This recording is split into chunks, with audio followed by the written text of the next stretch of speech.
Hello again, Stroke, welcome back to another day of streaming. Today again, Wolcen. It's 4 days left until the launch of the game, so let's enjoy it. Let's try and farm some more and hopefully get lucky before the wipe. So, let's see. I'm just gonna quickly log in this hero. And yeah, there's gonna be a lot of spinning again, but if anyone wants to see some different non-spin to win, non-blade storm setups, I'm always open to suggestions and requests to switch up my build for a bit. Yeah, at the moment I'm just focusing on speed farming, that's why this setup, if anyone was wondering. Just a second here. Okay, there we go. Let's see, what did I get last time I played? Actually, last time I played was this morning and I crashed. I was not streaming back then. I was pushing some champion runs, but not on this build.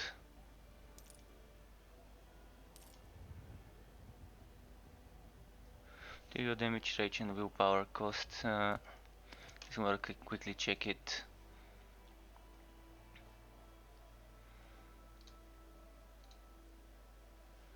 Material.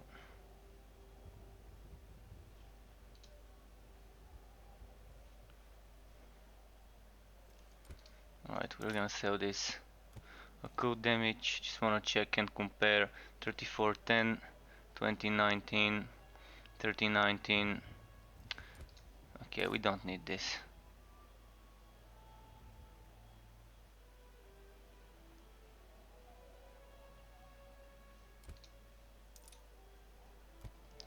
And another thing I need to compare is those two with the other one I got last night while streaming.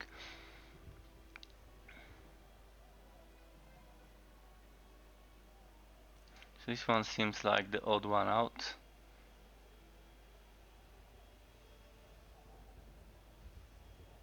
This one gives 28% for shield, definitely good. This one gives 25, this one gives 25.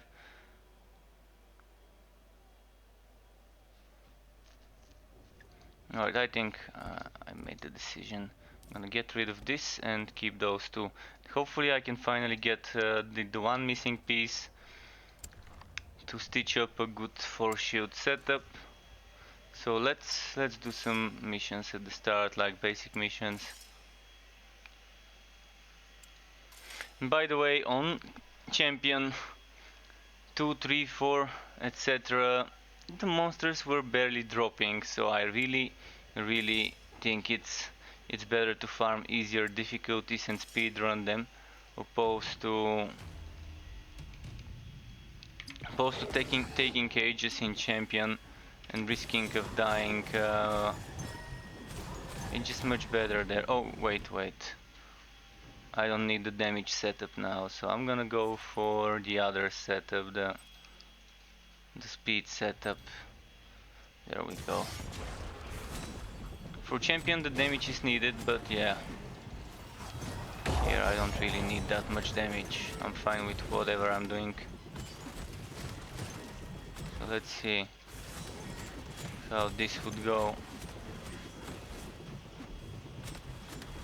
And thankfully I managed to talk to Restream support, and they told me what to do to fix my problem with YouTube streaming.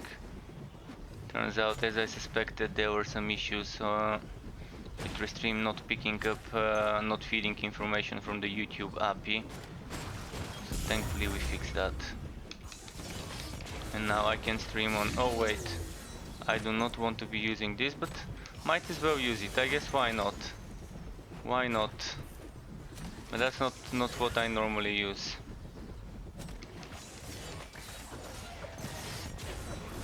Yeah, I'm gonna switch back to the hook. Where's my hook?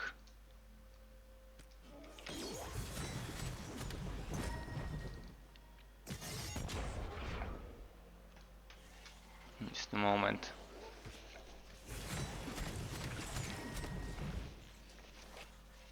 Okay, already.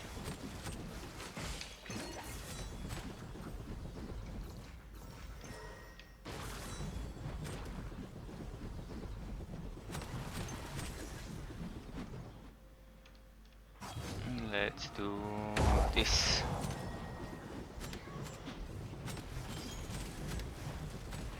And yeah, the quest continues. The quest to get Smile of the Searing Sun and or the shadow leggings. But if I were to pick which one of those two to get, it would be Smile of the Searing Sun, because I've just never seen it drop for me, and I've never played with builds centered around that item. And it's such a build enabling item for beefcake builds with shit tons of HP.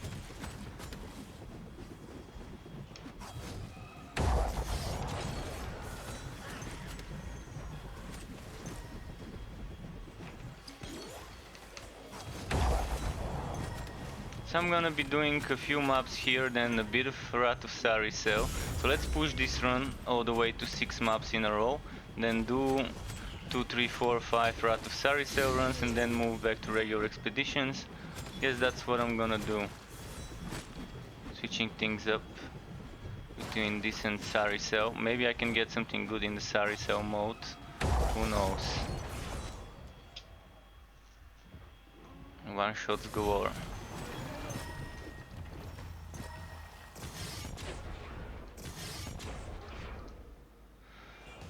Okay. Oh, this map. Well,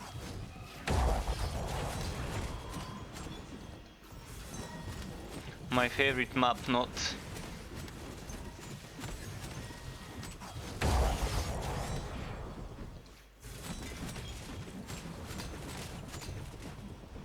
Definitely, actually, the least favorite of all the biomes and the enemies that we have in it.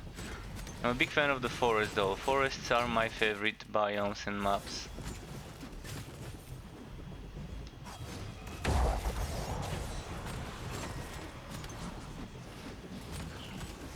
Loving how this game has managed to perfectly balance open zone bright areas with super dark and grim dungeon areas like this one.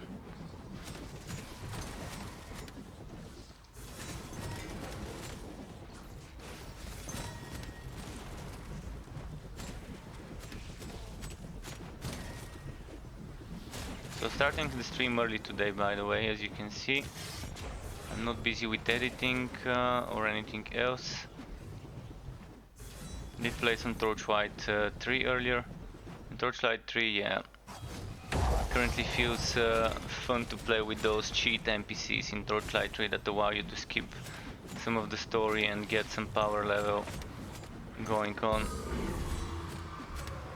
But that's gonna be gone after the alpha. This is how testing is done, allowing your players to skip certain things and speed through certain content, skip all the way. Oh wait, what happened? I think something good dropped. Wow, look at this. I was gonna miss it.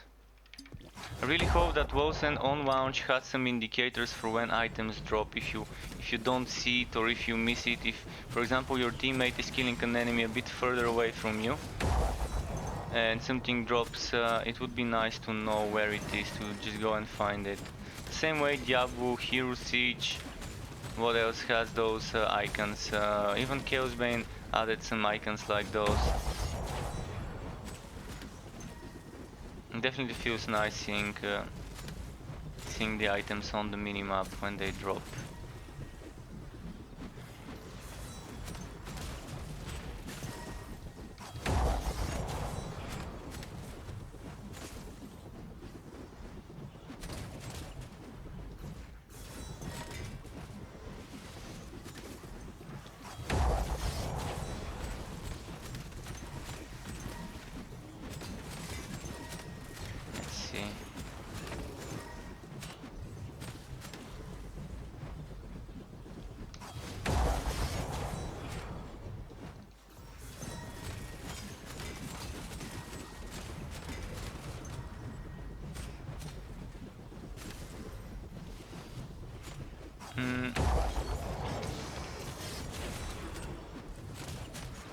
get this guardian.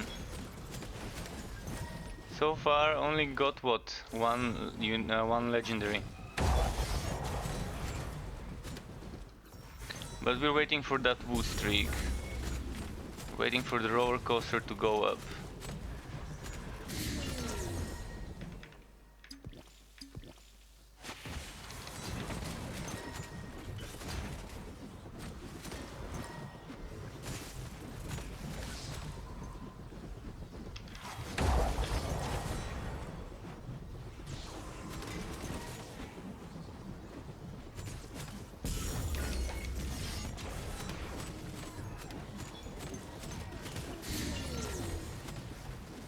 Alright.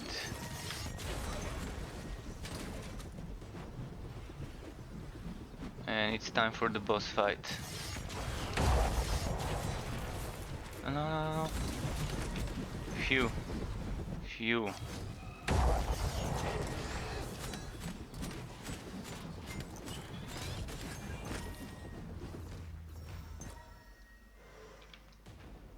Okay. Moving on. Moving on.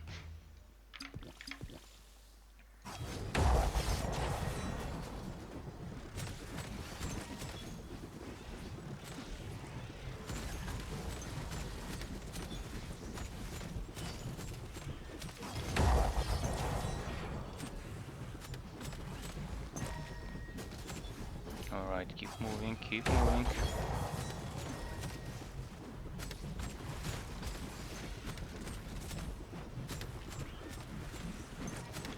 And boom.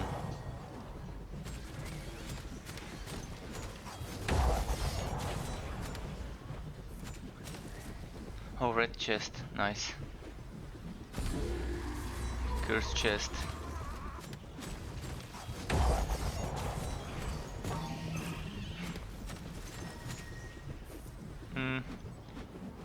Nothing good drops from it though.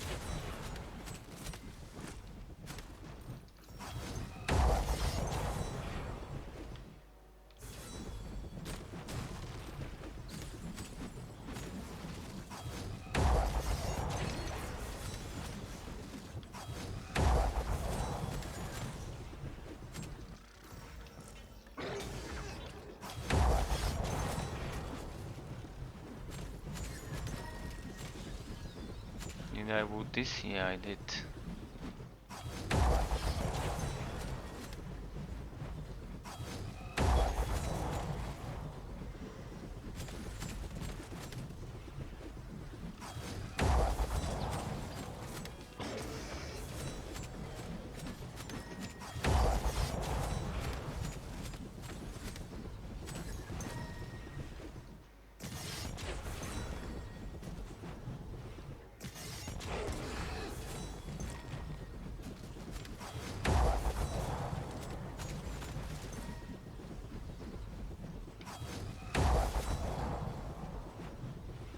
Almost good to go for the boss fight.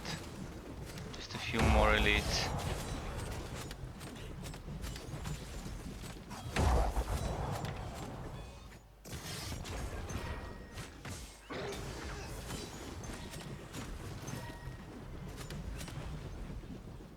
What setup am I using? Yeah, I'm using my speed setup, so that's fine.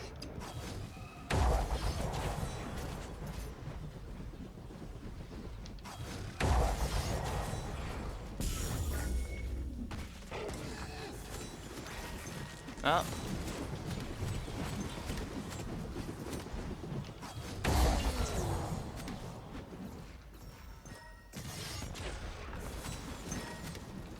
Alright, so the boss is not here. And I kind of need to backtrack a bit.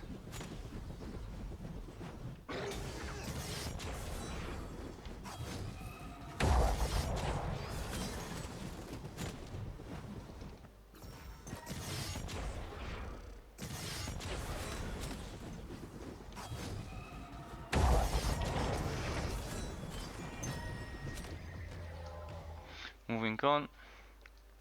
Oh, a forest, nice. So is that map number 4? I think it is. Map number 4 in a row.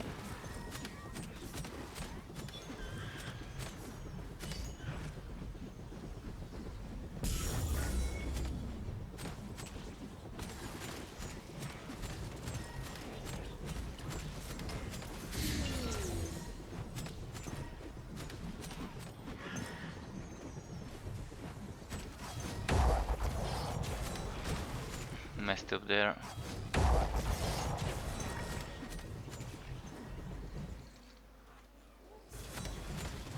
I've noticed that I'm actually faster when spinning opposed to my normal running walking speed, which is pretty peculiar. Normally it's not that in that way.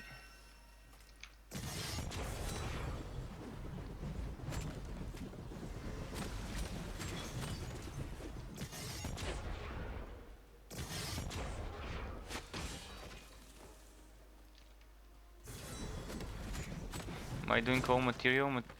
Material. Okay. Just wanted to check if I'm wearing the wrong items.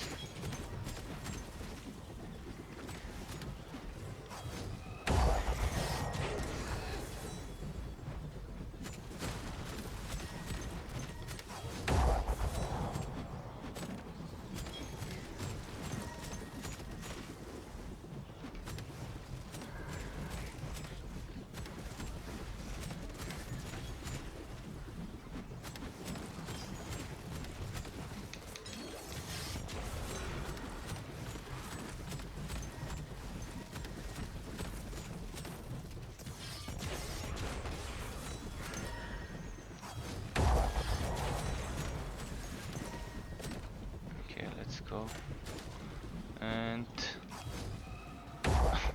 missed that. Oh no.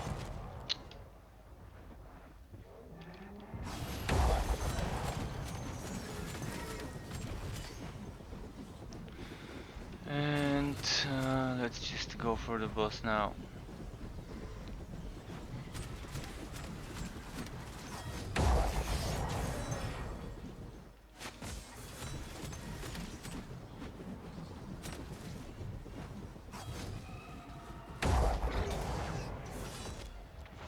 Oh, I did not see the spin to winner.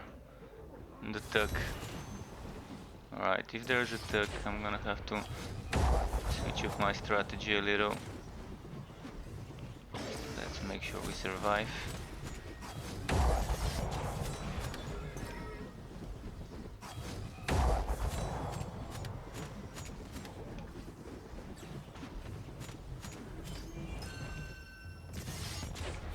What did he drop?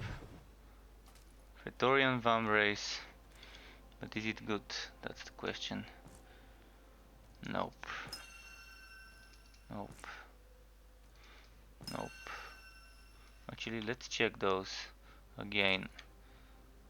Yeah, nope.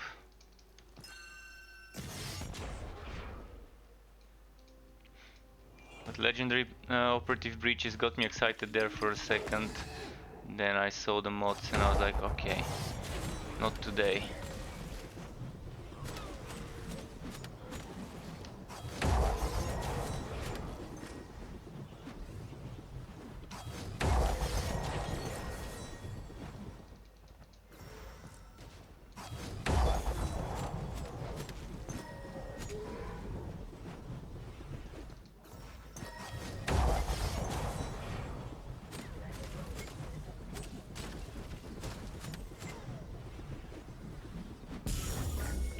Here.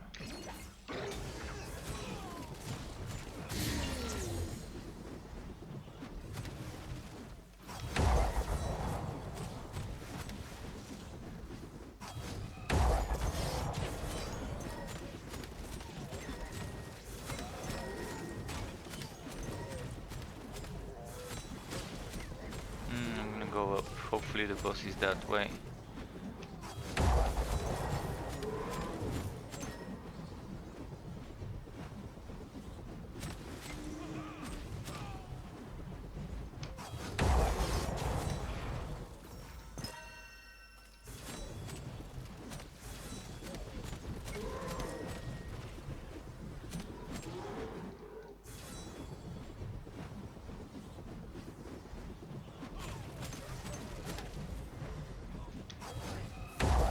Oh wow.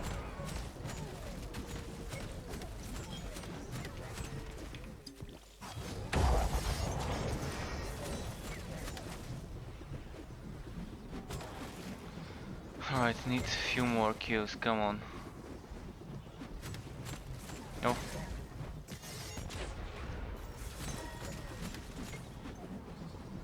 So I'm assuming it's gonna be that way, southeast, where the boss will be.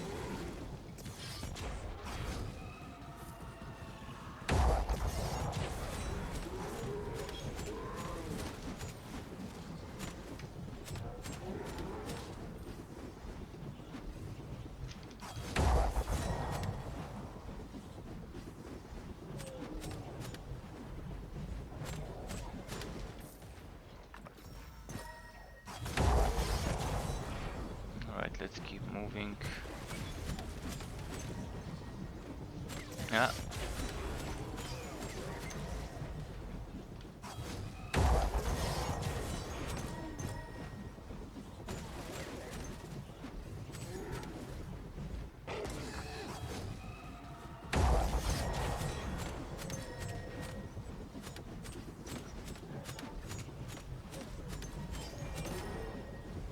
Alright, he's done.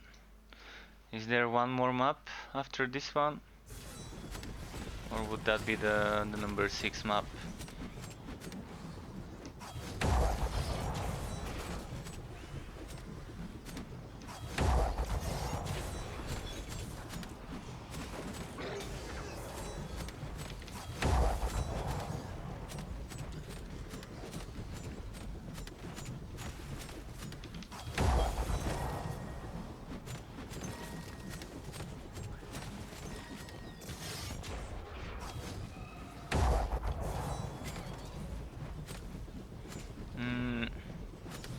Let's see here.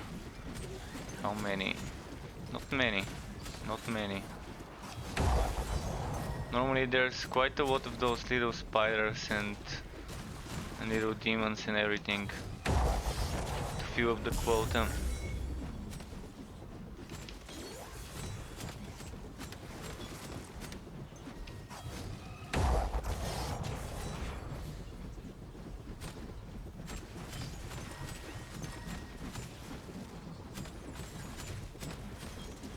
Hello mirror chats.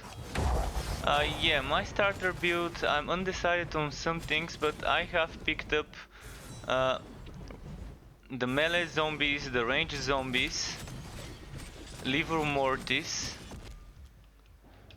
plague burst and a turret.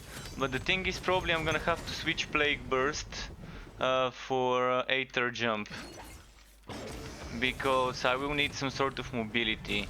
And Plague Burst will probably be switched for Aether Jump. I'm gonna test how it is without mobility skill, just with a pure Necro with turrets, and then eventually once I reach endgame and I unlock the 5th skill, I wanna use Parasite for extra domination of some elites and stuff.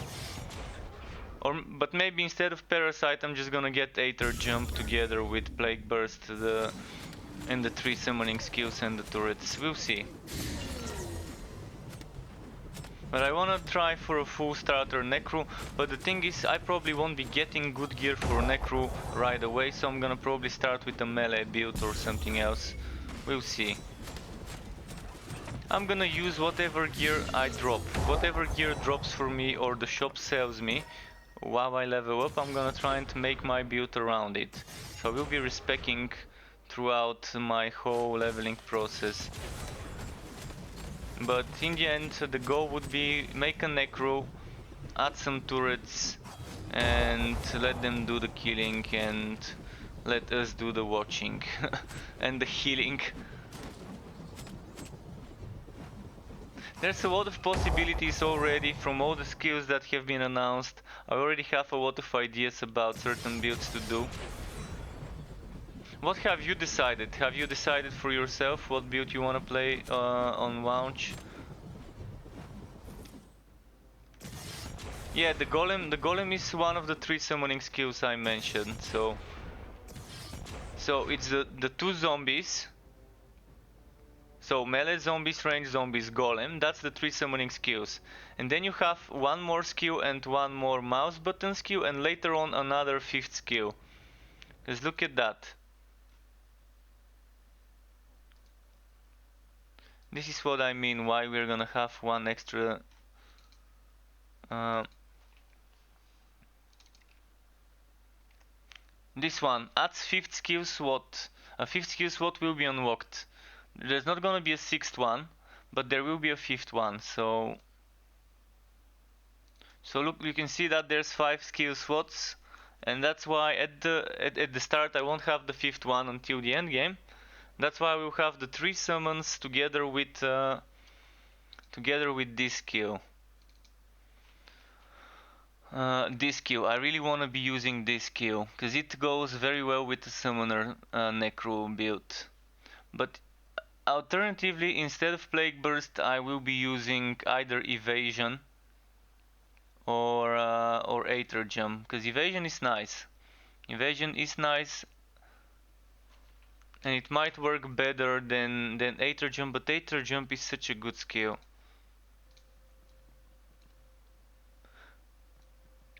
Do you know what would be good? A tank necro. Necro tank would be amazing, because with a necro tank you can go for summons, but you can probably skip the golem, or maybe not use the golem to get aggro.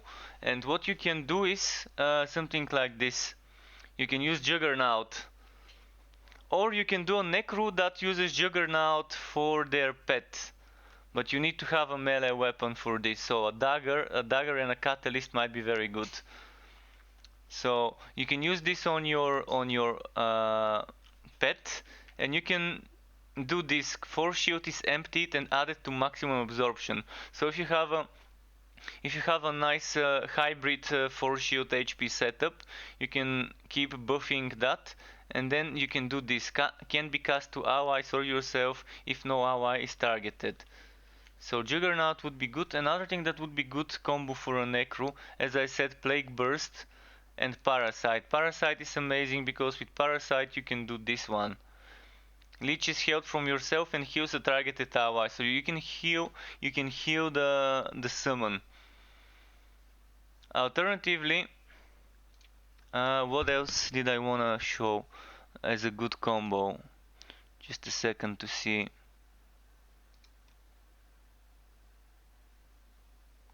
If you go for a tank, this might be fun on a tank. If you use a catalyst but it's not gonna be for a shield build. That's definitely not gonna be for a shield build.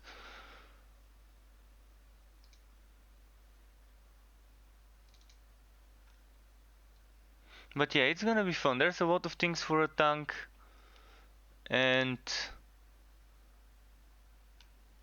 there's so many builds. I mean, I'm just I'm just gonna have a lot of fun deciding what builds to start making as the game takes some time to level up and to find gear. But as I said, whatever items I find, I'm gonna make builds for the items I find first. Of course, I wanna be doing a necro with turrets first, but if I don't get the gear for necro with turrets, I've got options. I've got tank options, I've got assassin options, I've got a shadow blade option, which I really wanna do. Shadow blade with infinity blade would be amazing. Rage mage, always a choice, the rage mage. Hello Jan Novak. Plague skill is amazing. The plague skill is amazing, especially the part that you can stack some explosions.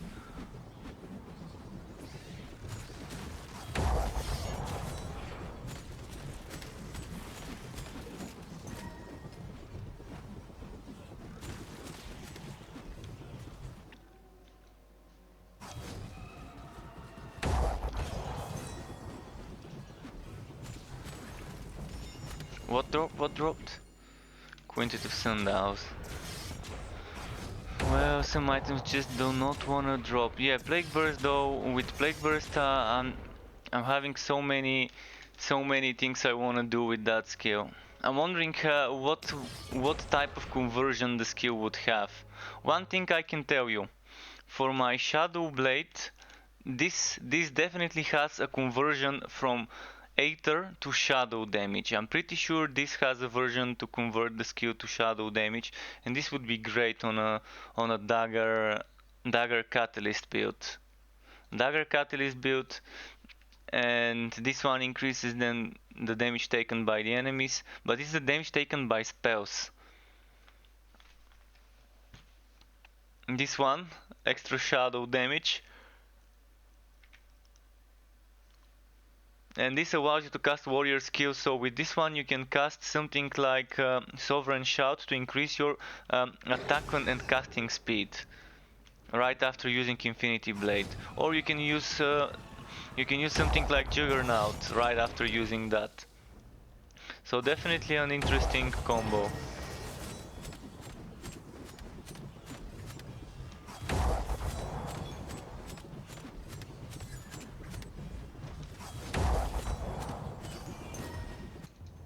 Alright, I'm gonna do some Wrath of Saricel maps now.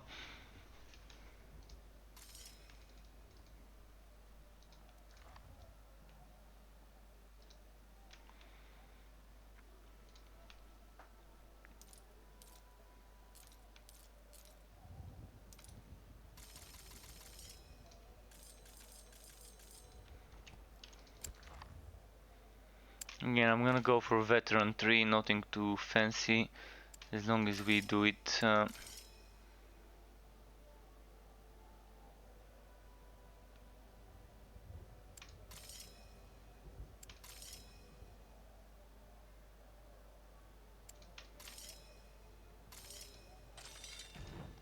Alright, let's see whether we're gonna get something good from this run. I'm gonna do 3, 4, 5 runs of Saricel and then go back to regular expeditions, just to make sure I'm not doing the same things over and over. And if someone wants to see different builds, ask for them. I can always switch to a different setup. It may not be a meta setup, but if you wanna see a mage, if you wanna see a rogue, if you wanna see a ranger, if you wanna see certain skill, just tell me the skill and I'm gonna try and make something around that skill with the items I've got saved up.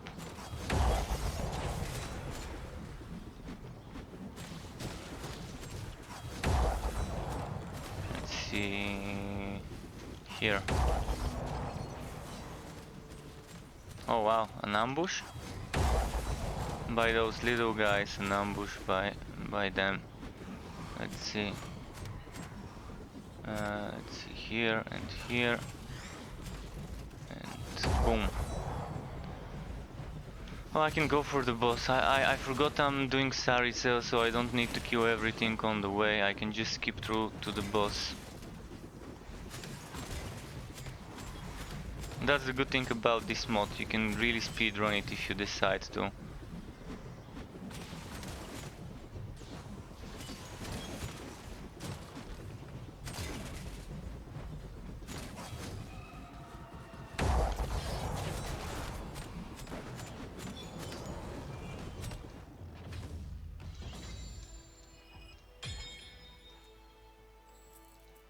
Alright, minute 41. Could have been better, but let's see the wood. Mostly bad wood, but token buns. Well, I just started streaming. What is it? 36 minutes ago is when I started streaming. I just woke up early today. And I played for a couple of hours Torchlight 3. Then I had breakfast, I had showers and stuff, and now I'm ready to stream. And it's 1:30 in the afternoon here, 1:30 p.m. So the perfect time to start my stream. Look at this. This is an occult based weapon. Interesting. 6:31 a.m. there. Wow, are you somewhere on the Pacific time zone or?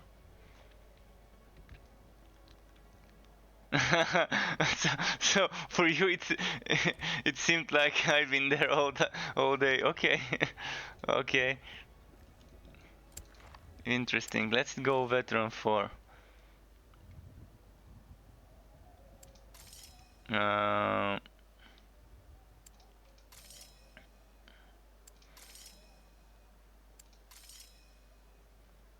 Let's do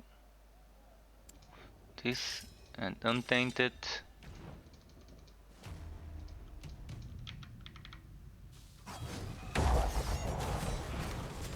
Let's see how this goes.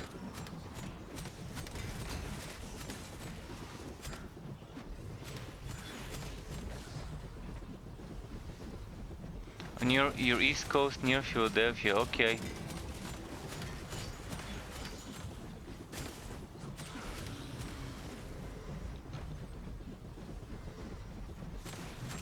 How's it going in Philly? Or you said near Philadelphia, okay, not actually exactly in Philly.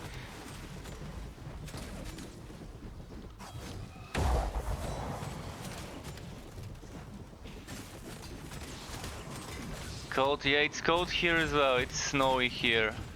It is snowy. Snow, ice. But it's not snowing, but outside there is some already downfall, whatever it's called, when it's made a few inches or an inch or whatever it's called. It's built up, let's say it's built up a bit. My country has very hot summers and very cold winters. Like in the summer it could sometimes reach 38, 39, 40 degrees when it's super hot. But that's Celsius though, and in the winter we've had like minus 15, 16 sometimes. I mean, it's not Russian coldness cold, but it's still cold sometimes.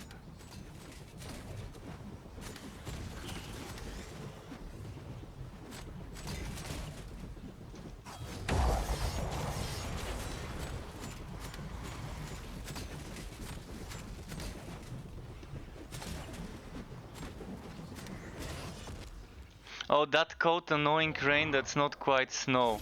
Oh, I know what you mean, I know what you mean. I hate that type of cold annoying rain. That kind of... It's as if you're getting hit by little icicles when that rain happens. If it hits your face. It's like needles. Me, I'm from Bulgaria. It's southeastern Europe. In the Balkans. Rank S, S for shame.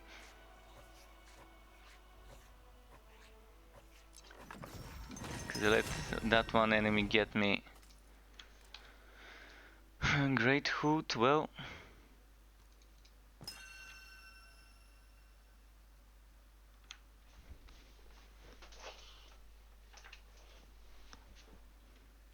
Oh, you know where it is? Nice.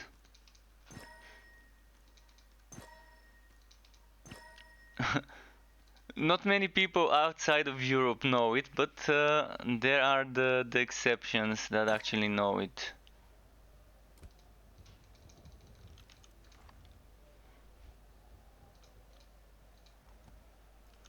Let's do a couple more maps of this type, and then we're gonna go and do some regular ones.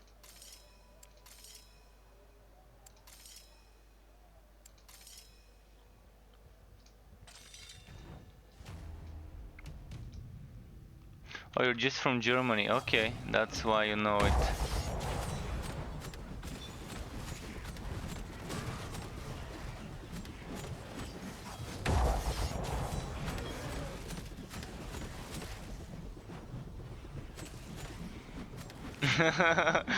Most can't find it on a map. Yeah, it's one of those countries that most people from Western countries, unless they're kind of maybe Europeans, they won't have any idea where to look for it. It's pretty hard to find little countries on a map. The big ones you can kind of read the name as you skim through it. But this country is what, like 8 million people? The population? Hell, there's cities with more population than my whole country in the big countries.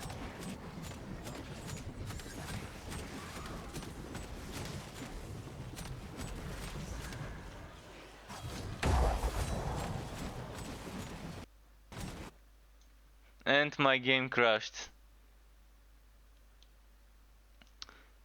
Well, okay, let's wait for the dump, sending the dump. 1 out of 3. Wolcen just crashed. We're sorry for the inconvenience, but don't worry, we can fix this. To help us solving the issue, blah blah blah, send us the crash report. Okay, I'm sending the crash report now. Let's launch the game again. I think this started happening when I switched to an SSD, so maybe they really need to work out all those changes. So basically, a few months ago they released that thing, that patch or setting that makes loading times on SSD faster, but it was experimental and they did not release it for everyone. It was optional. You needed to do something as a command line when launching your game on Steam. And then a month ago they released it as a small patch or hotfix or whatever that enabled it for everyone. And I think this is what's happening. Before, never had a single crash happen. But when I moved the game to an SSD, the crashes started happening. I mean, I'm happy with the fast loading times. It's just that's the only thing that has changed compared to before and after starting to get those crashes. And already crashed like 4 times in what, 3 days?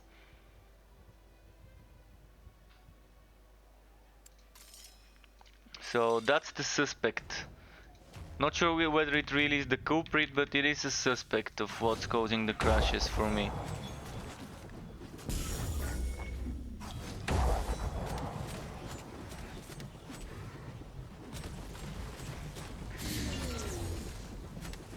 But yeah, if you just put your thumb there, put your thumb over the Balkans, and it's gonna be there somewhere.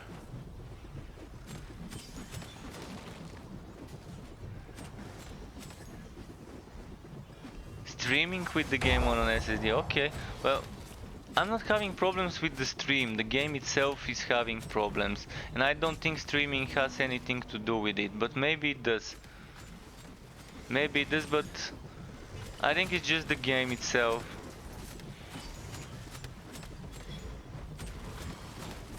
Okay, okay. For a second I thought you meant like the stream having problem. Yeah, I think that's the thing. It just thankfully it loads quickly. So when I crash, I don't mind. I'm gonna go back and it's fine. It takes what, 2 minutes of my time? If I'm not patient for 2 minutes, then wow, okay. Then there's some serious issues.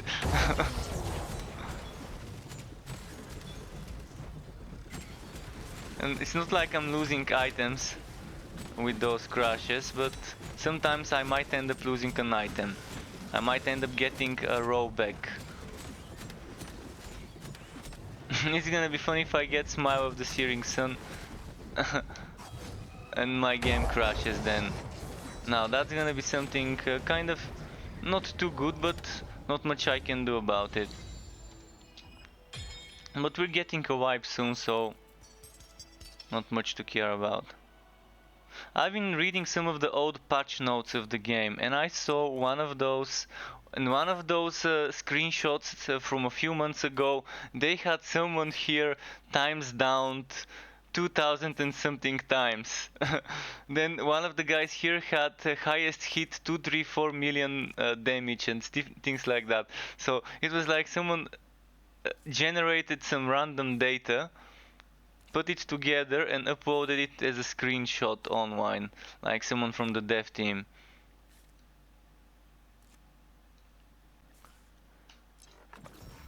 But it was weird seeing that screenshot. It was from a patch note on Steam a few months ago. Now just bored and checking some old patch notes to see what changed over the months with what tempos. Nope. Nope. Nope. Nope. Nope. Nope.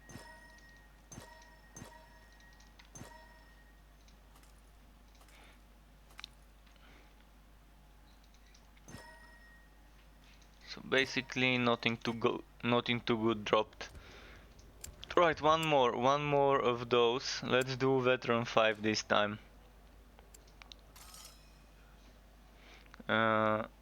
This and this and this. Right, let's go.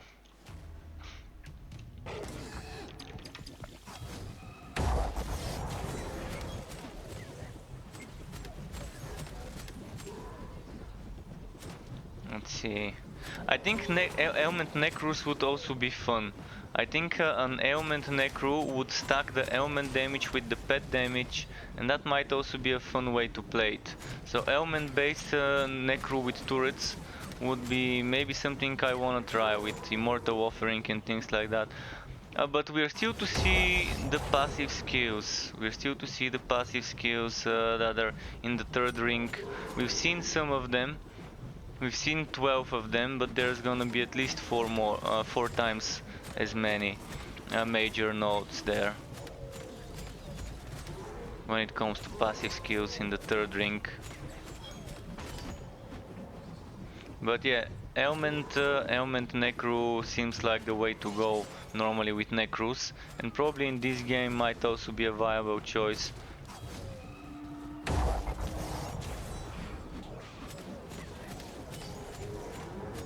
I'm just wondering whether our pet's damage would get buffed by buffing our own damage, or whether there's gonna be new item stats, new item affixes that boost pet damage separately. That's what I wanna know. How do pets damages scale? And pretty soon we'll know. Pretty soon we'll know. If there's no pet damage stats and they scale off of our damage, then that's gonna be a much easier way to build.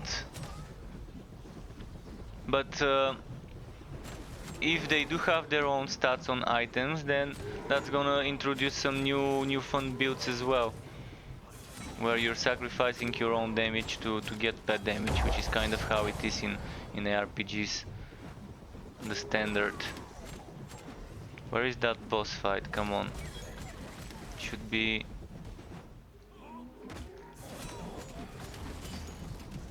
Oh, it's the other way, never mind. Oh, and I have a Shadow Blade, so I better be fast at killing the boss before the Shadow Blade catches up to me. No, no, no! Fuck. And rank S for shame, again. I'm gonna have to do another one, because I don't want to end it on rank S. Ah, it's gonna be rank A. Okay, for awful. A for awful. Alright, well, I'm not gonna complete this one, it seems.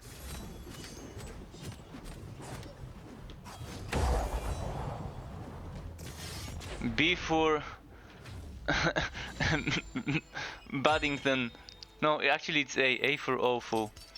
A for awful. Pretty bad, but let's see the chest. I think the chest doesn't really get affected by those ranks.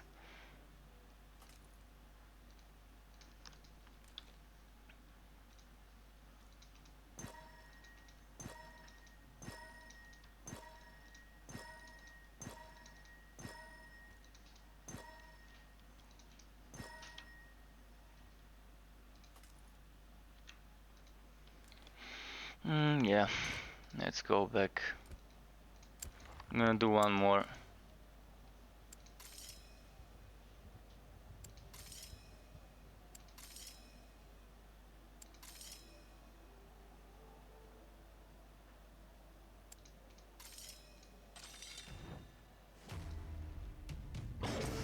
Oh, not this map, fuck. If only we could select which map we wanna get. It would be nice to be able to custom craft maps from one of the buildings that the game would have as endgame stuff.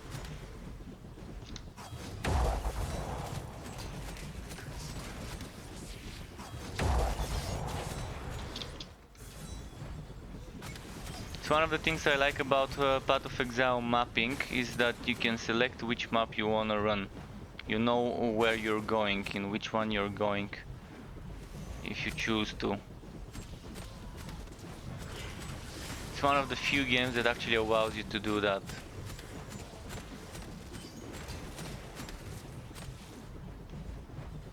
Of course, you have to have the map drop for you, but still, you can always buy it or whatever.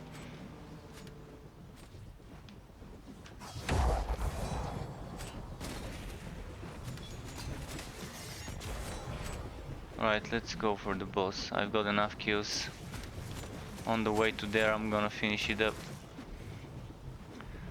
Mind Sealer, so far, lucky that no shadow. No. Fuck, glitch. Phew, I couldn't move. I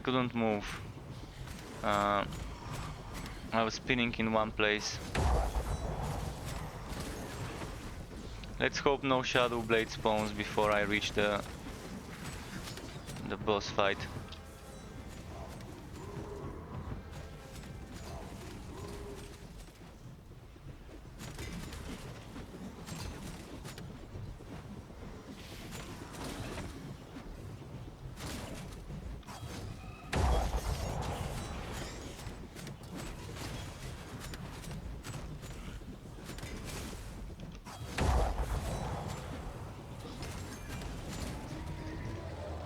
Okay, got my rank S plus.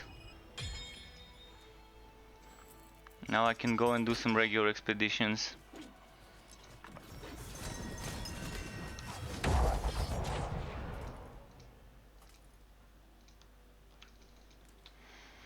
So let's check the wood. Basically junk after junk after junk.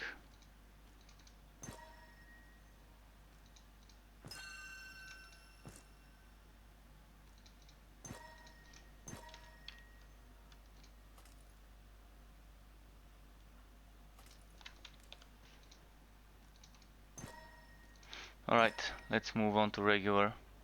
And Squat Misley, I'm not sure how to pronounce it, but hey Squat, hi, is there some wiki for all game rules I can read? Well, I'm not sure whether there is a wiki, but there was one before. There used to be one before. I'm not sure whether it has been updated. But let me check something.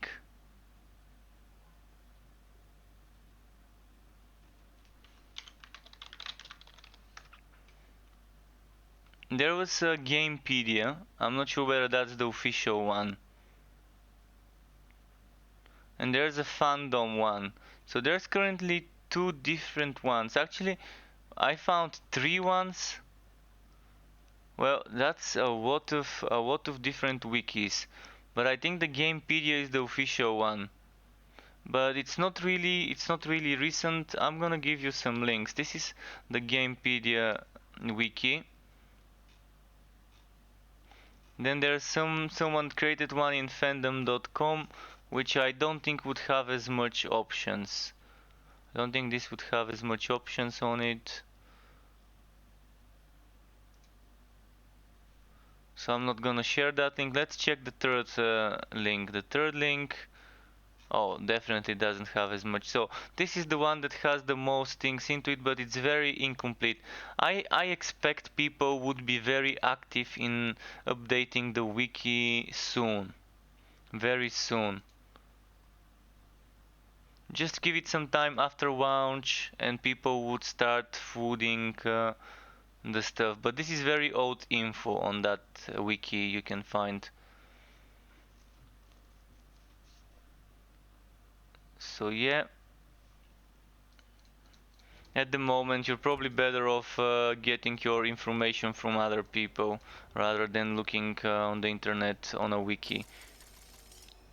Probably YouTube videos could give you enough information, but I don't know what people have made, so I can't say that it would be viable. We'll see.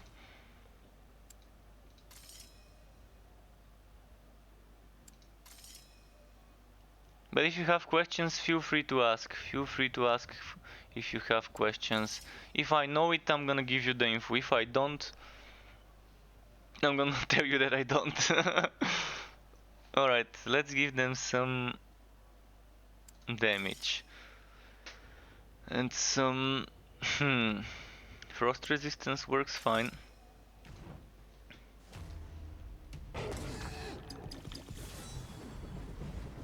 But yeah, 4 days until the launch, so a lot of things that currently work in one way probably would work in slightly different way.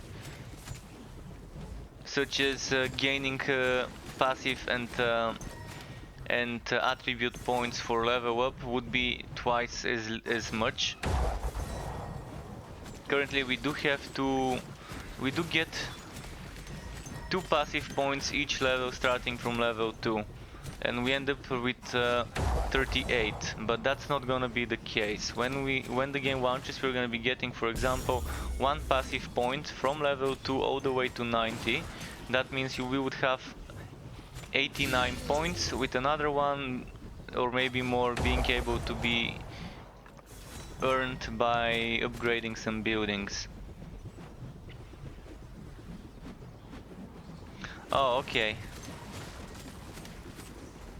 Staffs and catalysts is... let me try and find your staff. So, this is a catalyst. So this is a catalyst. It goes in the offhand. And staffs is the plural of staff. So, yeah. I'm gonna try and find your staff just to show you. But basically a big stick. A big stick, that's what the staff is. So, just means that it's a spell. Spells can only be cast with staffs or catalyst, but that's not always the case.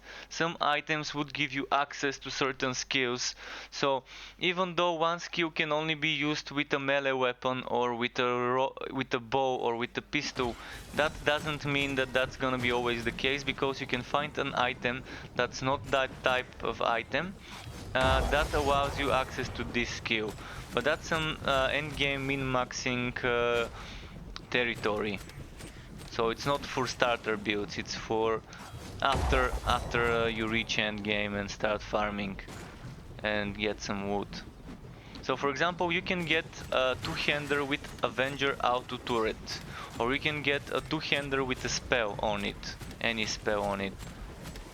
But you're sacrificing one affix. You're sacrificing potential flat damage or potential attack speed or crit damage or crit chance to get that thing. But for certain builds you would want to be doing something like that. For example, if I'm doing a necro with turrets, it would be interesting if I get a very good staff that allows me access to Avenger auto turret. And if I only need to use one non-spell on my necro, one non-spell, then finding that non-spell on a staff or on a catalyst would be fine. Although if I'm using a catalyst, I wouldn't actually care much about it.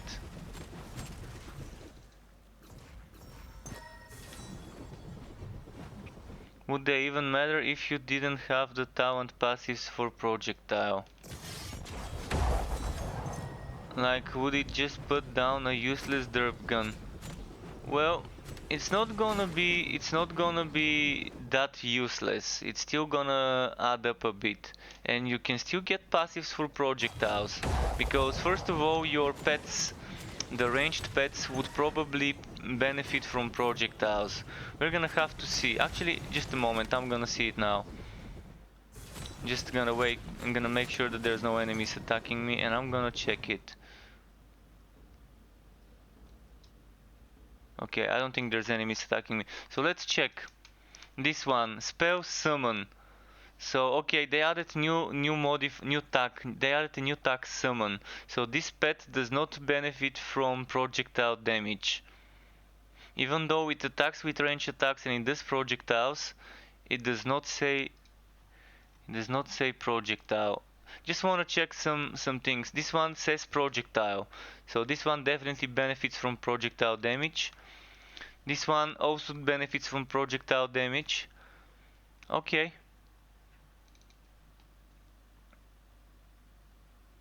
This is spell summon, so there's a new modifier, so there's gonna be passive skill points that we can spend into notes that give us extra bonuses for summons. So spell damage and summon damage would increase this. And the turret does not count as a summon from what I know. I'm gonna have to wait and see. If the turret on launch has attack summon, currently we don't have the tags implemented, but if the turret has a summon tag implemented to it, it would be nice. Because it's deployable, so the thing is, are deployables like the turret considered summons? Probably not, most likely not, but if they are, that's gonna allow for some interesting setups to get summon damage for the turret.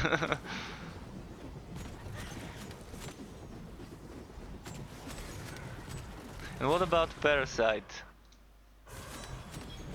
Does Parasite count as a summon as well? It probably does. Let me check Parasite. Here. Spell summon. So Parasite is also a summon. So we have 4 summon spells that would proc off of both spell damage increase and summon damage increase.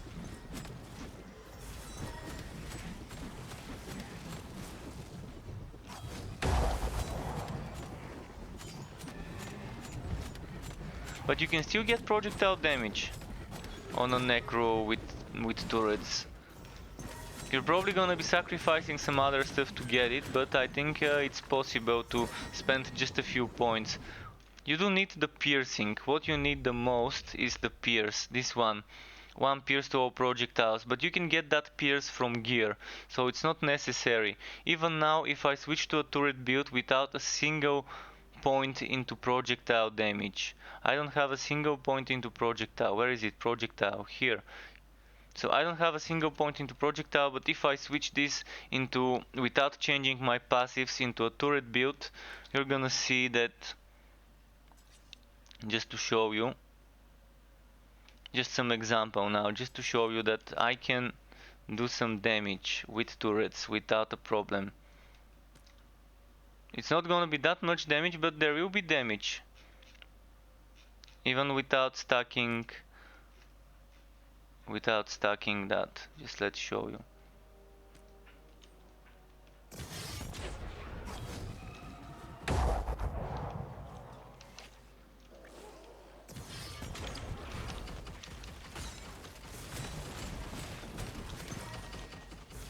So you can see it's doing 4000 damage.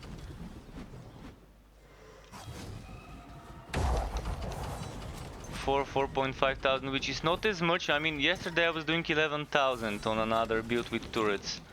But just to show you, I don't have a single projectile damage, I don't have the pierce either, and it's still doing that.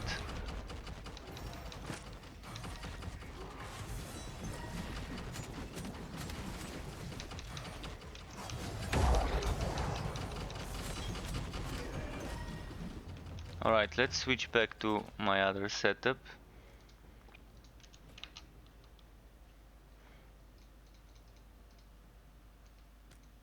Because currently my damage comes from many places, mostly this damage per unspent rage and that rage, max rage, and this rage generation on kill. So, and I've got this crit damage, and I've got this crit damage, and then I've got this flat damage, and I've got other damage bonuses here and crit damages. So other sources of damage that are not projectile but still apply to the turret.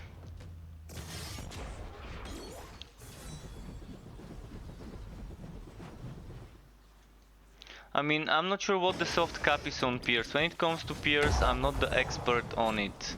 I'm not the expert, but I think the more you get, the better it is. So if you get 2-3 peers, that's gonna be great. I think probably the limit you can get is 4 from items and passive skills. Because I think, what is it? You can get 2 rings with peers and an amulet.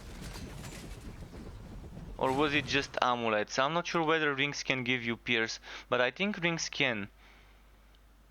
I kind of need to check what can give you peers.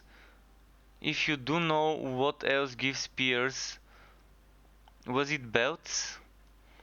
I remember that there's not just one type of item, but at least 2 types of item that can give you peers. And then you have that one from the passives as well.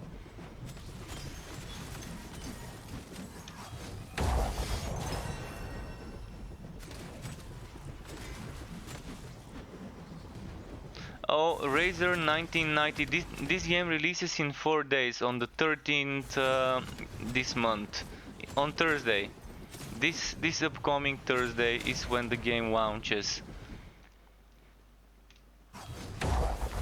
So if you're interested in the game, if you think you will be spending a lot of time on the game, playing it like hundreds of hours, keep in mind that currently the game price is lower than after the launch.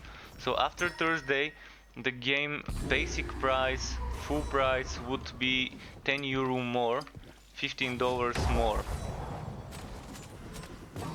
Of course there's gonna be sales every now and then where you can still get a good discount, but at the moment you have a chance to get the game and pay €10 or $15 less compared to what it will cost after launch. It's not much, but for some people that's a lot. I mean, that's like 15-16 beers in my country.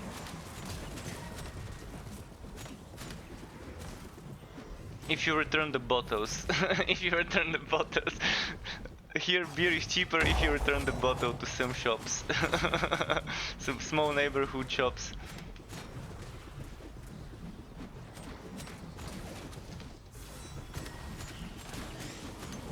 Worst case, it's gonna be 10 beers. That's €10. If you buy once, by paying the bottle and everything like that. I'm from Bulgaria, Squat Misli. I'm from Bulgaria, so that's why I can pronounce your name, because you're using Cyrillic alphabet. You're using the Russian version of it with extra letters, but I can still kind of try and read it or pronounce it.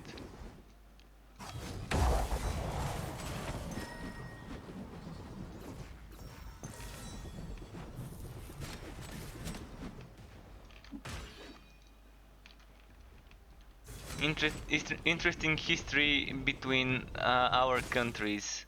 Not sure whether you're from Russia or from Ukraine or from another country, but over there.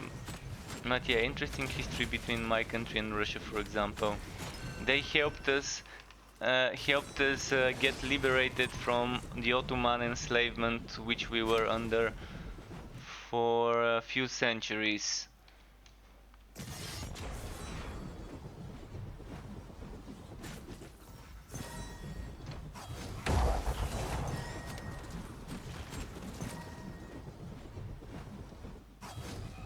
Not many movies being made about this, but recently they released a docu-series. It's kind of like semi-documentary, semi acting, like mixture between acting and documentary about the Ottoman Empire. But they released about the fights between the Ottomans and the Romans, or the Byzantines, the Ottomans and the Byzantines, not about the Ottomans and the Bulgarians. And it's gonna be interesting if someone from the foreign countries decides to make a movie about that kind of history that people don't really know much about.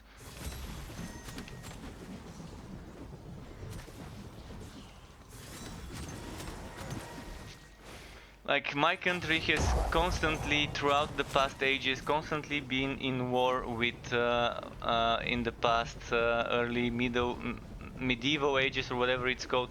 It's been constantly in conflict with the Byzantine people, then with the Ottomans, and before that with some other things, other neighboring countries. And at one point it was a big country. At one point it was actually an empire spreading on 3 seas, but that was long, long ago.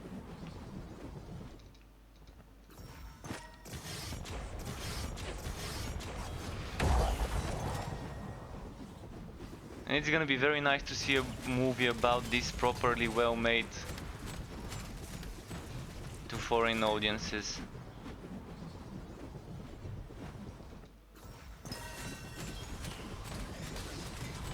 Oh, let's see this. That might actually be an upgrade. I'm stuck.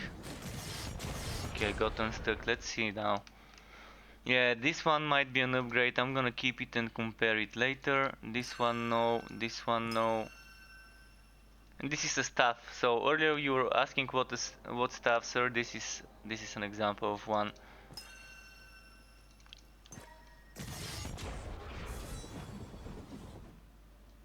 Yeah, Russia is an empire. I mean, currently America, Russia,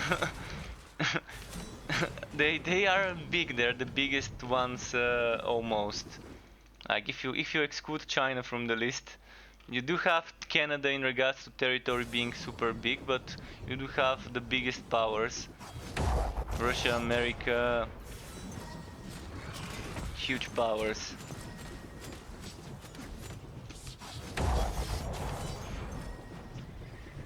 I mean, it's always like that. If you're from a certain country, they mostly teach you history about your country with some parts of history for others, but they can't teach you enough. I mean, there's too much history for someone to get taught all of it. In school, high school, and even in university.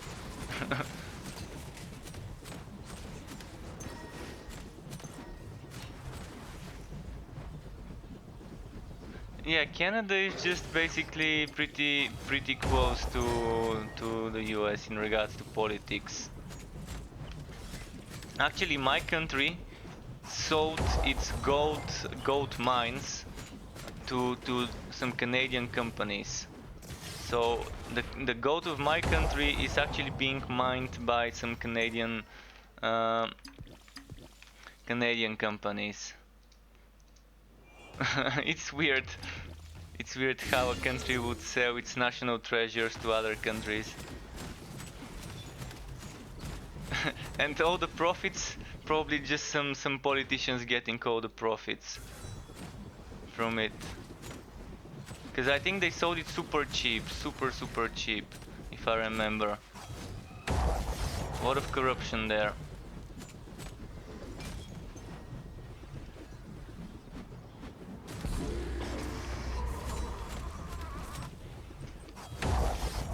Well, they better get paid well for it, if they do what you tell them.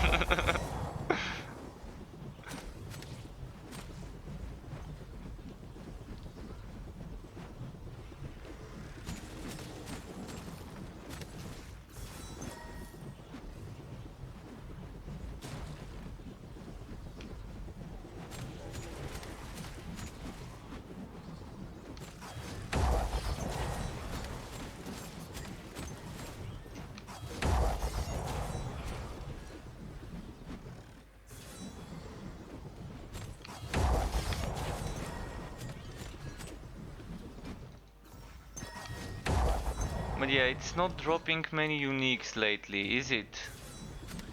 You've seen, if you've watched me the previous days, if you're a returning viewer, you've probably seen me getting that roller coaster wood. It's pretty nice for a few minutes, then it's very bad for a lot more minutes, and then suddenly it's gonna come back, give me a few items in a few minutes, then stop giving me for another like tens of minutes. The roller coaster drops. One hell of a ride. So are we in a streak now? It just started. It's happening. It's happening. Is it gonna be a streak? Let's find out. Shit, I keep getting stuck on those edges. If you see me spinning in one place, then I'm probably getting stuck. Because I normally almost never stay in one place. Even if I wanted to, the skill doesn't allow me to stay in one place. So when I end up staying in one place, then just know that it's a glitch. Pretty annoying one that ends up getting me killed sometimes.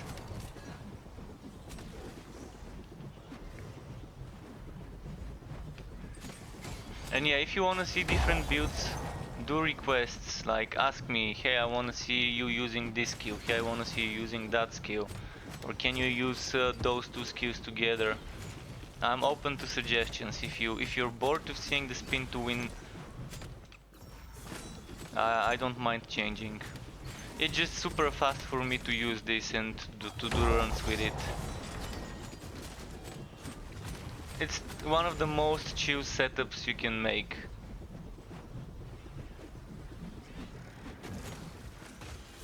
Stay don't see sell concrete people. What do you mean stay don't see sell concrete people? Our sell all they can do, and as a result we have war with Russia now because become weak and empire can't hold. See weakness. Okay. Oh, so you're from Ukraine. Okay. My brother's wife is from the Ukraine. Yeah, the Russians really kind of are not big fans of Ukraine at the moment.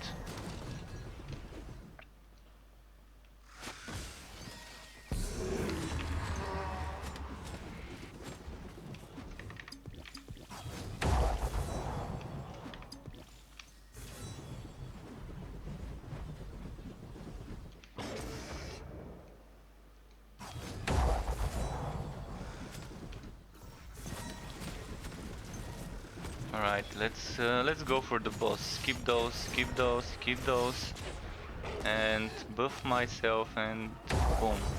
Although this part of buffing myself is kind of useless because I don't benefit from attack speed. Just a second. Okay, I'm ready.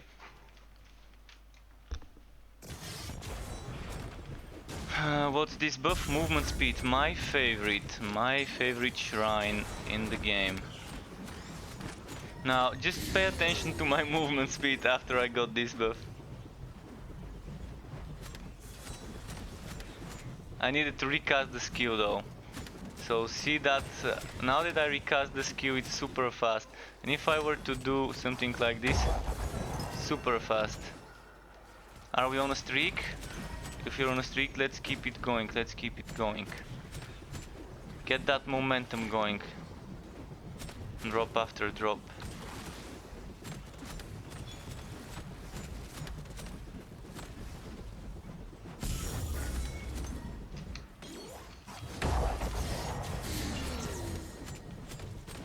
Was that another movement speed shrine? Oh well.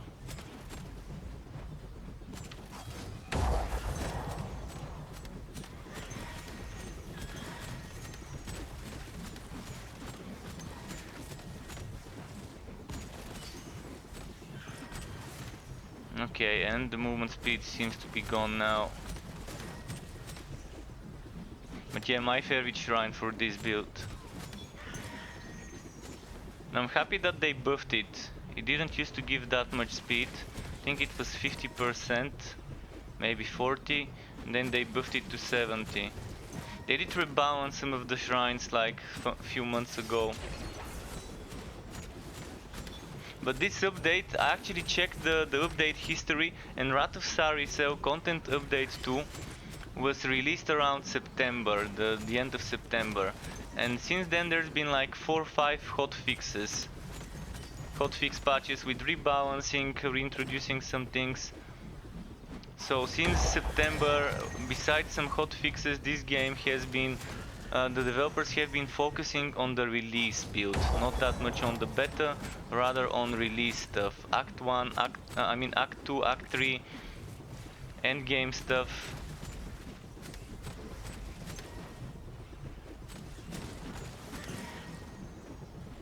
So thankfully they had a lot of time to to make sure that we get a good launch. Hopefully we do.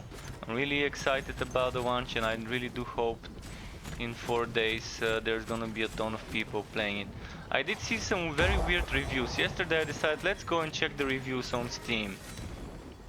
Cause someone told me that's the most purchased game on Steam over the past few days. I don't know where to see those statistics. If someone knows where to watch those Steam statistics, do share. I wouldn't mind finding out. But yeah, I wanted to see some of the reviews on Steam, and mind you, the stupid reviews I've seen from some people who only played like 5-9 hours, giving negative reviews, and just the reasons for the negative reviews are so bad that it just makes me hit my face with not 1 palm, not 2 palms, but even with my feet. If my feet had palms, I would have been hitting myself, palm facing myself with my feet. And that's how terrible some of those reviews were. And that's coming from people who only spent 9 hours playing the game. For 9 hours you barely can even scratch the surface. Even if you reach champion 6, 5, 7 with some turret setup or anything like that, you still barely know what items are in the game for 9 hours. There's a lot of build enabling items that are just super rare to get. Some items you just need hundreds of hours to get, and they really enable some interesting builds. And there's a lot of stuff going on with the skills, with the passive tree, with the skill modifiers. Together with those unique items I mentioned, there's some interesting builds that you can make. Of course, turrets are OP, and a turret build can take you far. But there's ailment builds, there's warpath builds, there's builds that give you shit tons of HP, which unfortunately I've never tried because I can't get that armor that converts force shoot into HP. So I don't think it's reasonable to give the game a review after spending 5, 6 or 9 hours. I mean, for me even 30 hours wouldn't be a reasonable amount of time, but that's just me. But I think 15, 20, 30 hours. And one thing I don't like, people reviewing beta games and alpha games. I think Steam shouldn't have such an option to review games that have not been launched. But yeah, I guess that's just my opinion. I'm pretty sure many of the bad reviews would change. The game is currently very positive reviews, which is pretty nice for such a game. And yet there will be a wipe in 4 days. I mean, currently the servers are offline, so all you're gonna do is not just a wipe, but the characters you have on your computer right now, because currently we are playing offline. We cannot play online at the moment because the servers are down for maintenance until Thursday, the 13th of February, this Thursday. So at the moment you're playing offline, and the character data that you have at the moment saved on your computer would not be compatible with the launch version. So it's not gonna be like a real wipe, because the wipe already happened. But in a way all this character data would be unusable. So it's kind of gonna be like another wipe. And Alexander, Sasha, I'm not sure what you mean by CBT. This is early access beta for 4 more days. For 4 more days you can buy into the early access and play the beta, and then be able to play on launch. If that's what you mean by CBT. If you meant SVT, then I'm not really sure what that means. If it was Cyrillic letters, not English letters. Latin letters. Chronocell, junk. Sacrifice to the wood gods. Let's sacrifice some more.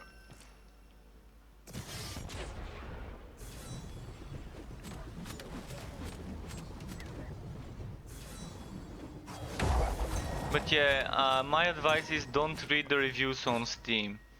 unless someone has spent at least 30, 40, 50 hours on the game. In those games, I mean, the guy compared it to Path of Exile, and let me see this guy spending 9.5 hours in Path of Exile and making a review of the game. He's not gonna even be near Endgame for 9.5 hours in Path of Exile. So he's trying to say those the time would have been better spent in Path of Exile. Those 9.5 hours he spent in this game. Well, okay, let him spend it there. Let him spend it there, but he won't be reaching endgame in 10 hours there, unless he's super fast speedrunner.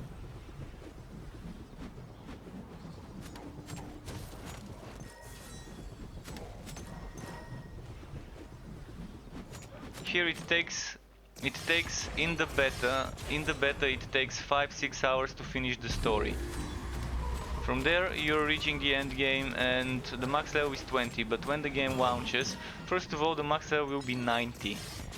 And the story would have 3 times as much story, so that means you're gonna be spending around 15, 16, maybe even 20 hours on the story.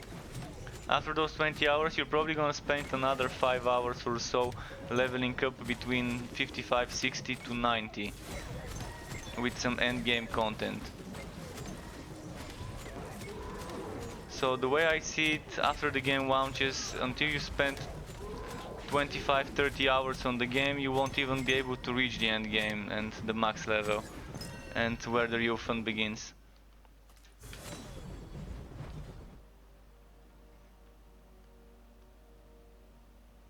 Yeah, I really like WSAD movement myself. I really like WSAD movement, and if they make WSAD movement and controller support, official controller support, it's gonna be nice. Currently there is controller support, but not official. There is unofficial controller support with some tools, where you can just rebind some of the things.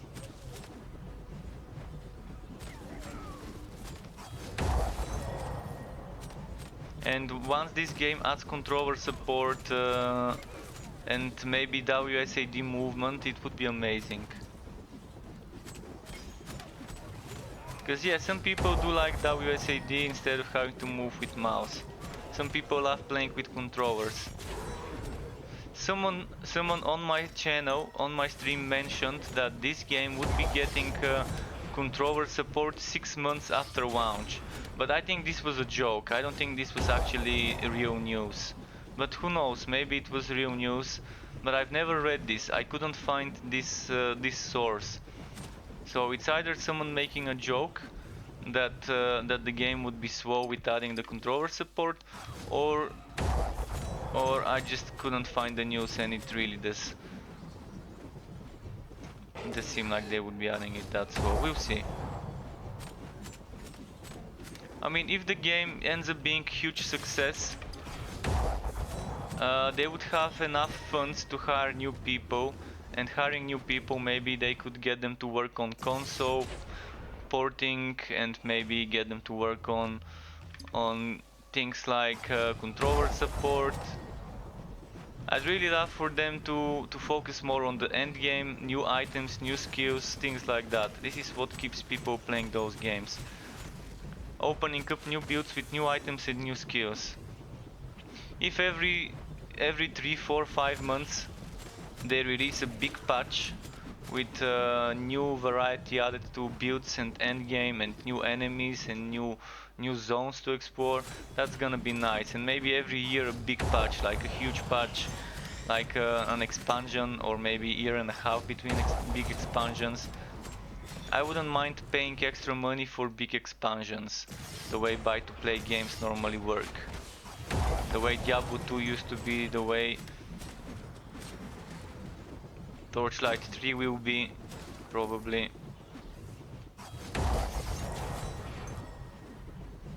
Have you played many different builds? Yes, Sleepy, ZZZ92, I've played many different builds.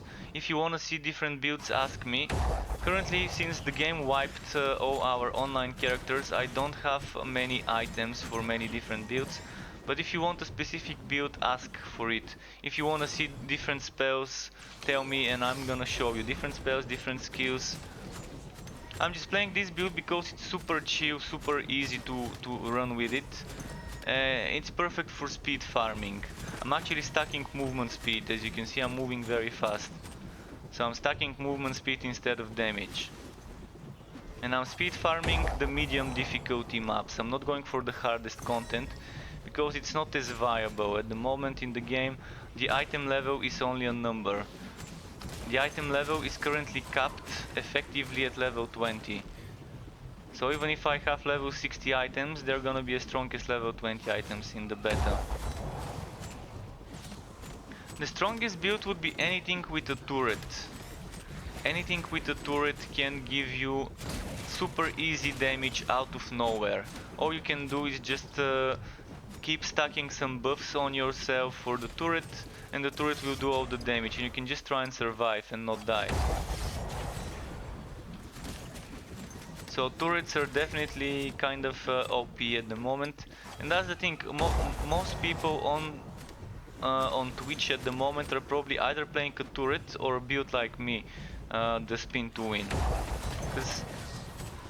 because those are the builds that are super easy to get into. Every now and then when my viewers ask me, I switch my build for a few maps just to show them something different. Like yesterday some people asked me to show certain spells, and I did make builds that are using those spells together with some other skills. Hybrid builds are very strong because with hybrid builds you can use spells and then you can use skills, and the spells would consume willpower to give you rage, and the skills would consume rage to give you willpower. And you can just keep it going, keep that flow going.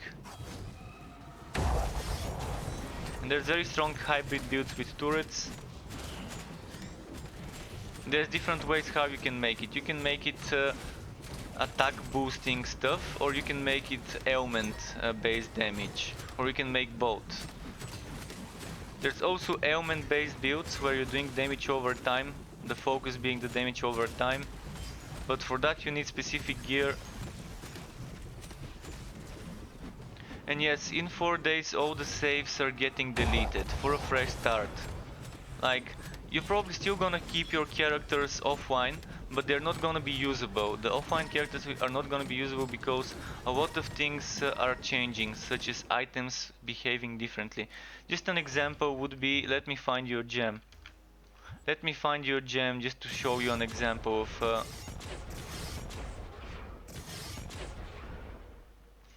Look at this one.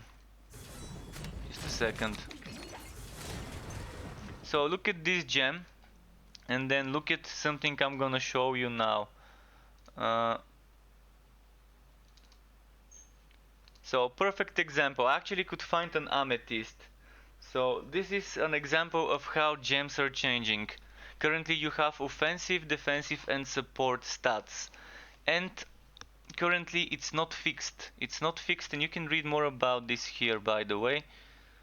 Crafting W. You can read more about this, but you can see it's the same stats but with more. So yeah, definitely something very different.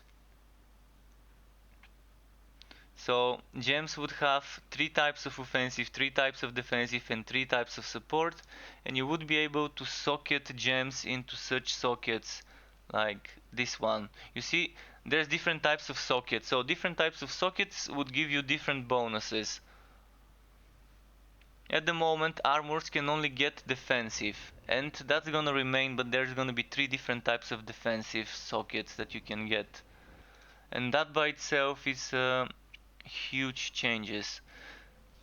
Terator PL, welcome back Terator, nice to see you again. How have you been? So that's just one example of how things are changing, and that's why a lot of the data we have at the moment on our characters would be completely different and incompatible with the launch state of the game. So yeah. And it's good to have a fresh start on the launch. But if you feel like you're not a big fan of losing progress, then yeah, you can probably wait for the launch. But it's still worth it buying the game if you think you're gonna be spending a lot of time.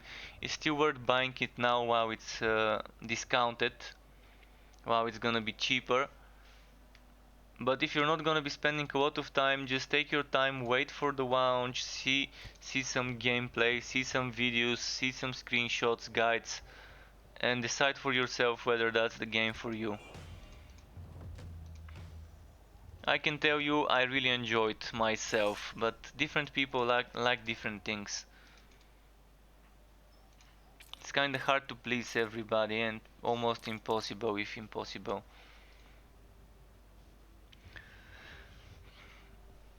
The Mr.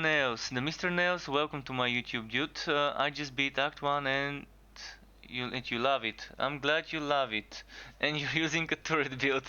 I'm glad you're loving the turret builds. Yeah, turret builds are strong. Turret builds are so strong. On launch, I actually want to make a necro with turrets. It sounds weird, and just because it sounds weird is why I want to make it. Just give me a second, guys, to drink some tea.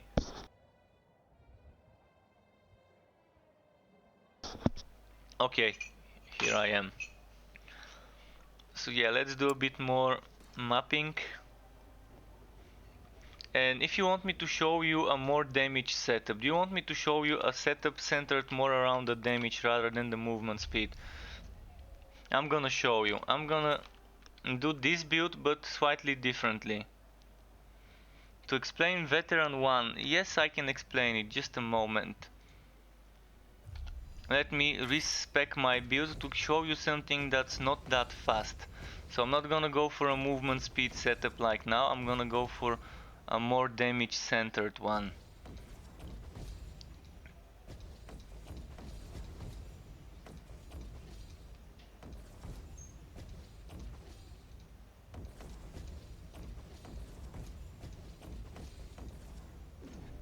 So this is my version of using the same build but with a focus on the damage and not the movement speed. And when I do this, I equip different items. So this one removes 7 movement speed and 9 movement speed lost. Then I'm losing another 15% movement speed. And then I can even equip this belt to get extra damage. This is a very rare belt. The trial. Now what this is, adept, veteran, etc. So you start on adept is +1 to enemy level, and as you go you keep unlocking stuff. When you do 3 maps you're unlocking veteran 1.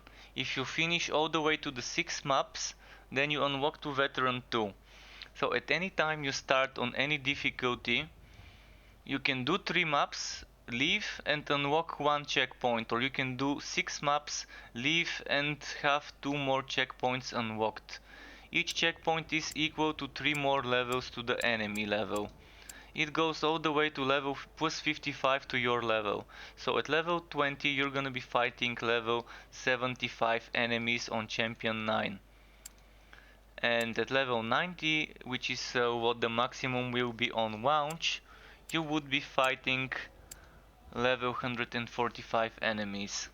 So when you pick a difficulty, you roll area modifiers. You pick some modifiers that you think you can deal with, such as this one, and what else would be fine? Lightning resistance, let's give them lightning resistance. Weak enemies, poison chance, burn chance, okay. And then you can wear Untainted, but I'd rather not wear Untainted if I'm a new player. Do just a few maps without wearing Untainted, get some starter gear, hit level 20. Once you've hit level 20 and you're confident, pardon me, and you're confident, then you wear Untainted. Wearing Untainted changes this mode completely. It makes it from up to 6 maps you can do in a row to only a single map. A single map where the enemies don't drop items. The items you get at the end based on how many times you've died. If you didn't die, you get 5 items together with a wood chest. If you died, each time you die removes 1 item from the ending rewards, but the wood chest remains the same. And wearing Untainted is something I strongly suggest farming once you can. because items like this one and this one can drop in in maps with untainted. This one gives you damage for unspent rage points. So each 100 rage here, like that, I can go up to 1650. So that's 16.5 times this 8% and this 9%. So you can get 9% here, 9% here, and then on the passives you get another 2. So that's 20% damage for each 100 unspent rage. You really want this. And with my passives I get 250 rage, another 200 and another 100 and 100. And then there's items like rings, like this ring, that can give you up to 100 extra rage. So you can get 1850 rage without a problem. But you have to farm Wrath of Saricel enemies if you want those items with those special modifiers. They only drop there. I hope this was a quick and easy to understand explanation about this mode. You asked for it, you got it. Adept, you need to beat 3 levels. Once you beat 1 level, you go to the second, then you beat it, you go to the third, and after the third level you can exit once you've beaten the third boss. You don't need to go into the fourth one, you can just exit after the third one.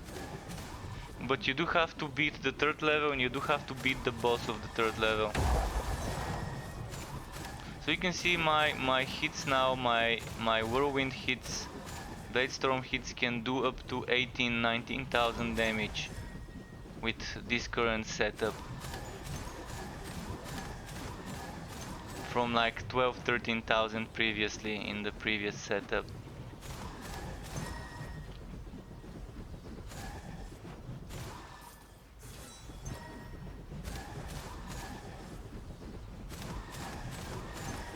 I'm not sure whether there is a list of that.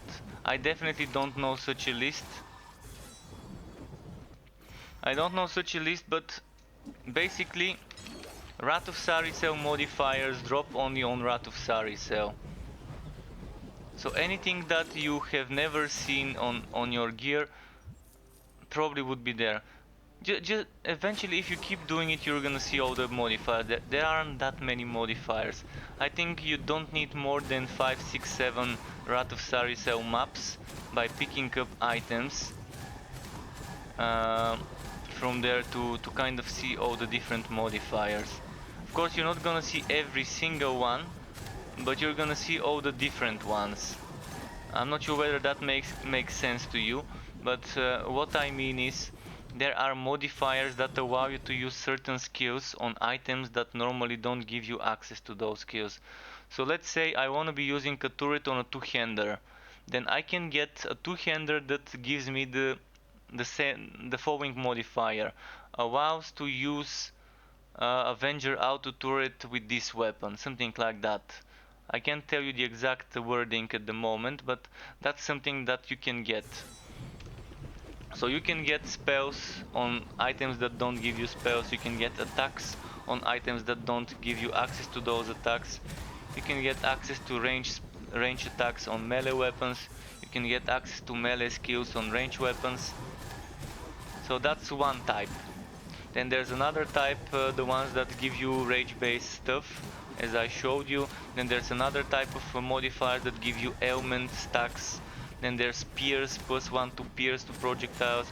So there's those different projectiles that basically give you, it gives you some passive skills under the form of a modifier on an item. That's what they are. In its core, they took some of the passive skill modifiers and added them as item affixes. That's how they made it.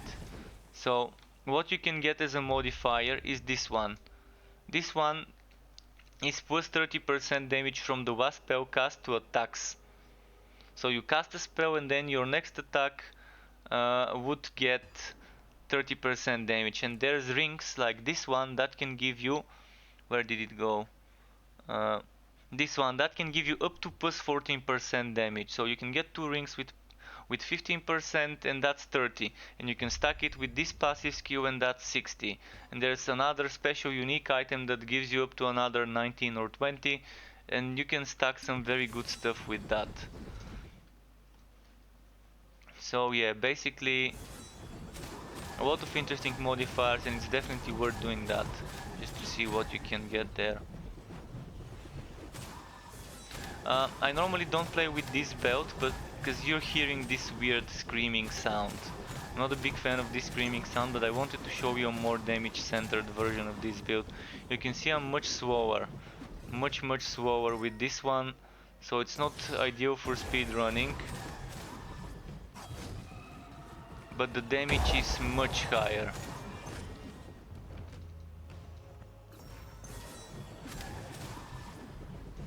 So I'm gonna do one run of 6 maps in a row with that setup, just to show you the difference properly.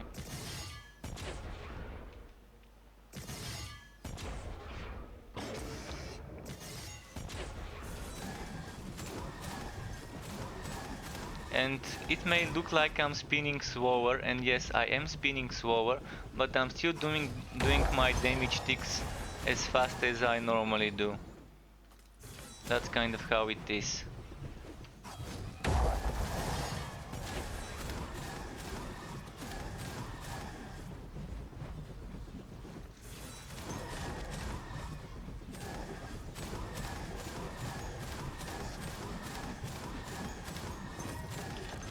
Ah, damn.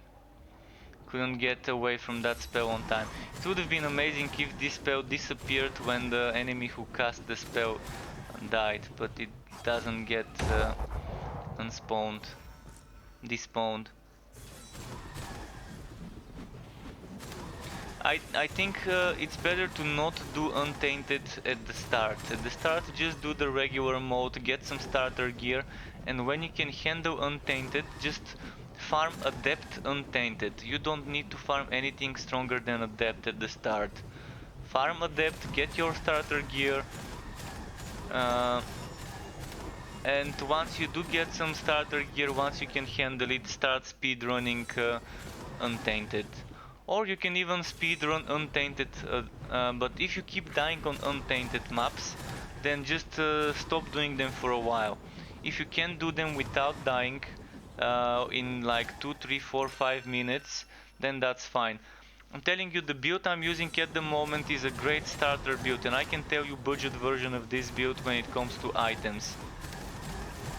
It can work great even with a yellow weapon, but if you have some unique items like Edgy, or like what's its name, the Rygar's Hope. Rygar's Hope is a great unique item as a starter to this setup. And it's still gonna give you some okay damage. I can tell you some of the stats you might wanna look out for, but if you're playing turret, your passives, even if you do something like my passives, won't be that much of a damage loss. But of course for turrets there are so many builds. There's ailment based turret, there's a residual energy based turret build, there's a turret build that stacks residual energy and immortal offering, then there's a melee based turret build, and if you're doing a melee turret build and if you don't have a helmet with damage per unspent rage points, you can use, there's a unique helmet called James Towtail.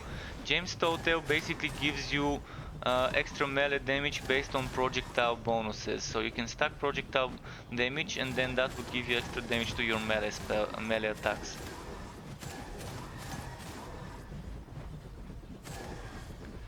If you make a summoner, well, currently in the game there's no summoners, and I can't tell you, but what I can tell you, if the summons can crit, you would want enough ferocity to get 45, 50, 55% spell crit chance, because summons are considered spells.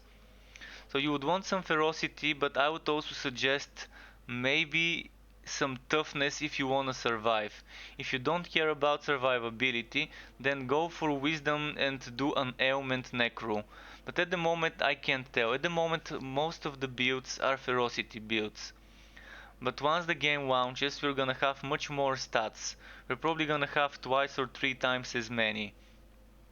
Currently we're getting 10 per level, but I think on launch we're gonna be getting 5 per level. 5 per level, 89 levels. Let's calculate it. Let me go open the calculator. 5 times 89 equals 445 points. So we'll probably get 445 points when leveling up. And I would suggest, yeah, get some ferocity, get enough crit chance to be satisfactory, to not feel that you're not critting. You might want 45, 50, 55, 60, hell, you might even want 65 or 70. But at certain point it becomes an overkill, and you're better off spending the points into toughness or into something else. But at the moment, all-in ferocity is most builds. Unless you're doing a tank build, you're gonna go for all-in on ferocity. But once the game launches, there's gonna be some hybrid stuff going on there.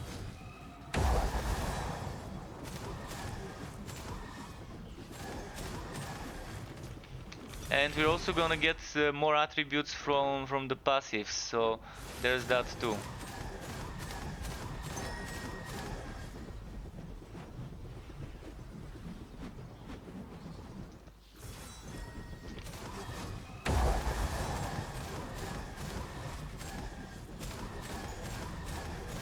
Okay, did I summon the boss yet? Boss is ready. Can go and get him.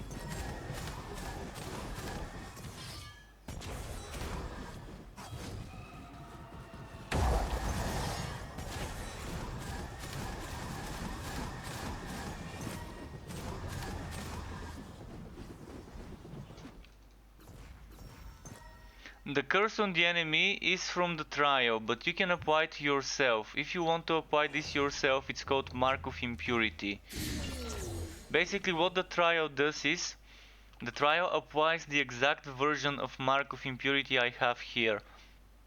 So if I want to remove this and make the enemies explode, I can do this. And now you're gonna see that the enemies are gonna be exploding. So pick good. Do you see those white explosions? When they die, there's those white explosions. So I just completely changed it. Instead of spreading the curse to nearby enemies when they die, they can explode and do some extra damage. So pick modifiers that you want and like, and that's gonna be applied to the curse. So basically that's how it works. It casts your Mark of Impurity on enemies. It doesn't cast a Mark of Impurity, it casts your version of it with your modifiers. Not sure whether that's intended or whether it's a bug, but I do think it's intended.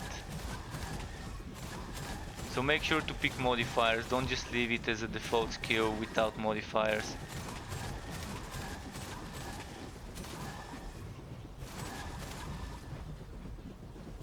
But I'm not a big fan of this sound, that's why I normally don't use the trial. But I'm gonna use it until this run is finished, and then I'm gonna switch back to the movement speed setup for speed running.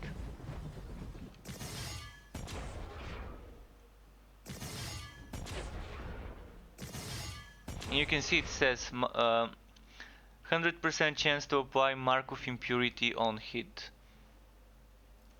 It also gives some wife leech, which is pretty nice, because I'm whacking wife leech on my weapon. I really would benefit from some wife leech on my weapon.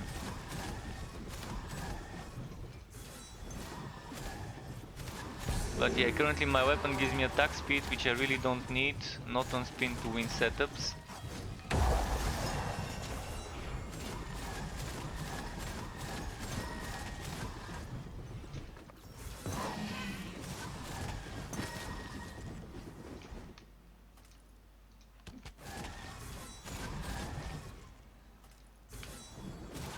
Let's check our spoils of war.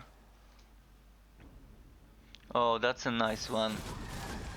But not really, it doesn't have a socket and only 2 flat damages. I've got better. Spell casting speed, not too fancy. 40 attack speed, and the two I've got here is 47 attack speed, 46, 5 to 9, 5 to 8, 4 to 8, 5 to 7, 13%, 9%, 14, 7, 59.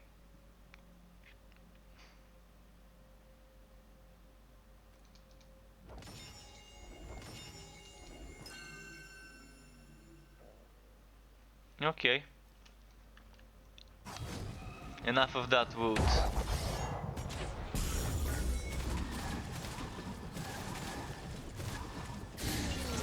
Sacrificing to the wood gods, so hopefully they reward me Smile of the Searing Sun. Or the Rage Mage legs. I really want the Rage Mage legs. If I get those Rage Mage legs, I'm gonna be showing you some very fun setups with them.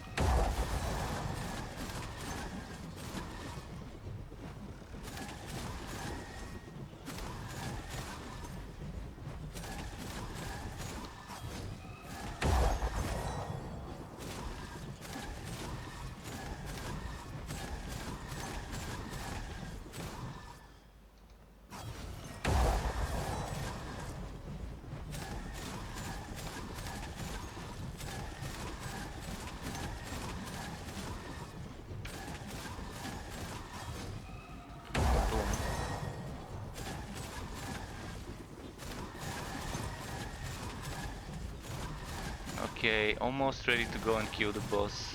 I think by the time I reach it, I should be good to go. There we go. Let's go.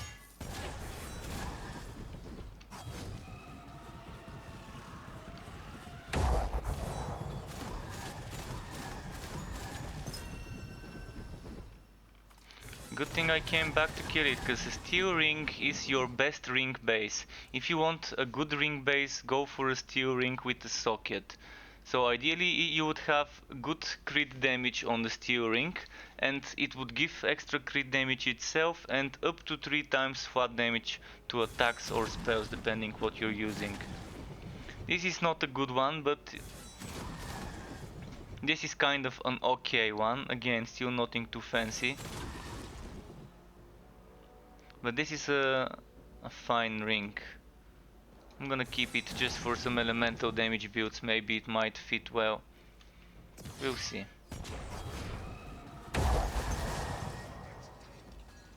Ah, I got...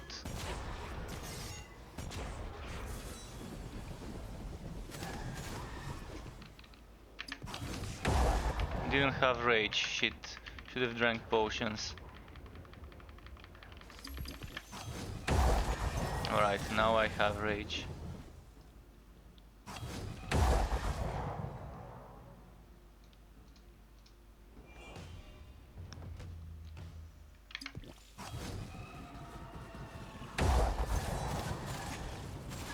Is this the last map or is there another more? We'll see.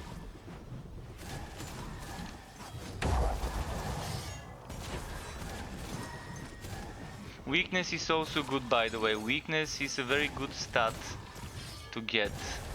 Because weakness, first of all, it makes the enemy do less damage, but it also makes them take more damage. So with weakness, you're taking less damage and you're doing more. Pretty nice.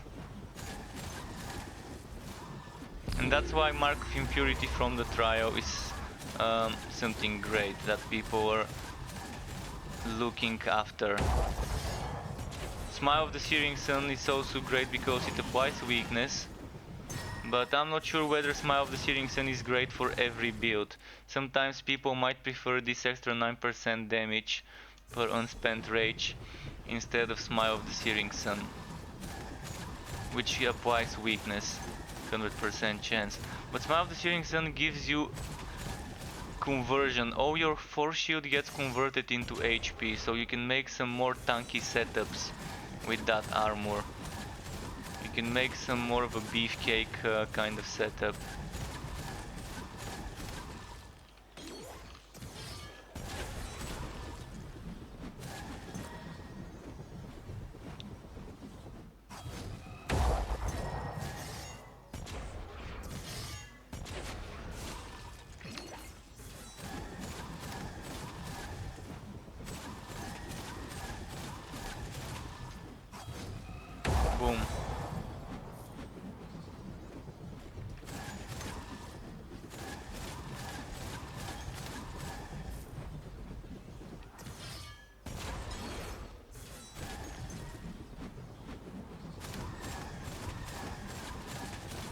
Wow, look at how many. They just keep showing up. Right, please give me a movement speed shrine. That's all I want. There's 3 shrines, one of them should be good. Global Wife Lich, I'm not gonna get this one.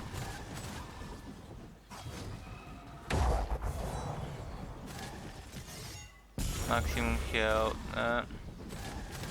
nothing too fancy.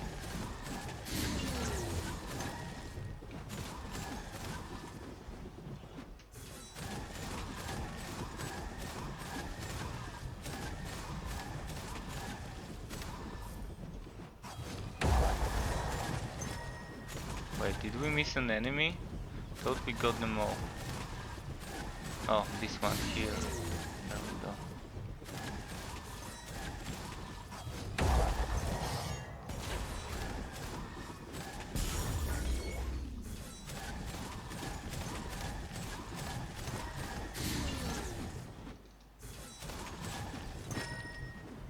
These blue chests are not really worth it, but who knows, maybe I'm gonna get lucky with it. The red chests are the ones you want to never miss.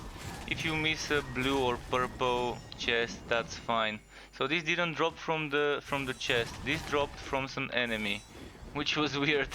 Some regular basic little dude, little creature.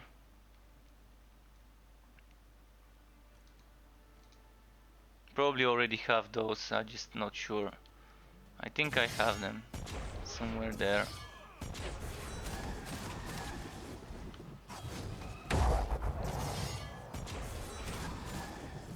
But yeah, if you're playing the game now, don't beat yourself up if you can't min-max a build. Everything's getting closed in 4 days, so just try to experiment with as many skills and abilities as you can. Experiment with different setups, see what you like. Get more experience under the hood in terms of testing things. Then when the game launches, you're gonna have some sort of a rough idea what to do while leveling up, what passive skills to take, what active skills with what modifiers to maybe go for at the beginning. Because you're not gonna be as strong while leveling, you're gonna be getting twice as little passive skill points when leveling up. So you're not gonna have as many attributes, you're not gonna have as much damage, and you're probably gonna have twice as little attributes as well. So not just the passive points, but the attributes. Those you're gonna get only 1 per level, not 2. So I could get this one for at level 6 at the moment, but when the game launches I'm probably gonna be able to get this at level 12, not at 6. Actually it won't be level 12, it should be level 10, because it's 10 points to reach it, or 9 points. I'm gonna go and do it easy. At level 9 I'm gonna go like this: 1, 2, 3, 4, 5, 6, 7, 8, 9. Then at level 10 I can respec and do 1, 2, 3, 4, 5, 6, 7, 8, 9, 10. But currently you only need level 6 to get this.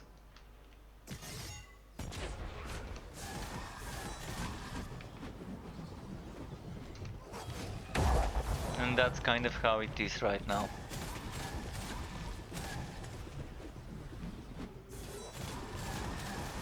And I'm so excited. One of the things I'm most excited about is new items, new wood, new builds from those new items. Item whore like me should be excited by items, I guess. Won't be an item whore if I didn't get excited by new wood.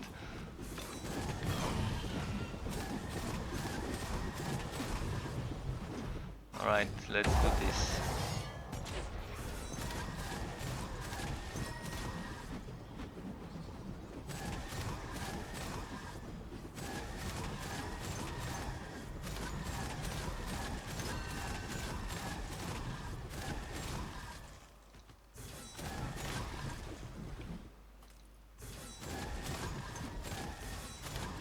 Ah shit, stuck. Alright, I stuck myself. Wait, was this? Never mind. It's an interact.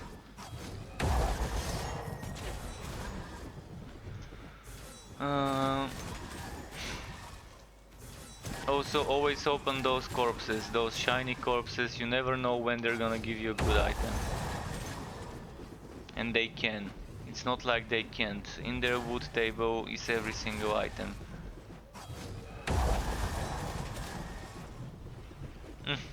Okay, I need to go back. Kill some shit.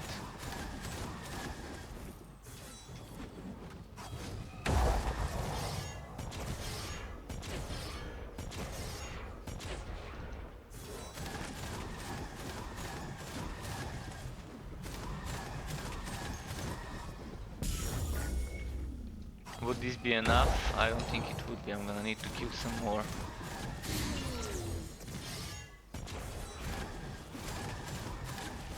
I think those here should be enough though. Oh, and there's a chest.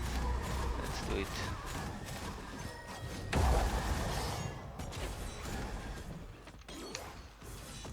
No!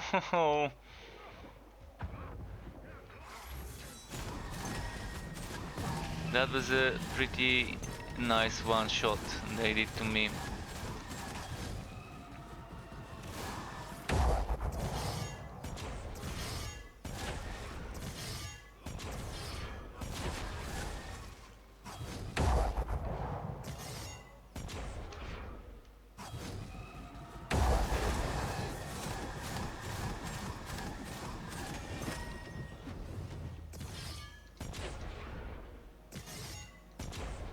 This is a glitch. So if you click it super fast while you're still mid-air, it doesn't get inside. But if you land, it gets. I was just wanting to show this bug. You can't enter a portal while you're mid-air. You can try it in the town by trying to enter a portal while you're still flying. To enter a map portal. It's just gonna return you into the Stormfall map.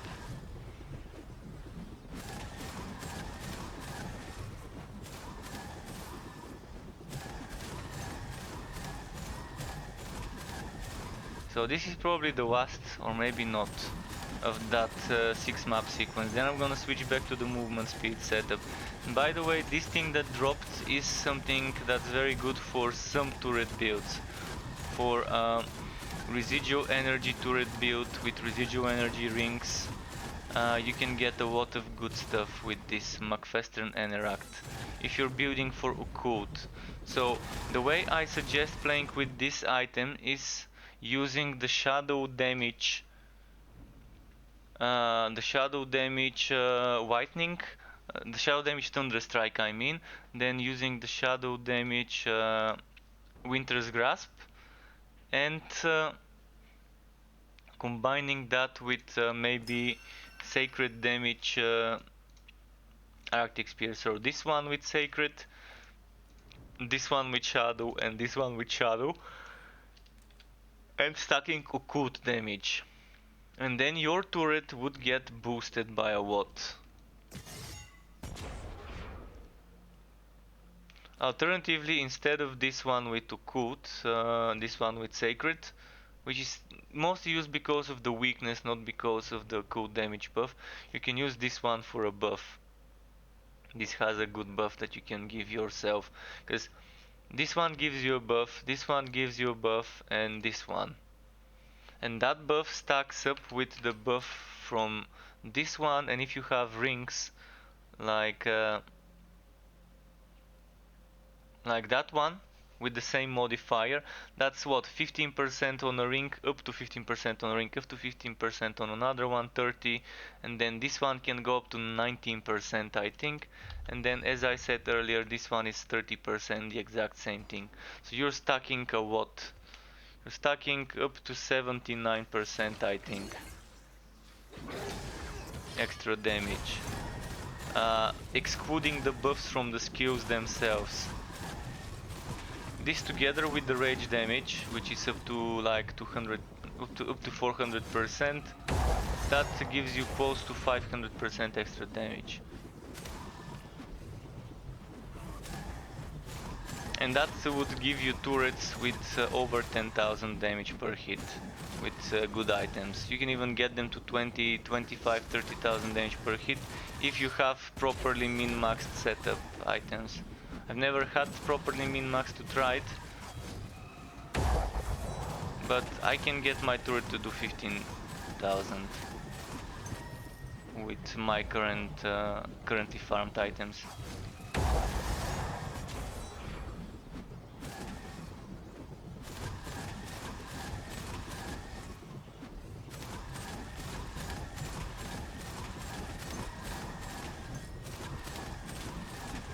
And the one good thing about this setup with McFester and Interact compared to other catalysts is, I'm not sure whether you've noticed this, but this doesn't have the transfer time reduction. You can see this one, transfer time reduction minus 67%, this one minus 68%.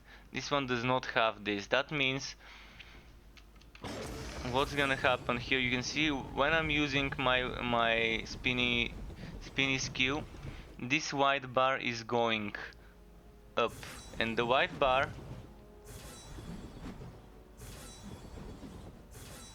you can see as the white bar goes down, that's the transfer time.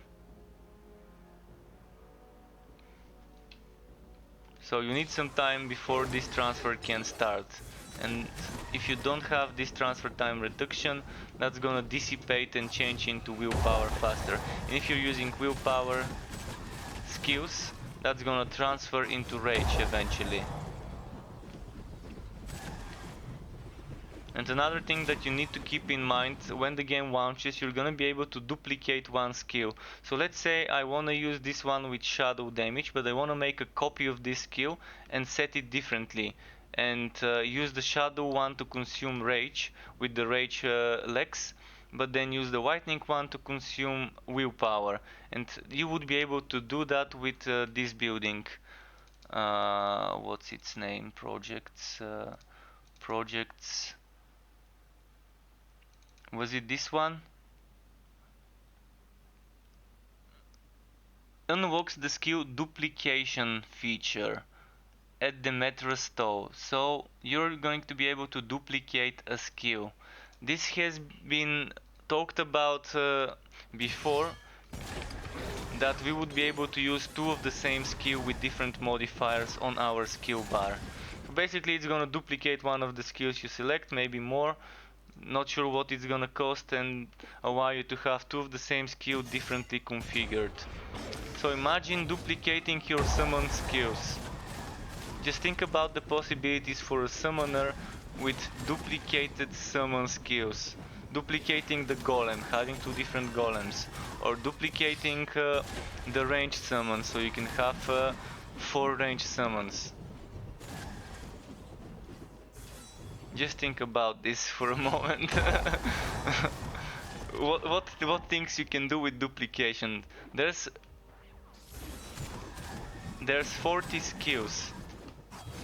Currently there's 24 in the game, and another 16 have been announced. In each of those skills you can duplicate and make a second or third version, maybe. I'm not sure how many versions we're gonna be able to make.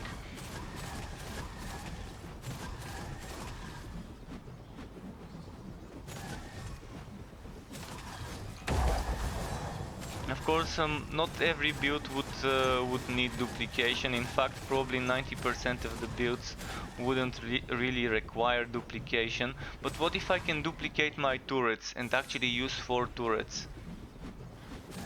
Would that work?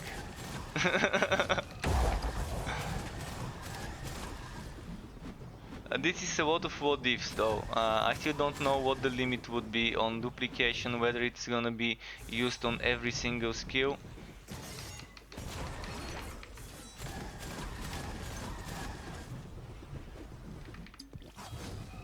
But if I can use it on every single skill, I can tell you right away, many people would be going for double turret skills, if the turrets are still as strong as now.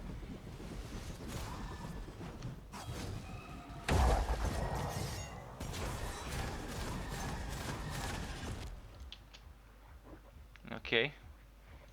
You win, zombie, you win. There we go, got the zombie down.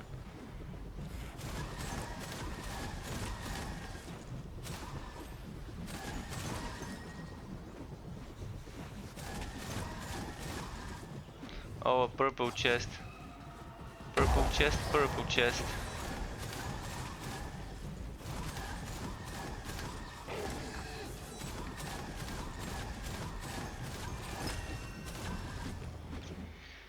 Up. Oops.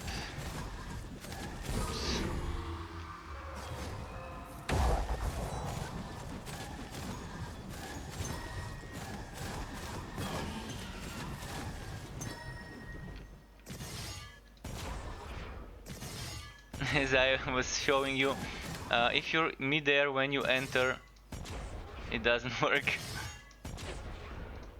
And now I glitched it. I actually glitched it. Yeah, I cannot enter now. I should not have done this. I wanted to mess around with it and now I glitched it and I can't go in. Well, we can save it by going to the main menu and reloading.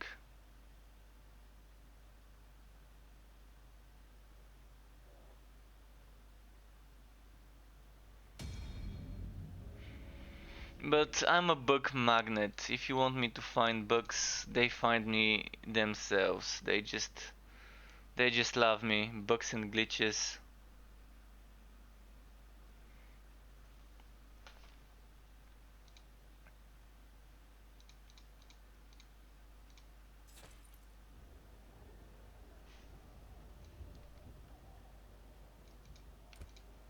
Let's see. Nope. Nope. And my McFestern was 18%. Yeah, 18% and 39 occult. So this one is definitely trash tier. And as I said, the item level currently is just a number. This is 31 level item. This is 38. You can see the 31 is clearly the superior.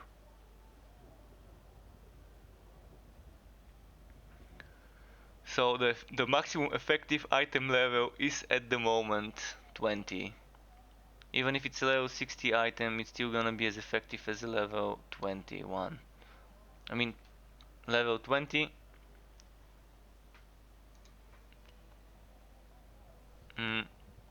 What about those?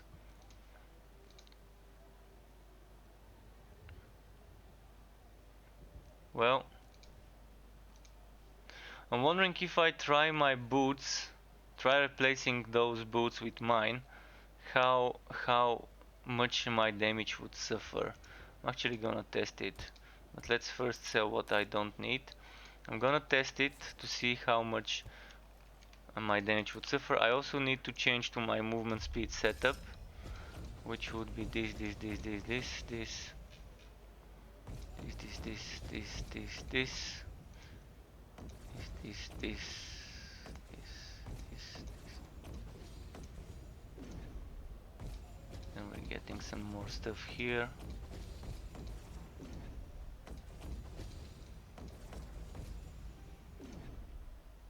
I missed something. Oh yeah.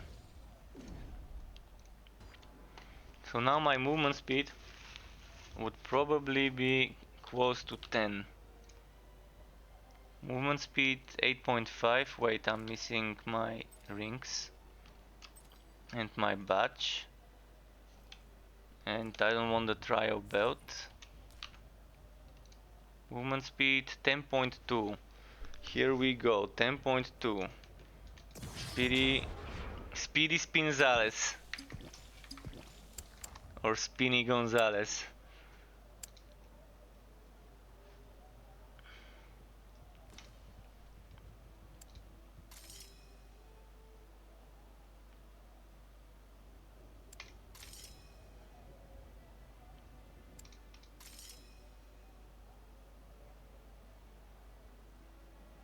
Not doing toxic, am I?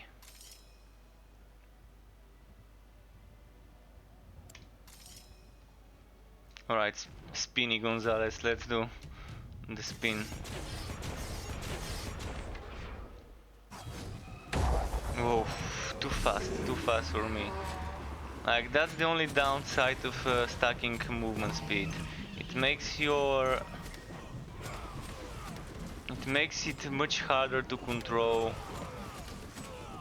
what's its name, the warpath. So I lost a lot of damage now by switching my boots, but that movement speed, man. If only I can get a better Udelia's March with 15% movement speed, it would be great. Do those boots actually give me...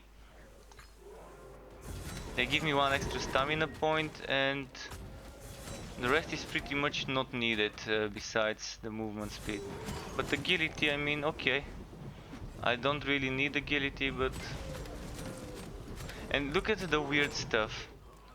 It's removing 23 all resistance and I only have 31 right now with that item.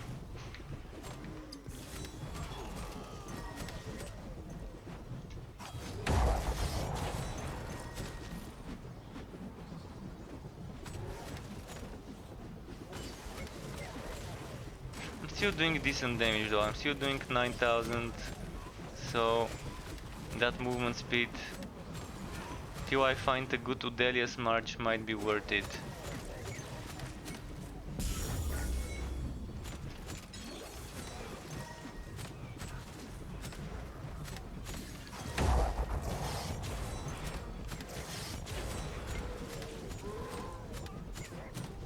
Wait, was this a movement speed shrine? Might have been, because yeah, the speed is too much.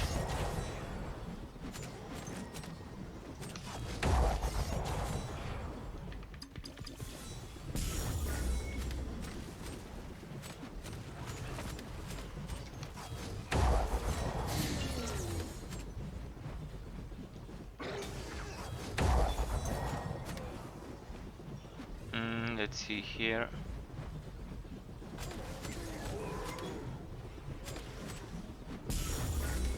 More shrines. I love the forest though. This is my favorite biome, my favorite map type. Regardless of the layout.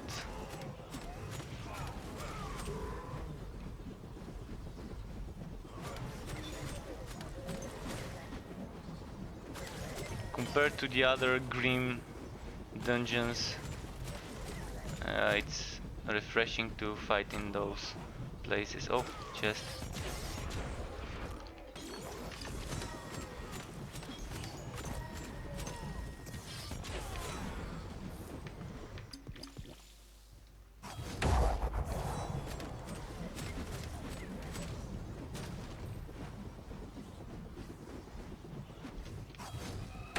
No.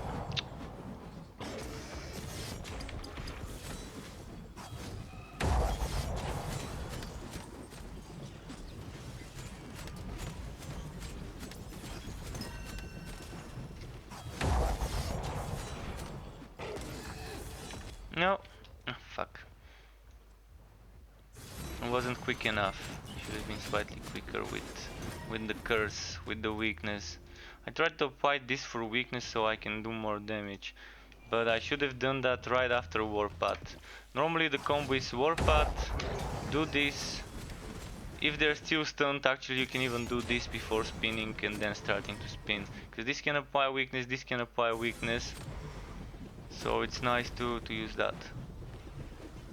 My weapon is a two-hander with 3 times flat damage. I'm gonna show you just a moment. Anyone attacking me?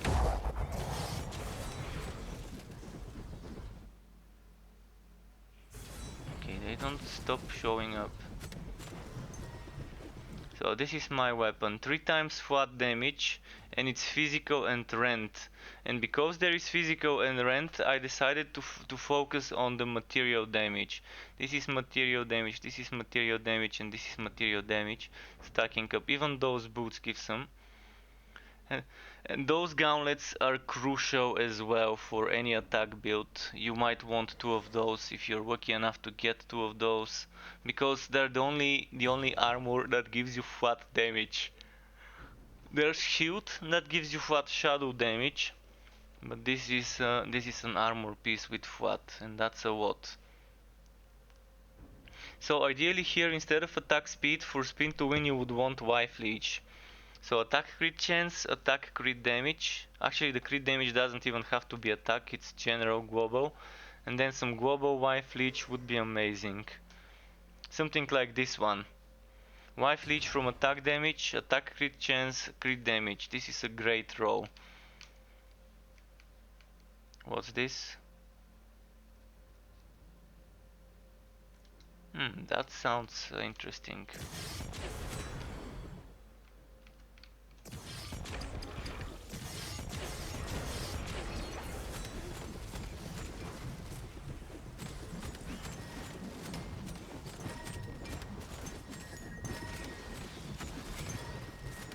Okay.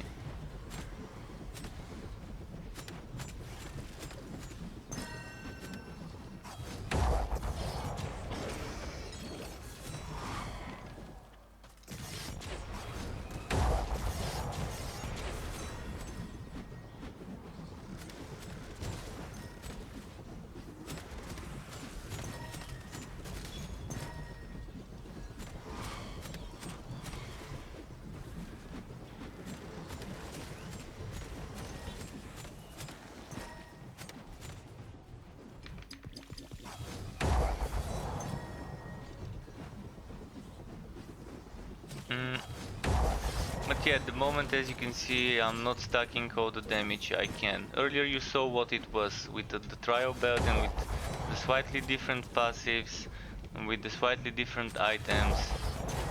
The damage was much higher. Now, oh fuck.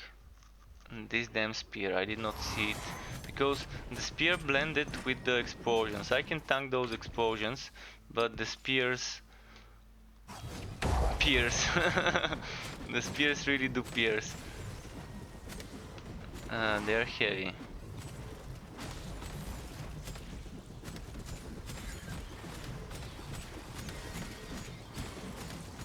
Oh, look at all those enemies. Ah, stuck. Okay.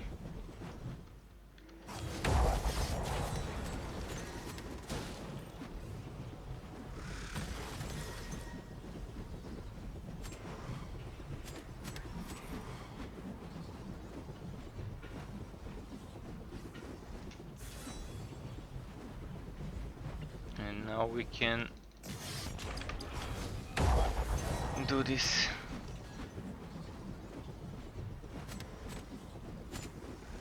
Before going to the boss, I'm gonna clear this dead end, because I still need a lot of kills.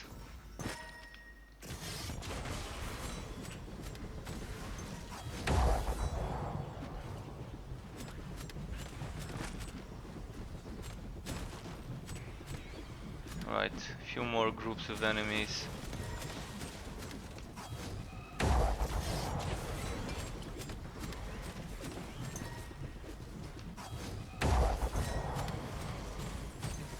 That should be enough, let's go. 370 magic point, by the way, that sounds nice.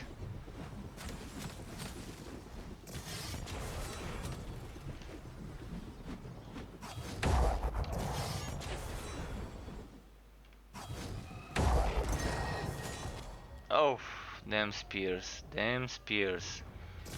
exploding ones.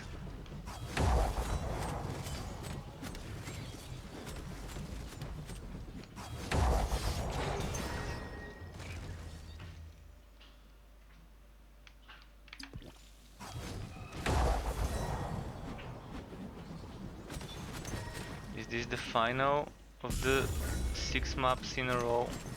Keep forgetting the number from which I start. Should be what, +4, then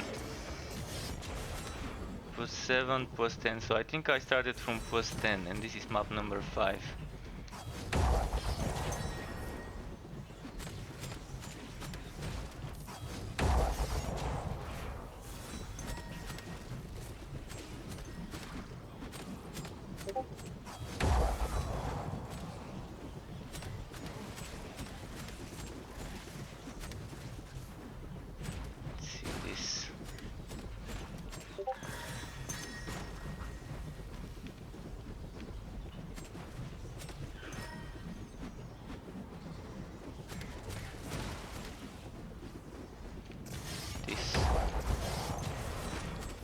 wow, wow, wow, wow, wow.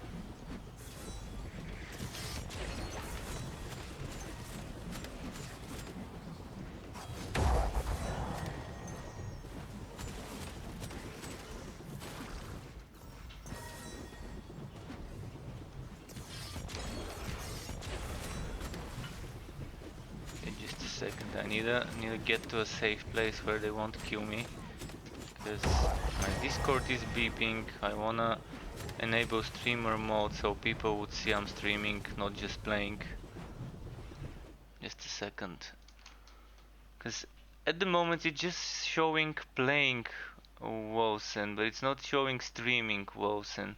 So I think I need to just enable streamer mode in Discord to start showing that I'm streaming. Where was this though? My account, privacy. No, not privacy. Overlay? No, fuck. Where the hell is this streamer mode? Connections? No. Uh, oh, streamer mode. There we go.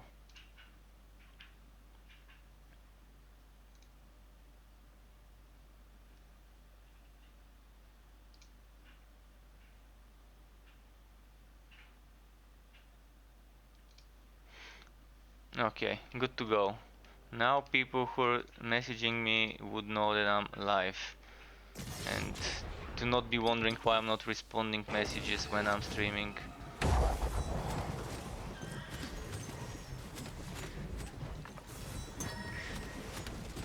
I didn't know it doesn't show that I'm streaming when streamer mode is disabled.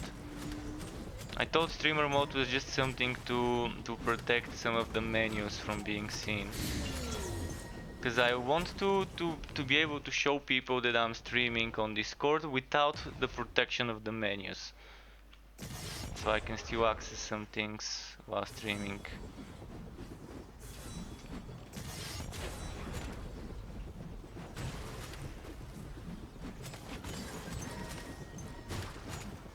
Alright, let's keep moving.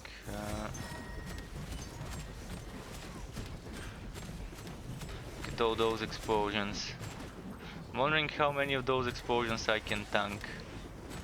I'm gonna get myself into one when it's just a single one to see how much damage it does. Like this one. Okay, I think I can tank 2 or 3 of those exploding at the same time underneath me without dying.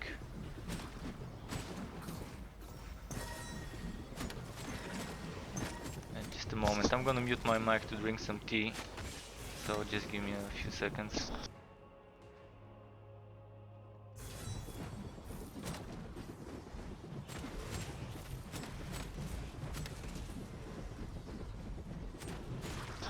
Okay, good to go.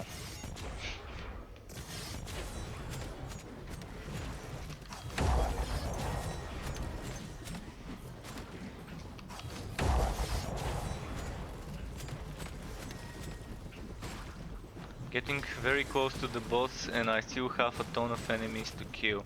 This guy kind of slow to fill this map.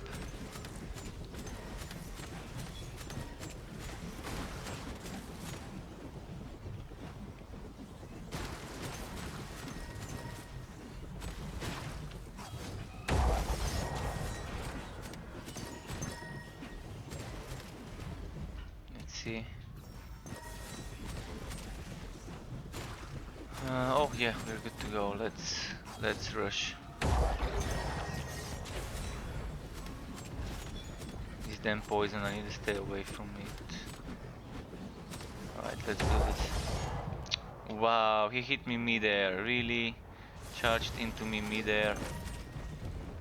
Wookie bastich. Speaking of bastiches, who here is a fan of Wobble? And the graphic novel, comic book, the character? He's one mean bounty hunter, intergalactic bounty hunter.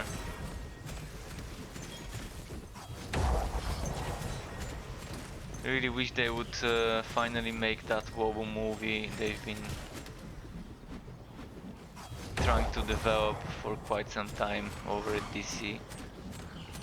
A good R-rated wobble movie would be just the best.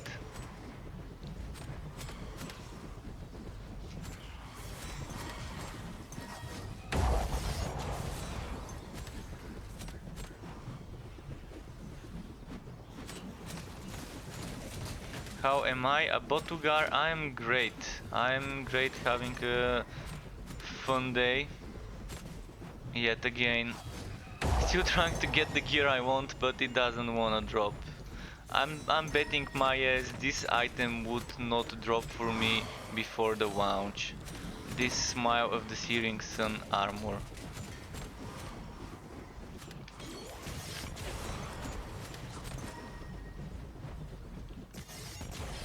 And even Handel, I'm not sure how to pronounce this, but even I can't wait myself, and welcome to my channel to you as well. Sorry guys if I didn't reply immediately.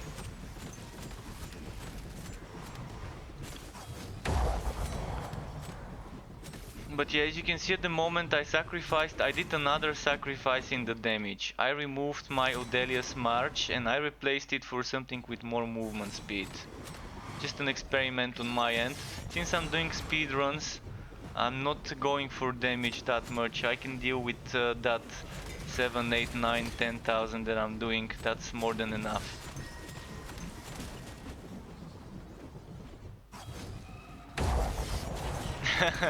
Thank you for the Strakwa. Right back at you, Botugar. Right back at you.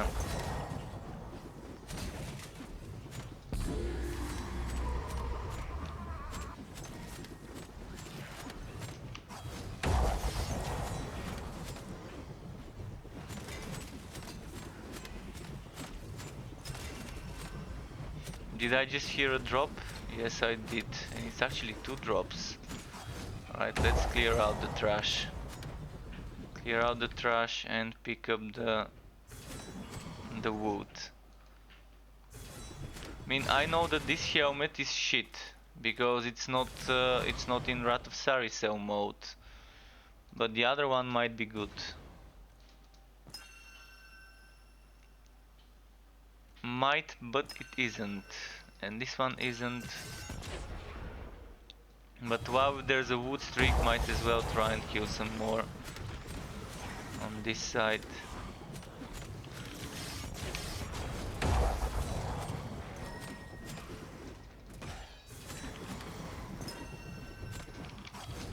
Yeah, there is a wood streak going. I can smell it. My wood senses are tingling. I'm gonna get a drop soon.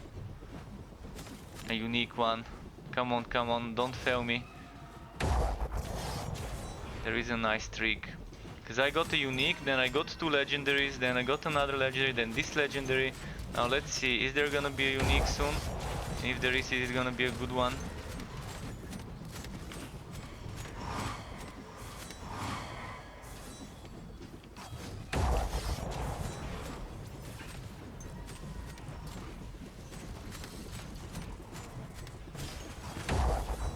Maybe that's it for the streak. Maybe that was it, the final item from the streak. But it was a nice streak. 4 legendaries and a unique to start it.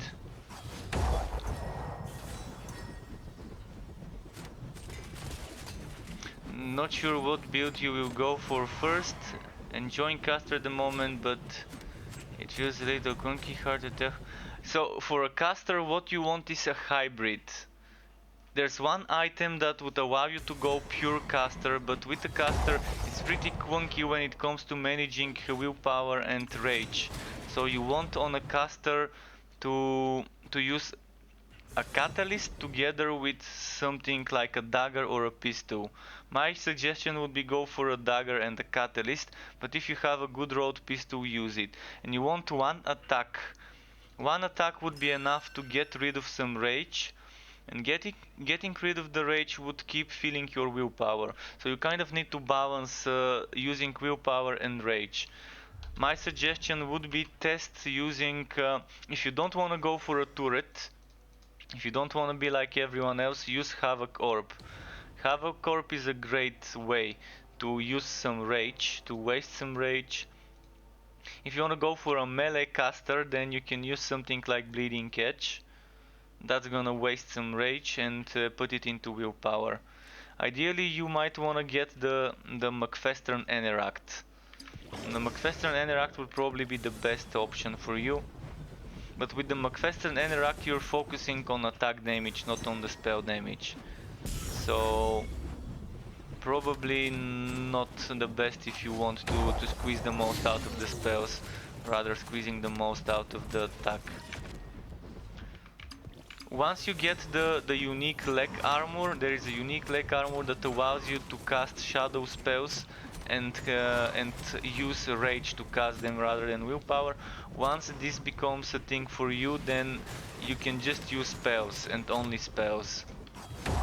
You can use Thunder Strike as a shadow Thunder Strike, and that would cost rage, and then you can use other spells to consume willpower, and that's gonna be fine. But until then, you're probably gonna have to make a hybrid if you want the mage to not feel clunky.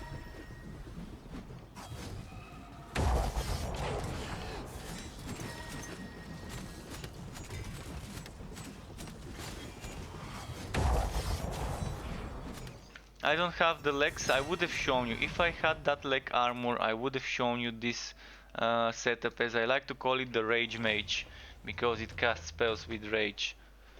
It's such a nice setup. It's a nice setup for an occult based mage with the McFestern or another. But the good thing about the McFestern is it doesn't have that time reduction. Rage to willpower transfer time reduction.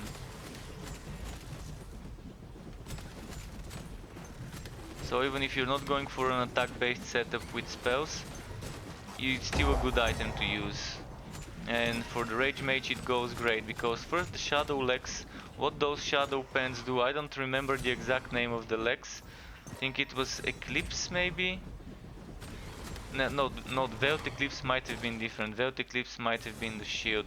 But anyways, it gives you extra shadow damage, but then it reduces material and elemental damage. So you're doing less material and elemental, you're doing more shadow, and it allows you to cast shadow spells even if you are playing a non-caster item. Like, even if you don't have a catalyst or a staff, you're still gonna have access to shadow spells. And there's two shadow spells. Winter's Grasp can be made to a shadow spell, and Thunder Strike can be made into a shadow spell. And Slayer's Flurry can be made into a shadow skill. Another shadow spell that you would be able to use when the game launches would be Infinity Blades with conversion of Aether to Shadow. Infinity Blade would have this modifier that converts its base damage to shadow. As a proof, you can see this. So this is Infinity Blade. By default it's Aether, but with was it this one? No, this one. This one grants a shadow or Aether damage bonus to nearby allies. The bonus granted depends on the base type of the skill. So that means that it would be possible to have base type shadow of this skill. And since that's a spell, it's gonna work very great for the Rage Mage setup or any setup with those legs that give you access without needing to equip a catalyst or a staff. So some sort of rogues, assassins that are using dual daggers or a dagger pistol or dual pistols, even just regular melee weapons or a two-hander even, you would be able to cast this skill if you have those legs that give you access to shadow spells.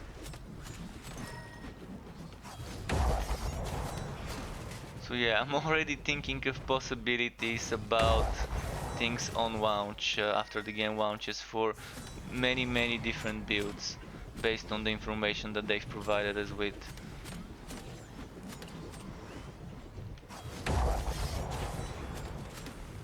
the hints are there. The hints are there, and it just takes a little bit of thinking to find them. Such as this, they didn't announce that this skill would be able to go shadow, but it's super easy to deduct based on this modifier that this skill would be able to go as a shadow one. It just fits perfectly well into my shadow blade, spell blade setup that I used to play before the switch to offline mode.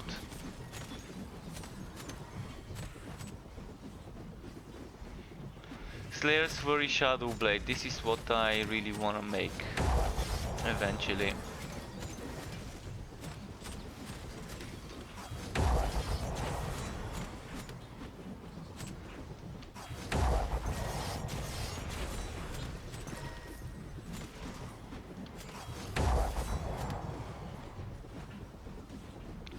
Yeah, well, you do have it right now. At the moment you do have that Shadow Ninja, but it's not as good as it can be. Because I need items. I need 2 items to get it to be good. Without those 2 items, I can't. I can still show you though.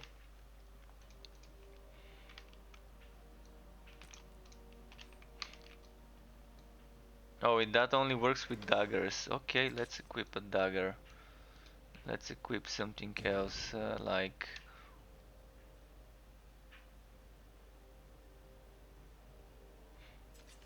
I don't have the best items for this. I'm just gonna quickly show you the attack so you can see what I'm talking about.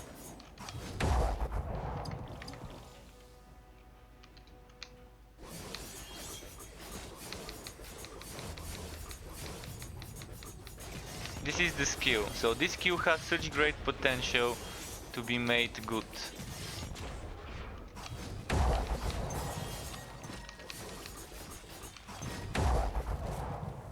Of course, at the moment I'm not built for it, and I just mumbo jumbled some items, stitched them up together.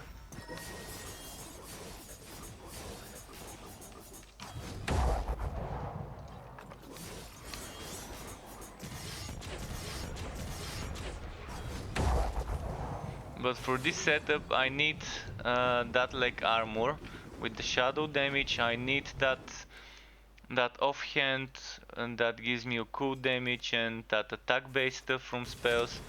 And it's basically relying on using this to buff myself, and this to buff myself.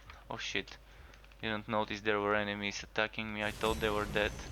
So I'm buffing myself with those 2 shadow skills because they have a buff after you cast it. And I'm stacking this one, residual energy, together with preferably rings that give residual energy, like that one here. And since the offhand has that residual energy, it's gonna be great, honestly. I used to play it and it was a very fun setup. The only thing that the setup needs is a lot of HP, a lot of wife leech. And to get a lot of HP, there is a specific armor chest piece that converts force shield into HP. And if you stack a ton of force shield and HP bonuses and get some extra wife leech, and you would be able to get some good wife leech later on from things like, look at this gem. This gem, it's only tier 2. Pay attention to the tier. Only tier 2, and it already gives 6% wife leech. So that means probably tier 1 is 5%, tier 2 6%, tier 3 7, tier 4 8, and tier 4 is not the final tier. So there's gonna be at least 2 more tiers, at least. So if there's 2 more tiers, that means it's gonna be 10% wife leech. And this thing goes into defensive. That means we have 1, 2, 3, 4, 5, 6 defensive sockets. Quest rewards can give you helmets with 2 sockets as well. So up to 6 defensive sockets. If it goes to 10%, probably even more, That's too much wife leech. That's more wife leech than you need. I think anything above 30% is probably gonna be kind of an overkill. So you can put 1, 2 or 3 of those gems for wife leech. You can get that armor that converts force shield into HP. You can get the shoulders that give you up to 20 something, 29% force shield. 2 of those would give you up to 60% force shield almost. And then you stack some other force shield stuff. There is a shield. If you don't want to use the interact, you can use a shield that gives you flat shadow damage to attacks. A shield that gives you force shield, block chance, block efficiency, and flat shadow damage. So there's 2 versions to make this build. One of them would be with the interact, the other one would be with the shield. And I think the one with the shield would be the better option to give you some extra survivability. It's gonna be interesting to see how I can min-max this setup on launch, and I really wanna make it.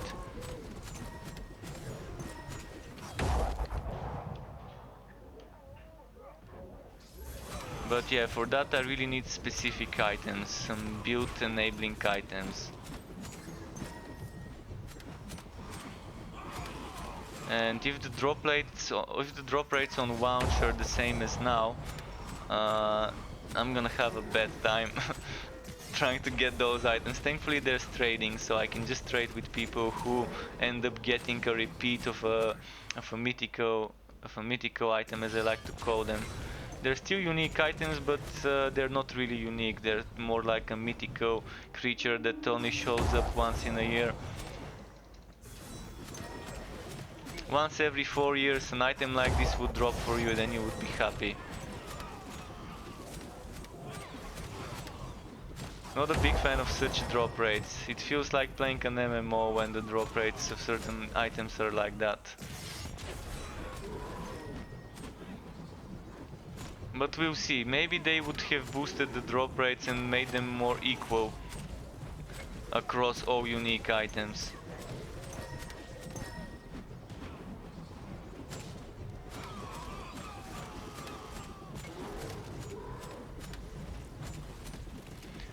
King Drake 02, that's not nice damage, but if you wanna see nice damage I can get that to do 19,000. I can show you damage. This is actually not my damage build, this is my movement speed build. 10.2 meters movement speed. I can show you some damage in a moment. I was showing the damage earlier, but I'm gonna show you. And nice to see you on my Twitch, dude.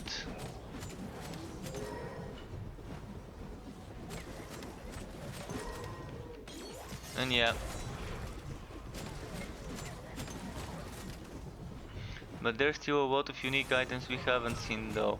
Yeah, there are a lot of unique items that they will be adding. And I'm hoping to get some unique items pretty early in the game, even if they're level 5, 10, 20, 30. I'm probably gonna keep those items just for the abilities until I get stronger level items once I start leveling up. I really wanna see summon damage items, summon based, pet based build items on launch, and there probably would be. They would have probably made something that increases summon damage or summon HP. This build compared to the turret build, this build is for speed farming, easier difficulty. This build does not require as much thinking as a turret build. You just hold one button and every now and then press one of other 4 buttons. That's it. So it's kind of the semi-brain dead build. But it's not something to use for pushing. If you try to push with this build, you're gonna be very vulnerable to attacks. Especially if you do it with the slow version. The slow version does twice the damage I do right now, but it also is so much slower that you're kind of super easy target, like a sitting duck.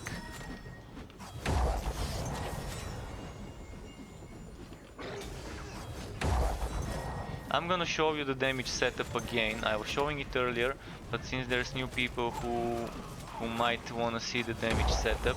I'm gonna change my passives after I finish this run and change my items. Frank Mueller, uh, welcome Frank Mueller to my YouTube. Nice to see you. Poison. This is the regular mode, regular expedition. It's not Wrath of Saricel. And you can see the enemies are 18 level above me, only level 38 enemies, so it's veteran plus something. I think I started from plus 4, but I'm already getting close to plus 7, plus 6. I think this is map number 6 out of 6, so after this one I can go to the town and show you the damage setup if you want it.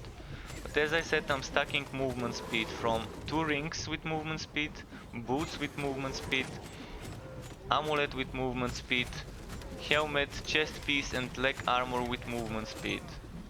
So this is not meant for pushing, it's not meant for damage, it's meant for movement speed stacking.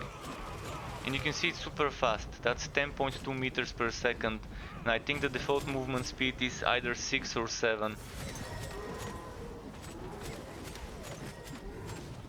meters per second.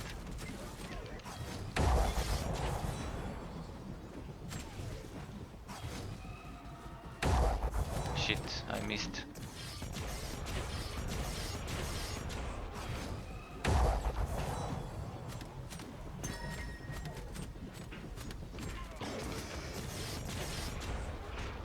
Ah, shit. And boom. No!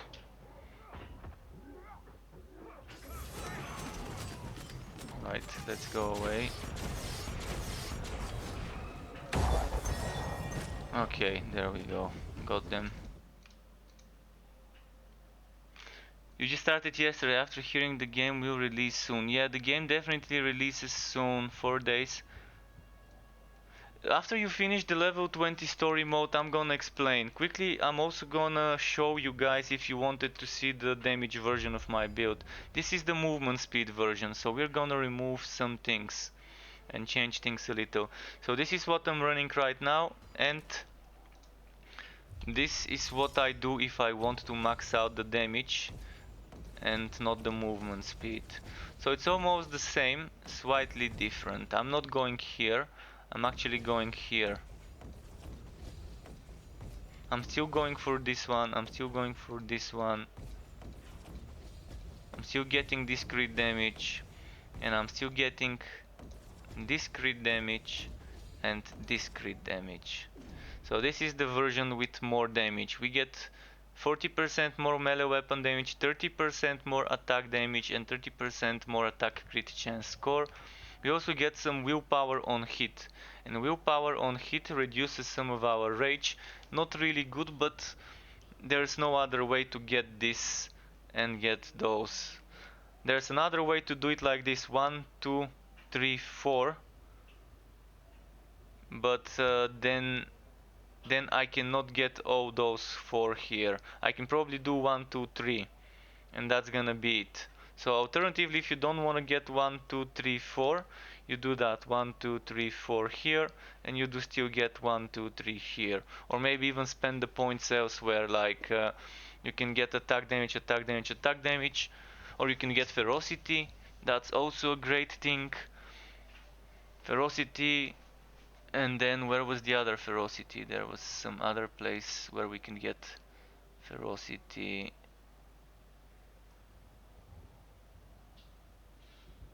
Probably not. Okay. Well, yeah, this is how I go for damage. So now what I do change is I change Sunny's stash, which is my movement speed, for Ring of the Arbiter, because Ring of the Arbiter reduces attack speed and Bladestorm does not need attack speed. Bladestorm spins slower, but it still does damage as fast as usual. I don't need this, and I change this for that, and this one gets changed for this amulet. Not the best amulet, but it's the best I've got. It could be much better.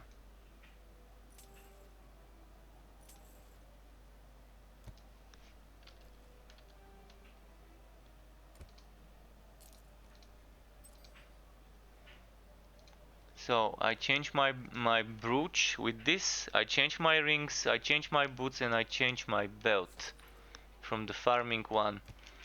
And that's my damage setup. Do you switch to Soldier of Fortune? Yes, you switch to Soldier of Fortune, and once you switch to Soldier of Fortune, my suggestion would be start doing some expeditions. So you go to this NPC, Alexander Ivakin. Alexander Ivakin, you talk to him and you start expeditions. Start with basic expeditions. Don't do Wrath of Sarisel, don't do Untainted yet. Get some basic gear and do a depth. My suggestion is do 3 maps exit. Do 3 maps exit. Don't push unless you want to push. If you want to push, feel free to push. But if you end up reaching a difficulty wall and you think you need gear, you definitely need to stop. And there's 2 versions of doing this. One of them is doing a depth and rolling area modifiers. Shock chance, just pick some modifiers that you think would be fine, something that would not hurt you that much. So you roll the modifiers, and you can roll 5 modifiers. So one way would be doing this, going accept, and that puts you into a rifting mode. So you do the map, then you go to the next, then you go to the next. Once you've done 3 maps and completed them, you can go back to the town and unlock a checkpoint. Or you can keep going and finish 6 maps and unlock 2 checkpoints. That's one version. The other version is this one, wearing untainted enemies. This completely changes the game. This makes it so that the enemies don't drop items, but it's a single map run. Single map run, you reach to the end and then you get rewarded based on how you performed, whether you died, whether you didn't die, if you did die, how many times you died. Each death removes 1 rank, from S+ to S, from S to A, from A to B, and from B to goodbye. So let me read the other messages quickly. How hard is it to get the 8% damage bonus per 100 unspent rage? Actually, it goes up to 9%, and you can get it on helmet and on chest piece.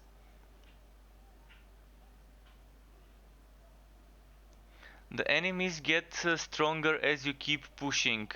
You should stop wearing untainted enemies if you want the enemies to get stronger. So as I said, each 3 levels you complete unlock a checkpoint, and you can then start from this checkpoint, which is 3 levels higher. So from a depth, you do complete 3 levels or 6 levels. If you complete 3 levels, you unlock Veteran 1. If you complete 6 levels, you unlock Veteran 2. Then from Veteran 2, you can complete 3 or 6 to unlock Veteran 3 or 4. And that's how it goes. I'm gonna do Wrath of Sarisel now. This is where you get those items with the rage based damage. So you can see this one, I'm doing much more damage than before, but I'm much slower with this setup.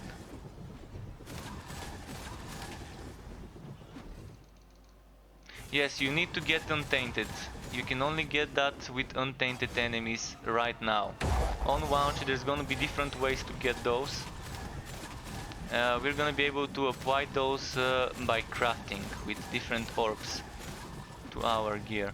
So you can see I'm much slower, but the damage goes much higher if they don't survive the first hit. And this is just me showing you that even Adept can give you decent items.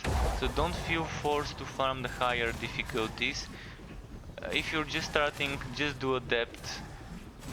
And what you need to do on this mode is you don't have to kill elites. You can just skip the elites, go for the boss fight, kill the boss, get the chest and exit. And with the build I'm using, by the way, you should be doing pretty fine on Adept. I mean, everything should do Adept. If a build can do Adept, then there's something seriously wrong with it. With yellow gear, most builds, good builds, can do Adept with yellow starting gear, without any legendaries, without any uniques.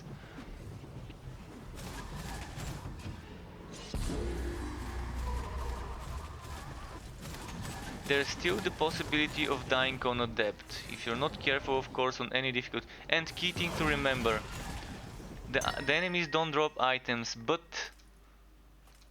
the chests, if you see cursed chests in this mode, wood the stuff. Wood the stuff because it can give you the special modifiers. The special modifiers that only drop from this place, like this one, rage generation on hit. I'm just gonna show you some examples, like the battle staff. Well, this is not a good example, I'm gonna find more gear and show you. But yeah, there's some special modifiers that only drop in this mode.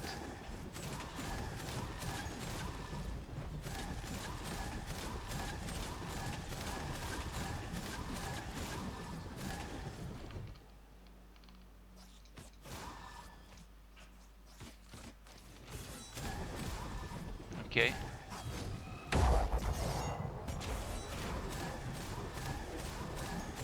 Yeah, I have a lot of good gear. I have good gear and that's why. I mean, it's not min-max gear, it's mediocre gear that I've got, but it has the important things. I focused on the important things, not on rarity.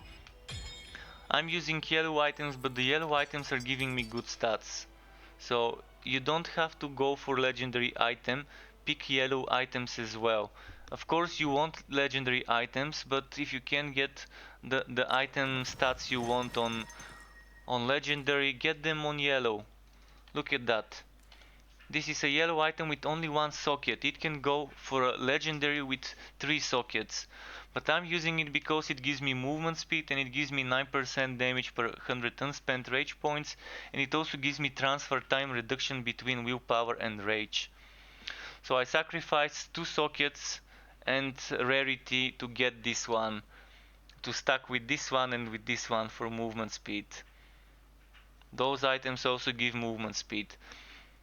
If I'm not doing the speed version, I have bruiser armors, bruiser versions of those items. So here I want transfer time reduction sockets. Here I want transfer time reduction damage per unspent rage socket. And same here. Transfer time reduction damage sockets, and you want cooldown reduction too. I'm unlucky and those items, neither of them has cooldown reduction. If I'm lucky enough, I would have better version with maximum sockets, with legendaries, with the transfer time reduction and with cooldown. And with the damage. So you can see there's only room to grow there. So this allows you on a sword to cast phantom blades, which can be used only with daggers and swords and bows. I mean pistols, swords and daggers, pistols and bows. This one gives you +1 pierce to all projectiles, and this can only be gotten from this mode. This is this passive here, puncturing shot. So you cannot get that pierce from the regular mode. This one, ailment, stacks up white, another thing that can only be taken from this mode. So there's a lot of things that only drop here, and some of the yellow stuff that you can get here would be great starter items. So if you can handle this mode on this difficulty, just spam it. Do it until you get the items you need. And make sure that you're using percentage material, percentage elemental, or percentage occult damage together with rage and willpower cost in the shoulders and the gloves. And make sure you're using the damage type based on your weapon. See, my weapon gives me physical and rend. This is 2 times material damage, 2 things that are material damage. So I decided to go for material damage because my occult damage, which is the Aether and Sacred, is not as much. You can check your damages here, and you can see which one is more, physical, toxic and rend, or Aether and Sacred. And Aether and Sacred belong to occult, together with Shadow if you had any. You can see the 3 different elements on the 3 different types of damages. So pick the element, pick the damage type you have the most out of, and pick the damage bonus of this type and try to stack this damage as much as you can. Like even here you can try and get some toxic, physical or rent if you're going for material, or you can try to get Aether, Sacred or Shadow if you're going for acute damage stacking. It's simple, just stack the things that you're using. I have different setups, you can see here. I'm keeping occult damage items, different occult damage items. Then I've got some elemental damage items here. Elemental damage, elemental damage, elemental damage, and then I've got some more occult damage and some material damage. So, and then I've got extra damage per unspent rage points versions of Force Shield version, All Resistance version. I've got, where was it? I had a bruiser somewhere. Probably here.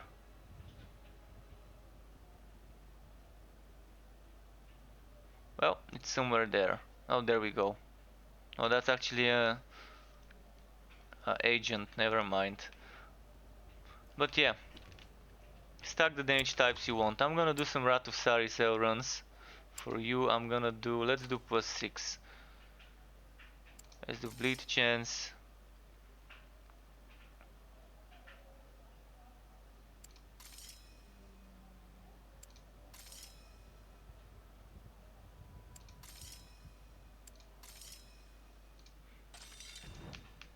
Maybe we can get something good, who knows.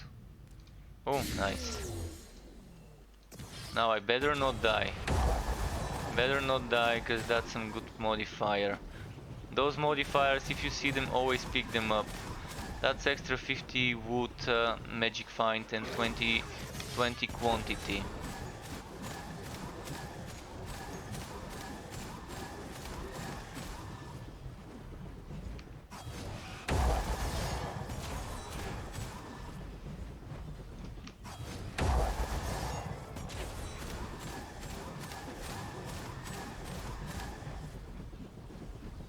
So you can see now much higher damage than the previous setup with the movement speed, but so much slower.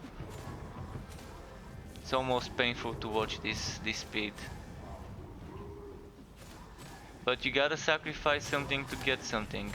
That's how it is.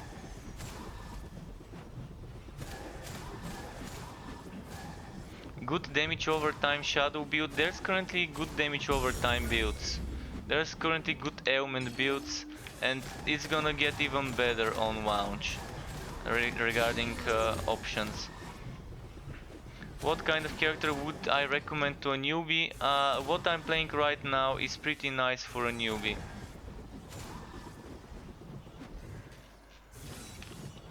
And yeah, you can get a good two-handed with the turret. If you want to go for a spin to win with turret, you can do it.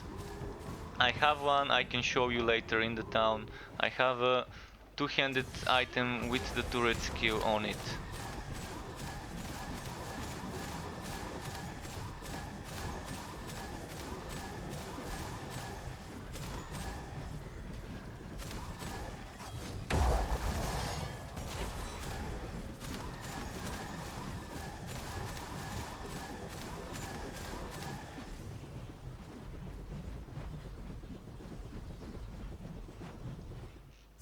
I think the Necro would have a very good capability when it comes to ailment setups.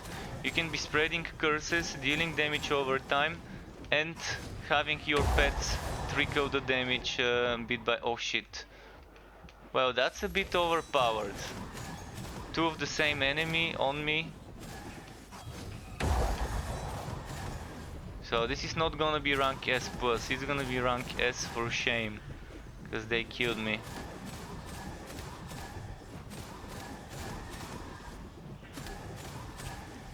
And Chaos Wobby said, I just reached endgame, doing first quest, Ruler of Might at the end of the path. I can't progress, I can't click the portal to proceed. Anyone know of this bug, please? If you've reached the end game, what quest are you talking about? I'm not sure what quest this is. Is this in Soldier Fortune mode? Because if it's Soldier of Fortune mode, what you need to do is just to do some expeditions or bounties, whatever you wanna be farming. Although I suggest to not even worry about the bounties, the mandates. Because Endgame currently doesn't have quests. So if you have some place to show me a screenshot or anything, just to know what's happening, because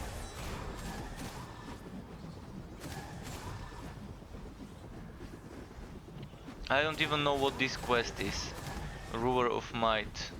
If anyone knows, elaborate, but I really have no idea.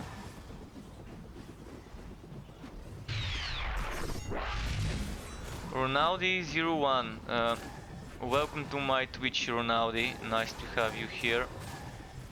And thank you for the follow, do appreciate it. That's an item that casts one of my skills. So the item, I'm gonna show you this item once this map is over. It's my belt. It's a very rare to find belt, which I got super lucky on this playthrough. Only 2 hours into the end game it was already dropped. But on the online mode I needed 160 hours to find this belt. Here I needed 2.5. So Douten, thank you for the follow as well. Welcome to the Struck Club. Appreciate it, and the same goes for I_mgo. Thank you as well for the follow and welcome to you as well.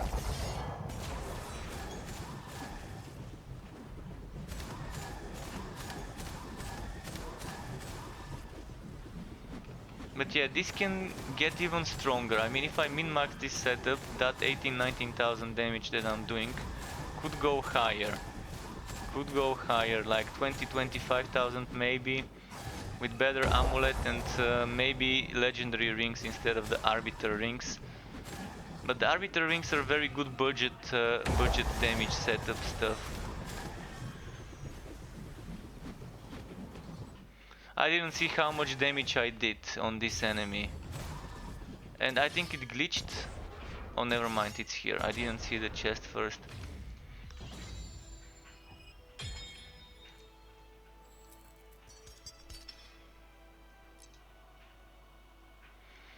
Highest hit only 88,000. But I've done 106,000 with this warpath. Let's see what this would drop. Scimitar, steel ring, even a yellow one might be good as a starter. Ruby amulet. Alright.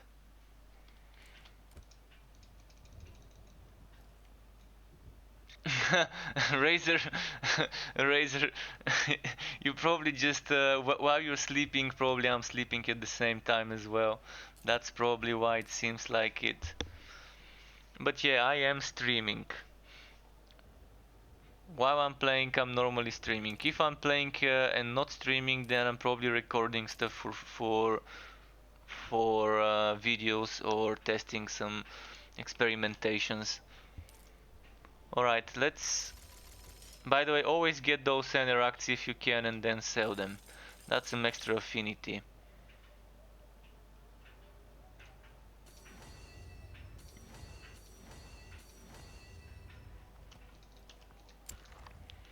Alright, let's do... Shall we do champion?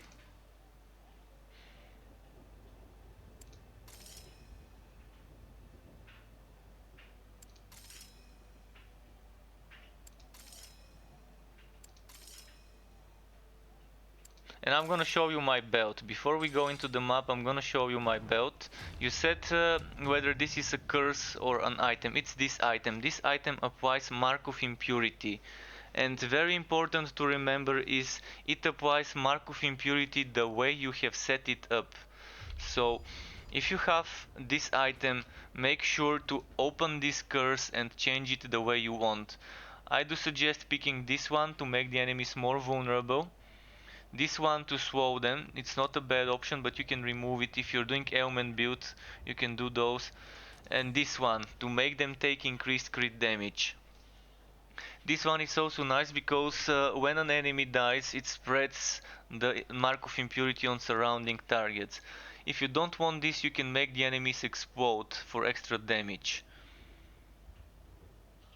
If you're doing an ailment build, it's strongly suggested to make this. If you're doing an ailment based build that's not doing damage over time, only using ailments to get bonus damage with Immortal Offering. Immortal Offering is this skill. Then you only need that one here. You only need this one. But if you're not doing anything ailment related, either pick this one or this one. Yes, it applies the skill together with the modifiers. Even if you don't have the skill on your skill bar, it applies it. I'm not sure whether this is a bug or intended mechanic, but this is how it works, so keep it in mind. For now, for the beta, it works like this. Maybe later it won't, but for now this is how it works.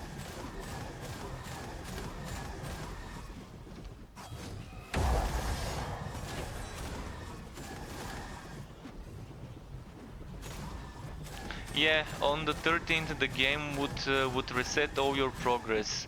So don't beat yourself up if you don't get certain items, if you can't min-max certain build. Everything would be lost, so just experiment.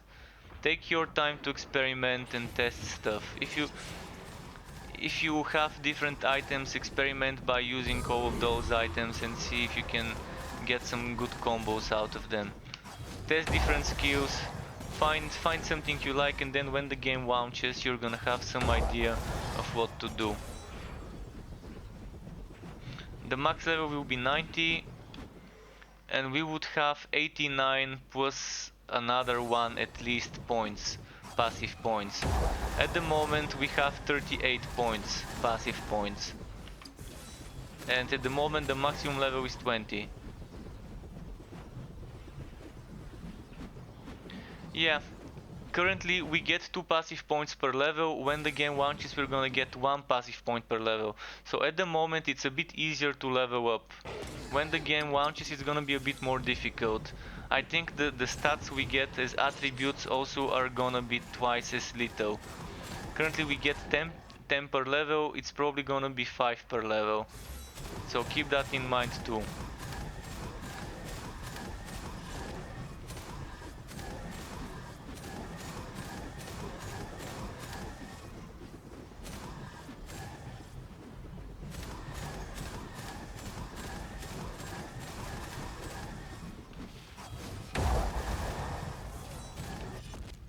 Okay, well I got stunned.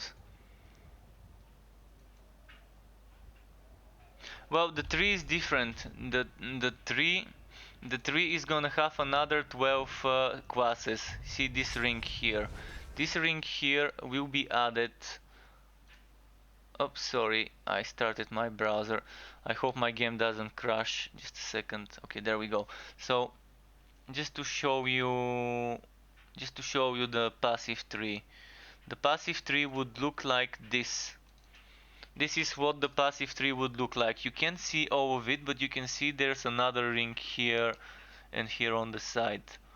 That's 12 new classes. So currently we have 9 classes, so we're adding another 12. 133% more classes to invest into. So keep that in mind. This is changing. So when you hit level 90 you're gonna have 89 points, and then you're gonna have another 1 point from this thing here. This one gives you another 1 passive skill point. So keep that in mind. It's gonna be interesting. Just a second, there were some other things here that... So yeah, passive skill point. And then the 5th skill slot will be unlocked. So while you're leveling you're gonna have 1, 2, 3, 4 skills. But eventually you would be able to unlock the 5th skill slot, which looks like...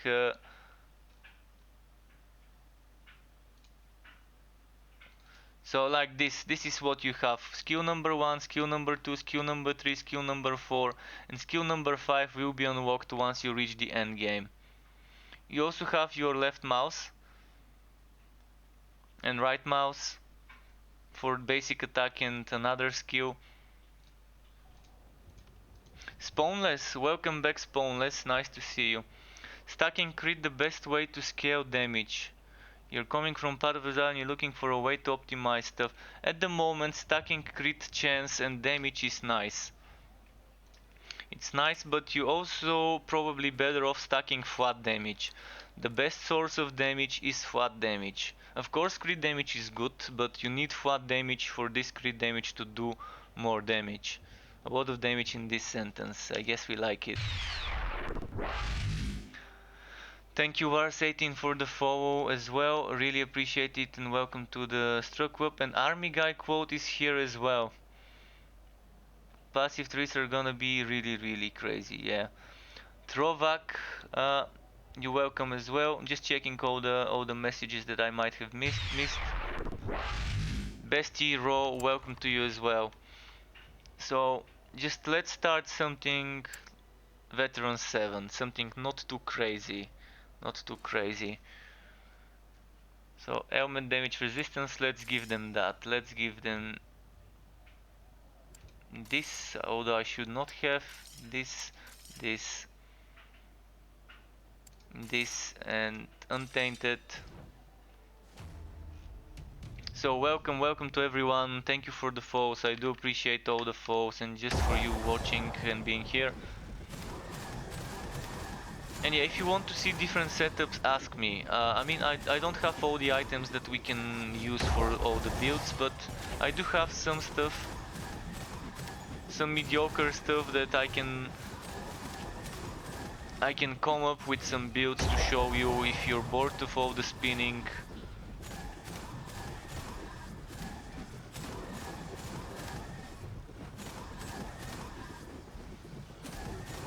The machine gun, well, the machine gun build is gonna be a bit difficult to survive. I'm gonna make it for adept. If you want a machine gun build, I'm gonna show you one. But the thing is, the machine gun build is not reliable. Why? Because the skill is glitched. It doesn't always use machine gun because it's very sensitive. Sometimes it thinks I'm pressing the button, not holding it. And it doesn't always work, and then it ends up placing a turret on the ground. But I can try and do a machine gun build in a moment.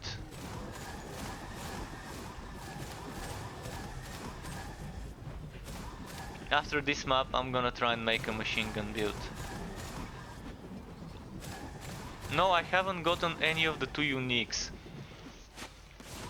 So I didn't get the rage legs and I didn't get the unique armor. The drop rate feels like an MMO drop rate for those items. I mean, the unique legs, I used to get them every hour or 2. I used to get one of them on online mode. I mean, I had at least 5 or 6 of those unique legs drop within 160 hours of playing online in the past month and a half or so. And now, since I moved to the offline mode after they closed the servers for maintenance, it just stopped dropping certain items. Especially those legs. I really would have loved to see those legs.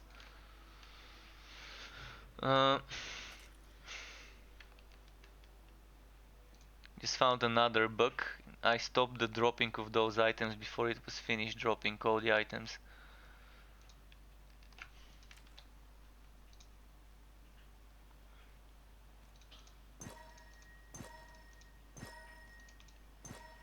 Alright, I'm gonna go after this map and take a quick piece. Quick break for a piece, just wanna check something first. I'm gonna keep that, seems like an interesting one. And then just let's check this first. Alright, let's do that, and I'm gonna show you the machine gun setup. That actually might be something many people would wanna see. I probably should not have respect my passives, but okay, give me a moment, I'm coming. I can start a BRB screen here, but I need like 2 minutes. Just give me a moment. Alright, BRB.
Okay, I'm back. I'm back.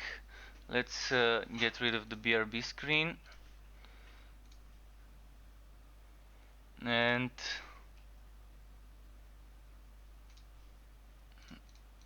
now let's show you the machine gun. I'm gonna go for the default thing I normally do. This. Let's get crits. Let's get crits.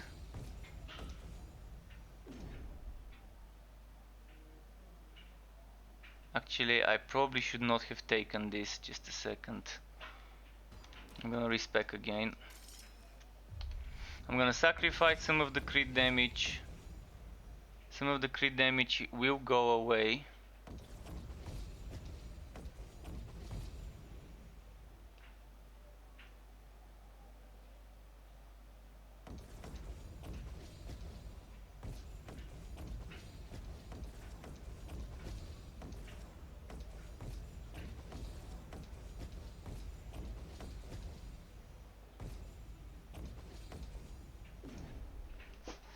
So I lost some ferocity. This one doesn't really matter, and this one. But for a machine gun I probably would want this attack speed score, but I can't afford getting this attack speed score. I mean, I can lose 20 crit damage and no resistance and maybe get it. Let's try it. Let's try it. Another try.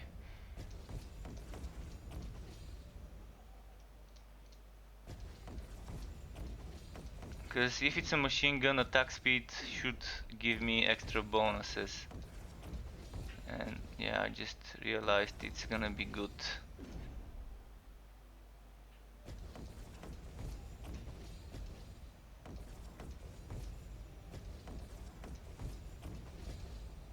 Now I have 1 point.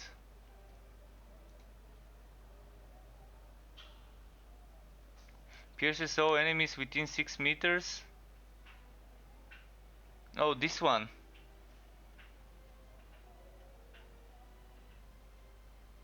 There is a lot of, but yeah, there's not much things I can sacrifice, but I really wanted this attack speed. But if I sacrifice this projectile damage, then there's attack speed, crit chance, crit chance. My crit chance is fine though. I think my crit chance is fine. I could get this attack speed or this attack speed, but probably the best thing to get would be this ferocity here. And then since it's a turret, I'm gonna be using this dagger. And I'm gonna need the McFestern. And I'm gonna need this and this and this.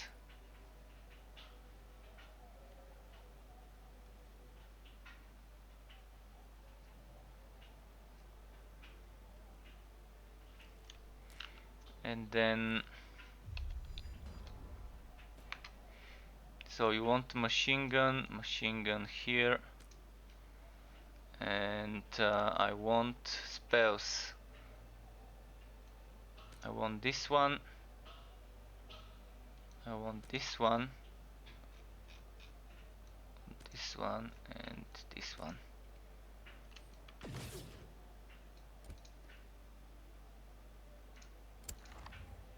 Okay, I'm gonna show you a depth, because I'm not sure whether this would be strong enough for something else, but let's test it.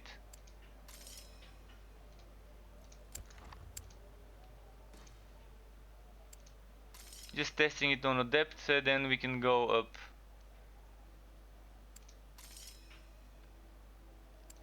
Should be pretty easy to deal with the depth with my gear. Let's not do untainted, let's just do regular one.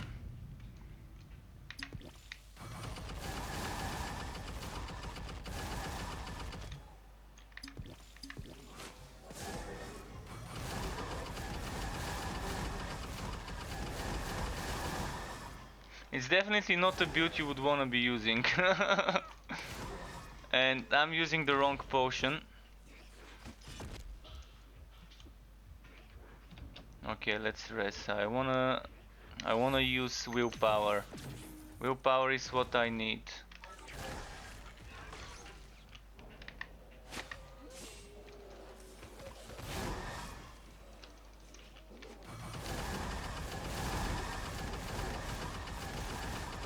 It's very slow. The turning speed is so slow that without good cooldown,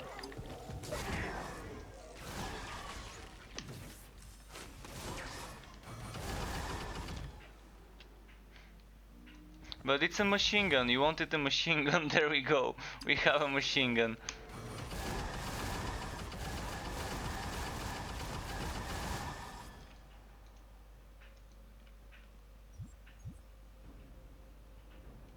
Well, it's not close build, it's ranged, but they're coming close to me. I mean, I would prefer for them to not come anywhere near me.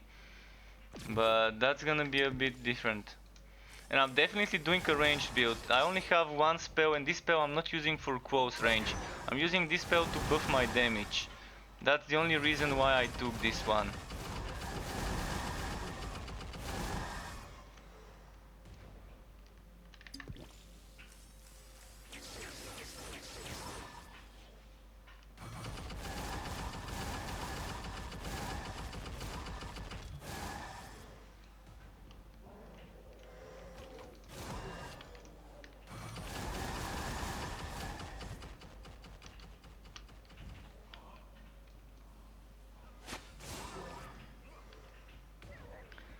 That increased damage when monsters are far away is very hard to get to work, because monsters are almost never that far away. Almost never. Like within a second the enemy is already within enough distance to not benefit from this damage. Like, it's one of the worst skills in the game, because the chances of it proccing are super hard, and whoa.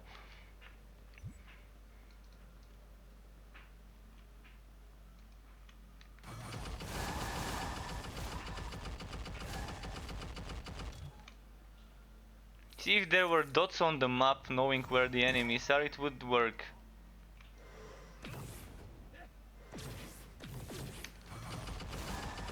But it's not 4 meters though, isn't it? It's 15 meters, this one. Are you talking about this one, 175% damage when 15 meters, or are you talking about this one? Because that's only 25% damage. 25% damage is barely anything. I mean, 25% damage is not worth losing this. 25% damage is not worth losing this. This one I can sacrifice. This attack speed, I don't care about it. It was just an experiment. I can probably get rid of this. And if I get rid of those points, Then I'm gonna have 1, 2, 3, 4, 5, 6 points, and I can go into projectile. But yeah, this machine gun, I look at my HP, 1600 HP. If I go into a higher difficulty, I'm gonna be insta one shot.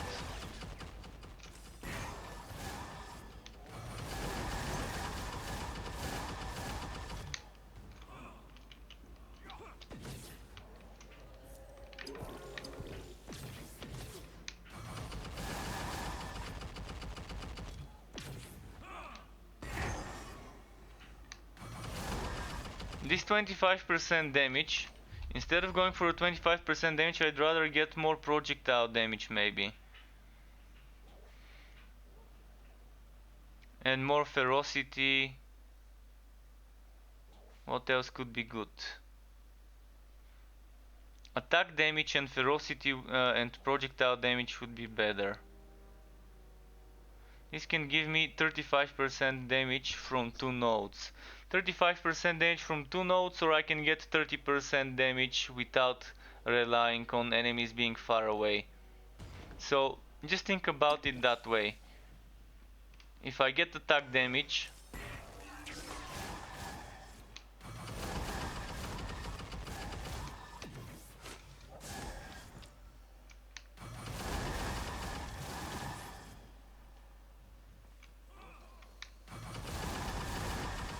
it does still get increased damage there. Yeah. I can try and rework it. I can try and get rid of the rage on kill. And get my rage from casting spells.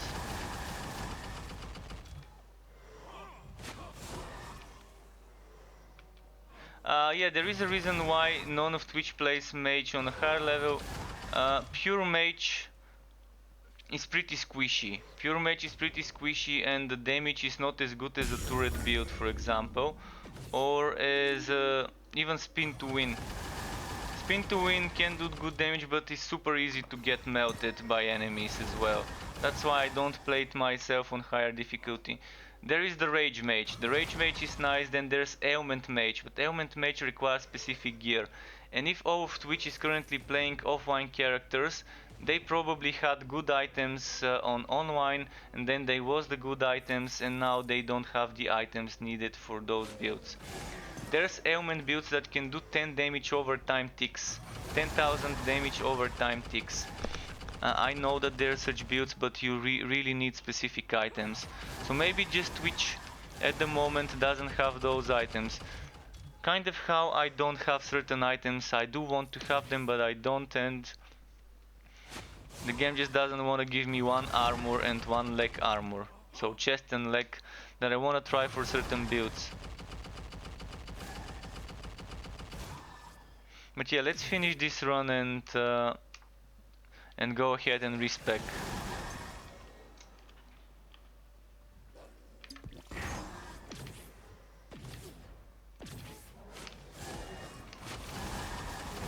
I'm gonna finish it with regular turrets just so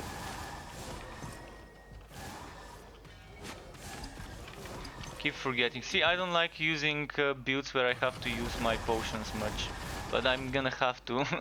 I'm gonna have to pay attention to the willpower potion.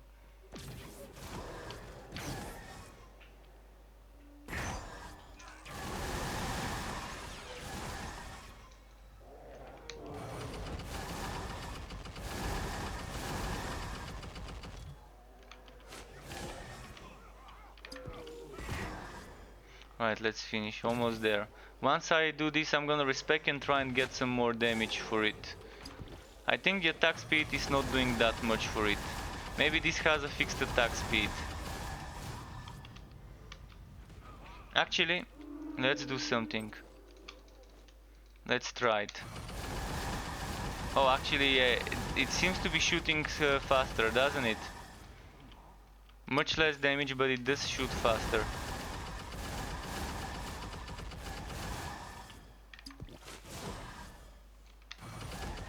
But it's now switching into a material build because it's doing toxic rather than occult.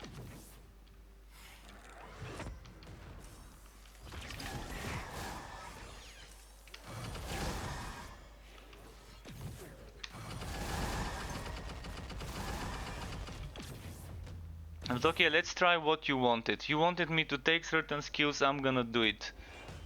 I'm a fan of a bit of backseat gaming. I'm letting you have that skill you wanted me to take. Champion level 10? I don't think there is champion level 10, is there? Isn't champion 9 the max? Yeah, champion 9 is the max. And there's many people who have gotten to champion 9. Some of my viewers long ago told me that they were watching other people play champion 9 with a tank and a mage. One of them being complete tank, and the mage actually also had all resistance items. They were playing it as a team. Turrets can do champion 9 as well, as long as you don't die.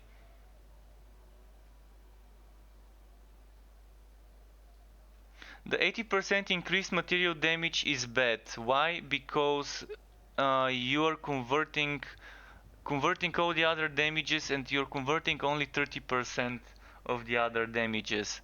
So any other damage like shadow, whitening, frost, fire, aether, sacred is lost. The converting damage only works if you don't do any other damage type. So if you go here, and if this and this and this and this is super low, then yeah, it's good. Then it's good. But otherwise it's not worth it. Otherwise it just, because you're only converting 30%, and the other 60% you're losing. But let me just respec quickly to do a version without going into the rage damage. Then we're gonna take this.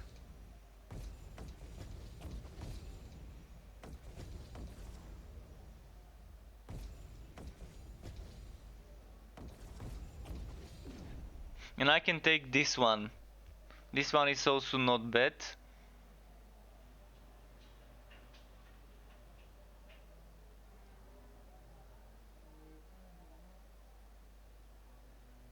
What's my crit chance? At the moment my crit chance is 42.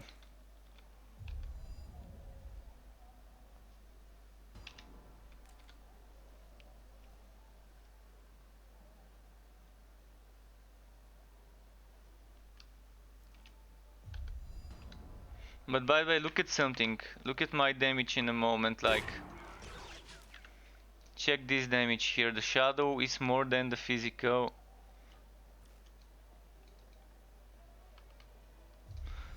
So I'm thinking of taking this one, because I'm using the McFestern and it would stack well.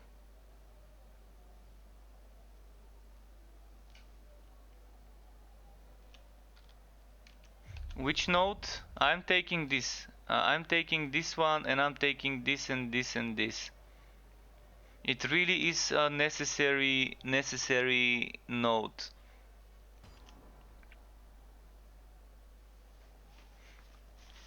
I'm not sure why others don't take it, but I do take it.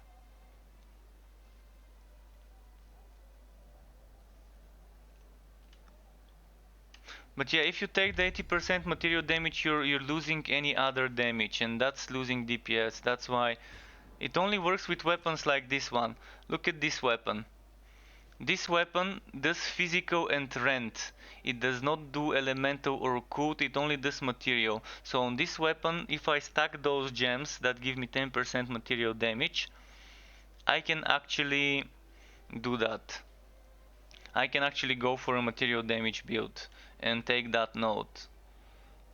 It also works on items like Rygar's Hope and the Edgy. Those weapons only do material damage, so for a starter build you can go for Rygards with material damage, and you can take this node. This is a very good starting setup if you want to squeeze a little bit more damage before you get some good yellow or orange items. Edgy, Rygar's Hope, things like the Apex and the Gore Maker and the Edict are also material damage only items. And now let's do this. And we have 3 points. You wanted this one. I think 6 meters is fine, so let's take this damage.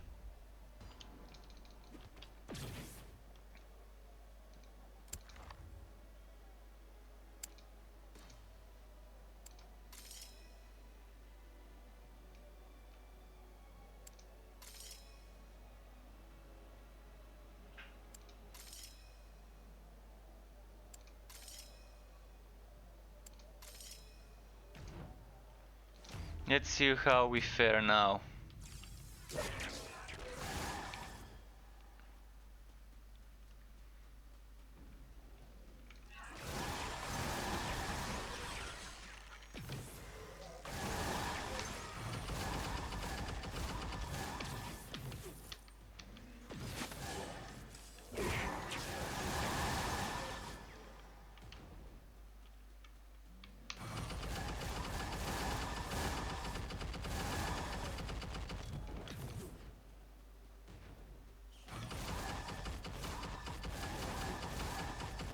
Wait, I think, yeah, I didn't take my crit damage. That's why the damage is kind of wowish.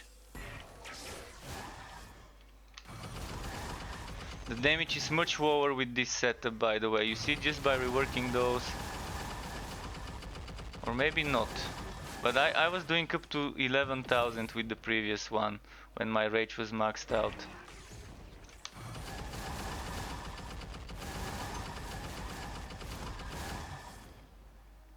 Just bought the game and came here to see some gameplay, but didn't want to start a character if it will be deleted when it comes out. Yeah, it's gonna help you get familiar with the game to a certain extent, how certain mechanics work. There's not gonna be that many changes, but there will be a lot of new stuff. So some of the old stuff would change, some of the old stuff would remain the way it is, and there would be a ton of new things. So it's still a good experience to play a bit, to get some kind of few hours in the game, just to get familiar with the systems. But yeah, I know some people don't like losing progress, and that's fine. At least you bought the game cheaper and you saved some money by getting it before the launch. At least this. So there's a silver lining, even though you may not end up playing those few days if you don't want to. Where is the enemies? Here.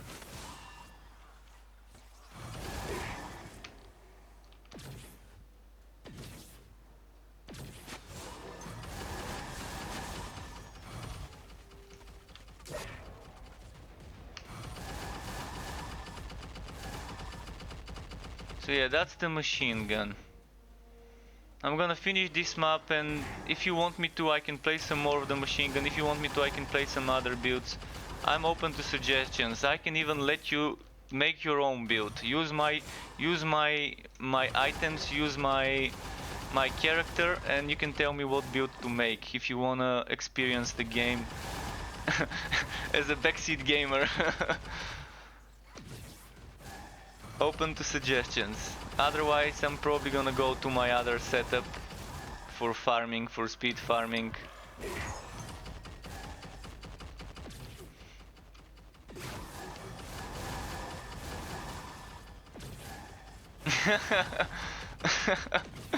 Glad you think so.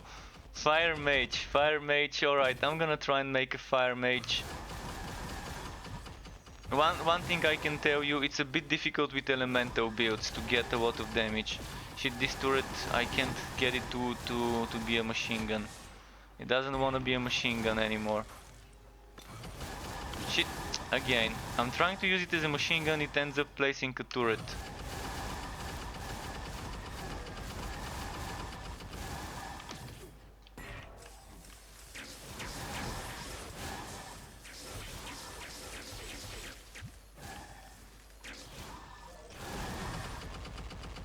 Right, let's finish this map and get out.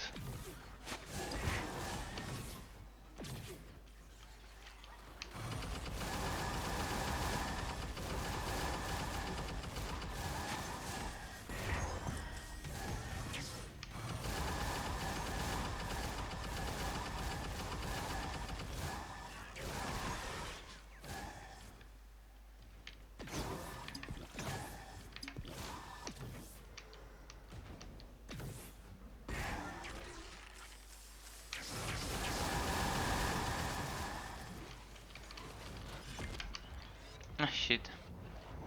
I thought I had enough willpower to escape. Must have not had enough.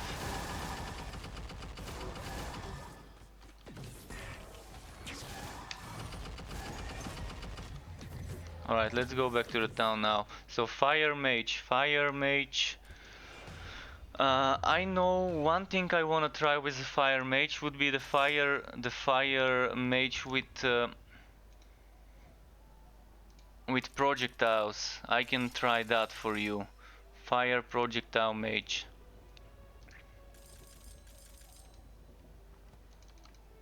So it's not gonna be mage, it's gonna be rogue mage kind of. And we're not gonna be using this maybe. But actually, why not use this?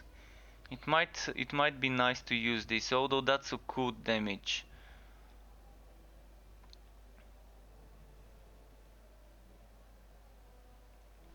Let's see, something with fire. First of all, let's pick the skills I will be using. I will be using consuming embers with fire, not with lightning.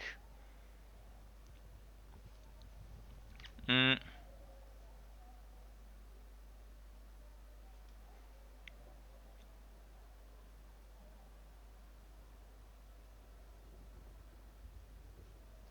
Then I will be using Havoc Orb. Havoc Orb can have fire damage on it. Or maybe not. Maybe not. Well, another thing with fire is this one. This one can go for fire, but it's probably not gonna fit well. It's not gonna fit that well. Can this have fire? This is Aether. Well, there isn't much stuff for fire. This Bleeding Edge can go fire, but Bleeding Edge is not really mage. Warpath can go fire, but it doesn't feel right. Well, at the moment the game doesn't have many options for fire mage the way we put it as a fire mage.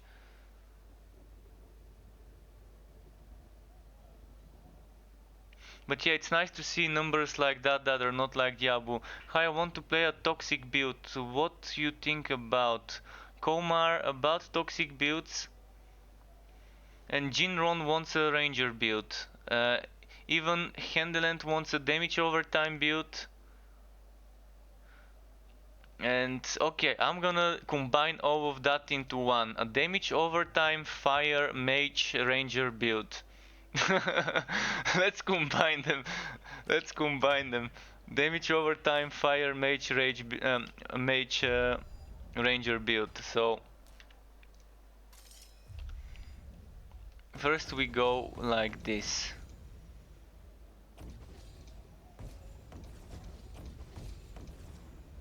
Then we go like this. We go like this. And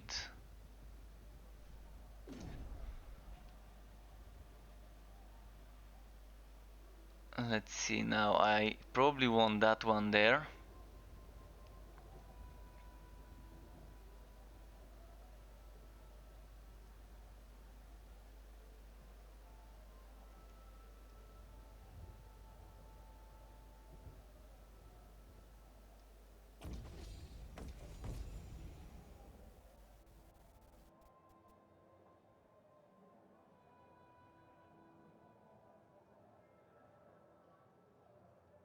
I'm not gonna go for damage over time being the main source, but I'm gonna go for damage over time buffing me. That's gonna be the setup.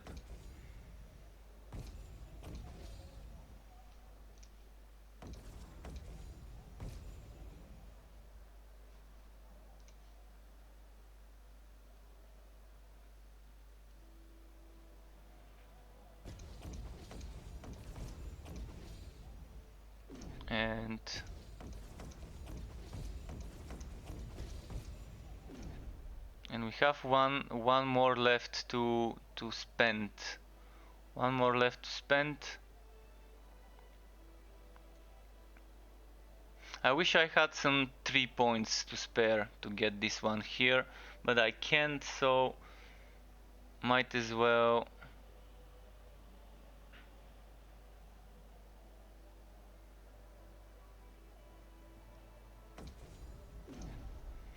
let's see how this would work. So first of all, I'm gonna need a pistol instead of the dagger. Instead of the dagger, let's find a pistol. I had a pistol somewhere here. Where did it go? Where's my good pistol? I think that might be it. No. Well, I don't have very good pistols, but this is my best one maybe. Oh no, maybe this one. 103. And then we need an offhand for spell damage. Fire damage to spells. This is only 2 sockets, but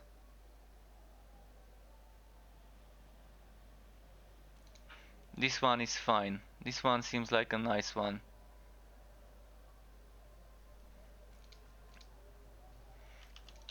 So we need some gems. This is a defensive, and support. For support, I will get this one.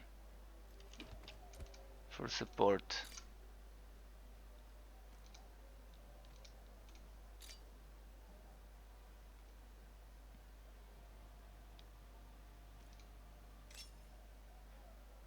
And then defensive.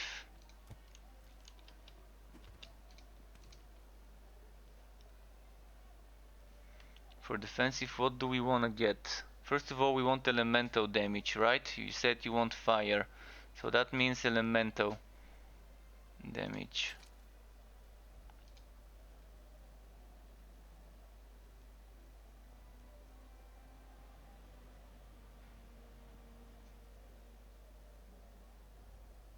I can get more HP. Extra survivability would never hurt me. So let's do that. Let's get some more HP. I could get Wife Leech as well, but let's just bet on HP. And now we want elemental, and I've got some elemental damage gear stashed up here. So this was my elemental.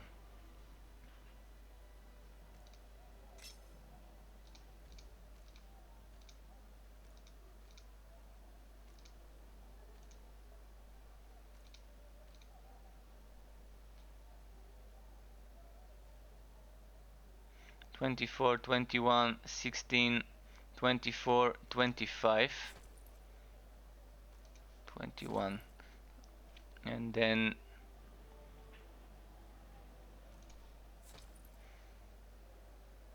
okay. And here instead of number 2,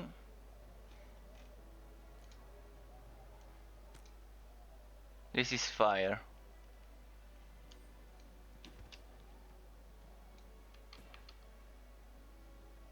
I think we're good to go.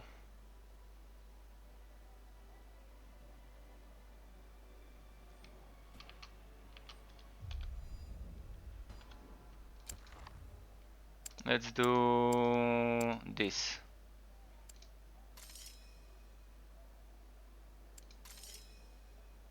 Let's do this and this. This. Oh wait. My weapon doesn't have socketed stuff. Well, now there's a choice to be made. Do we want to boost our attacks or our spells? And I'm gonna go for boosting my attacks. I'm gonna go for boosting my attacks with a little bit of maybe shadow damage.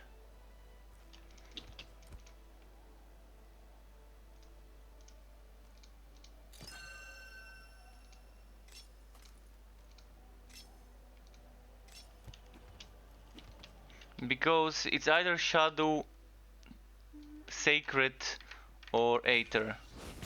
Just checking how this works. Okay.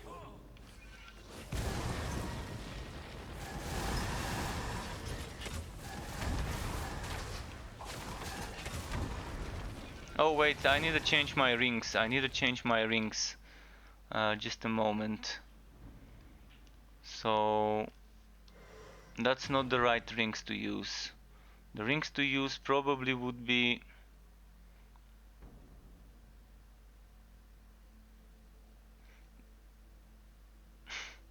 I'm gonna make some choices and go for those. Those are probably better. Those are probably better.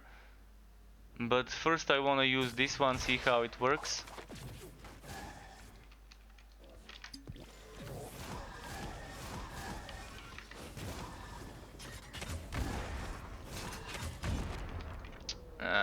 Too, it's too hard to control this build. Too hard to control it.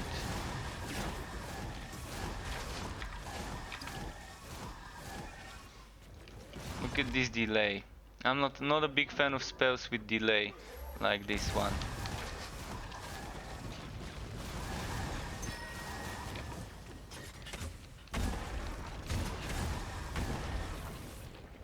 Not a big fan of the delay at all. By the time this casts, they're already either killed me or I have killed them with something else. So I have to figure out how to use this build. Do I go for spamming this or do I go for spamming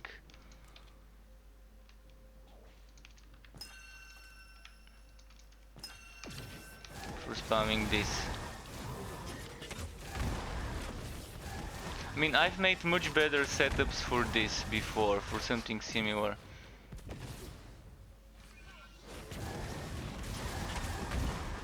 Also, just a second.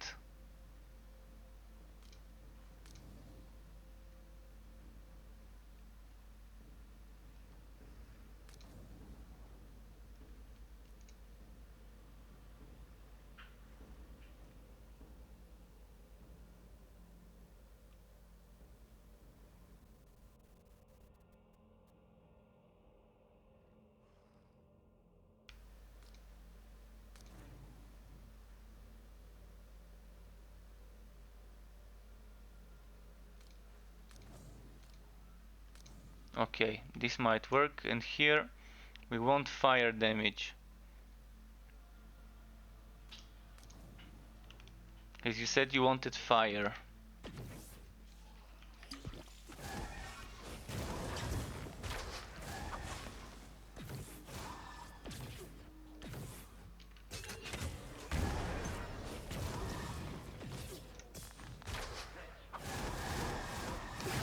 Alright, well, it's definitely a weird build, but I tried to make something from all the suggestions in one.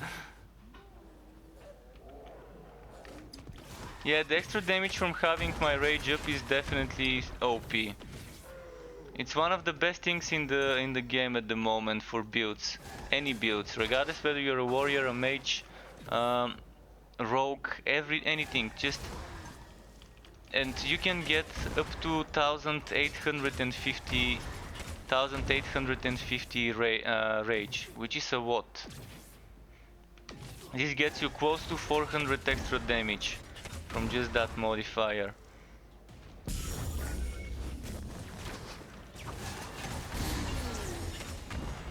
Alright, it's getting drops. Okay, I'm getting used to playing this. It's gonna take me a while, but I'm getting used to doing it.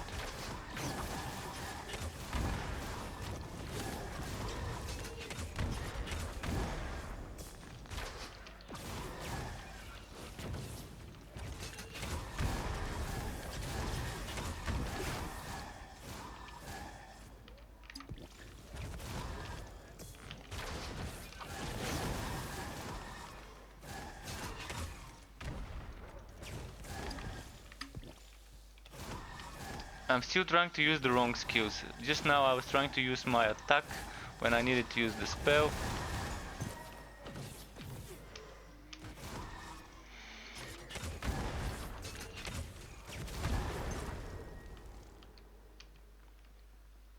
But with the skills we're getting on launch, there's gonna be a lot of stuff, and in a moment I'm gonna go and read all the chat, because I'm sure I missed a ton of messages.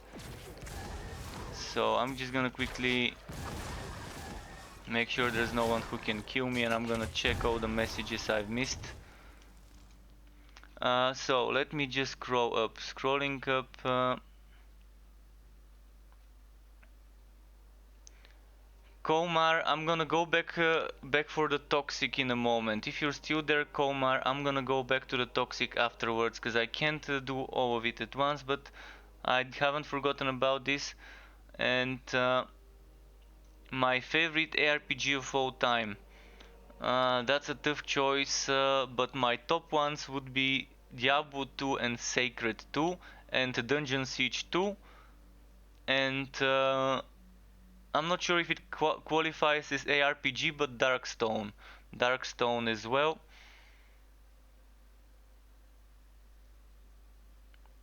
Those are probably the oldies but goldies that I used to play.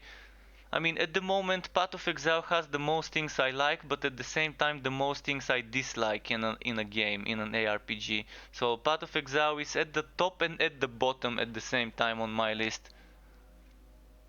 And Diablo 3 is kind of in the same place, but kind of differently. There are still good things about Diablo 3 I like, and there's a lot of bad things I don't.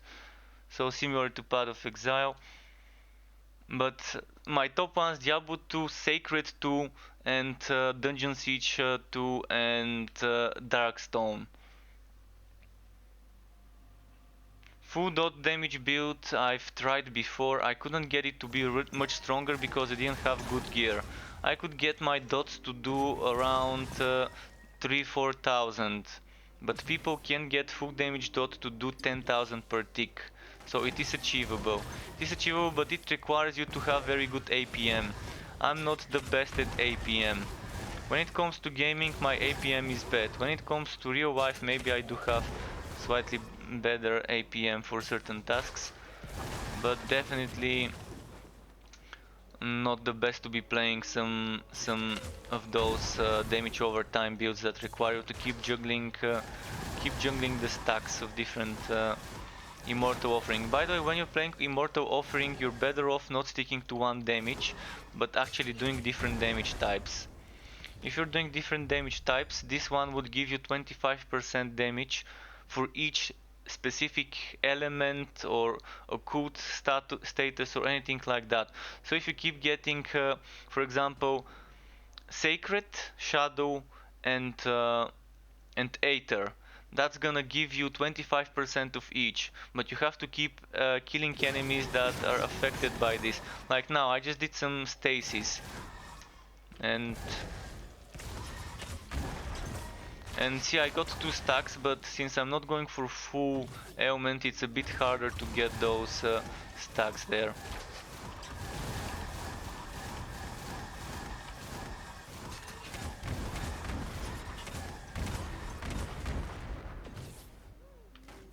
But something that we can do is we can probably get Aether after.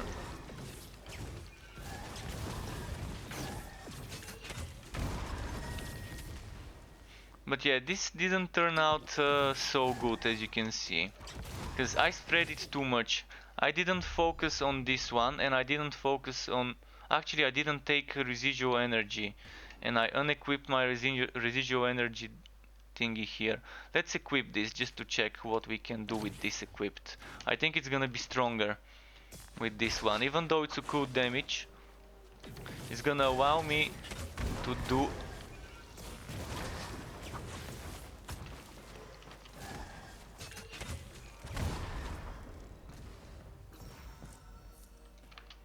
It's gonna allow me to do something without taking this fire damage, to do this.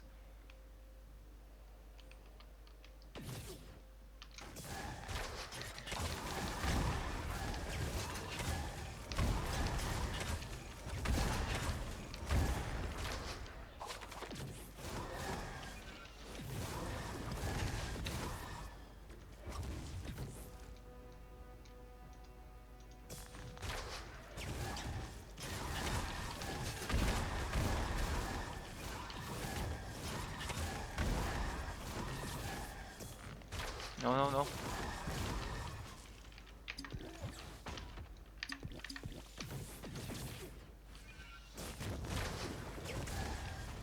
Shit, I can't control it. You can see I'm so bad at controlling this build. Definitely not for me. Definitely not for me. Alright, let's go back to the town. Someone wanted toxic. What causes my rage to charge up? Either a rage potion or using willpower. So basically I'm consuming willpower and you can see it gives me rage. If I'm consuming rage, it gives me willpower. See, I'm consuming rage now and it gives me willpower because this is transferring. This white thing is transferring. Now if I consume willpower, you can see it gives me rage. Then there's things that give you rage per hit or rage per kill. This is great to get rage. Rage generation on kill. This can keep your rage up a lot. Then there's things like this one that give you willpower on hit. So there's that too. There's a lot of things. But let's switch this one. Someone wanted a toxic setup. And a toxic setup would be a bit difficult to make, but I'm gonna try and make it.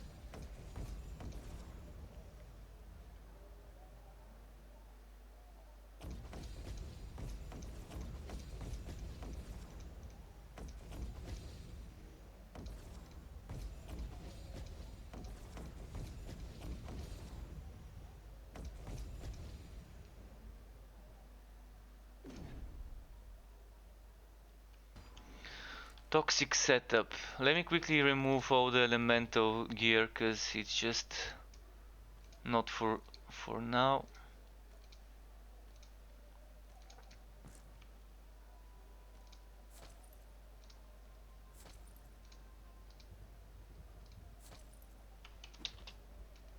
So with toxic we're gonna be taking a different approach.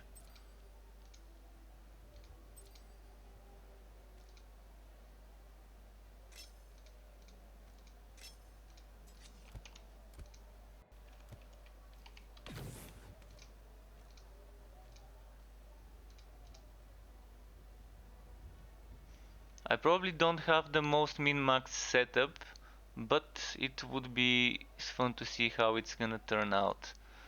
So what did I wanna do? I wanted to, first of all, let's put this, actually let's keep this here for now.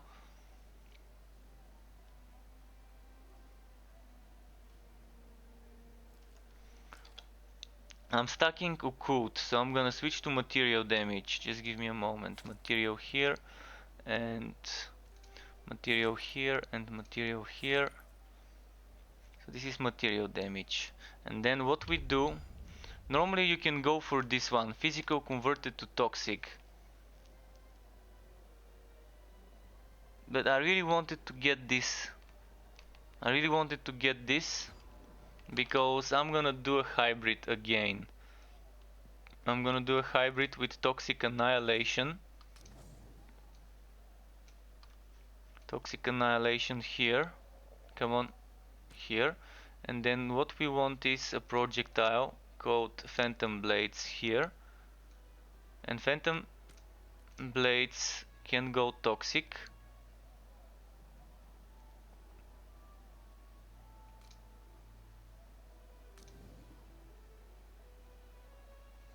And then what else do I want to pick up? I've got my mobility. Oh yeah, I know what I want.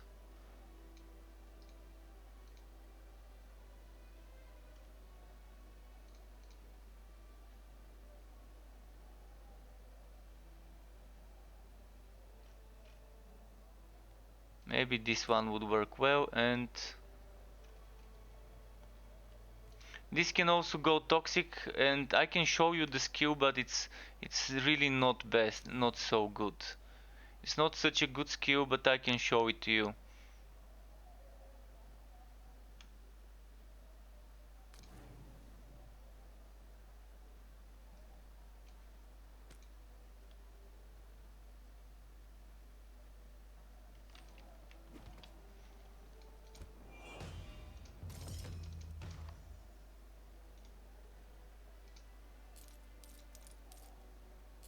By the way, always try to buy those. Buy them for for 1,000 gold and then sell them for 2,000 affinity each.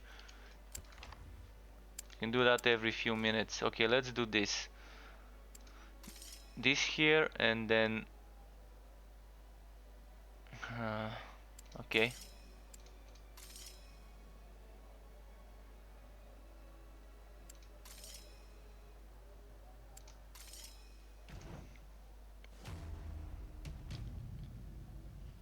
Toxic crit. I didn't pick the toxic crit. I didn't pick it. I can pick it later. I want to test it like this with residual energy. Not sure what you mean by toxic crit, but this is a toxic conversion from physical to toxic, and it's pretty nice, by the way. This is what I picked. I picked pierce to projectiles because I'm gonna be doing projectiles and projectile damage, the rage stuff, more rage stuff, and then this residual energy. I can remove that 1, 2, 3 points and probably get 1, 2, 3, and I'm gonna probably remove one more point from somewhere. I'm gonna have to get rid of the pierce. 1, 2, 3 points. 1, 2, 3 points. That's gonna be 1, 2, 3, 4. I'm gonna have 2 more points to spend, which probably are gonna be placed into ferocity and maybe wife leech. We'll see. For now, let's go with this setup. Oh, I cannot use strings of crayon. Fuck. Well, we're not gonna be using the strings. Not now. Not now. For now, instead of the strings, I can maybe...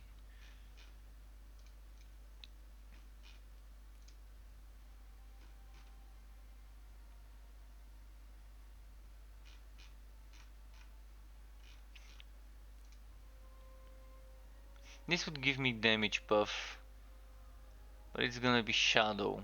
This would also give me either shadow or coat, shadow or coat or shadow or whitening. This can give me whitening or fire.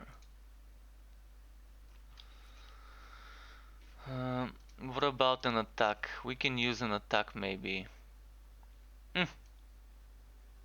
Extra mobility and rage generation.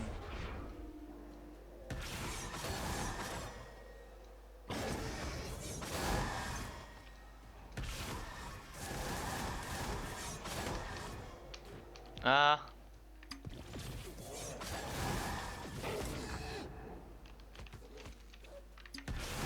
I'm still not used to controlling those builds. Mind you, those builds are things I'm trying for the first time, some of them. I mean, I've played similar ones, but not exactly those.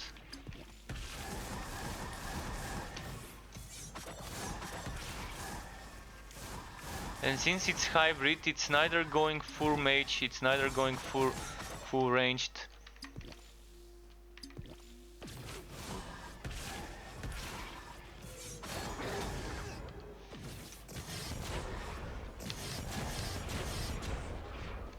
Oh, I keep trying to use my spell when it's not ready. I need an attack. I need an attack and I'm gonna use Havoc Orb. There's no other choice. Havoc Orb will be what I'm gonna be using here. Just have to use it.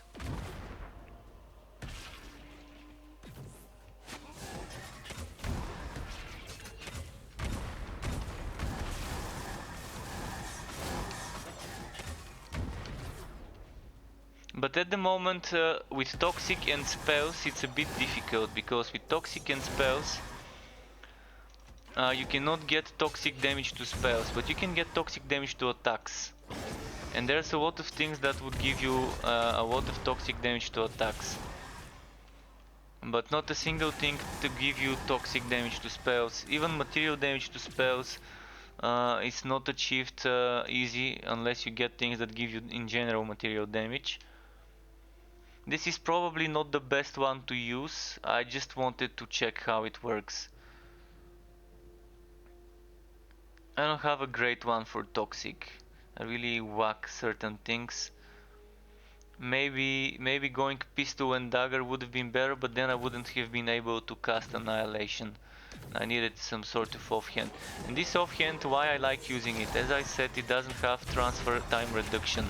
And if you want your rage to turn into willpower, and if you want your willpower to turn into rage, you want that reduction, that transfer time reduction to not be on the minus. That's why I'm using the McFester and Eneract for most of my hybrid tests.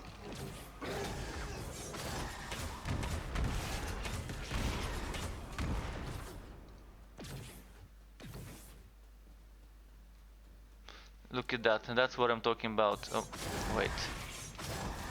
This one has minus transfer time reduction, this one doesn't. It's the only catalyst that doesn't have this stat. So you can see this one, the spell doesn't do that much damage, even when I've got a lot of rage. But this one, the projectile, does a lot of damage. And I've gotten this projectile to do up to 30,000 damage.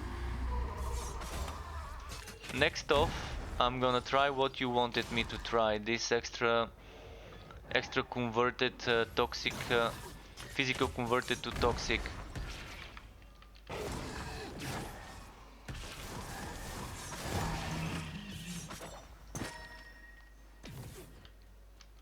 So next I'm gonna have to try this one just to see how it goes. This gives me extra 20 material. There's another 10% material I can get here, which is also interesting. So if I remove this, that's gonna be fine. But this spell, we're basically using this spell to give us attack damage based on this. So we use this spell and then we use the attack afterwards, and the attack does extra damage. If I were to change this one, maybe I'm gonna get a bit more damage. If I were to do that one.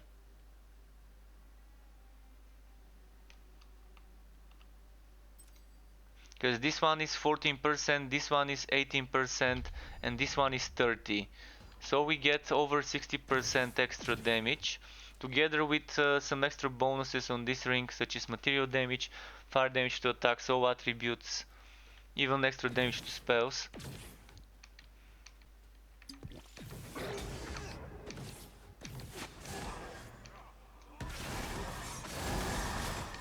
So this spell is not the main source of damage, it's just a buff. A source of buff for the attack that follows. And when the blade is in cooldown, we can use Havoc Orb, which can also benefit from some bonus damage.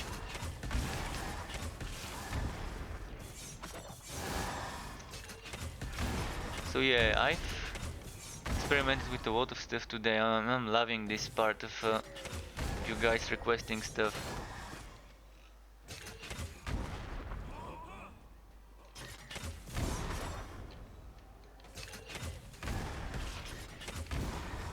And I'm not sure what he meant by poison crit. He probably means this one. Damage over time, being able to crit. But the damage over time being able to crit is only for ailment builds. I'm not seeing poison crit. Nothing that specifically says poison crit, poison crit.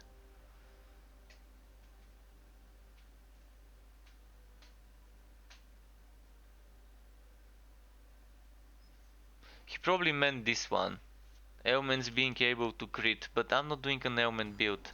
I mean, I can try and do an ailment build, but poison would be the last one I would be trying for an ailment build.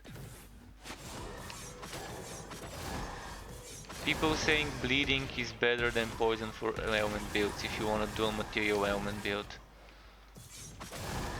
At least people who have been on my channel and have tested ailment builds. One other person has told me fire ailments have been fun for him.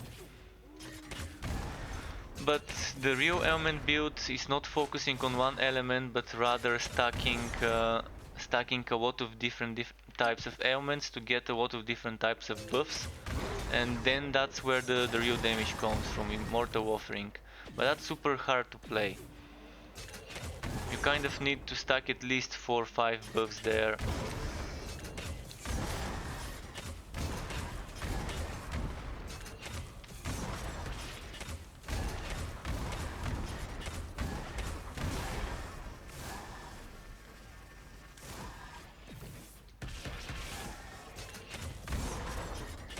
But if you want to do ailment builds, there's a few things to remember. For ailment builds, you really want those 5 stacks and those 5 stacks. You also really want this one. You want this one, and this really helps. You probably don't need those other 25% chance. Maybe you can get 50 plus another 25 and not take the other one if you want one extra point saved. And if you're doing ailment, you want this, this, and this. You want this probably. You want this and this for spell damage and ailment damage. And there's some more spell damage on this side that you can take if you want more.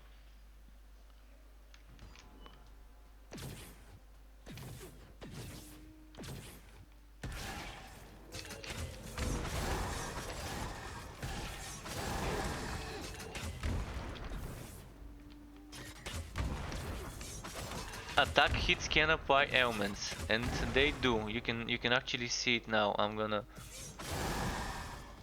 try and make it apply ailments. Let's see. Well, it doesn't always work. It's pretty... I don't have enough ailment chance. Poison chance 12.2%, so you're seeing how... Actually, it is applying it. It is applying it. You can see that they're dying. They're dying by exploding with that green thing. That means they were poisoned, I guess. But since I don't have Immortal Offering, I can't tell you. And they die from one hit, so it's pretty hard to tell. So we need someone that won't die from one hit. Let's find the boss fight or something. Yeah, everything gets one shot, so not the best place to test it to show you, but I can guarantee that attacks can apply ailments. I've applied ailments before with attacks. Okay, let's do it on bosses. I'm gonna use this. You can see they're gonna be taking damage over time, probably, if that poisoned them.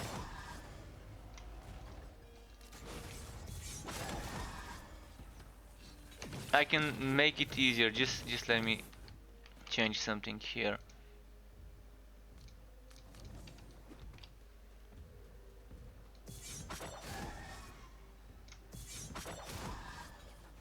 Alright, I think he got poisoned, maybe not. 12% is very low as a chance.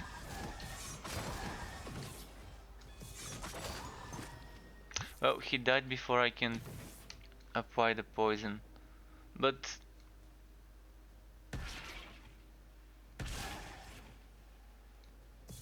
if I get enough chance, it would work. But since I wasn't doing poison build for ailments, just for the direct damage,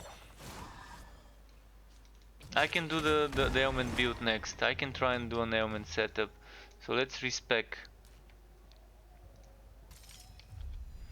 So if we go for the ailment setup.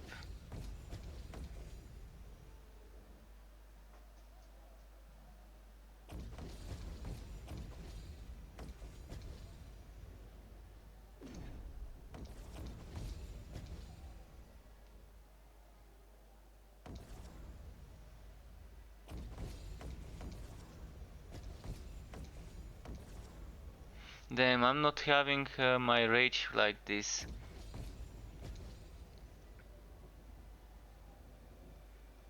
I'm not gonna go for crits.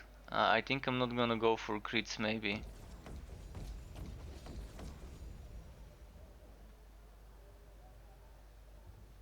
I really wanna go for crits. Well, that's how it's gonna be, I guess, without that there. Then we can get this extra material damage. Or instead of getting... shit. Instead of getting this Fleet one, thank you for the follow, welcome to the Struck Club. Really appreciate it. So let's get something like this. Instead of taking that one there. And instead of taking those things here, but just to see how this would go.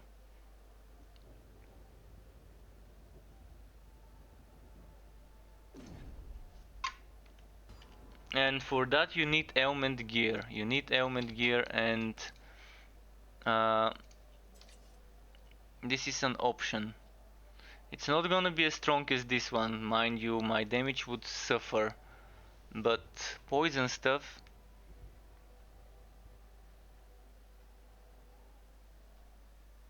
and I don't have a good offhand, a good catalyst for poison stuff.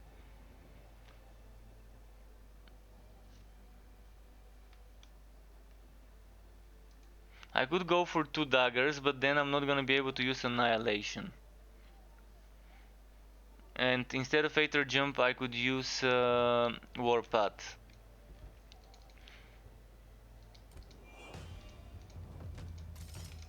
Alright, let's sell that shit.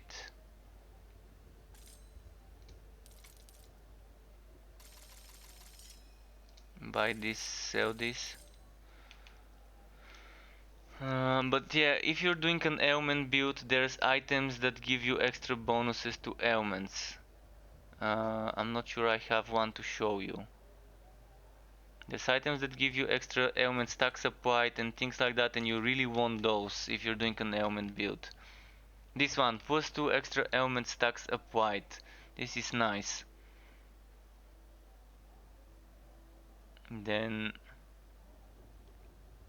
things like status ailment chance score is not bad either. This one gives you 5%. To material ones at the bottom, as you can see. Then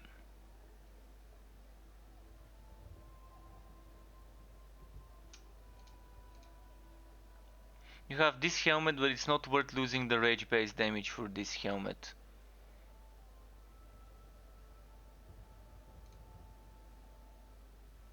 Okay, let's go. Let's go in there.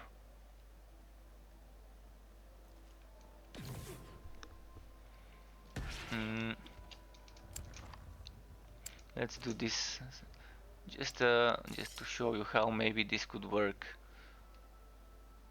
And another thing I forgot to pick up. Another thing I forgot to pick up from the passives is the chance for ailments. I should have gotten that instead of crit damage, and I can get it now.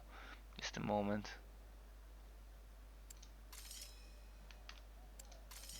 So instead of getting that much crit, I'm gonna lose 1, 2, 3 points and do 1, 2 points. And let's see how much more we can get.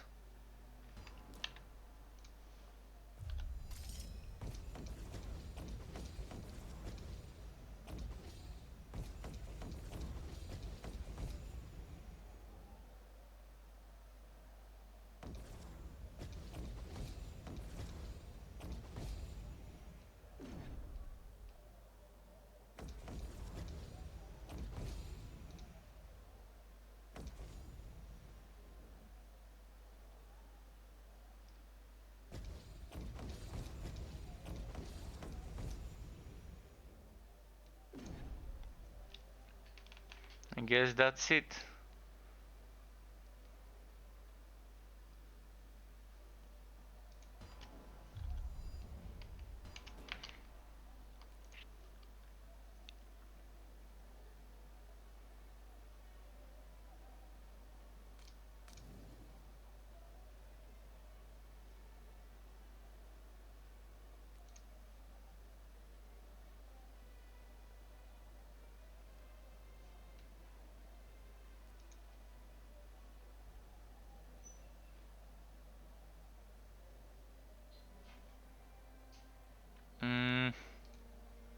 Wondering if I should use Aether Jump or Warpath. For now I'm gonna use Aether Jump.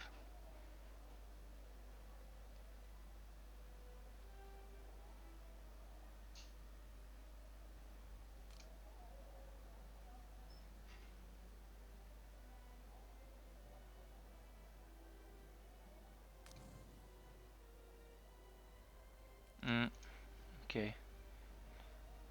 And think about ailments here.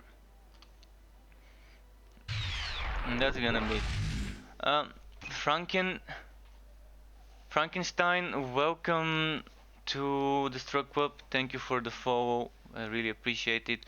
Now let's go in. Let's go in. I think this is what we wanted to try. By the way, there's a chest piece Agony, who is supposed to be an ailment-based chest piece, but it's not really that strong compared to rage-based damage chest piece.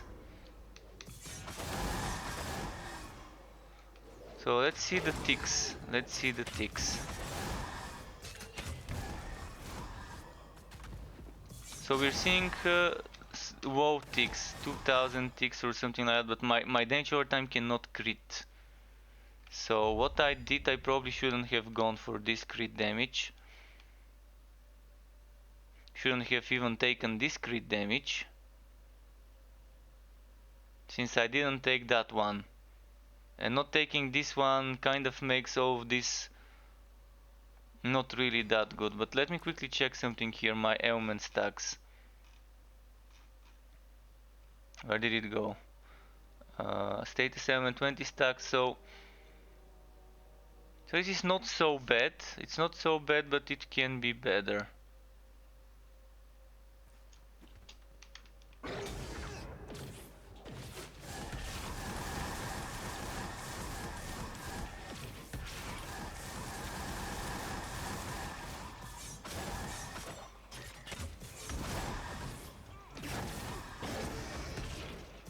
But yeah, let me get them to kill me and take that crit damage thingy.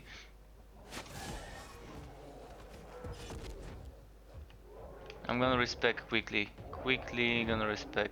I'm gonna lose some crit damage, but it's gonna be worth it.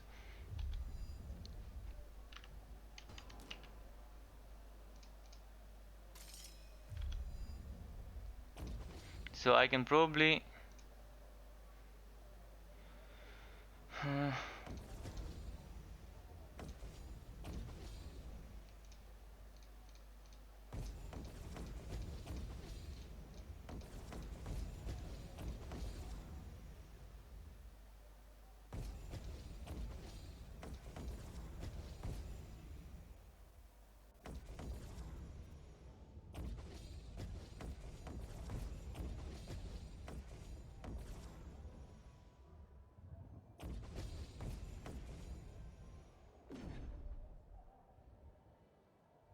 and now there's no way I can get this one, unfortunately, but now do I get 60% crit damage or do I just get 40% crit damage? And I think I'm gonna get 40% crit damage without losing this. This gives me crit chance score though, a lot of crit chance score, which I might need, because I didn't get this crit chance score. Oh, actually that's crit damage that I can get. Yeah, that's the better option. And then this crit chance score. Or this crit damage. I think that's fine.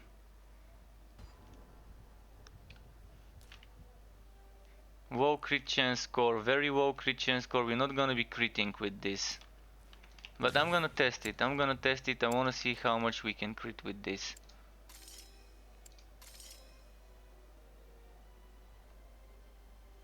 What are my thoughts on the turrets? Let me quickly read all the messages I've missed. My thoughts on the turrets are they're really overpowered at the moment, and I've been showing today and yesterday and a few days ago I've been showing how strong a turret can get. With my gear, which is mediocre, some of it is very good, some of it is okay. I can get them to do up to 11, 12, 13, maybe even 15,000 damage if I min-max it. But I know that some people can get turrets to do much more than that, probably 20 something thousand damage per hit, which for a turret is super easy to kill bosses with, because you have two of them and they're very strong. They're just very strong, and that's why everyone is using those turrets, almost everyone. I'm just trying to use anything but a turret at the moment. Trying to experiment with as much stuff, show people as much things before the launch. So they have some ideas what things click together and how.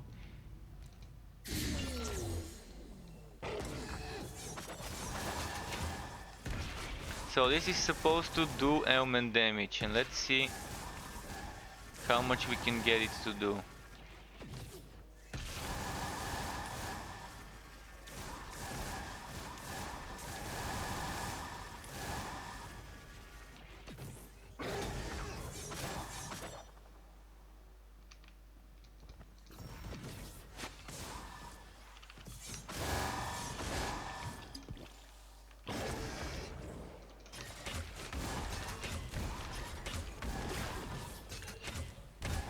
2 getting used to playing this setup, and yeah.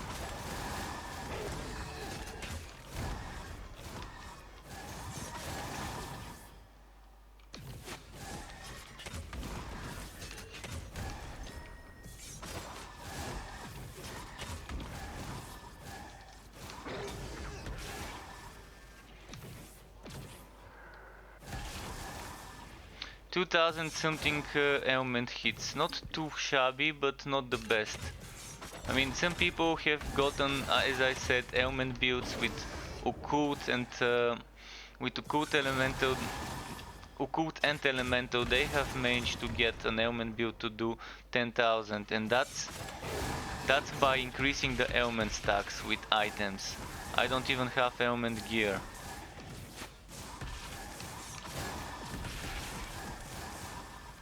What if I change my dagger? And what if I change other things later?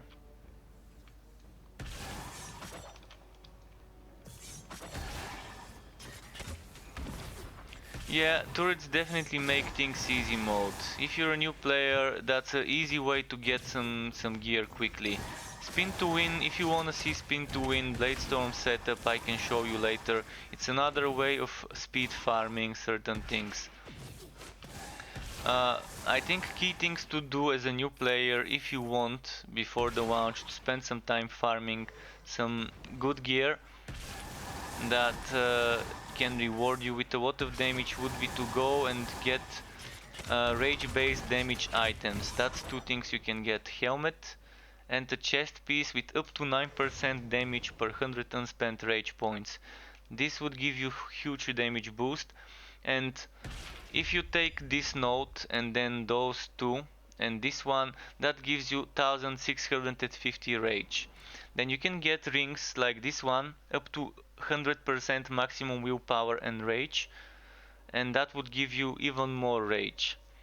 But you also want these rings, those rings, to have some flat damage to attacks, maybe some material if you're using material, maybe some occult if you're using occult, and a socket. And on sockets, use all attributes. If it's a socket for amulets and rings, attributes would give you better results than some ferocity. Unless you really need the ferocity for the crit chance, but all attributes overall seems like a better option.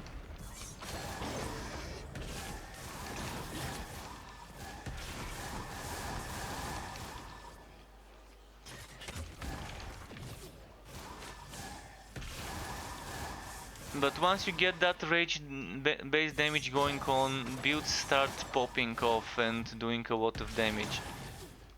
One good item you really need to get is this one. It's annoying, I hate it, I hate the sound it makes, but it's such a good item in regards of the damage output. Because what this item does is, it applies the curse the way you set it up. So currently I set the enemy to be more likely to get afflicted with ailments and to take more damage from ailments, and to be more vulnerable and to take increased damage from crit damage. So this curse, the way you set it up, gets applied to enemies when you're wearing this belt. This is why it's such a good belt.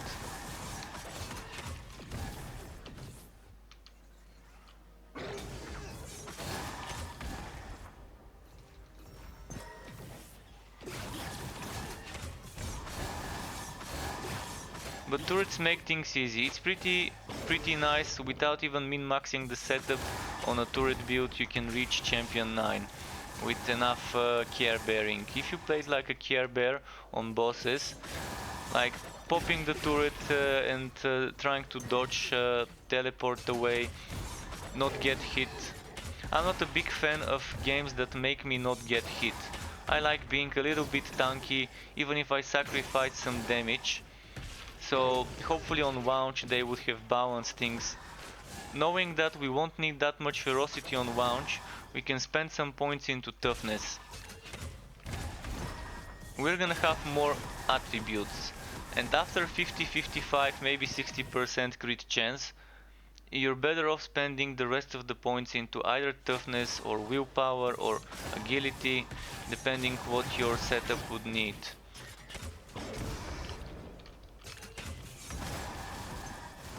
So let's go and find someone that doesn't get one shot, cause those enemies here kind of, yeah. I can't test the ailment stuff on them.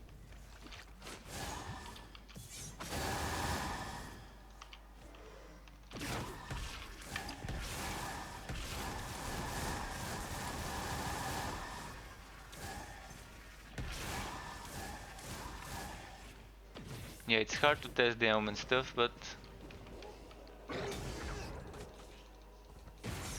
what about the bleeding? I'm wondering how much the bleeding would do. With the shadow, am I using the shadow dagger? I think I am.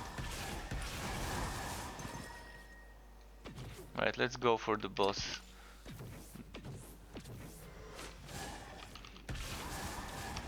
So, not sure how many ailments. See, I would like to see how many stacks I've applied on an enemy.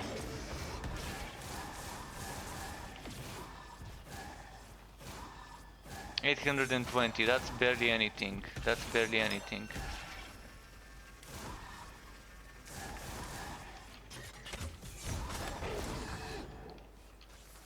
But yeah, we applied a lot of testing over the last few things.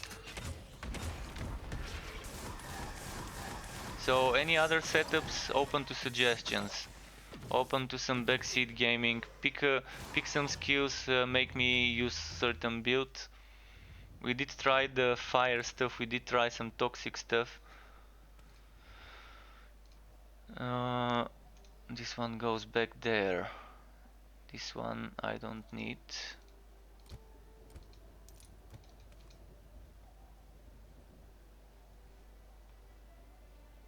I can show you what I do for speed farming. To those of you who came after that, after I switched my setup, I'm gonna show you my speed farming spin to win.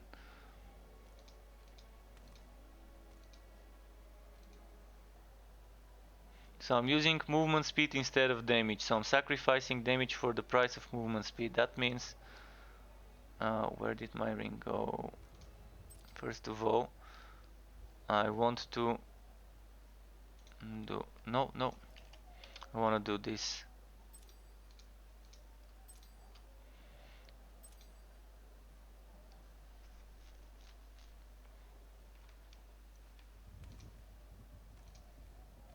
Am I going for material? I'm already on my material setup, good.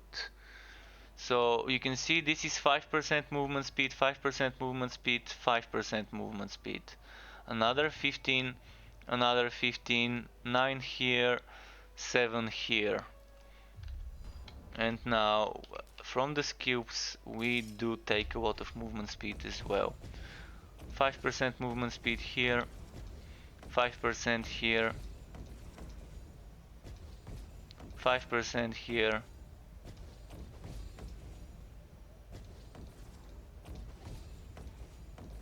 5% here, and another 5% here.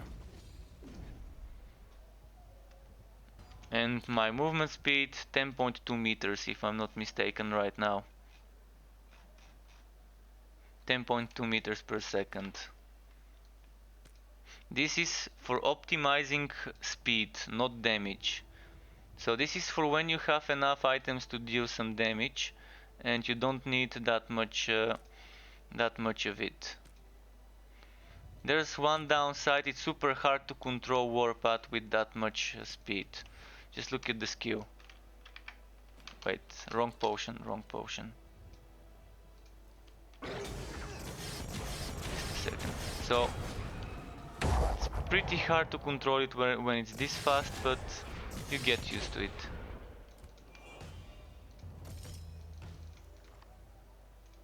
And I normally, since I don't like the trio, I normally use O'Malley's Wacky Belt. But for now I'm gonna use the trio just for a bit. Okay, let's do something like Veteran 6.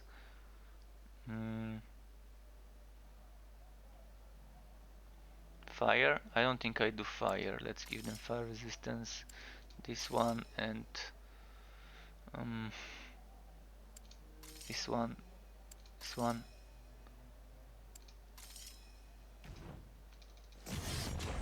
But look at this bug. So if you're mid-air and you open the portal, it doesn't enter.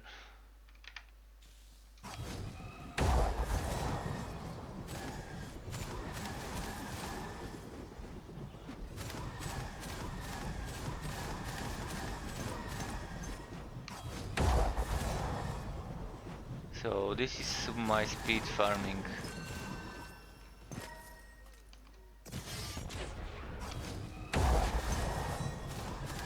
Always open those shiny things. Never know where the good stuff is hiding.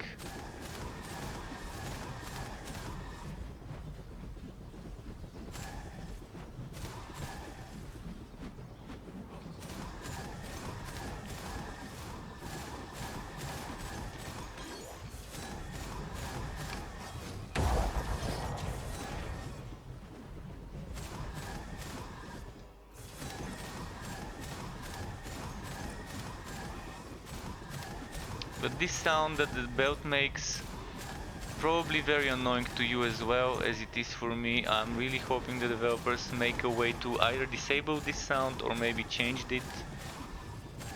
Just something to get rid of it. I'm gonna switch to O'Malley's Wacky Belt, so my damage would probably lose 20-30%, but it's still gonna be up to 10,000 damage. And yeah, the Blade Storm is a great setup as a starter farming setup. You can farm some of the easier difficulties with ease. As long as you try and avoid getting hit, it's fine. Like, enemies like this one are a bit more difficult, but you can just go away from the enemy and warp at it. And you can try and stay behind him.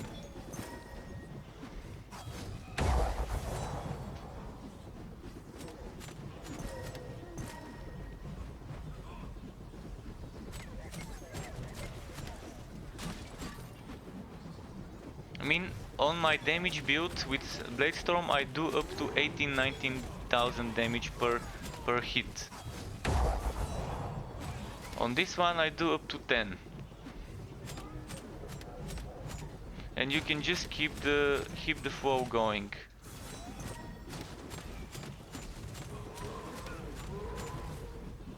And the damage version is not that difficult to make. It's just 7 points are spent differently. It's like this: you remove those 5 points, you keep those 3, you remove that point and you remove that point. So that's 5 here, 1 here and 1 here being removed. And then you do 1, 2, 3, 4, 5, 6, 7.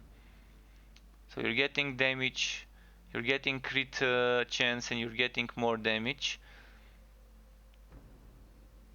And you're losing the movement speed, some attack speed, health, force shoot and stuff like that. Super easy to go for the damage version of the build. Just 7 points spent differently. And with the damage version of the build I do suggest rings like the Arbiter. I'm gonna show you. I'm gonna show you with rings like the Arbiter and the Odelia's March boots and my damage amulet, without the damage passives, how much we can get here. You can see it's much slower. Just Just Wings of Ishmir shows you how much slower we are. But this reduced attack speed and reduced movement speed does not affect Blade Storm.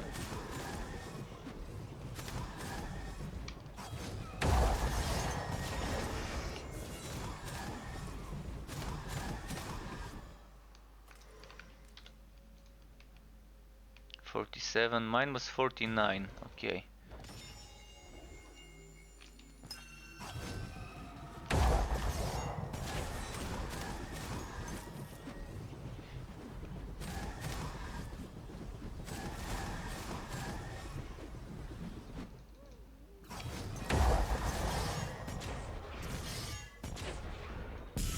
And yeah, you do need to do some damage stacking like me if you want that much damage on this build.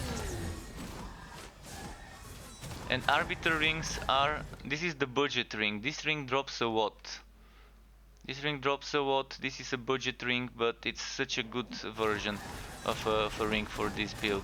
Of course, the better option would be a legendary ring, like the most damage you can get is a steel ring that gives you good crit damage as a base, has a socket, gives you crit damage as an extra bonus stat, has 3 flat damage to attacks, and maybe some max willpower and rage. But this is super min-max territory. I mean, is that even real, getting such an item? I've never seen one with 3 flat damages. John Tua. Okay, he doesn't like my accent. Well, not everyone can pick what accent they have. Well, you can pick it actually, you can learn, you can go to a Equationist and get taught, but who has money for that? But yeah, that's super rare to get such rings.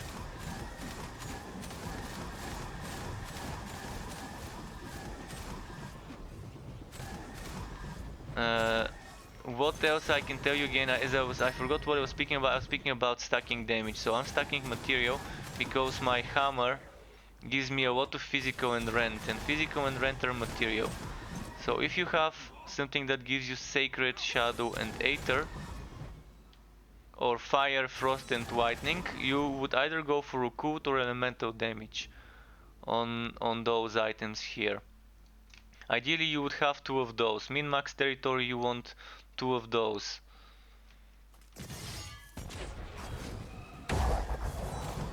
But yeah, let's switch to my speed setup again. With Umali's Wiki Belt.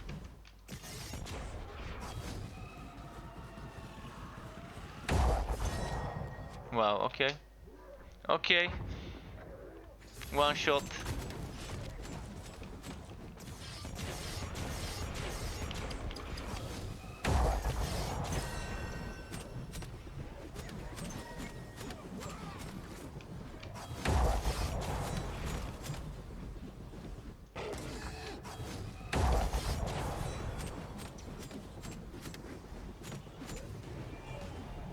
Alright, we got this one. What's this? A helmet. It's gonna be shit because it's dropping on this mode. Good helmets would drop on the other mode, on the Wrath of Saricel mode. Always take those, by the way. If you see one of those pylons, always take them. They're gonna give you extra magic find and item quantity.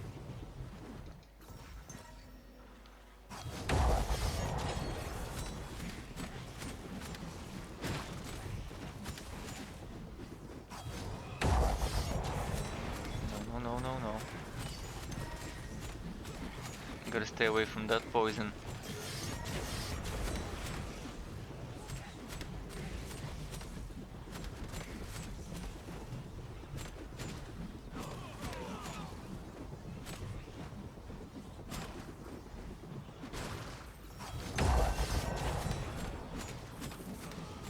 When farming spin to win? Well, Rygar's Hope and the Edgy are budget choices for weapon. Rygar's Hope and Edgy, I can give you a good setup as a starter setup for those. As a startup setup for Rygar's Hope and Edgy, you can sacrifice some of the things. So basically you would do something like 1, 2, 3, 4. You take this for Rygar's Hope and Edgy, and you wanna do like remove this, remove this, remove this, remove this, remove this. That gives you 7 points. And if you spend 1, 2, 3, 4, you have to remove 1, 2, 3, 4, 5, 6. And you can do 1, 2, 3, 4, 5, 6, 7. And then if you do those, you're gonna have some spare points left, so you can get the ferocity maybe. This is for Rygar's Hope with material gems inside and Edgy, because they only do physical damage. But then you have to make sure your rings don't give you fire, toxic, aether, sacred, shadow, anything that's non-physical, because you only convert 30%. That means you're losing 60% damage. So if you have any other elemental or cool damages, then don't take this. What you want to look for is 3 times flat damage, crit chance, and preferably wife leech. Attack speed does not do anything for Blade Storm other than making the skill animation spin faster, but the damage remains the same. You're doing damage as fast as normal, with more or less attack speed. So those ticks, tick, tick, tick.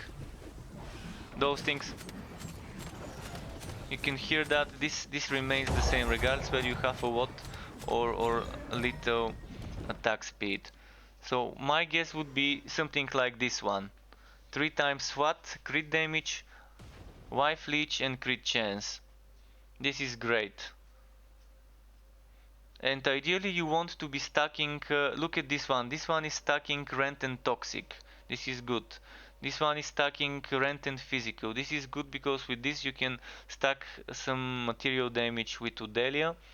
You can get some more material damage in the shoulders and the glove. And it's good. And this one also is nice. You want this though. You want Sunny Stash. Sunny Stash for movement speed. And you want this for damage. Those are good rings. You probably want to stay away from this unless you have something better. If you're going for legendaries, look for something with flat damage to attacks, crit damage, a socket,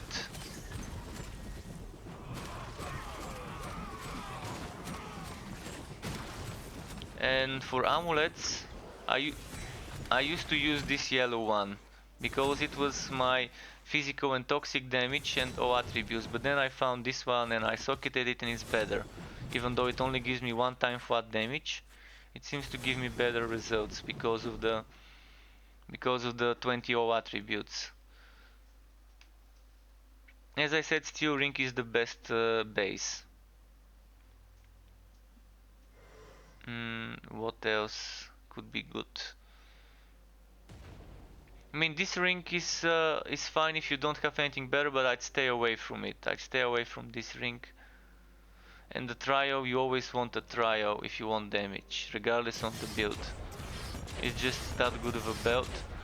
Unless you're doing an ailment build and you want to apply the what's it called?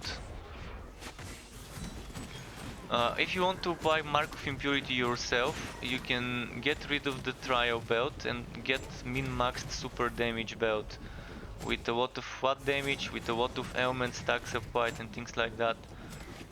But in general, the trio belt is just a great source of DPS without much trouble.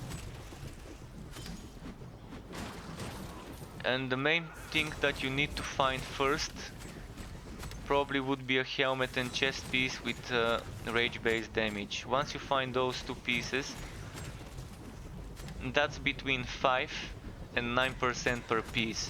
So at the lowest thing you can get, it would be altogether from both of them 10% extra damage per 100 unspent rage points. The most you can get would be 18%. And then you add those 2% from here, and that's all the way to 20. So between 12 and 20% damage per 100 unspent rage points. This is great. Rings to look out for would be also things like this one. This one or this one. This also drops from Wrath of Sari's cell. Max willpower and rage. If you get that with 3 times flat attack, with some material damage, with a socket, with some crit damage, that's gonna be great. But as I said, those are super hard to get min-maxed items, and the game wipes in 4 days. Do you really want to be trying to min-max a setup, or do you want to just test it? My advice is just test builds, guys. Test what you like, find what you enjoy, and then when the game launches, you're gonna know what you wanna build on your first playthrough. And another thing I can advise you is by testing those things, you can then when you start doing your first playthrough, you can adapt. If the game is dropping you mage items, you can build for a mage. If the game is dropping you spin to win items, you can go for spin to win. If you're getting turret stuff, projectile stuff, you can go and play turret. I know I'm gonna be doing that. Depending on what items I get on my first playthrough after the launch, I'm just gonna be changing my build all the time based on the drops, based on the unique items and legendary items that I get this while leveling. Ideally I'm gonna go for a necromancer with turrets, or a necromancer with double the pets, because you're gonna be able to duplicate skills. I'm not sure if some of you realize this, but duplication of skills would allow us to use the same skill twice. So it's this thing. Let me just check it. This one. You can see here it says unlocks the duplication feature at the Metras toe. This would allow you to take 2 skills that are the same. So for example, I can take Sovereign Shout twice, and in one version of Sovereign Shout I can have this, and in another version I can probably have this one for cleansing crowd control. That's a bad example, because who would want to do that, but just to give you an idea. Another thing would be Wings of Ishmir. In one version of it you can use it with a cooldown, in another you can use it without. That's just an example. Oh, and Anvil's Woe. In one version you can use Anvil's Woe like this.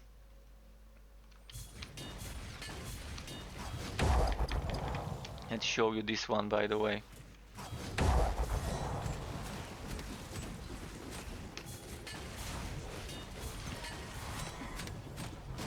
So in one version you might want to use it like this, the basic version of Anvil's Woe.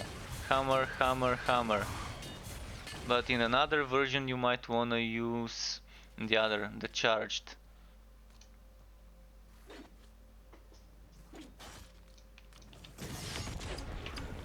So this is the other one. So you might want to have both of them. Who knows? But the best thing would be to use maybe a summon skill twice. That's gonna be amazing. Using summon skill twice.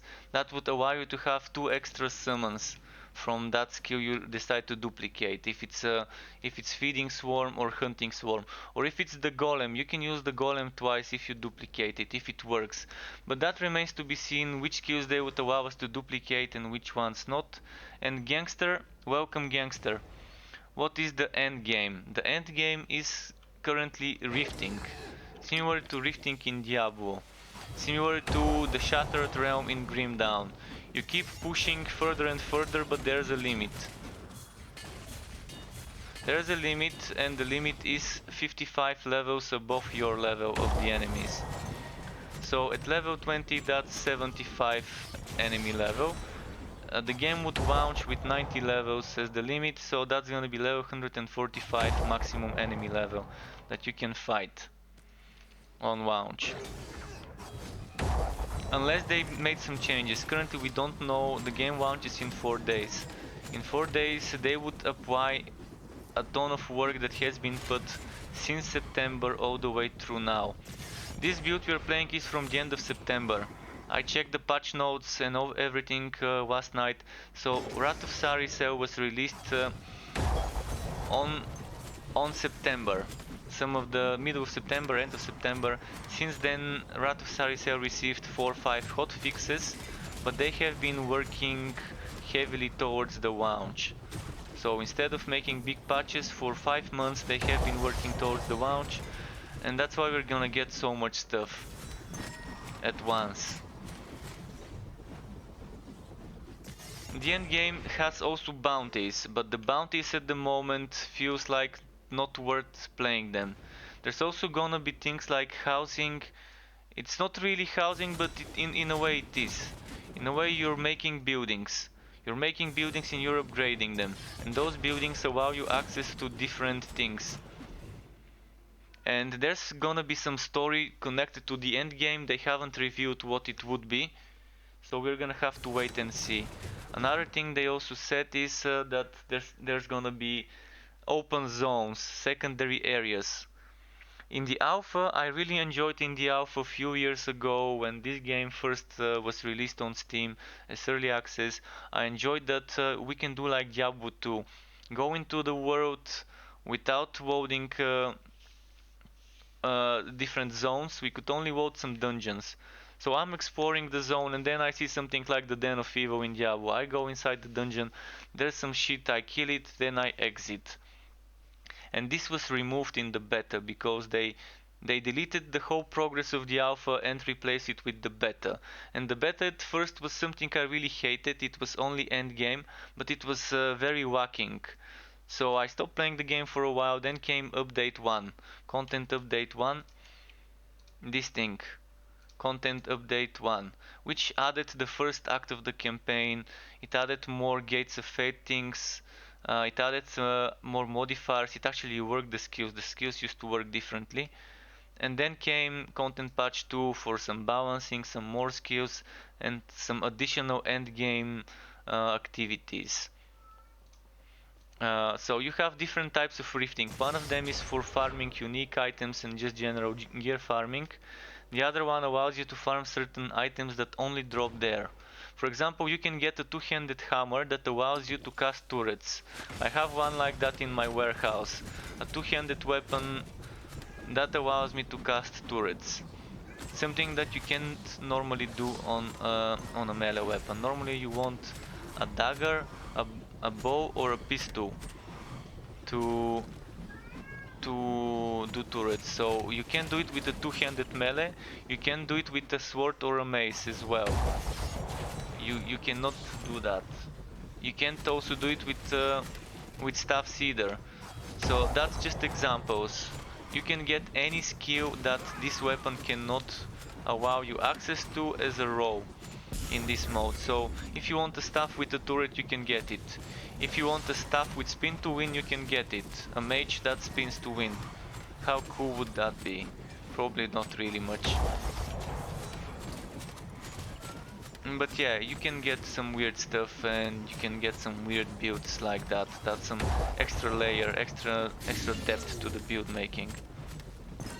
And then there's things like, as I was explaining earlier, helmets, armors that give you modifiers, such as damage based on unspent rage points, rings that give you extra rage and willpower maximum, rings that give you this modifier, which we call it residual energy because that's how it's called in the passive tree. Just a second. So it's... Come on, stop following me. I really wish I could pause when I'm doing offline. Where did it go? This one. Attacks gain 14% damage from the last spell cast. The type of damage is the same as the spell's damage. So this is a copy of this one, just weaker. goes up to 15%. So there's those things that you can get. Basically, this passive you have it as an item affix. This one you can get it as an item affix. This one you can get it as an item affix. Uh, there's some more. This one you can get it as an item affix. This +2 element stacks up white without the debuff. You can get it as an item affix. So there's a lot of things from the passives that you can get as an item affixes that were added with the Wrath of Sarisel update. Definitely something fun to look forward to when making builds. And since we're gonna have not twice actually, we're gonna have 133% additional classes. At the moment we have 3 plus 6, 9 classes, we're gonna get another 12 classes. Here you can see this has 12 sections. Each section equals a class. This one is 3 sections, this one is 6 sections. You can rotate this and get some interesting combos. You can rotate all of them actually, you can rotate these too.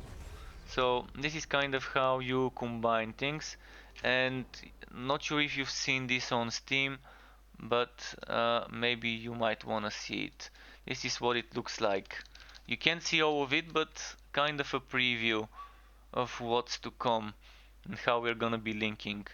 So each one of the tier 2 would be able to link with 2 of the different tier 3. The same way tier 1 links with 2 of the different tier 2. So you have 3, 6, 12. That's how it goes. It multiplies by 2. And you can see some major nodes and stuff. Alright, let's do this. Also, I'm gonna have to give my pet some food soon. After this map, I'm gonna quickly go and give him some food. Because he's just bugging me, even though he's definitely not actually hungry.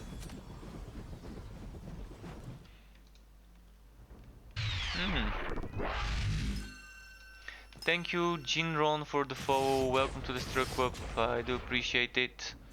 And I hope that information I gave you guys is something you were wondering about. Yeah. Love that cat emote. It looks weird with those big ears.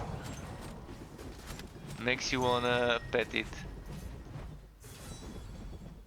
So itemization is not like Diablo. It's not set it's not limited like Diablo and Warhammer Chaos Bane, where it is you get this set. This set gives you a strong version of this skill, so you make a build around this. No, it's like Path of Exile. Build enabling uniques. This is a build enabling unique for any build, so it's not really build enabling, it's build boosting. But you have an armor. There's just an example, an armor that converts all your force shield into health. So one streamer, another dude, build maker, made a build with 25,000 HP by stacking force shield and converting it into HP. So my guess is he was stacking force shield, he was stacking more force shield, where was it? Here, he was stacking a lot of HP, and there are some items that give you a lot of force shield as well. And with that armor, converting that force shield into HP, he was still able to do up to 10,000 damage hits on bleeding edge on this skill.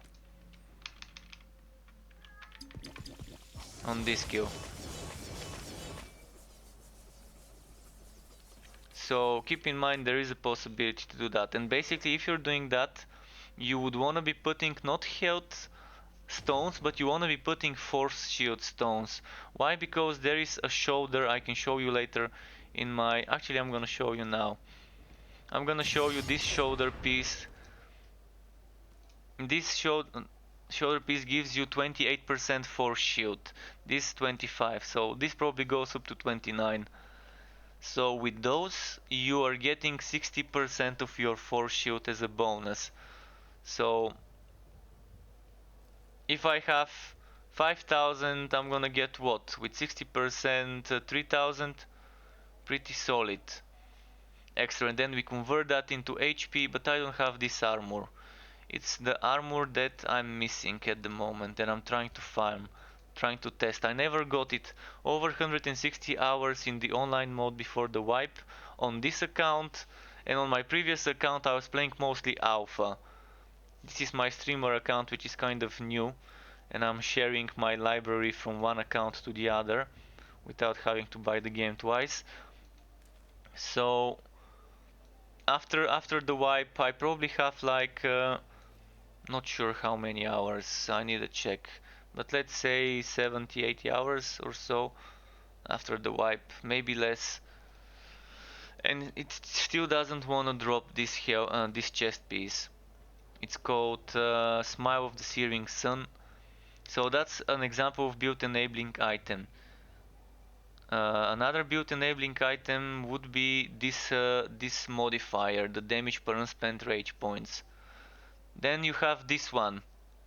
This gives you this attack here, residual energy, and this one doesn't have things like transfer time reduction from willpower and rage. Then you have leg armor that allows you to cast shadow spells. So this spell with shadow and this spell with shadow you can cast without having a caster item if you have that leg armor. And what else it does, it makes it cost rage instead of willpower when you're casting those spells. So this is very interesting because you can have some warrior with a Shadow Winter's Grasp on a tank, for example. You're tanking and then the enemies are nearby you, and then you cast this shit and it does like Frost Nova but with shadow. And this one allows you to do chain whitening but with shadow. And this would cost rage instead of willpower. So this is something amazing. This is one of my favorite things in the game, that leg armor. I call it the Rage Mage because that way I can go full spellcaster. I can cast spells with willpower and I can cast spells with rage, and I don't have to worry about making a hybrid. Because normally at the moment if you want to make a mage, you want to make something that costs rage. You want to make a hybrid with attacks and spells. Otherwise you're gonna have a bad time managing the willpower with just potions. I hope this was a what. I try to talk quickly, but maybe I shouldn't. Maybe I shouldn't. And this is actually a very nice item. 13%. Well, 13% is pretty low, but look at that. That's 5 ferocity, 10 agility, and the material damage. I'm gonna get rid of it though. 4 days. I'm not gonna try and min-max everything.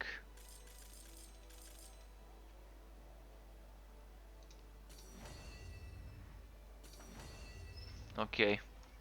So let me quickly give my pet some food. Just give me a moment. I'm here. Not gonna go anywhere. Let's get him to tell you hello.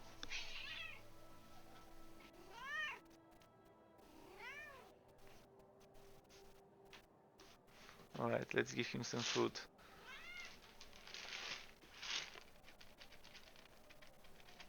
And there we go.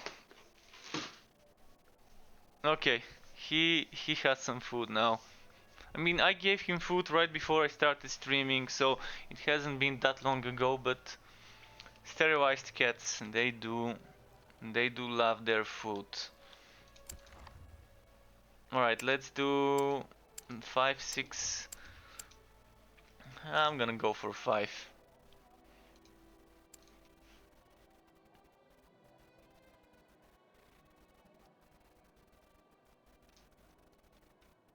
So I hope I answered all the questions, hopefully.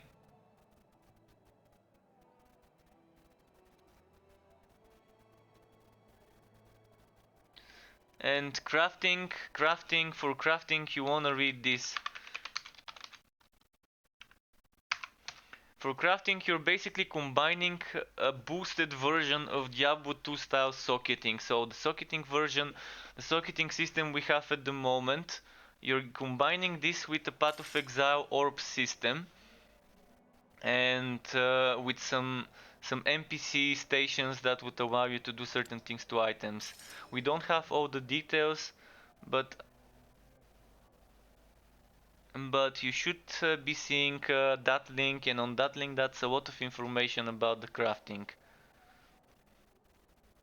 I did make a video detailing this on YouTube. If you don't want to read it, you can watch it. And my YouTube channel, if you're not on YouTube at the moment, is this. So basically, you would be able to use the sockets in a certain item to get some results. So you're consuming the sockets, and based on what sockets you had and what socket types they were placed into, you're gonna get different results. That's just to try and give you the too long didn't read. Oops. I'm gonna have to get myself killed here because I didn't roll all the modifiers. So there's gonna be some control to the RNG. There's gonna be RNG, but you're gonna be able to control it by socketing different gems and re-rolling the number of sockets to help you with that. So there will be some interesting crafting, very interesting crafting choices. So if you're unlucky with certain legendary items not giving you the correct modifiers, you would be able to remedy this.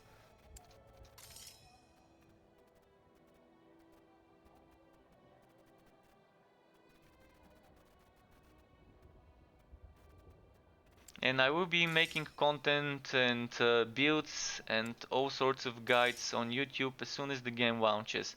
I just want to wait, see what's there. I'm probably gonna spend 1 or 2 days just playing without making builds and contents and everything. And then once I get the hang of it, once I realize how all the systems work, and once I get enough gear for builds, I will be pumping out stuff on YouTube for everyone.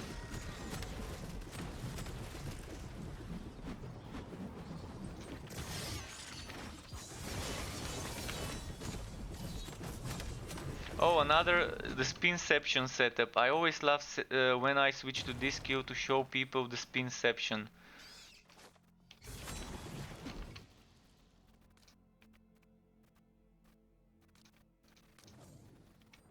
So the spinception is basically the axis spinning and I'm spinning and she's spinning with me.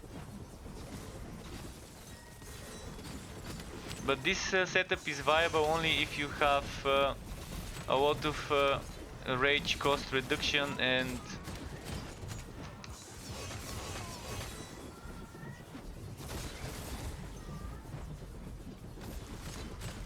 you can see I immediately start having problems with my rage when I use this spinception.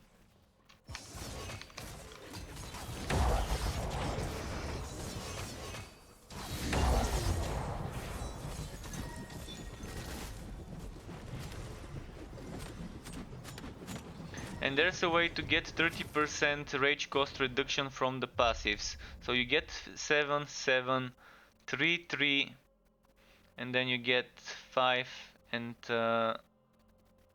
5. So that's 30%. No, actually, is it? Yeah, it is 30%. 10 here, and then those with those make another 20. 30% rage cost reduction. Together with some items with enough rage and willpower cost reduction, you can get some good stuff. But yeah, let's go back to my regular setup. I'm a big fan of the spinception, but I think we need to wait for the game to launch, and then there's probably gonna be more viable options for the spinception to make it possible, because at the moment you have to stop spinning and do those axes, and it ends up wasting so much rage. But the gems would change completely. Just an example would be every gem would have 9 different stats that they can give you based on what socket you put it in. Currently there's only 3. Only 3. And again, I find it silly how some of the recent negative reviews on Steam the game has gotten are from people who have no fucking idea about the stuff that's coming on launch and have only spent like 5, 6, 7, 9, 10, 15 hours in the game. Even in the beta, spending that little amount of time barely gives you an idea about the builds and things that you can make in the game. So I strongly suggest avoiding those negative reviews on Steam, waiting for the game to launch, and only trusting people who have spent at least 30-40 hours in the game. On launch, 30 hours would probably barely be able to reach level 90. Maybe let's say 20-25 hours would be if someone is speedrunning it to get to level 90 with a full playthrough behind them.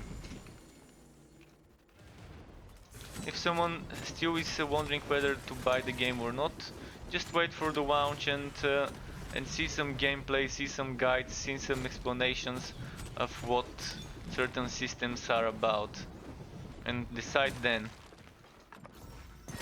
But definitely I wouldn't trust people who only spent 9 hours before giving a beta review.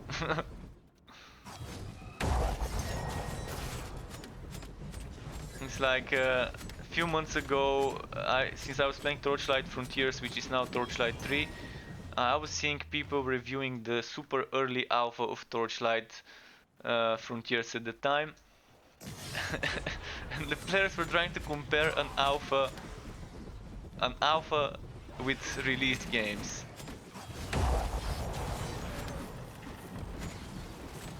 And there was this review I read today as someone saying that this game, the 10 hours he spent in the game would have been better spent in Path of Exile. But I'd like to see him spend 10 hours starting from the scratch as a new player in Path of Exile and then reviewing it. It's just not enough, it's not enough. You can't review Path of Exile for just 10 hours spent the same way you can't with this game.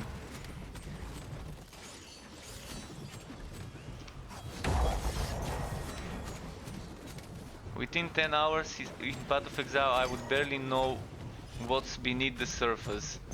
I wouldn't have even scratched enough of the surface to even go beneath it.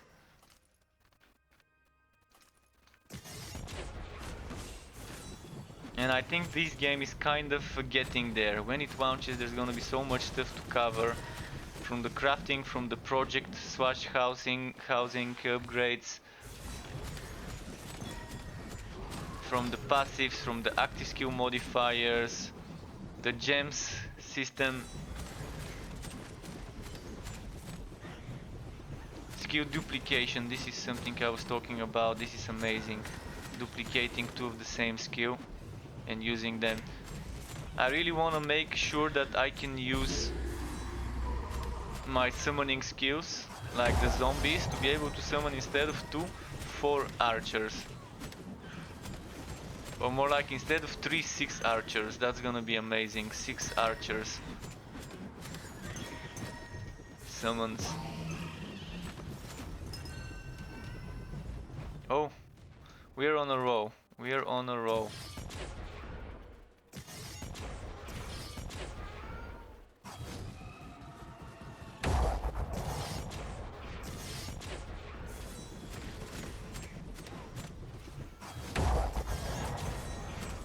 Alright, I fed my pet and now he wants to play.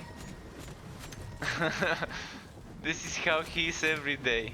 I would give him food and then he would get all energetic and want me to chase him around the apartment. So if he's bothering you with the meowing, apologies.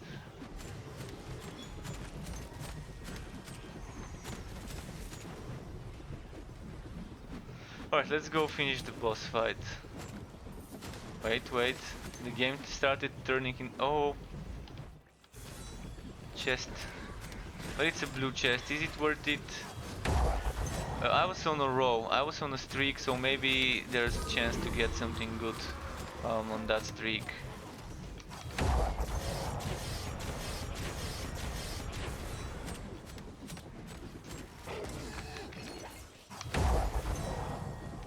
Wait, I'm stuck. Oh, never mind. Now I can move finally. Yeah, Blade Storm is currently very glitchy. That it can get stuck into some sort of environment, like the ends of the map, the ends of the walkable area. It can get you stuck there. Hopefully that's fixed on launch. It's not something that's too annoying, but it is annoying.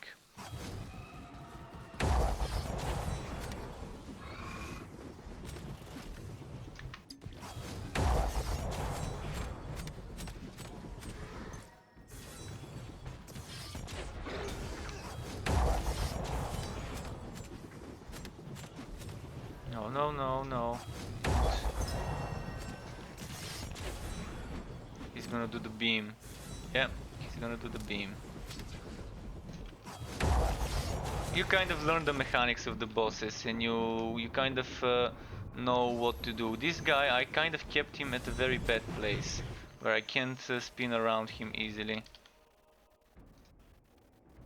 Oh, wait, fight's not over.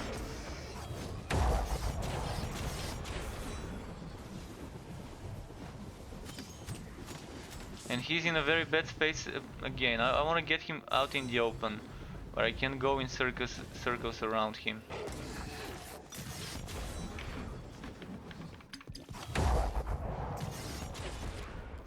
Fuck.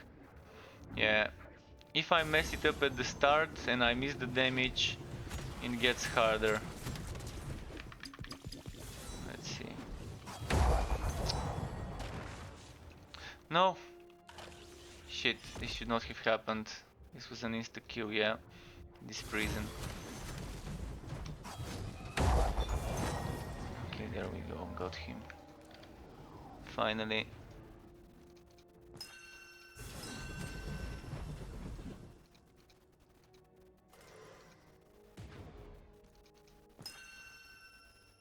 Physical, toxic, sacred, crit hit.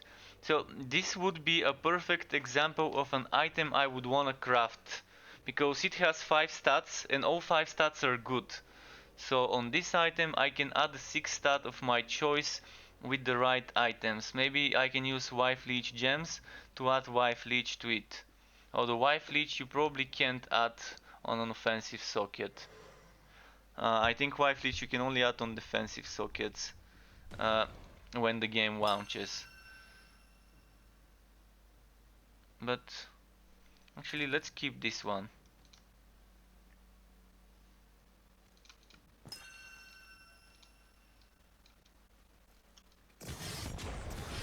Let's go here.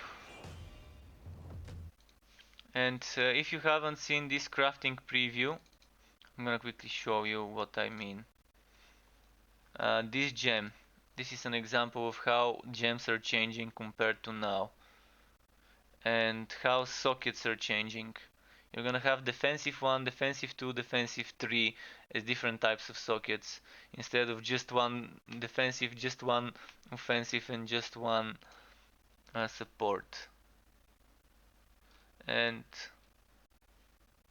this is an example of item that is used for crafting. More on the link I gave you earlier. If someone wants the link again, let me know, I'm gonna post it.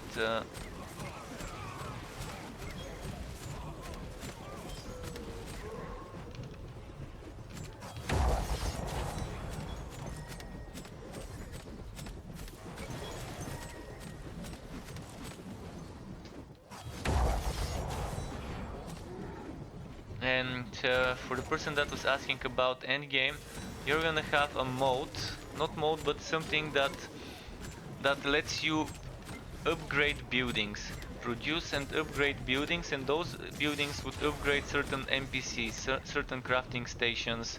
They would give you access to certain things, such as an example would be a building that gives you access to the 5th skill. There's gonna be only 5 skills here, no 6th one, just 5, and then the mouse buttons. Another example would be one building that gives you an extra passive point.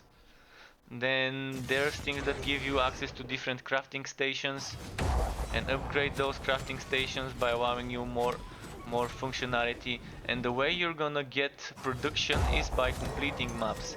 The higher level the maps, the more production points you're gonna get. So it's not time gated, it's playtime gated, but not time.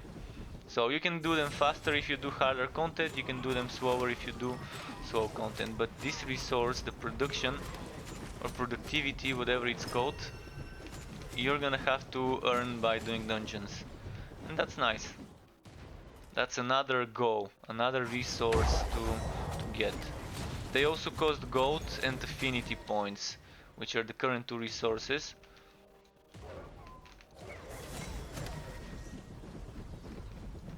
So yeah.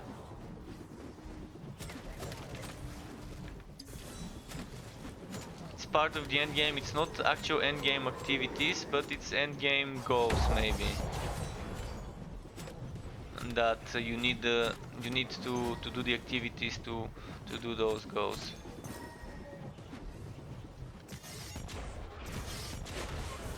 And I really want a survival mode, but I'm pretty sure we're not getting one yet.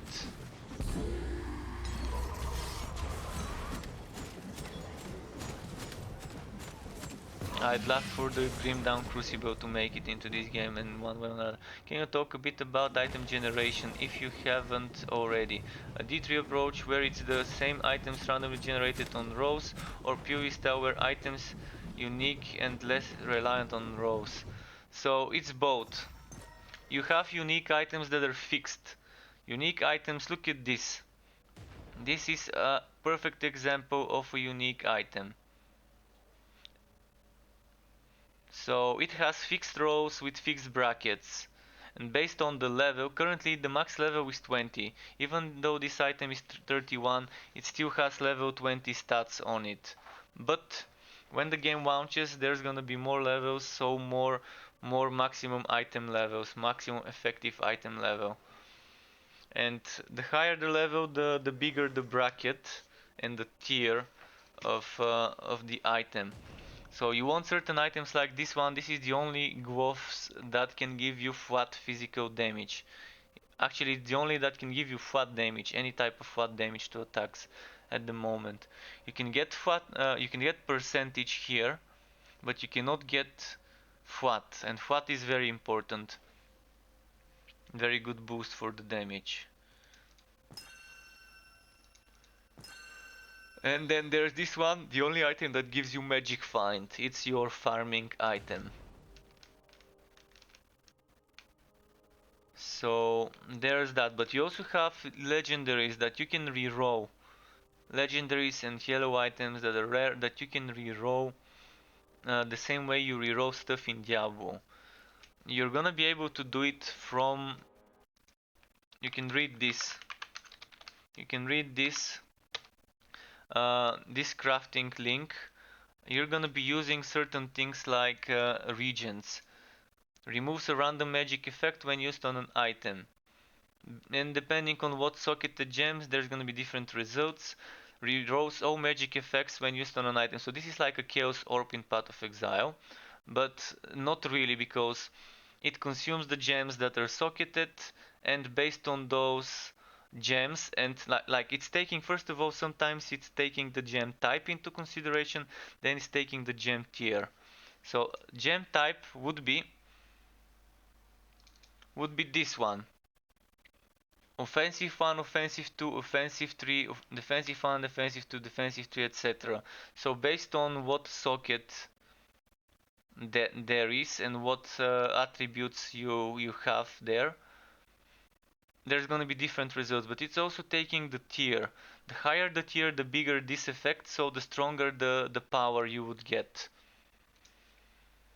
And then there's another one. Removes a random magic effect and adds another when used on an item. So as I said, different things. And there another thing that you need to keep in mind is this one. Special gems allowing us to add very powerful modifiers to armor and weapons through crafting, such as the ability to use a skill that we should not be able to use otherwise, the same way as Wrath of Saricel. So basically all the Wrath of Saricel modifiers we would be able to get. So what I'm guessing is this one. 8 and 9% damage per 100 unspent rage points we would be able to get as a different orb and add it. And I'm assuming those orbs we would be farming from the Wrath of Saricel challenges. So a lot of customization, and yeah, this is just barely scratching the surface probably. There's gonna be a lot more to figure out about how this works. I'm sure some people who have big brains would figure out all the things pretty fast and share it with us. I'm gonna take my time exploring, and once I'm done exploring, once I know how everything works, I'm gonna share it with others as well.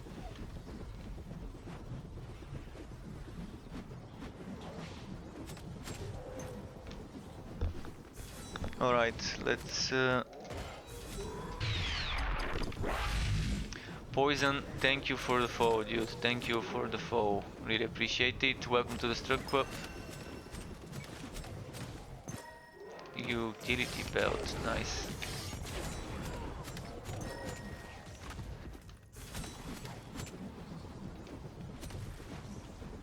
So for now, at the moment, I'm trying to farm that armor. That Smile of the Searing Sun breastplate, and if lucky, maybe the rage legs, the shadow rage legs. Wow, okay.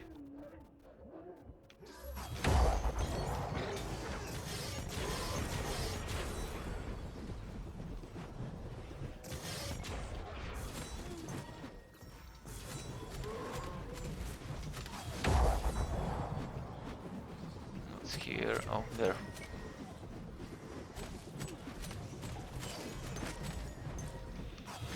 Boom. Okay, and modifier.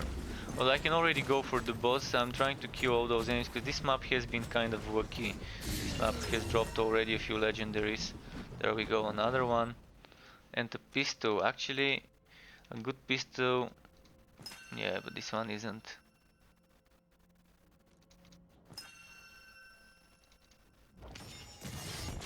Some sacrifices, offerings to the wood gods for more drops.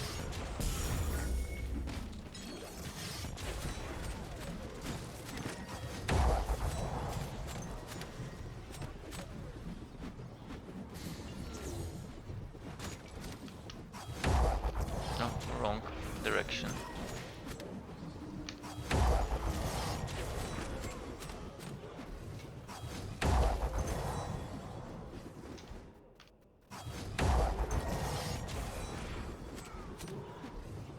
Alright, boss time. Just gotta loot this one first. Well, those guys are so trolly. The guys with the big hammers that smash them into the ground make almost the same sound as when a rare, like legendary or whatever item drops. I think it makes the sound of a unique item. Slightly more pronounced, but the same kind of sound. A quanking metal, so it's not the one from a legendary item, but the one from a unique.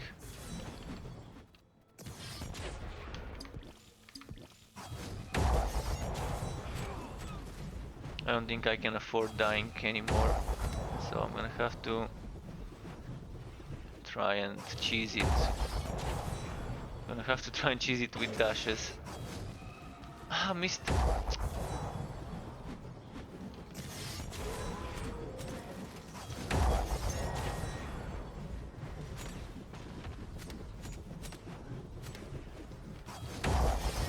Okay, good, survived.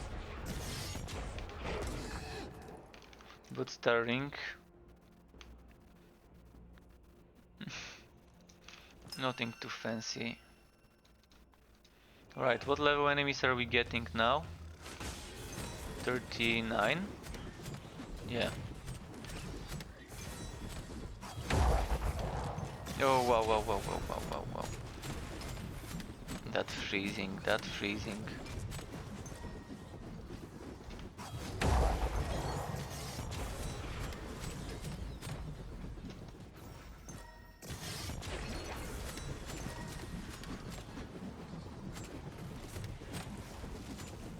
Not much enemies, pretty spread out as well.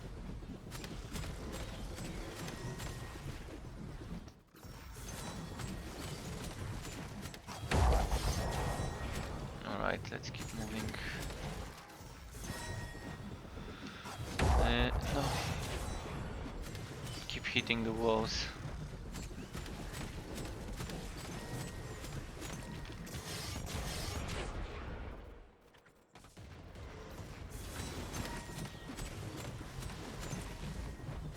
Anything here?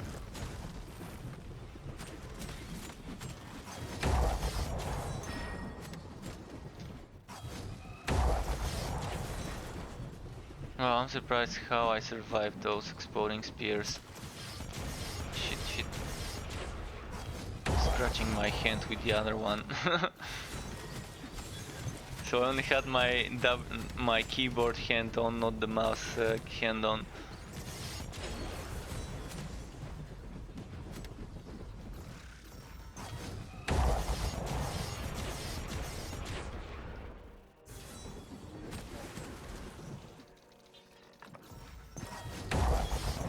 But at the moment, the beta really is limited when it comes to endgame. You have the two different types of expeditions, you have the bounties, and that is it. But I know there is at least one mode that they're not sharing with us. That's not in the Soldier of Fortune. That when I go to the main menu and when I select my game mode, I can select story, Soldier of Fortune, and one thing that's walked, but that's upcoming. It's supposed to come soon. Maybe it's gonna be on launch, maybe it's gonna be later, but they left it there as an obvious thing that's gonna be added. So we'll see if that's gonna be on launch.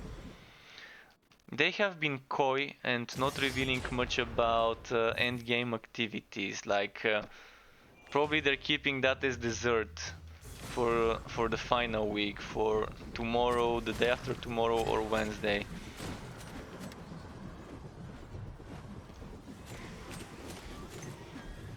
Pretty sure there's gonna be more than just the expeditions and the bounties.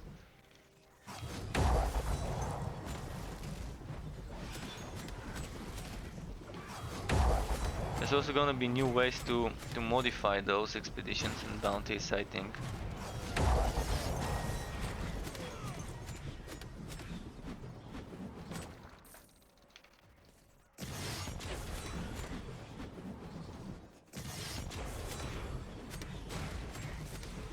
And we don't know whether there's gonna be more outposts, but so far we have seen Stormfall upgrades. If there's things other than the Stormfall powers to upgrade, that's gonna be fine, but most likely it's gonna be just Stormfall as our base of operations, as the things we can upgrade. And I'm not sure whether this is spoiling a lot for the story, but if we get access to upgrade facilities in Stormfall, then in the story we do earn this somehow, because we're just some sort of a mercenary helping Stormfall, helping the king. So does the king make us a ward? Does he give us some wardship, baronship, or whatever kind of title after we help it defend and things like that?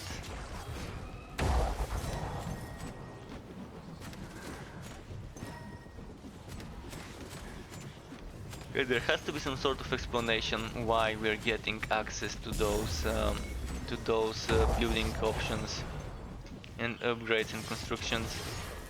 No. Escape. Fuck.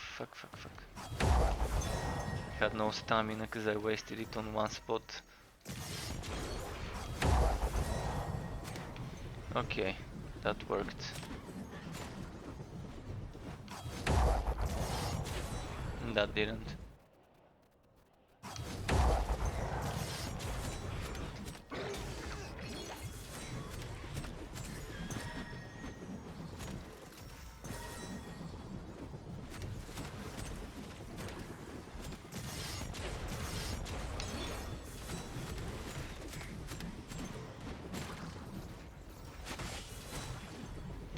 Alright, It says it's up where the boss is, but I wanna get this one.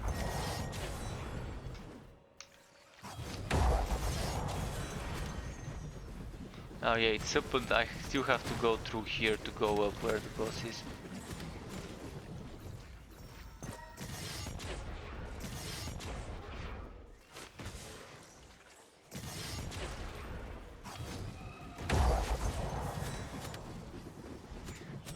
My favorite sound in the game, this shockwave that the shockwave on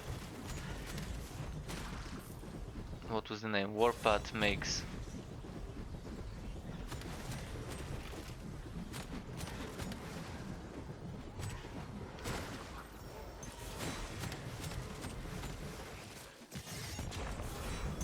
Okay, let's see. That's not the way, obviously.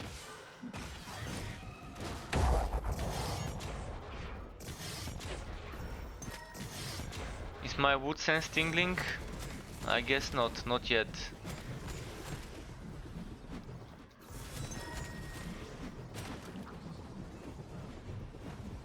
If we end up being the king in Stormfall, that's gonna be pretty fun, by the way.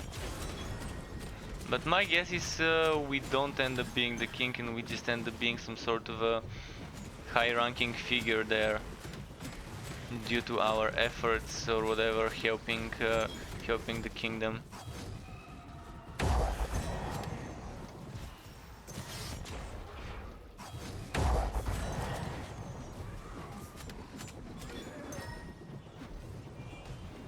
I would also like to see a roadmap. I mean, they have a trail, and that's a good roadmap. But I would like to see a post after the game launches for what their plans are for post-launch updates, post-launch content, how often would they want to keep the big patches happening, and what the big patches would be bringing, and what they're gonna be doing regarding small patches and hotfixes like micro patches or whatever it's called. The first 2-3 weeks would be crucial for hotfixing and flattening out all glitches and bugs that come with the launch. But then after that they're gonna have to start letting us know what's gonna be happening in regards to content updates. Are they gonna be seasonal? Are they gonna be every 6 months or every year, the big patches, the huge patches? Is there gonna be expansions that we buy, or is it gonna be expansions that are free? I don't mind paid expansions, like the same way Diablo had World of Destruction and Diablo 2. For buy-to-play games, that's a great model, because they keep bringing the stuff and we keep bringing them the cash for that stuff. As long as it's good, as long as it's worth it and worth the price tag. But I'd also love to see some free stuff getting added. And if they decide to go a microtransaction way for cosmetics and stuff like this, which I don't see a reason why they wouldn't, but there's a lot of people who hate it. I know a lot of people hate microtransactions, even for fashion. I personally don't care. For me, it's regardless whether it's there or not.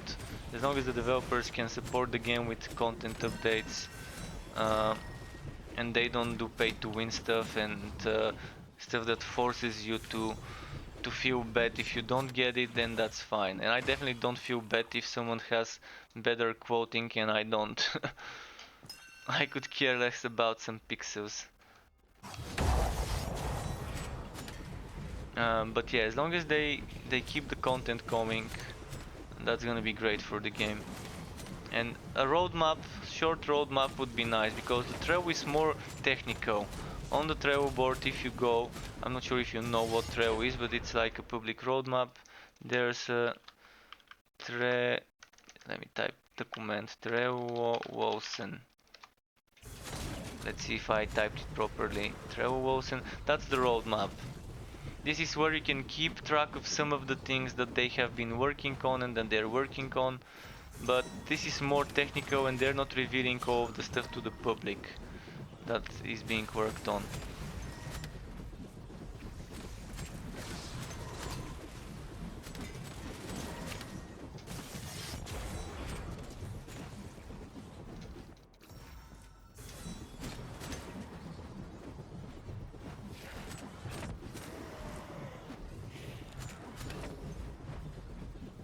Wait, which way do I go? Oh, I still need to kill some enemies. Now I know where I need to go.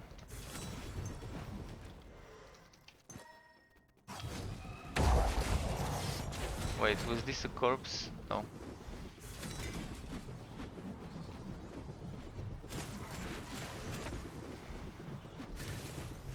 Life support systems repaired. Transfer 247. Thank you for the prime sub, dude. Really appreciate it. All my respect and love goes to you today.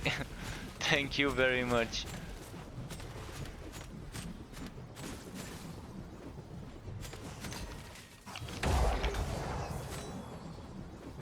Really struck in the feels. Yeah, indeed, struck in the feels.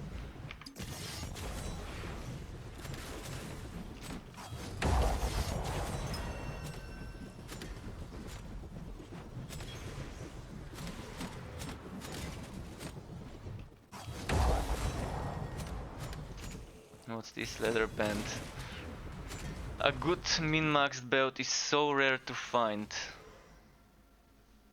This is actually pretty nice. So cool damage and Aether damage to spells. If only it had like a sacred or shadow damage to spells. And the crit damage is pretty low.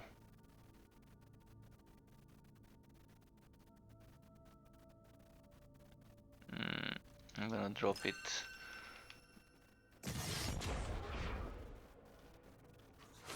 Oh no. Phew. By the time I realized that there's those little jumpers, it was kind of too late. Too late to react.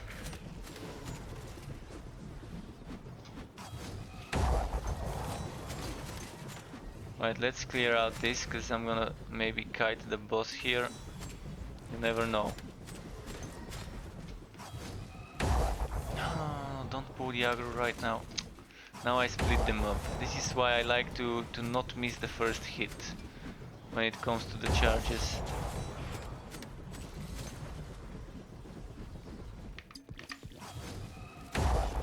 No!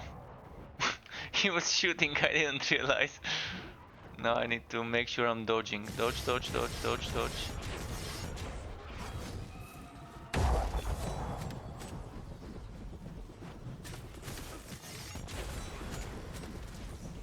Right.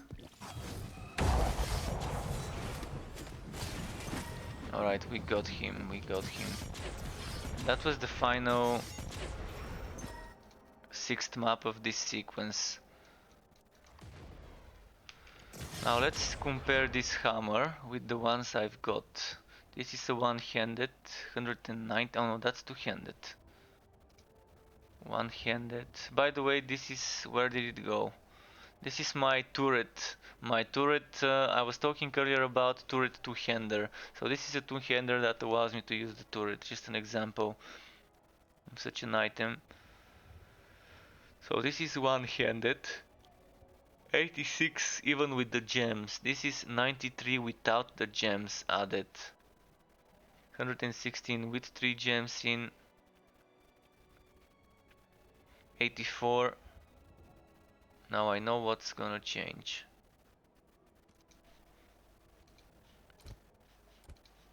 This one. And I'm glad that you're enjoying the content. Any feedback, good or bad, is valuable to me regarding the content I make.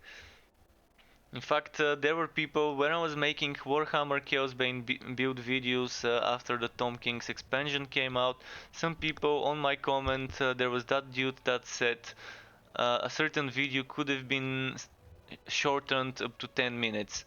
Well, I did manage to shorten some 25, 27 minute videos up to 15, 17. So I did reduce it. I couldn't get it down to 10 because I still prefer to get a lot of information out of the way in the video. But definitely took that feedback and decided to do less talking, more text on screen. So while I'm talking about one stuff, other stuff is being shown there. So definitely value all my viewers because all the feedback I get is priceless.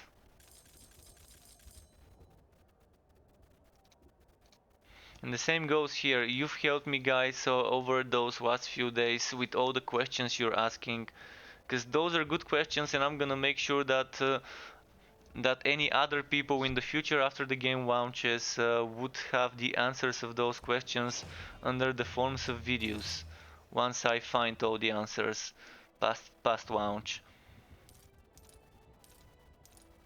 Because if someone here on Twitch is wondering how does this work, what is this, why do you do this, then there's gonna be other people somewhere out there wondering about this.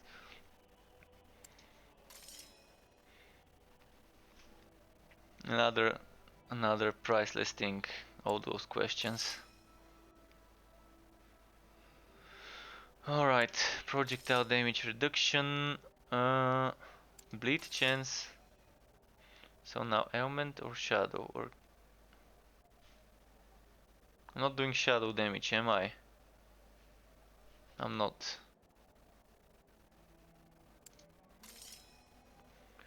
Let's do, well, do I want to do untainted? I'd rather do, pardon me, I'd rather do a regular one. Just let me quickly drink some tea. I'm gonna mute my mic.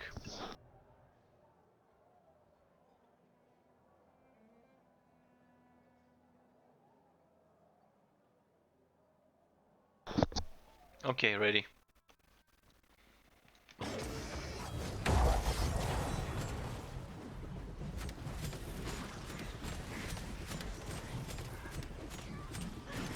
But yeah, that wood does not wanna drop. It's like it was removed from the drop list. That's how it feels.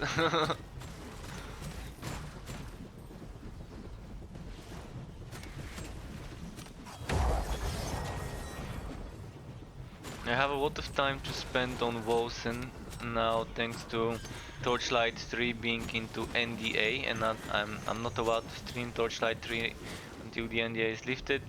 And since with Chaos Bane, I'm kind of waiting for Kiwa, which is coming soon, the 5th character, the engineer. So yeah, this is kind of my go-to game for streaming at the moment until the NDA of Torchlight 3 is lifted, so I can switch between those. And with Borderlands 3, I'm kind of taking a break, but I'm not retired from it. I'm gonna be returning with updates as well.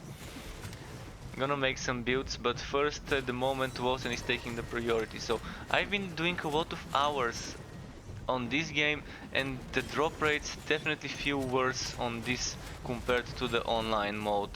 Not sure whether there were some fixes added to the online mode.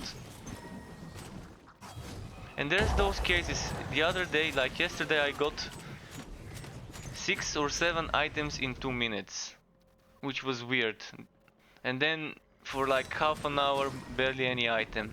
So I'm not sure what's happening, whether this is super throw RNG, but on the online mode this was not happening like that. I was getting constant drops every now and then instead of spiking, but I don't know, maybe it's just me not noticing certain things and just noticing it now.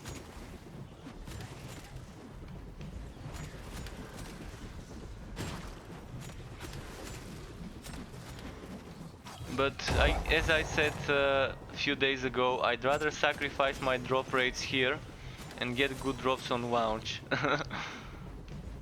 For now, I'm just getting more acquainted with certain things. Legacy of the Wheelbreaker, no thanks. Challenge boss, where? Wow.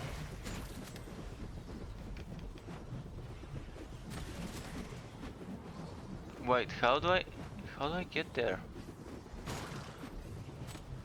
Okay, I think it's here. It should be here.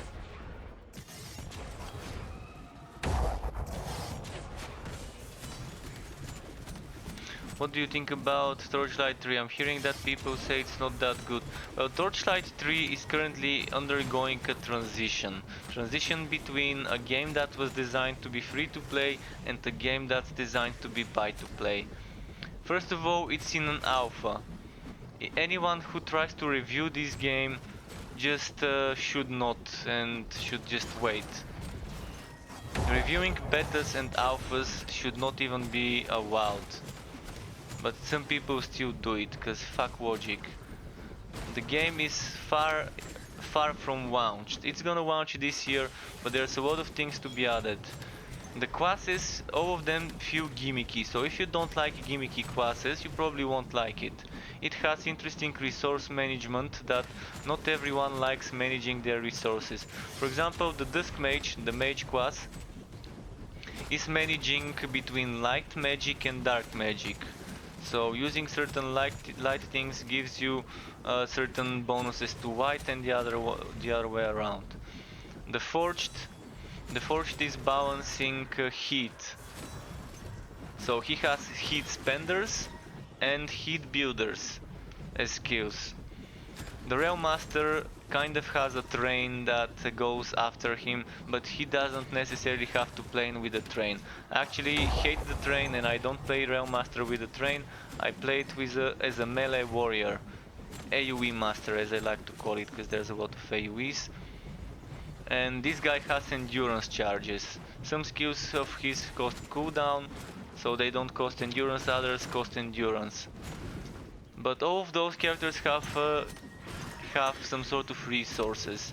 And then there's the new class, the ranger, the sharpshooter, and she's so fun. She has one skill tree that gives her different buffs or debuffs to the enemies, and that modify her next three precision skills. So that's adventure.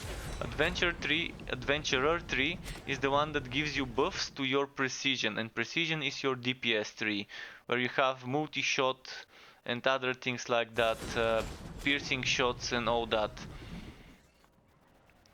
That's what you have there. So basically you're kind of stacking certain buffs to buff your next shots of the other. But the way it works is you can only have one buff for your next shots. So the way I play a certain build that first applies a debuff to the enemies to take more damage and to deal less damage. Actually, I first make them deal less damage, then I make them take more damage, and then I teleport. And teleporting buffs my crit chance of the next 3 hits. And this is how I do the rotation. Then I do reload. Reload allows me to get ammunition, because when I go out of ammunition, I can reload. Reload also resets my cooldowns, it seems, so it's pretty nice. But Torchlight 3 has a lot to grow. Currently in the alpha, they're allowing us to cheat, not real cheats, in-game legit NPCs. You talk to the NPC and it levels you to level 42 and to the end of Act 3. So it's basically you can decide to level up to level 8, to level 31, to level... John Gnome, thank you for the host, John Gnome, with... welcome to you and to anyone who was on your channel, to the Struck Club. Enjoy your stay. I was just talking about Torchlight 3, something kind of off topic, but I guess many people might wanna know. I have over 1000 hours in Torchlight 3, which was known as Torchlight Frontiers, so anything someone might wanna know about this, always don't hesitate to ask. And yeah, it's an alpha, so I'd let it grow. And as I said, they let us skip through the content so we can test properly, which is great.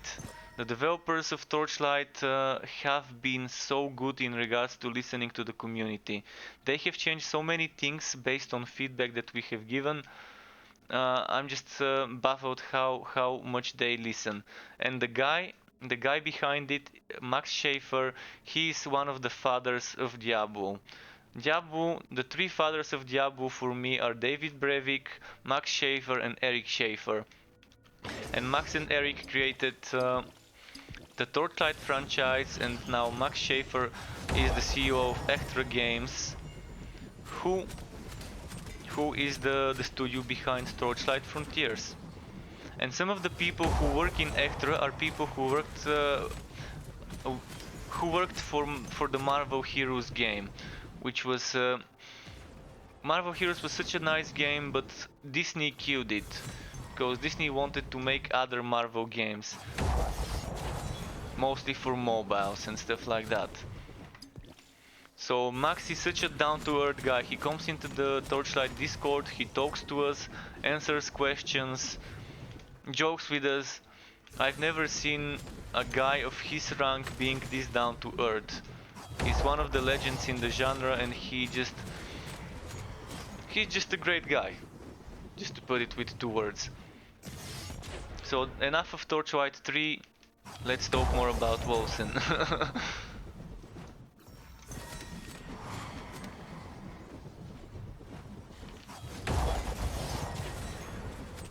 Yeah, what do we wanna say? What do we wanna say? If anyone is wondering why I'm playing this build, I'm playing it for speedrunning. This is my movement speed, speedrunning spin to win. I'm stacking 10.2 meters per second movement speed on this build. I can make a damage version, and I already showed it 3-4 times today throughout my stream. The damage version deals up to 19,000 damage per hit compared to this one. But the damage version is very slow, attack and movement speed wise. But the damage is real there. Here I can get up to what, 10,000 ticks max on this. So almost 50% stronger with the damage build compared to that one. Oh, phew.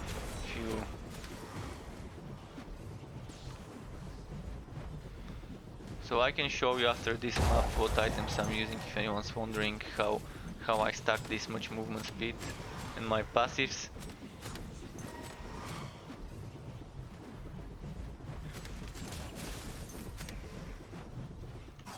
But the Bladestorm Spin to Win is such a great budget version for farming WoWer content, speed farming WoWer content. Does this game wipe before the launch? Yes, it does. Fourth skill ring, initially the game planned to have 5 skill rings, back when it was called Umbra, back when it was early alpha. They were planning on having 5 skill rings, but they scrapped everything from the alpha and created a completely new foundation for the game for the beta. So I think they gave up on the idea of having 5 skill rings. Maybe later on they would add the 4th one, but for now I think we're probably not gonna see that until another year and a half. I think if they're gonna make a major expansion like World of Destruction in Diablo kind of Great of expansion, or Reaper of Souls in Diablo 3 kind of expansion, that's probably a year and a half away after the launch. If they even do something like that. If they decide to go another route with the expansions. And yeah, there will be a wipe right before the launch. There actually was a wipe. We're currently playing offline. The servers shut down for maintenance on the 29th of January. And we got all our characters in there wiped. We're currently playing offline because the servers are down, but the current offline characters will not be compatible for many reasons, such as completely different systems for the gems, completely different systems for some of the other itemization features, like the rerolling, the crafting. There's gonna be more tiers, there's gonna be different affixes, new affixes, different items, and just to make it fair, they want everyone to be starting fresh. and you can't play offline characters online. You're also not gonna be able to play online characters offline. I wouldn't mind if they allow people to download their online characters and play them offline without the option to do the reverse. So let's say you're going on a holiday and you just wanna play without carrying the progress over. You're going somewhere where there's no Wi-Fi, something like that. Or someone is just somewhere where they just can't play online. So it would be nice to be able to download your character, just play with it without worrying whether you can carry the progress over. Just knowing that all the progress you make is gonna be pointless. So one way offline to online to offline would be fine if they add it, but for now even that would not be possible. They've confirmed it. We would not be able to play online offline and offline characters online. This is good though. This prevents cheating from making its way to online play. But there's still ways to bypass this. Look at Diablo 3. Look at all the bots AFK farming. Someone just leaves a bot to farm levels, farm Paragon levels while they're sleeping. This game does not have a system to force people into needing this, thankfully.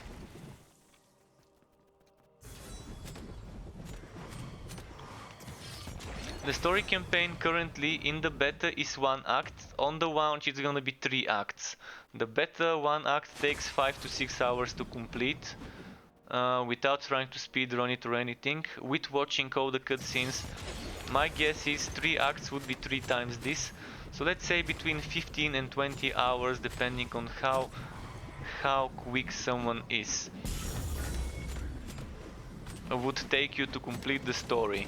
Once you complete the story, you probably would be level 55-60. From there you would need to grind to level 90, endgame grinding.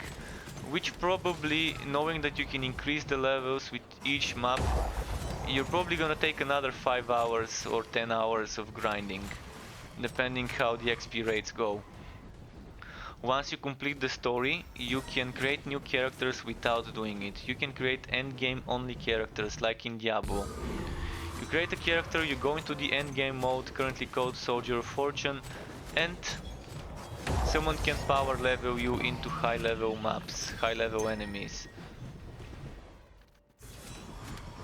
But in this game you don't really need outs. So per se, if you don't want to be making outs, you can always completely respec. Respec all your attributes, respec all your passive points, the way you want. And as I said, I want to show you why I'm stacking so much movement speed. Movement speed here, here and here, and movement speed here and here. So that's 25 movement speed %. Then I have 15 here.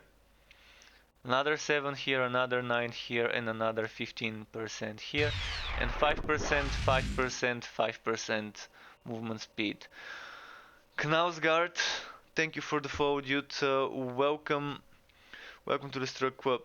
This build in Champion is pretty squishy. I mean, in Champion they can insta-gib you regardless on what build you play. So spin to win on Champion is just, you're like a sitting duck. You're like a sitting duck and you don't do enough damage with the spins to justify being like a sitting duck. I'm gonna wait for the game to launch and then I'm gonna judge it. For now, I'd rather play what is fun, and when the game launches I'm gonna try and find meta and fun combinations at the same time. I mean, at the moment you don't really need Champion. I mean, in Champion I've been getting less items than in the other difficulties because it takes longer to complete. It takes longer to complete overall, the risk reward is not worth it. And at the moment the item level is capped at level 20 effective.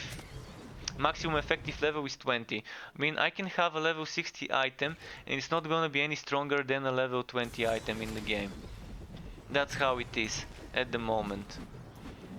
And I've done Champion with this build. I've showed it to my viewers champion 1 and 2, completing it, and basically you're not doing damage with Blade Storm on bosses, you're doing Warpath.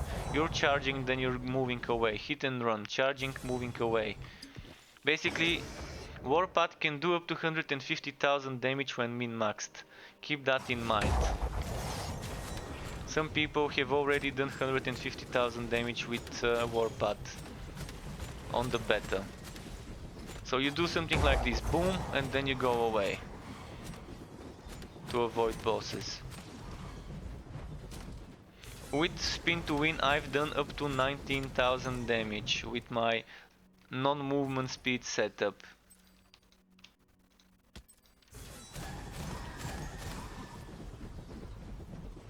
See, this is a bit slow, and if I change my passives, we can get this to do 19,000 damage. If I change 7 of my passive nodes to another 7. So here I just changed my belt, amulet and rings and boots. The rest remain the same.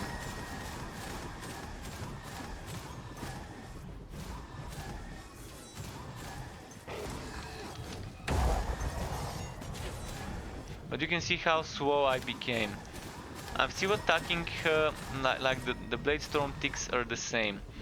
It's ticking as fast as it did before, but the animation looks slower, the spinning animation, which thankfully does not affect the overall damage per second.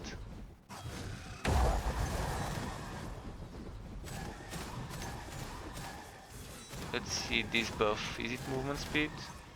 Critical hit chance score. I'm gonna get this. Why not? Right before a boss, some crit chance. So this is me just switching the gear slightly, but you're hearing this annoying sound, and this is from the curse that my belt is applying. My belt is cursing the enemies with Mark of Impurity.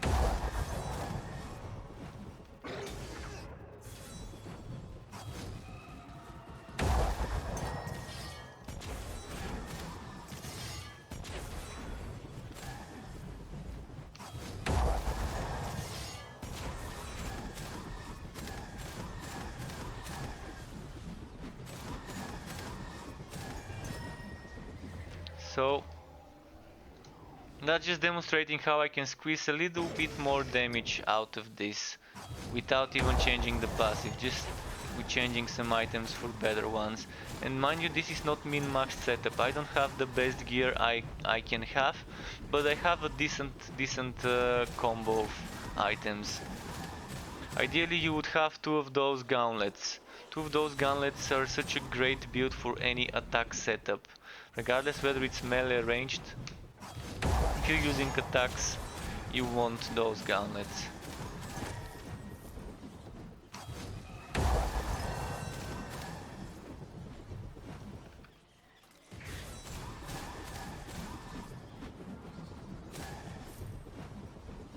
And for lower level farming, the speed version is better. And lower level farming with speed, you're getting more items per hour, which is more sample data for the RNG, and eventually the way I've realized this works is RNG here is very roller coaster like. At one point you have like 2 minutes of non-stop items dropping, 5, 6, 7 items dropping for 2 minutes, and then next thing you know, it takes 30 more minutes before you get the next item. And it doesn't matter whether you're on Adept, on Veteran or Champion. It's how the RNG fucks you over here. Sometimes it's here, sometimes the work is just nowhere to be found. Thank you Abobu85 for the follow, really appreciate it. Welcome to the Struck Pub, dude, and enjoy your stay. And again guys, any questions you have, feel free to ask them.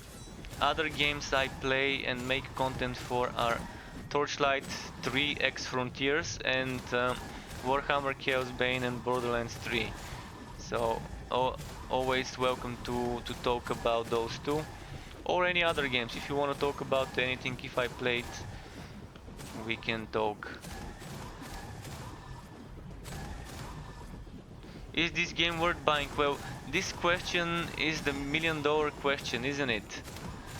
I mean, it depends on what you prefer. What do you expect from a game? If you tell me what you want from a hack and slash ARPG, I can tell you whether this game has it.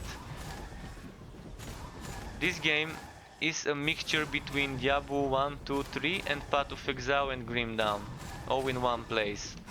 So the top dogs, the current top dogs in the genre, is what this game kind of combines into one, taking the good features from one game, mixing them with the good features from another, and taking some little bits of some of the classical games.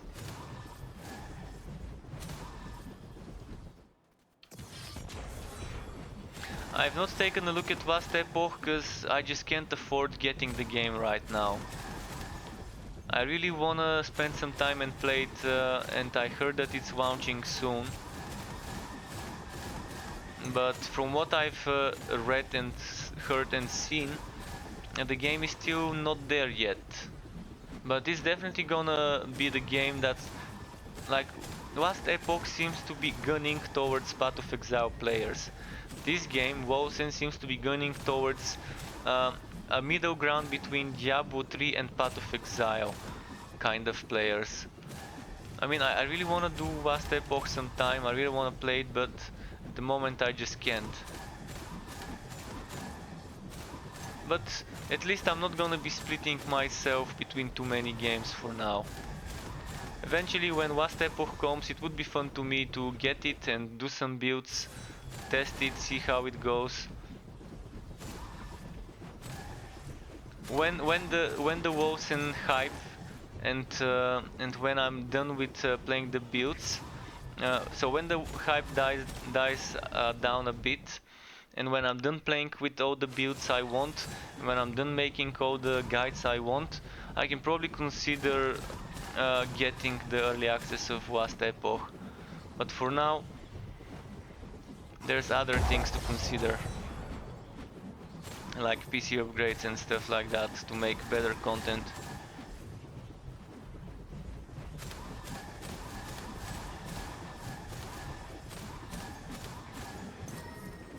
But it's on my watch list. I keep getting notifications when Last Epoch gets some updates and patch notes get released. I'm following the game on Steam, so I'm keeping my eye out for this one, because it also seems like a great one. It just needs some more polish and some more features from what I've seen.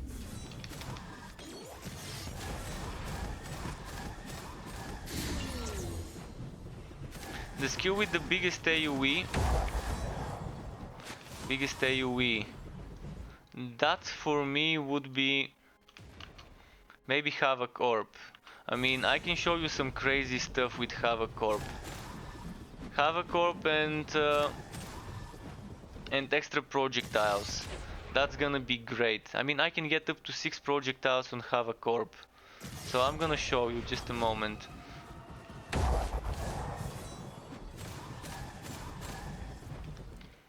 I'm gonna show you right now. Just a second.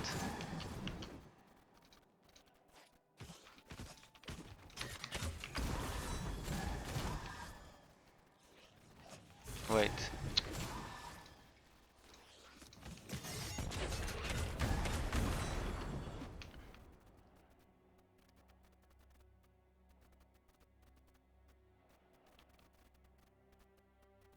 So this one can shoot up to 6 projectiles. I'm currently shooting 3. And you can modify the area of effect to be even bigger.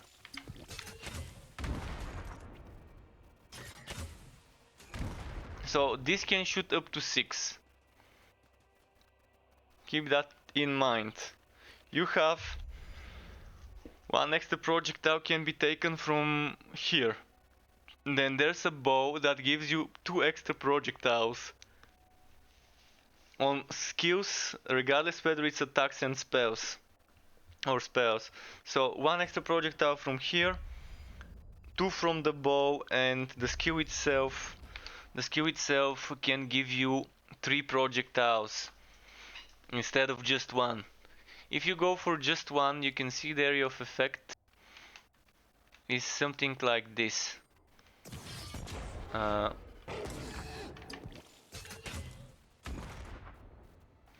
so it's nothing too special when it's just the skill, just one. But when you add more projectiles, this is just too much.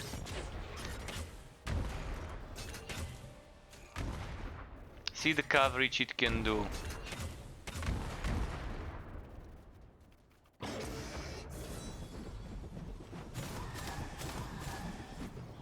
But yeah, this is definitely worth it. And yes, there is multiplayer for 4 people co-op. You can have up to 4-player co-op.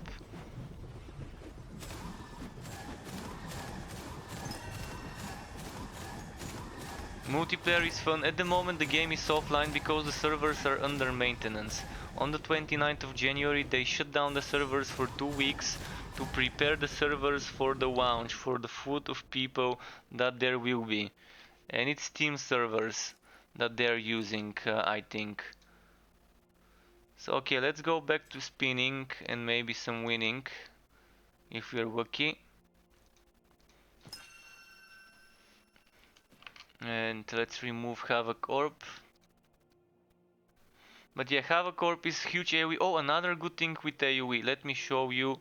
I'm not gonna be able to do it now. I'm gonna show you in the town. Arrow's Well has huge AoE possibilities. If you do it like this. Regardless whether it's like this or like this, I'm gonna show you in the town though. At the moment I can't because I don't have a pistol. I'm gonna wood a pistol from the ground and show you. So let's try and find the pistol. Pistol? Any pistol here? No pistol. I don't want to take a bow, but there was a bow there. Come on game, drop me a pistol so I can show my viewers.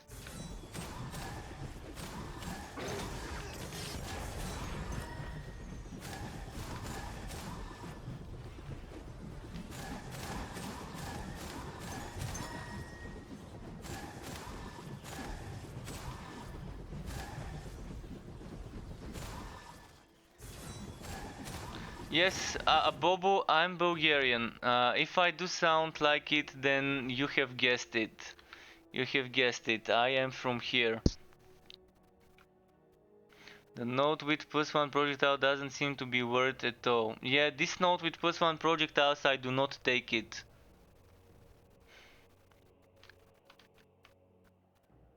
Because it's only +1 projectile, and +1 is not worth it, because you lose 60%.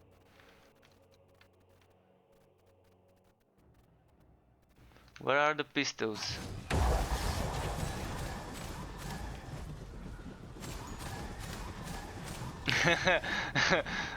Thank you, Abobo.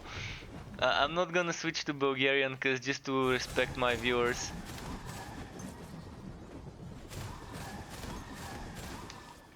But I can understand, of course. Yeah, feel free to write it if you want in your own language.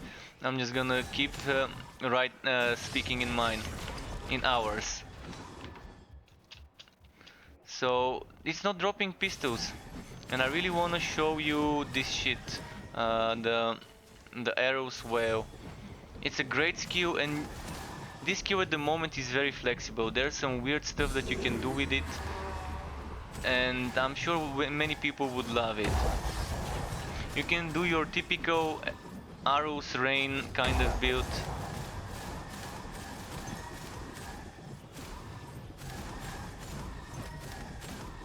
Oh, there was a pistol before.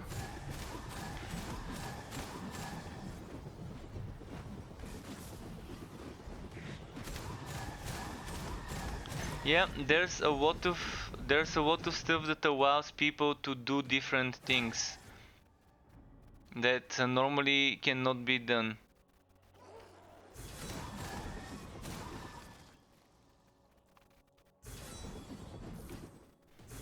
Where did that pistol go? Pistol. There's a Shamshir here. And I actually have to check the Shamshir. Well, it's junk. Just one socket. We would be able to reroll the number of sockets, by the way. Rerolling the number of sockets. Wait, why am I not seeing those pistols? Oh, there we go. So, let's show you now. This skill. Did you see that big AoE? Look at that. It's a big, massive AoE. Now you can see how it moves. You can see it moves from one end to the other. Thank you, Christiana Ion? Christian A. Ion. Okay, interesting. I'm just gonna call you Christian. Thank you for the follow and welcome to the Struck Club. I appreciate it. So this has weird setup. So you can do it a fire one. You can see it's like a barrage that creeps forward, or you can do it like this, that you get all the damage dealt directly.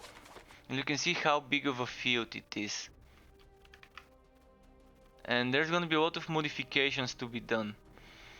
So at the moment I have just a basic junk pistol.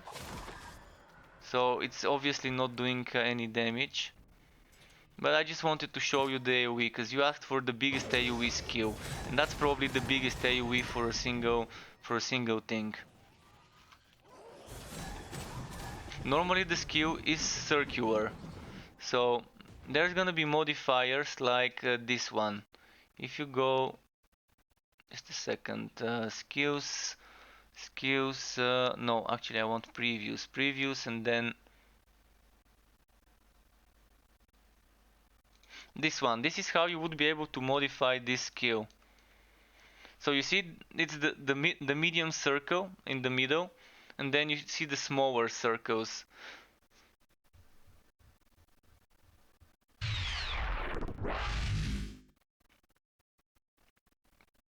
Thank you, PRZ Emderak. I can't pronounce this, sorry. Przemderak. Welcome to the Stroke Club. Thank you for the follow. What's your question? Feel free to ask. And the release date is Thursday, the 13th of February. So Thursday, the 13th of February is when the game releases. 4 more days. And Optical Red Rum, glad you've discovered this game. If you've been on that Path of Exile grind, you might like this game or you might hate it. You're either gonna love it or hate it. I don't think there's gonna be much middle ground if you're a Path of Exile player, depending on which features of Path of Exile you like and want in your games. Let me go back to my regular setup now. And if you wanna see some more of the skills, look at that. This is a new skill that's coming, gives you rend damage around you. This is a sacred spell we have at the moment that can do some damage. This is a teleporty healing skill. So this skill would be able to heal and deal damage. You can charge it 3 times.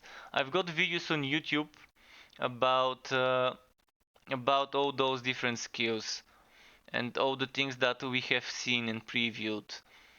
So if you want to see the videos, if you want to see those together with this, I can give you links. So there's things like that you can read. So I'm gonna give you some links. You can read it on Steam. If you don't want to read it, you can watch it, whatever you prefer. So skills W1, skills W2. You need specific items. Build making, build opening items. So certain items would definitely open up possibilities for builds, whereas other items are just stronger versions of the weaker ones. So you're kind of mix matching legendaries with uniques. Best in SWAT sometimes would be a legendary, sometimes it would be a unique with min-max rolls. I'm gonna continue talking after this boss fight, just wanna make sure they don't get me wrecked easily. Because I can get wrecked, you never know. I wasted all my rage, which was pretty bad earlier. Wasted my rage on some experiments, let's say. Oh, no. So what I'm doing now is I'm gonna wait for this beam to stop, and then I'm gonna resurrect. Otherwise, it's insta kill, spawn kill. Shit. Now this might also turn into a spawn kill.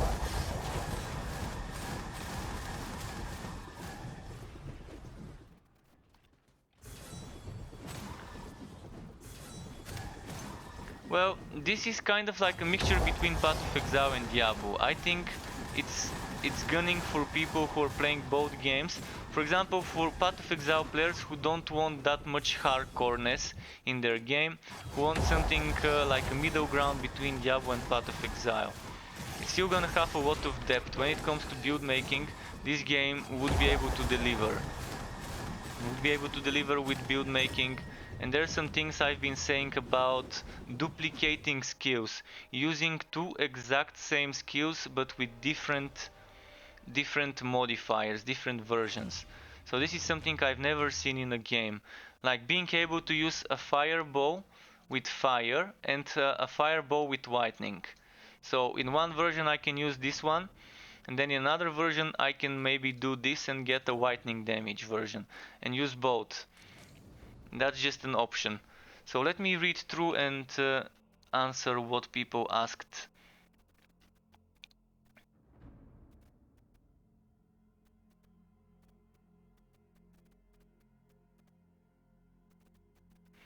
Is there a AH setup? What would be AH? Do you mean auction house?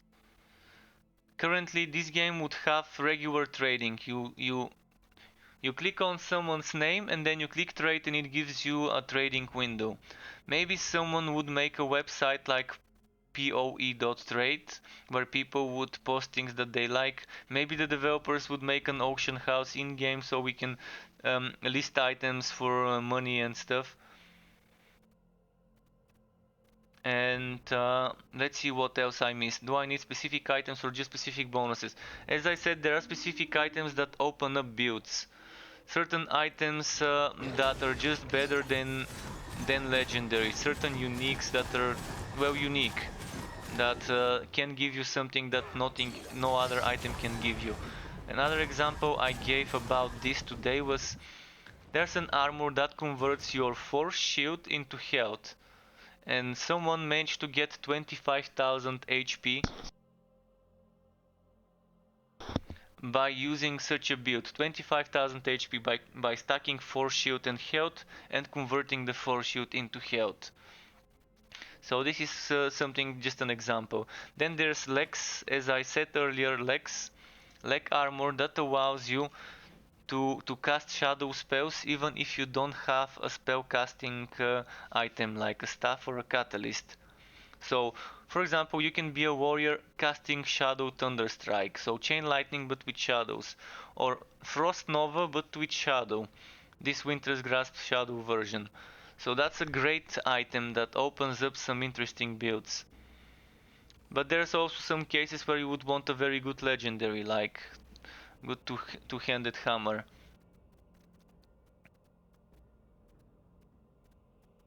And what Evan said about getting more caster items when using caster weapons, I think that's just him.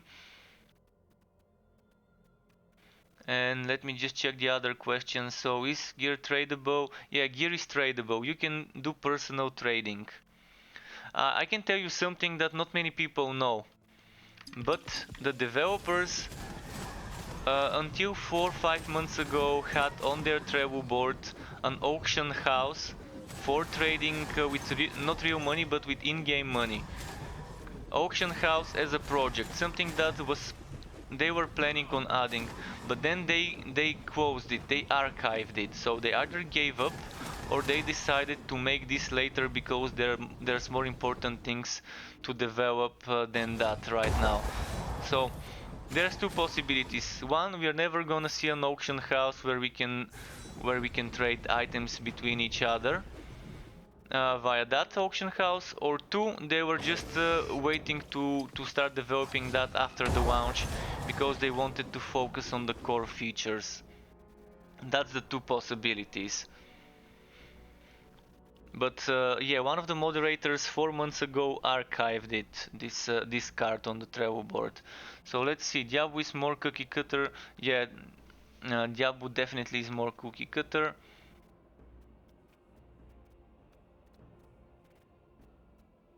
So you can trade at any time, yeah.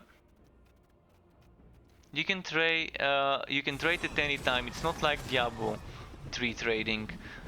There's good things about this and there's bad things about this. In Path of Exile with this open trading, there's a lot of websites that maybe scam people selling gold, not gold, but selling what's it called, resources like um, exalts, selling exalts, chaos orbs, mirrors, selling weapons, all of that for real money.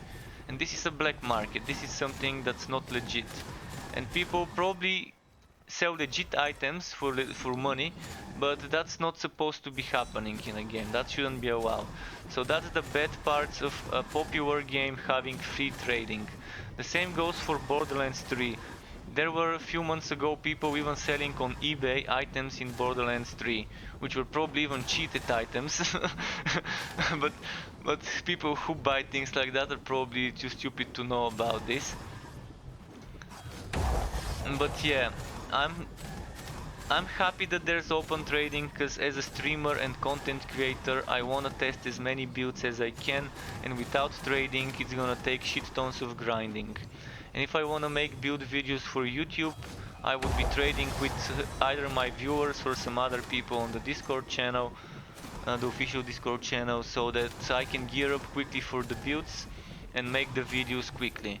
But as a player, I don't like this system because I prefer Diablo 3 style limitations where we avoid having a black market. We avoid having people selling in-game stuff for real money.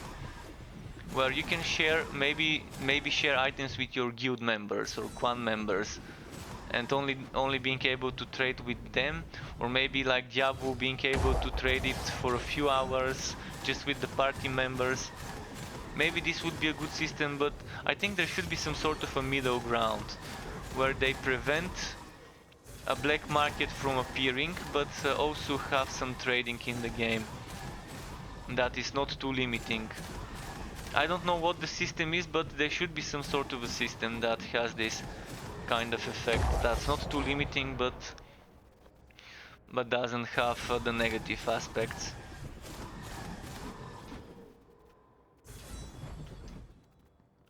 And abilities are not class specific because what you currently call classes in normal games, you don't have it here. You don't have classes in the traditional sense of classes. So what Wolcen is calling classes is this thing here. This is one class, so this is soldier. All those skills here are soldier skills. This is scholar and this is sentinel. So you have scholar, soldier and sentinel as the first three classes. Then you have 6 more classes here: warmonger, ranger, warlock, praetorian, assassin and kabbalist. And then you have 12 more classes coming on Thursday. So that's what the game is calling classes. So based on what class you invest into, you get different builds, different hybrids kind of in this game. But when you start the game, you don't select the class, you select starting gear. So it would ask you what do you want your starting equipment and skills be. And if you select a caster, a mage, you're gonna start with a spell and some force shield items most likely. If you select a warrior, you're gonna start with a sword and I think one-handed sword, and with some probably tank or bruiser items.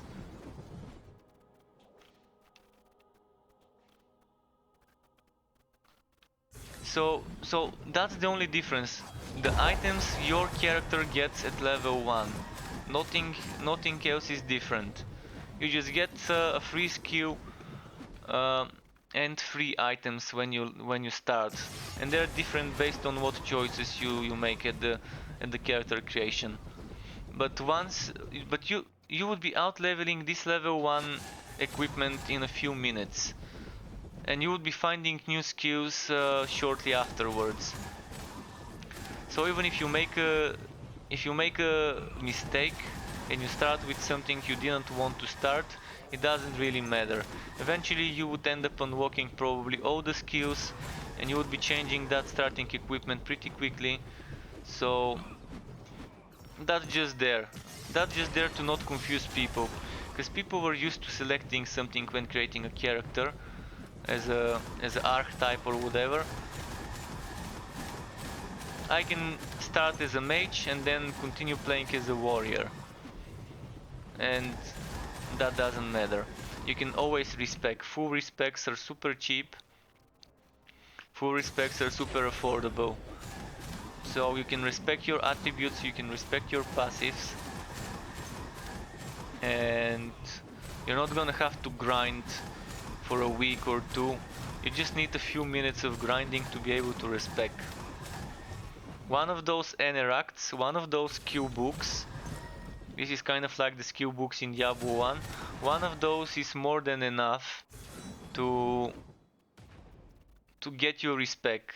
So each one of those equals 1 respec in regards to passive skill points. And that is great, because if you don't want to create outs, have at it. Don't create outs, keep respecting the same character over and over.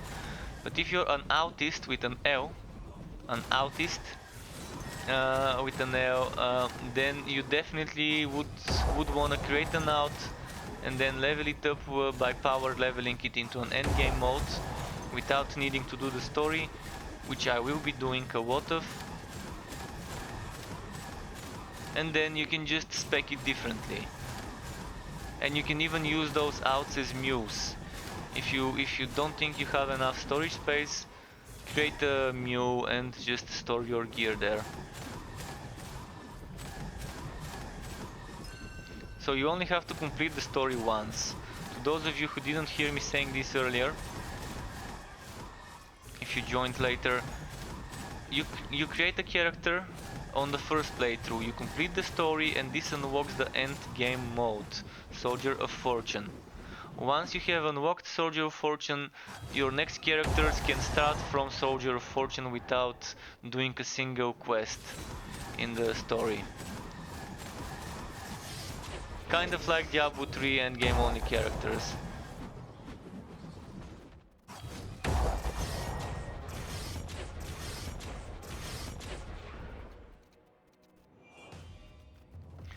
Regarding seasons, I cannot confirm or deny this, because I really don't know. They haven't revealed any info about seasons. I really would rather not have mechanics that make me start over. There's better ways to do seasonal content without needing people to start new characters and all of that. New seasons could just be celebrations of new patches and things like that. We'll see though, we will see how it will be. I'm not a big fan of the Path of Exile leaks and the Diablo 3 seasons though. Diablo 3 seasons don't feel like anything special, and Path of Exile leaks are super special and super nice, but they're limiting because you have to start with the new league if you want to play the league content, or you can wait 2-3 months for the league to be over so that the default servers, the non-league servers, would get that type of mechanics and content. And I'm not a big fan of having to do this and do all the grinding and leveling over and over and over again, having to start new characters. I'm not a big fan of racing in Path of Exile.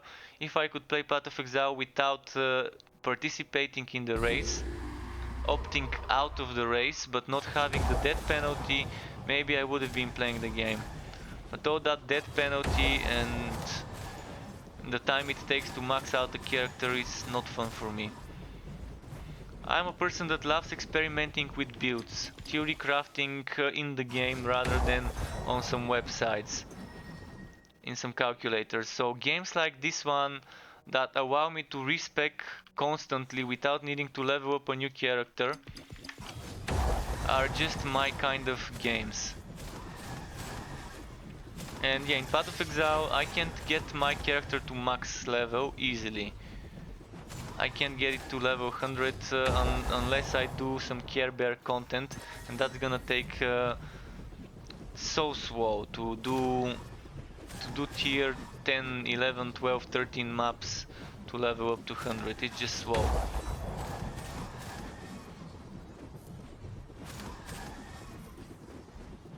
So yeah, this game does not punish you that much when you die, and this is great. It's still punishing you, so you feel the need to not die. You feel the need to try and survive. But if you don't survive, you don't feel like shit. That took 10 hours to get that XP, fuck. I lost a whole day's worth of XP for this one death. No, you don't feel like that. So that's the great thing about it. I think games shouldn't be about leveling, it should be about the thing that happens after you reach the max level. Whereas with Path of Exile, the game is designed in such a way for people to be competing for who would level up. So they're tickling people's egos. People's egos to compare their E-pins, whose E-pin is bigger, who has reached level 100 faster than another person.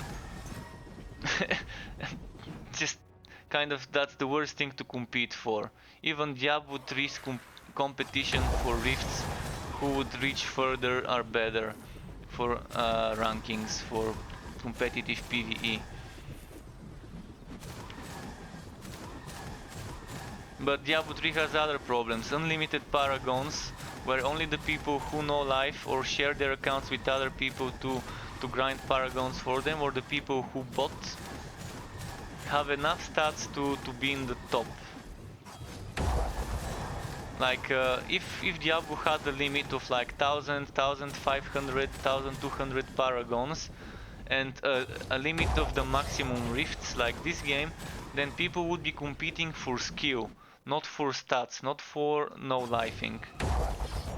So this game solves some of the things I don't like about Diablo 3 and Path of Exile. That's why I think the more casual players like me would enjoy it. I'm more of a casual player. I am not that hardcore into competing with others, not that hardcore into grinding for levels. If I wanna grind for levels, I'm gonna go play a fucking MMO. Not an action, mind you, action RPG.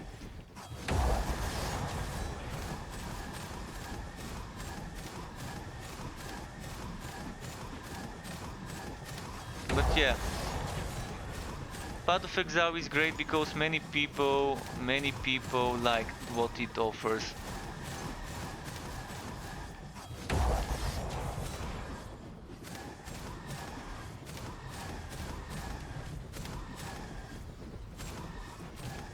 And the whole trading system, it's like playing trading simulator. It's like playing Capitalism 3, the unofficial version. My inventory and skill points. What do you mean by inventory? My items? But the druid looks savage, and while I'm showing you I'm gonna show you the passives quickly. While you're looking at the passives, I'm gonna bring a Diablo 4 link for you guys. If you've not read all the info about Diablo 4, I found a place where they managed to get all the information about Diablo 4 so far. It's on Icy Veins, of course, where else? So all the news, I think they keep updating this. So everything you might need to know about Diablo 4 is there. Don't overhype yourself, it's Blizzard, for all we know they can end up failing this game, but so far it looks like they're doing their best to finally please the community. But the thing is, you can't please the community because it's so split. The Diablo community is split between old school Diablo 2 players and new school Diablo 3 players. So those groups want different things most of the time. Some people want some of the features from Diablo 3 and Diablo 4, others want zero of the features of Diablo 3 and Diablo 4. Some people want more classic Diablo 2 stuff in Diablo 4, others want less. So it's gonna be hard to please all of them. But they're trying to do like as someone commented in this website, a Hail Mary to the fans. They're trying to do what the community is asking for with this game, to kind of fix, if it's even possible, to fix the don't you have mobile phones mess up with Diablo Immortal.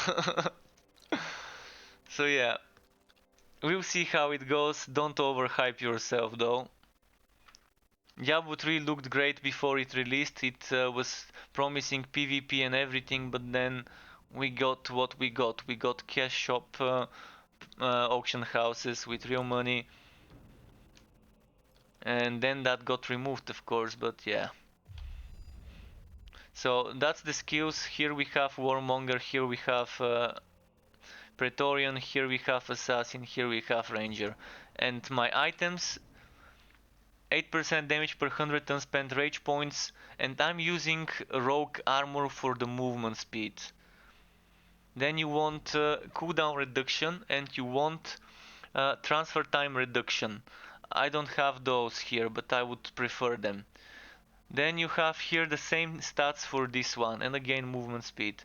And on this one you want the same: transfer time reduction, cooldown, movement speed, and sockets. For this build. For my other build, I probably play Bruiser. Most of the time I play Bruiser when I don't want movement speed. This is for my movement speed setup. This is for my movement speed setup. This and this is for my movement speed setup. And I normally farm on this item because for extra magic find. This is material damage, material damage, material damage, rage and willpower cost reduction on all of them. And this is giving me a lot of material damage flat, physical and rend. If I had a lot of occult or elemental, I would have gone for occult or elemental here. But thankfully I have material which I can stack with this one when I go for damage. This one gives me physical, which is material and more material. And if I want more damage, I'm gonna do this. And I'm gonna do something like this.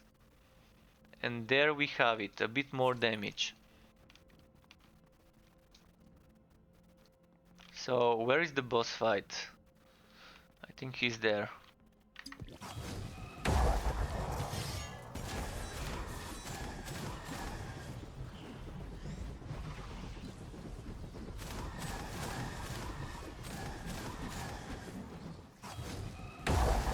Oh boy. Ooh, he was in such a bad spot, I can't move freely, so I'm gonna do something else. I'm gonna wait for him to come away from there and just charge his ass.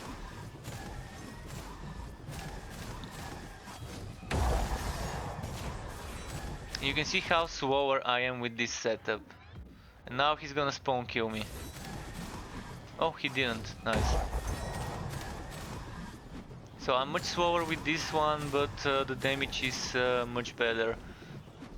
And if you want a damage setup for the passives, I'm gonna quickly tell you, because you're probably recently joined and you didn't see me explaining this. So for damage, you remove this movement speed, you remove this movement speed and this movement speed, and that's 3 points. Then there's 4 more points you remove: this, this, this and this.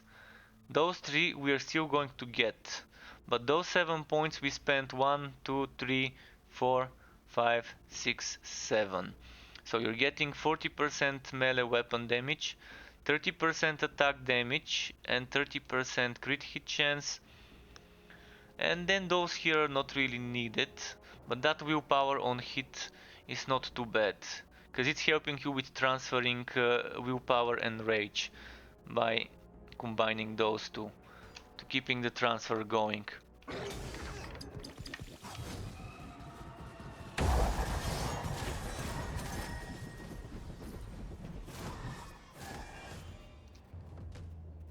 Alright, this ended. Hmm. Kinda mixed though, kinda mixed.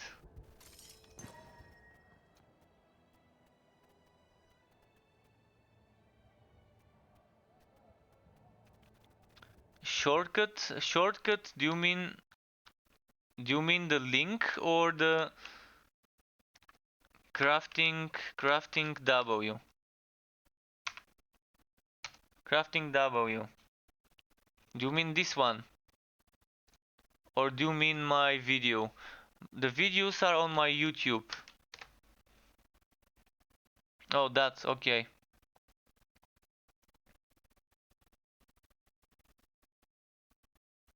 The gem system, yeah, this you can look at this link. This is info about crafting, and the gem system is changing. Currently, it's more simple than you might want, but it's getting very different. So let's see that Path of Exile is and will stay the best RPG ever in my opinion, but Wolcen has different gameplay. You feel your hit better. Wolcen will be.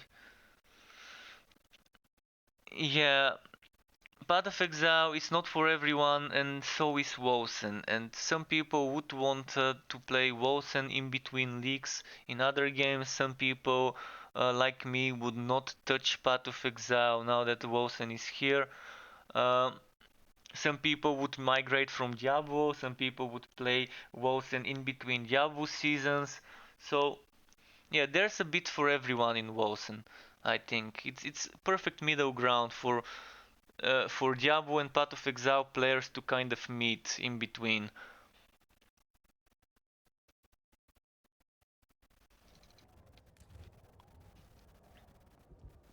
Not everyone's cup of tea indeed this game, but definitely mine.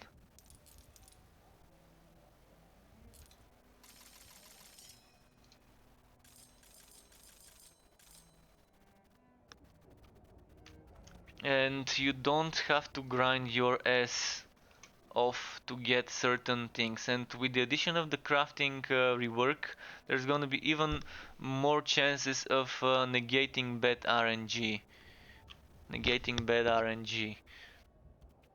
There's gonna be reforging. Actually, there's something new that probably you might not have. I don't have it on a command yet. So this link I do not have as a command. This is the latest link about fashion skills and endgame kind of housing. It's not really housing, but it is housing because you're upgrading structures. You're building houses and you're updating those houses, like those structures. They're projects, so this is gonna give you some things like upgrades that would be part of the crafting. It will be part of the crafting. But you have to unlock them, you have to do some endgame farming to unlock those, to build them. You're not gonna be able to build them immediately, so you're gonna have to do dungeons, and the higher the dungeon, the more productivity points, and the faster you build those buildings. Let's go veteran 5 again. Hopefully we get something good. But I'm gonna go for the speed setup again, because I just like my speed. Um, what am I missing?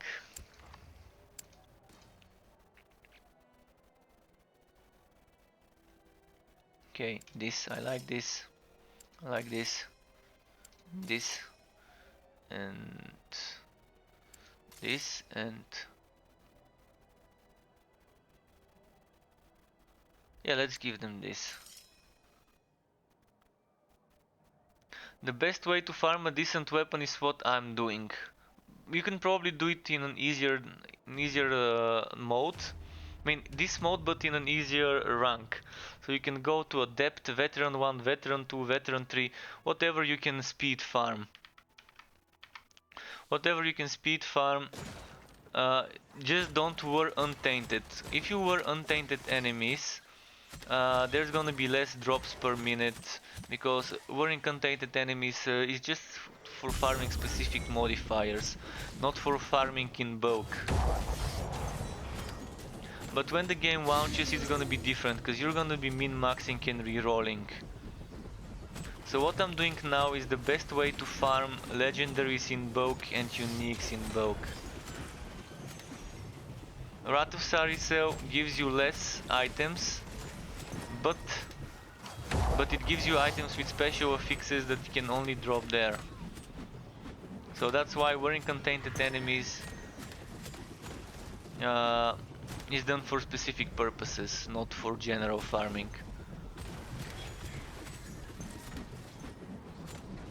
I mean, you can still get good gear there, it's just a lesser chance to get it there. Because look at how every enemy can drop an item here, opposed to just the bosses and the chests dropping in the other mode. And every item dropped has a chance to be legendary. Look at that, just a basic little guy enemy dropping a legendary. Wasn't even a specialist or an elite.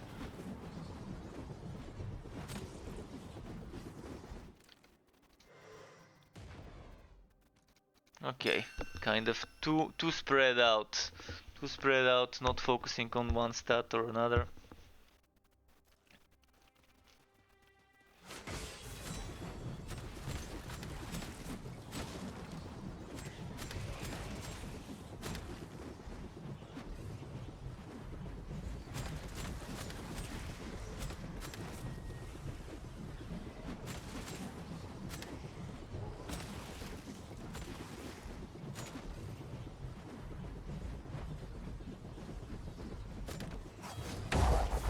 Do they drop better stats on higher level? Currently no. Currently the maximum effective item level is 20. So even level 60 items would get the same stats as a level 20 item. But that's just for the beta. For the beta they capped it for balancing and for whatever reasons. They made it so that we can't get items stronger than a level 20 item. So even if you farm Adept for level 21 items, you're gonna be good enough. And I'm gonna try to demonstrate it quickly. Let's make sure there's no enemies around me, and I'm gonna show you two of the same items with different stats.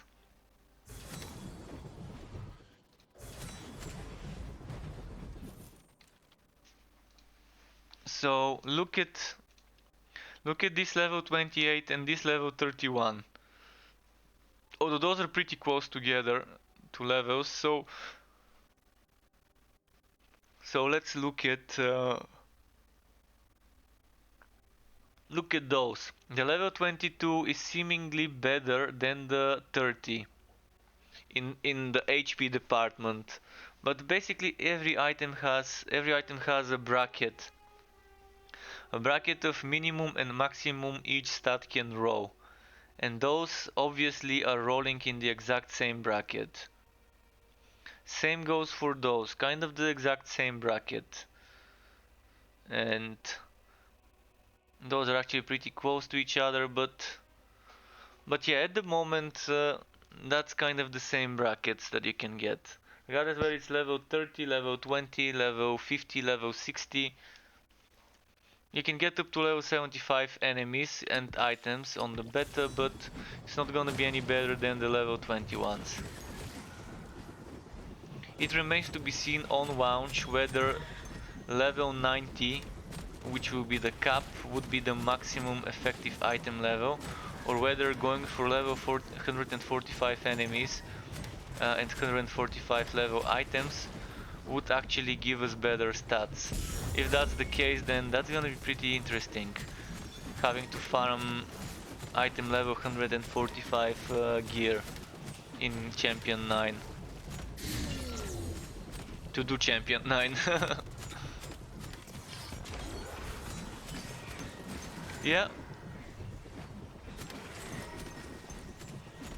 And make sure to wear that O'Malley Swaki belt. If you get one, wear it.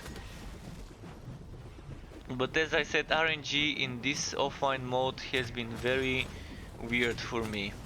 When the game was online, while the servers were online, it was more how do I say it?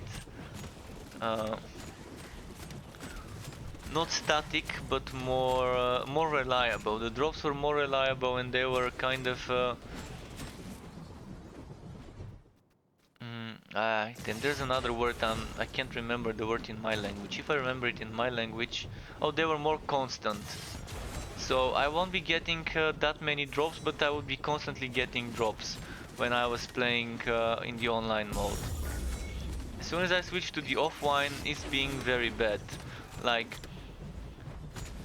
for 2-3 minutes, the game would be feeding me 5, 6, 7 good items. Then for another half an hour or an hour, it's gonna be shit. And then again, it's like a roller coaster. I've been saying this all day, every day. But yeah, it feels like a roller coaster now. You have the wood in one moment, then it's gone. Then it goes up and then it goes down.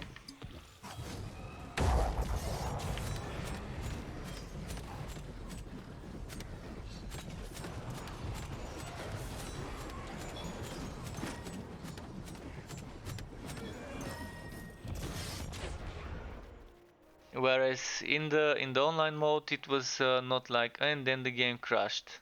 Keeps crashing with mostly this level. Okay, let me send the crash report. Once it sends it, I'm gonna restart the game. Just let's give it some time. Okay, 2 out of 3, 3 out of 3.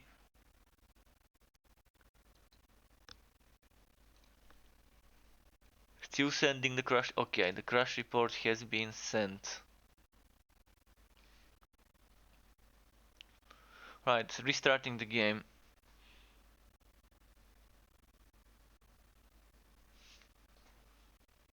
Come on, game. Let's see now.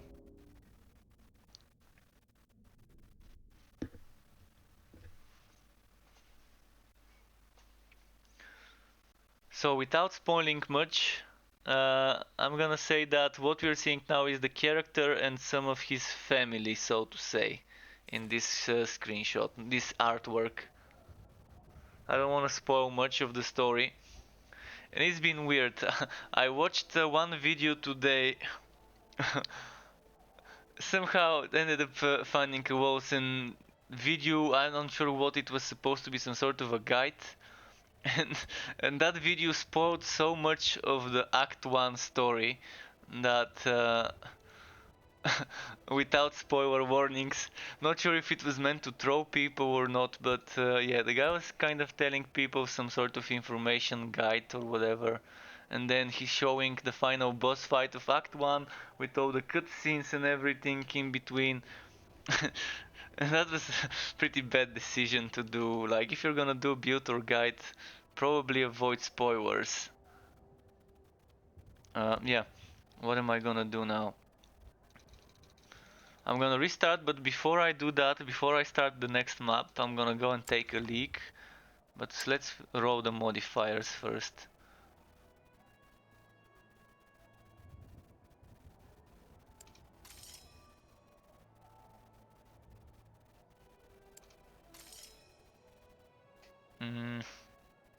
Curse chance seems fine. Element damage resistance, okay. And then what else? Spawn weak enemies, yeah, I love that. That's the modifier. So I'm gonna quickly take 2 minutes to go and take a leak. So I'm gonna start the BRB screen. Just give me a moment. BRB here. Wait, did I click on the BRB? Shit, that's not the transition I want, but okay. And just a moment. If you're watching on Twitch, I can start some ads for you to watch, but give me 2 minutes. I'm coming back.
Right, I'm back. I'm back. Got myself some food from the kitchen as well. Let me remove this now. This BRB. Right. So, where were we? Yeah, we wrote the map and then we need to start it. And thank you for waiting.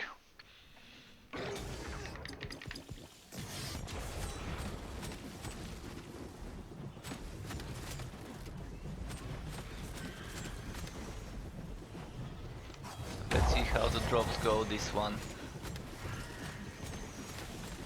My wood sense is tingling, so maybe it's time for wood to start dropping.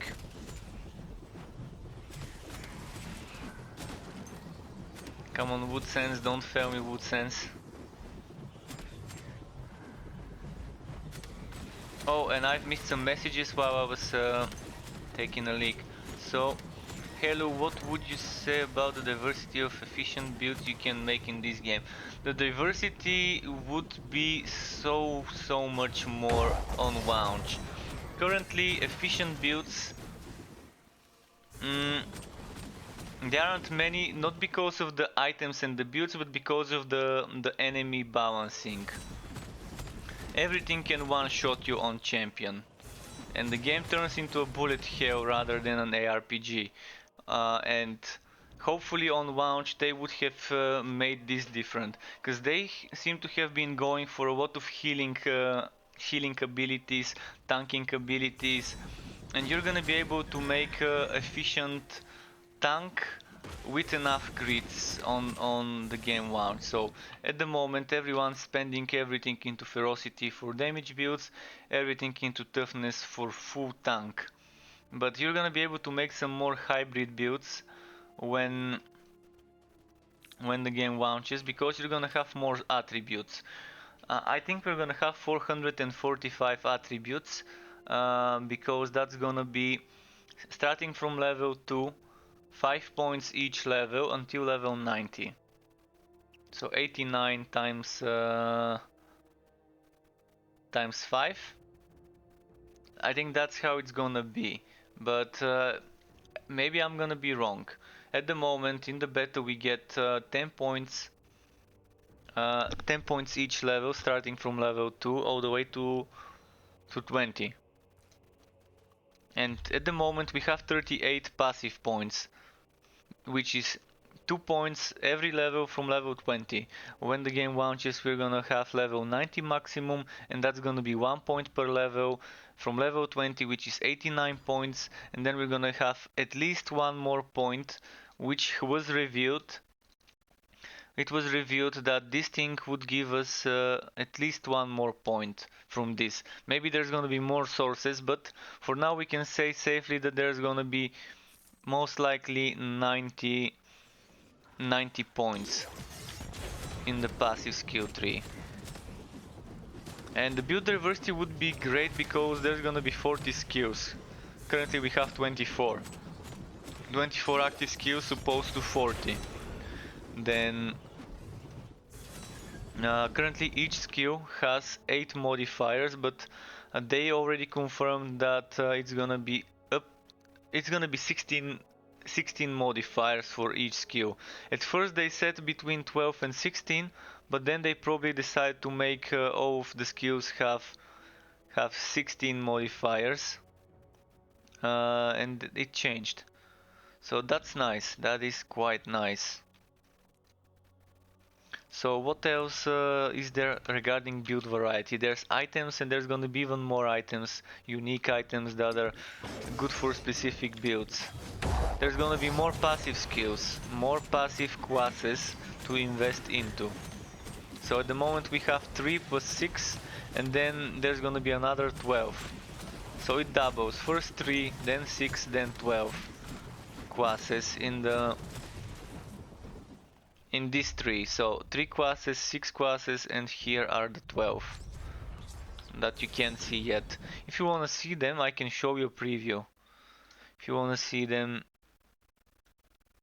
well, that's a preview of kind of what the passive skill tree would look like.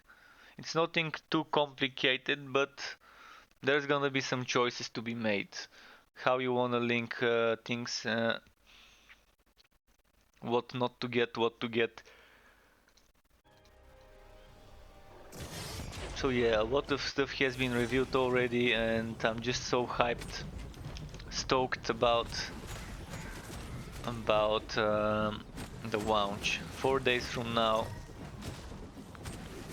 not much left.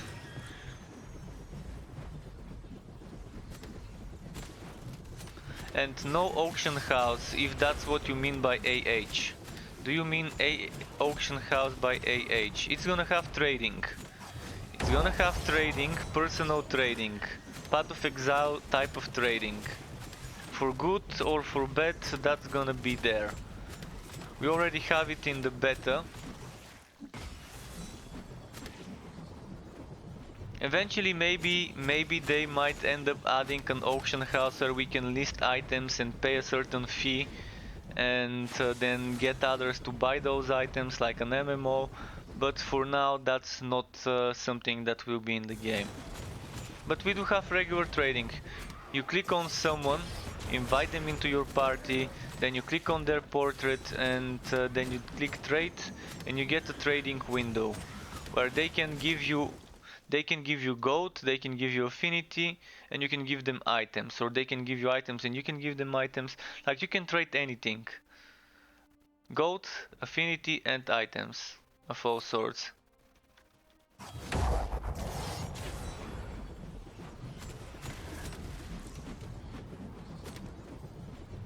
And affinity is kind of like an endgame currency that's also used for leveling up skills.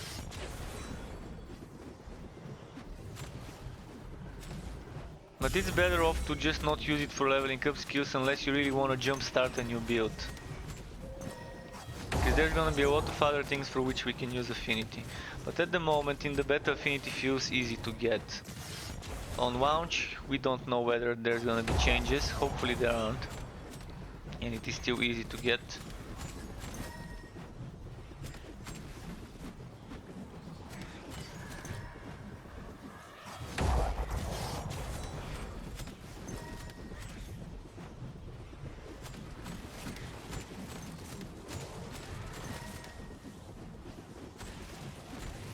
Alright, let's do this.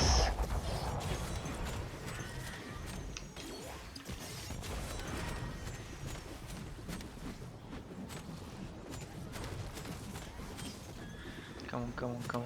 And yeah, if anyone wants to see certain builds, I always say I don't mind switching builds. Today I already showed people some toxic setups, some ranger setups, some mage setups, some fire damage setups was one of the requests. So if you wanna see me play something different than the super fast speed spin to win stuff, I can change.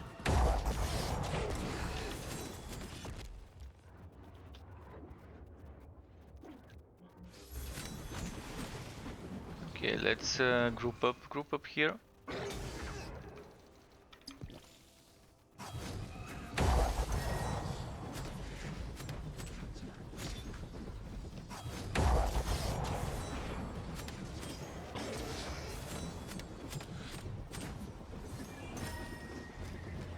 Alright, got those.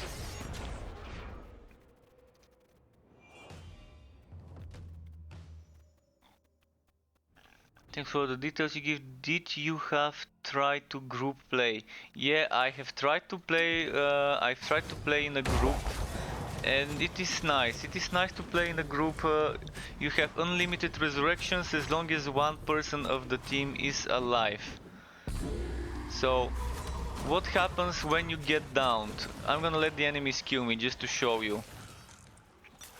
So when they down you, when they kill you, you get this thing, and this timer keeps going until it's over. A teammate can come and revive you and get you up.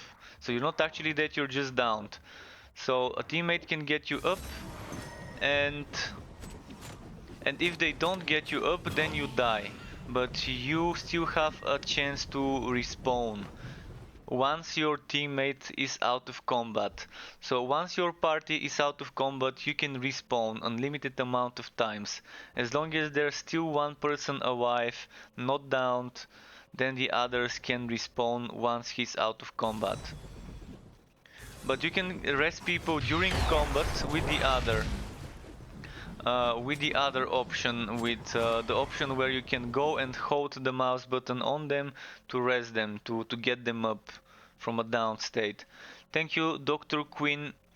Uh, Welcome to the Struck Club, and thank you for the follow. Nice to have you here. Any other questions? If you have, feel free to. I'm gonna keep talking about this. So the hard content is probably better than in a team, indeed, because on the hard content, on champion stuff, everything can one-shot you. You can probably make a full tank build, but you need some very rare to find items to make a full tank build. You can still try and make an okay-ish full tank build, but it's not gonna be able to tank that much with some of the more budget choices.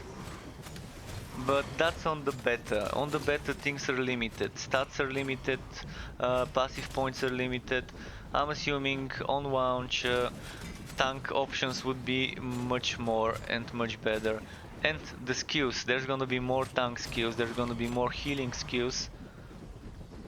So with a Necro you would be able to have a tanking pet. So who wants to see some skills? Let's see. Let's go for preview. Preview is the first preview I want to show you. This one. This is a very nice tanking skill. So you cast this and it gives you that shield around you. So you'd keep taking damage, and after a certain damage threshold this explodes. If you detonate it early, it deals even more damage. And there's more modifiers about it. Then there's this thing. Just a second. Parasite. This can be used to heal your allies, but that's not the main reason why people use it. The main reason is to dominate an enemy and make it fight for you. So you turn it into a summon of yours.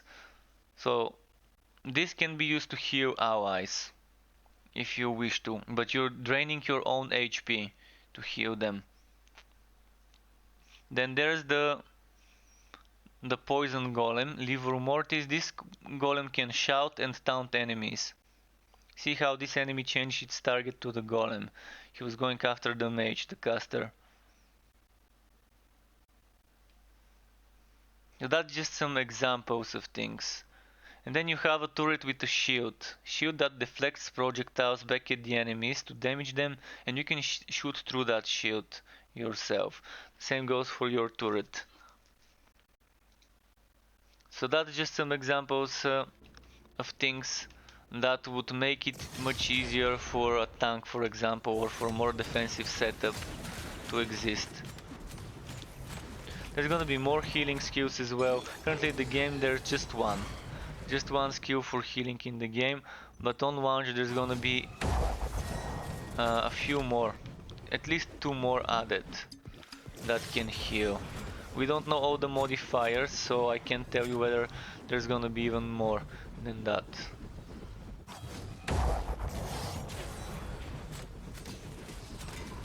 And they're improving the wife leech. The wife leech currently is so bad when it comes to gems. From gems you cannot get more than 1% wife leech per socket. So at max, at best, you're getting 2 sockets, 3 sockets and 1 socket, which is 6. So 6% wife leech at best. Well, when the game launches, those 6% you would be able to get from just a simple tier 2 gem. Just a simple tier 2 gem. And tier 1 starts from 5% most likely. So if you get tier 4, 5, 6, 7, 8 gems or whatever the max tier is, that's gonna be a lot of wife leech. You wouldn't need to put more than 1 or 2 of those gems probably. Maybe 3 maximum. So yeah, survivability at the moment is one of the biggest problems why the game and build variety is not much at the moment in the beta. Almost everyone plays turrets. If they're not playing turrets, then they're probably not really pushing that much further. That's why I'm not playing a turret right now, because I'd rather farm some of the easier content and try and get some unique items before the wipe, before the launch. Because there's one item, only one item I've never gotten since my time playing in the game. So yeah, there's another item I really want to get just to show it to people when I'm streaming in the next few days. But neither of those are dropping.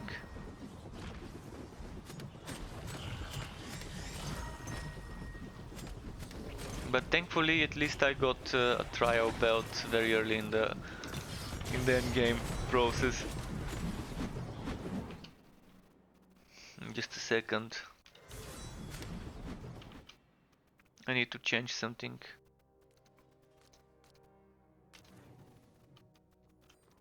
I forgot I was not doing.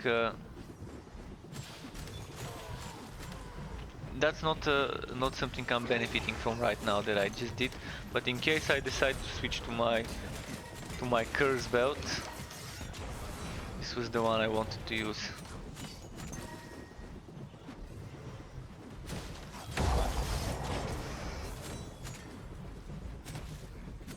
Come on.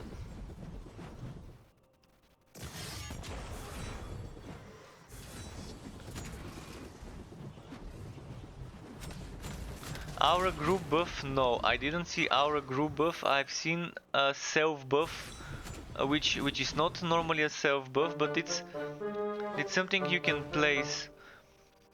Waugi78, thank you Waugi78 for the host. Really appreciate it. And welcome to you and your viewers to the Struck Club. And back to the question regarding auras. So there's some things that are not auras for the whole team, just for you. That normally can stay on the ground, but you can make them follow you around. And I will quickly show you versions of those, just so you can see what I mean. So this is a healing skill. It heals you, it gives you all resistances, it gives you sacred damage to all attacks, and now there's additional modifier to make enemies around you take damage too. Then you have things that are slightly different, and this one does bleeding damage around you. Bleeding damage around you, and it probably gives you bleeding damage to attacks, but not a real aura, so I don't think there's gonna be aura monsters in this game. Probably not yet. You're gonna have to see.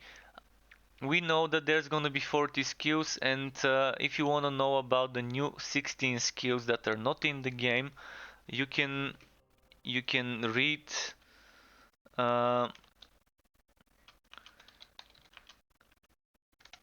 so this is the first preview, skills W1, skills W2, and the other one was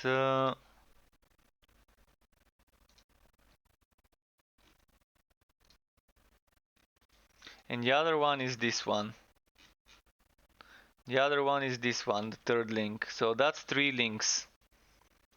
3 links that you can read about the upcoming skills, and the last link is not just skills but also some fashion and endgame housing stuff about buildings we would be able to build and upgrade in our base of operation, which would be in the city of Stormfall. But it still has some of those videos, so it's 16 new skills. We have 24 in the game and there's 16. At first they wrote that there's 20 skills and then there's gonna be 40. But it turns out there were already 24, not 20, in the game. It's still gonna be 40 skills on launch, just the current skills that they wrote in one of their posts was different.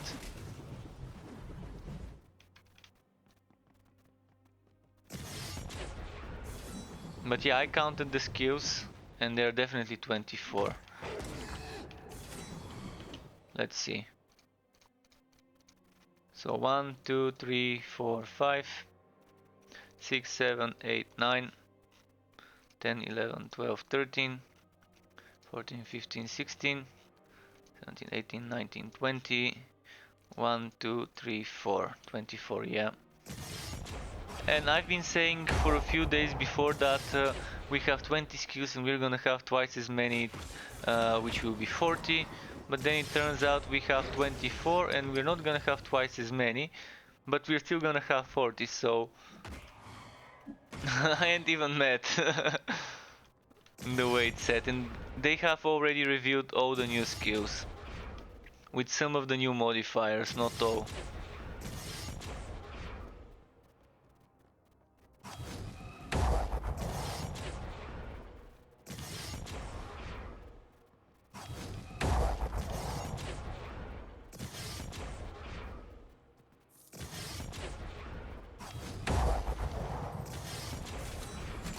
Alright, oh, red chest, red chest.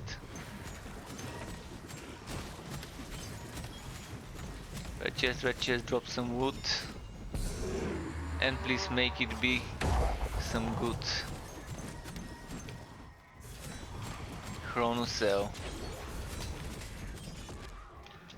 Yeah, he got me stuck, I couldn't get past it. Anyways.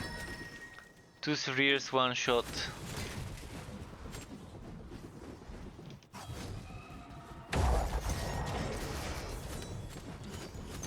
And yeah, BS, nothing special dropped.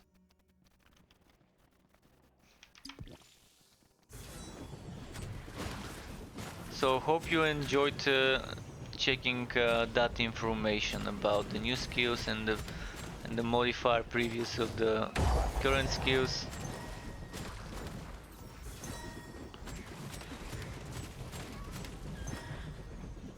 I'm waiting for the trailer. I'm assuming tomorrow or the day after tomorrow, on Tuesday maybe, they would release a trailer.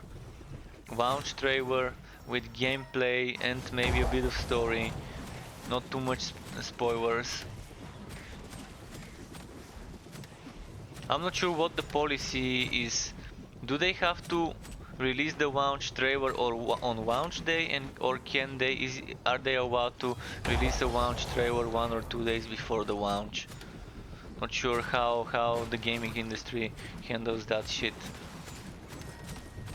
But there should have already been a trailer to get some hype going, but I guess this game doesn't need the hype because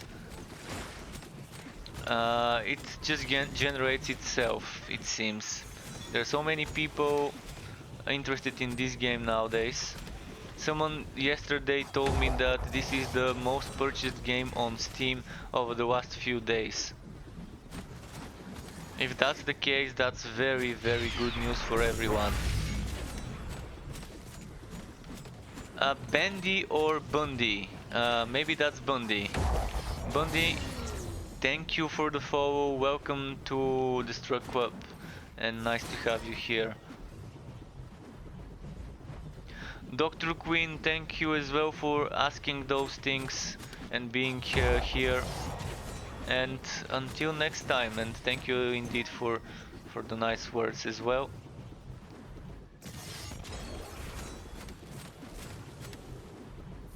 And again guys, as I said, I don't mind a little bit of backseat gaming. If you want, I can let you make a build yourself with my character. You can tell me, take this passive, take that passive, take this item, take that item, put those gems. I wouldn't mind it.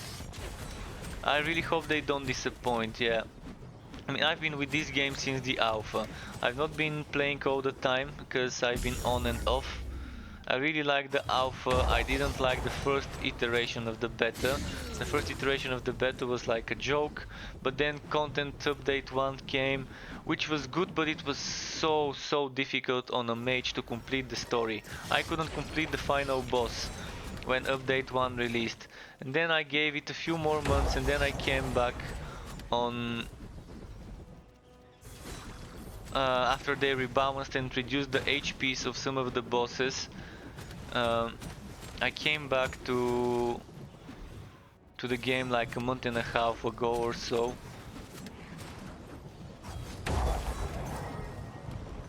And on my other account I have quite a lot of hours in the alpha, mostly in the alpha spent, which was fun. I mean, the alpha had its own thing going on, but they decided to completely change it. It went to a more steampunk setting game.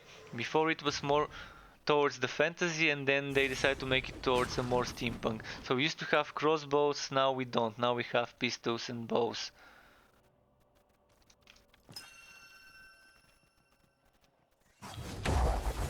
And we used to have spells like meteor shower or whatever, falling fireballs from the sky. We don't have that in the beta, and we won't have it on launch. But in the alpha I love to play with that spell.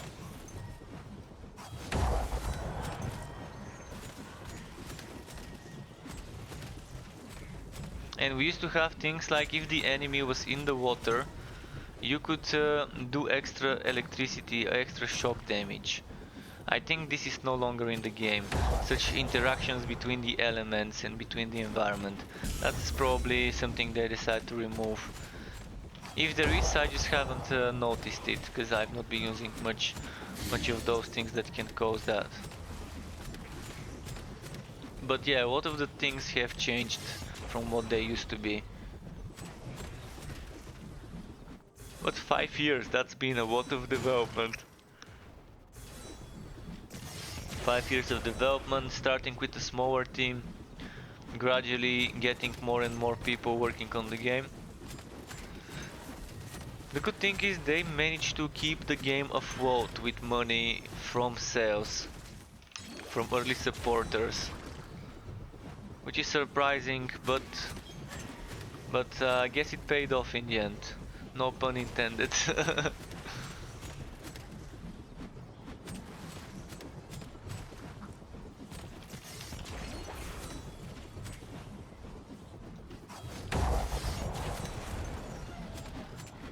What did I just hear a drop? I think I heard a drop, but maybe it was just me hearing things that are not there.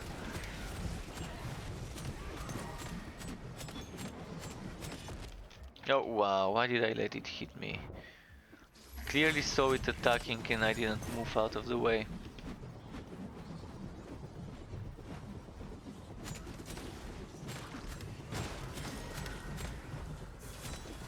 This one.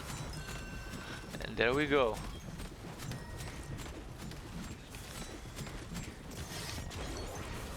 My wood sense is starting to tingle a little. Maybe it's time for a streak. Is it time for a drop streak? Let's find out.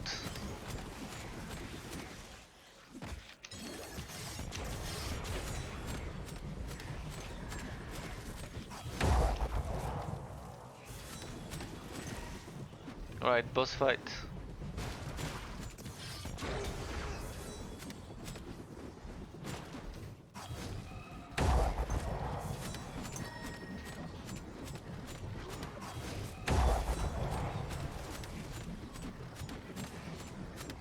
Here and here.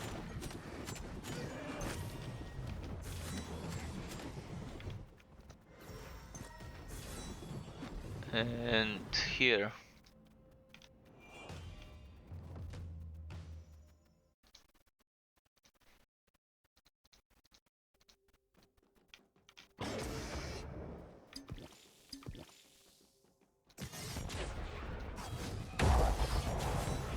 Okay.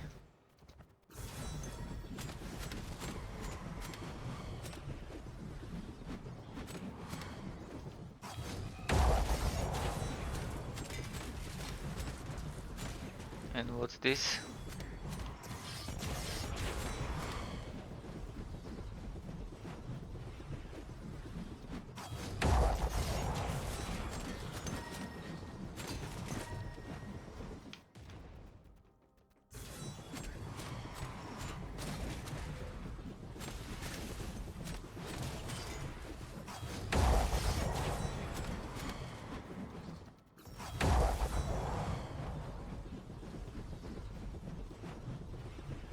Yeah, I hate this map, by the way. This map has one of the worst enemy types possible. Actually, not one, just many of the worst enemy types you can get.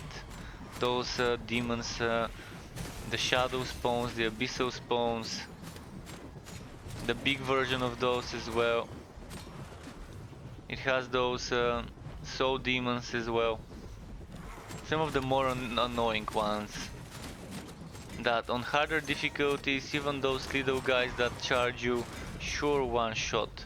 You have to be so good with reflexes and actions per minute to play it on the beta, on Chaos, not Chaos but Champion 9, on this map mode, on this biome. Of course there's ways to deal with them. Go forward then step backwards or to the side, as they do charge in a fixed location. Once they've finished their charge, you can just swoop in and get them.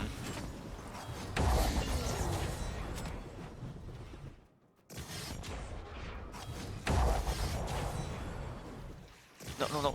This is what I mean. You see? They attacked, and then I swooped in after retreating for a second.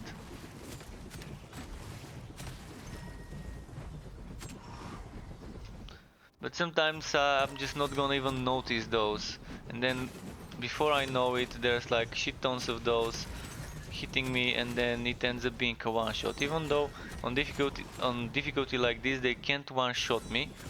When there's 20 or 15 charging at you, and like 3, 4, 5 hitting you is more than enough to get your HP melted.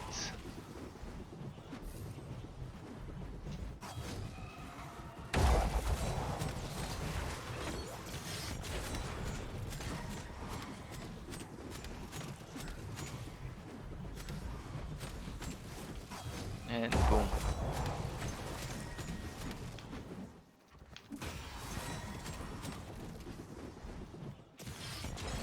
Yeah, if anyone has more questions, don't hesitate to ask, and if you have any requests or anything to show you certain things in game, skills, or what else, passives, actives, items.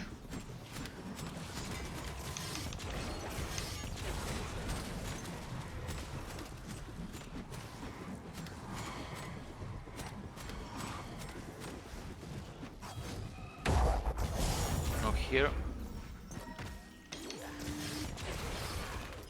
No, no, no, no.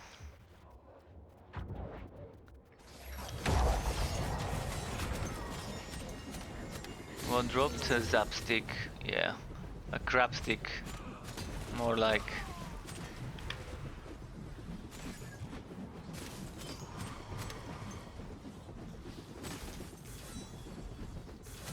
But hey, it could be the start of a new streak, for all we know.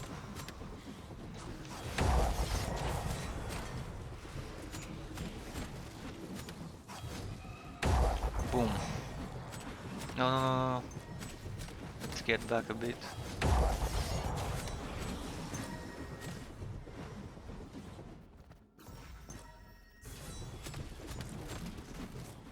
Just a second. Alright, ready. Oh, phew. Did I just survive on 27 HP? For real? For real, 27 HP. Those little, I call them little zombies, they're not zombies, they're abyssal and demon spawns, but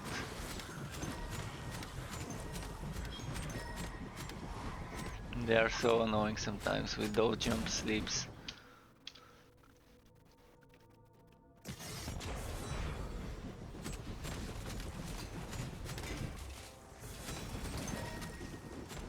And boom.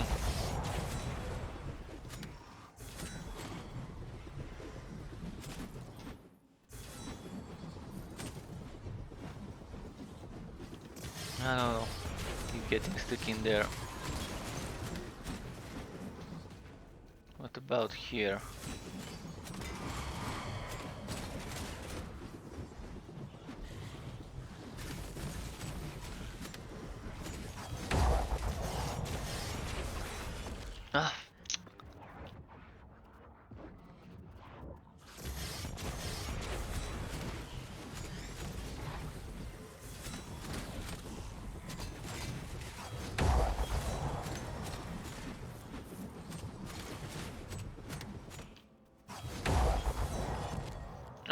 how?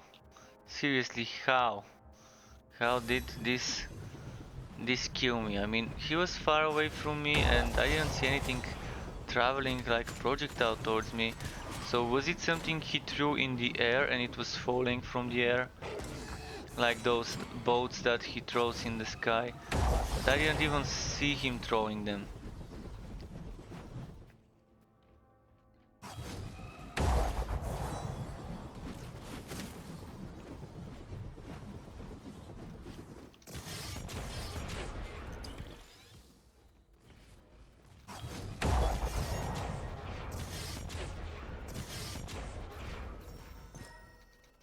Alright. This is 69 points. Whoa. 4,000? Oh. What's this? Did you just use kill my character? If you use this, let me know, cause I really can't see it. My stream chat is not letting me. My stream chat is not letting me see when something like this is used. Where is it? Okay, if you're gonna use that, let me quickly change something so I can see it in chat. I'm gonna open my browser. There we go. So I'm gonna keep an overlay. I'm gonna keep an overlay of this so I can see it. So okay, let's get my character killed. I didn't see it on time though. I should have seen it on time. Alright, one dead. It's not a real dead though, it's just me downing in this game, but still. But yeah, when you used it when I had 0 reses left, that was a great timing. This is the timing I appreciate. Unfortunately, I didn't see it on time. Did not expect this. I really need to suggest to the Restream team to try and add those in the Restream chat that I used to monitor. Because I'm playing on a single ultra wide monitor, but I'm playing on a regular wide resolution, so that 15% on the left and 15% on the right side extra pixels is where I keep my mix it up application to get my mixer chat. Then I keep my Restream chat that shows me Twitch and YouTube, and my events, whoever followed, subscribed, and all of that there. And those don't show me the Twitch events. But now I just made it that I have Firefox in the background with my Twitch chat there, so I can see those events.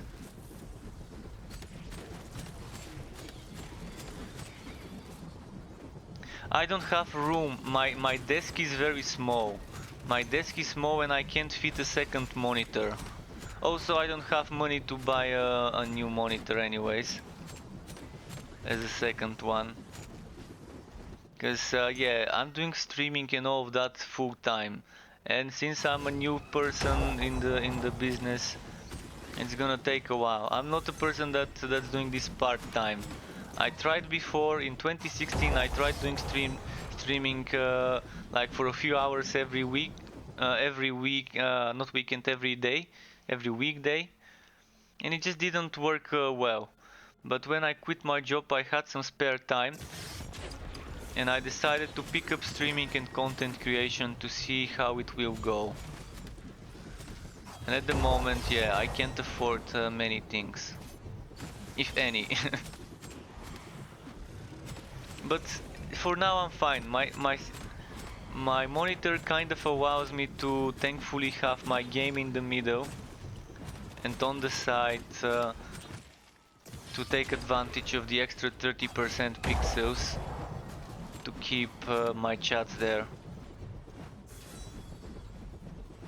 I mean, there's probably a note monitor somewhere in the house that can be used, but I don't have a place to put it. My monitor kind of fills almost all of the desk I'm using, and that would mean I'm gonna need a second desk, and my room doesn't have much space for a second desk, because it barely fits this desk and the bed and the wardrobe and all the other storage things.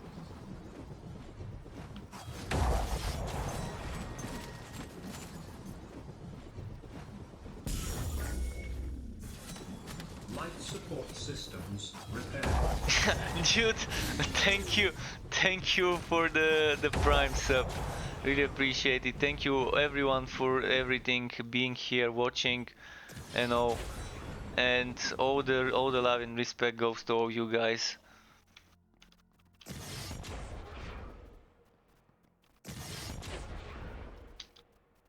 What's the boss zone? Oh, it's not a prime. It's a tier 1. Oh, it's showing me the same color. It's showing me the same color, sorry. See again, the damn fucking software showing me the same things. But yeah, it is a regular, not a prime. It's just showing me yellow in both of them. But thank you nevertheless. It doesn't matter what it is. It is still appreciated. I don't know what the difference is between actually a prime one and non-prime one, except that the prime one prime people get by being members. I used to be Amazon Prime member myself while I worked. Yeah, exactly. Tier 1 and Prime I think is exactly the same in regards to what you get, and thank you X Cyberstar X for the follow. Do appreciate it. And welcome to the Struck Club, to everyone who is here, even if you are just watching and working. You're all making that hype going.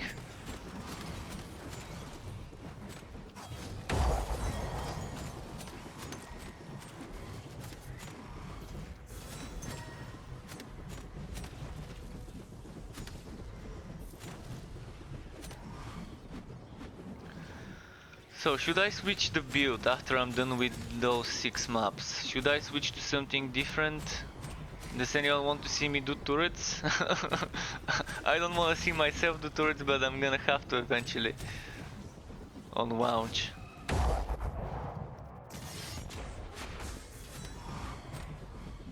But I'm gonna go for Necro on launch, and if I can squeeze in a turret with the Necro and get it to do damage, I will. If I can't, I'm just gonna go for Necro all the way. We'll see. But I already talked about the Necro skills and the possibilities with skill duplication to maybe be able to duplicate some of the Necro summons and use 2 of them with different modifiers.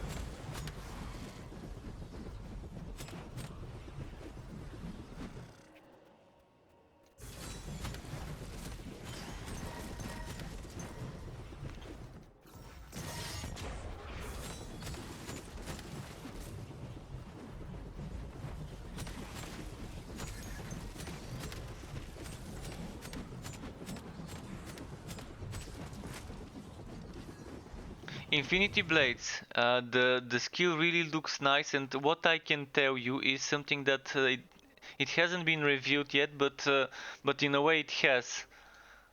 For Infinity Blades, which while I'm looking for the image, I'm gonna show you the GIF. While I'm looking for the image, and the image is LB, no, that's not it. Week 2, Infinity Blade. So this is the skill, and what I can tell you about this skill is this image. Grants a shadow or aether damage bonus to nearby allies. The bonus granted depends on the base damage type of the skill. This means we would be able to convert the damage to shadow the same way I can do it for skills like this one. Converts base damage. So we would be able to convert the base damage from Aether to Shadow, which would work very well with the leg armor that allows us to use shadow spells. It is a spell, so it will be viable for those rage mage legs, as I like to call them. You would be able to use this without using a catalyst or a staff. So on a rogue with daggers, pistols, or on a warrior like a tank, whatever, you would be able to use it. It seems like a great skill, and I just can't get my hands on my setup, my what should I call it? This one. I have a setup with Slayer's Fury that I wanna try. Slayer's Fury is this one, this skill. I'm gonna show you just to see what it does. Oh, actually I can't show you unless I equip a dagger. I'm gonna show you with a dagger, just so you see what I'm talking about. With this skill, it's probably gonna go very well with the setup that uses this skill. Of course, this is not built for this one.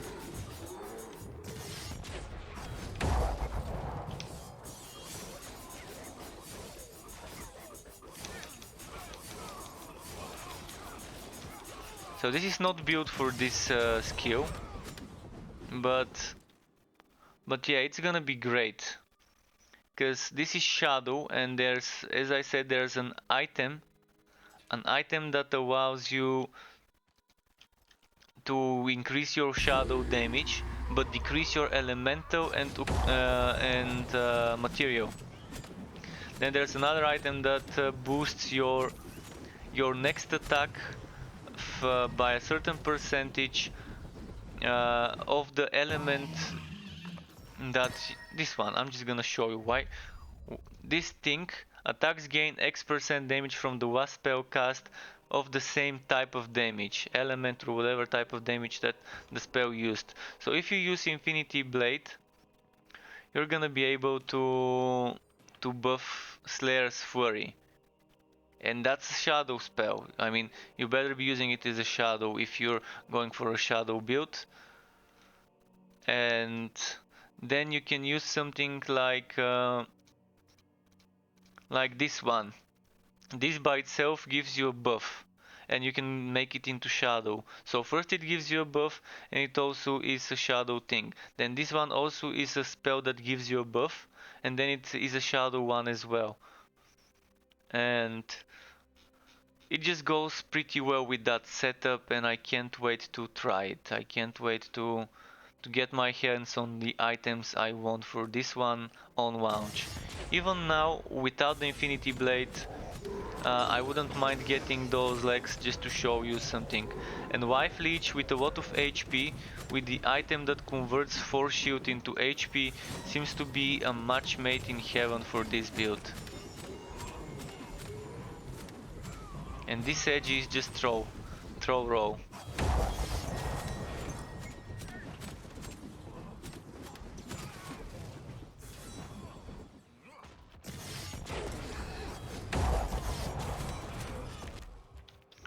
So yeah, when you have the armor that converts all your force shield into HP, and when you have a lot of HP as a result of that, and a lot of life leech and a lot of attack speed, this Slayer's Fury would end up being probably something good. This is me theorizing, but I think it would be very strong. And it's definitely fun. One thing's for sure, this is probably my favorite skill. The Slayer's Fury. In regards to animation, my favorite sound is this one. My favorite skill as damage is also this one, the Warpath. But as a skill animation, the Slayer's Fury is just so sick, so sick.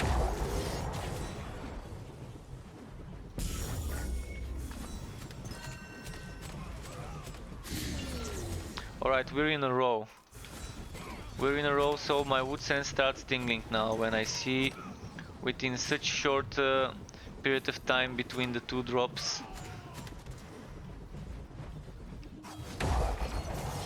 Let's see if we can get more.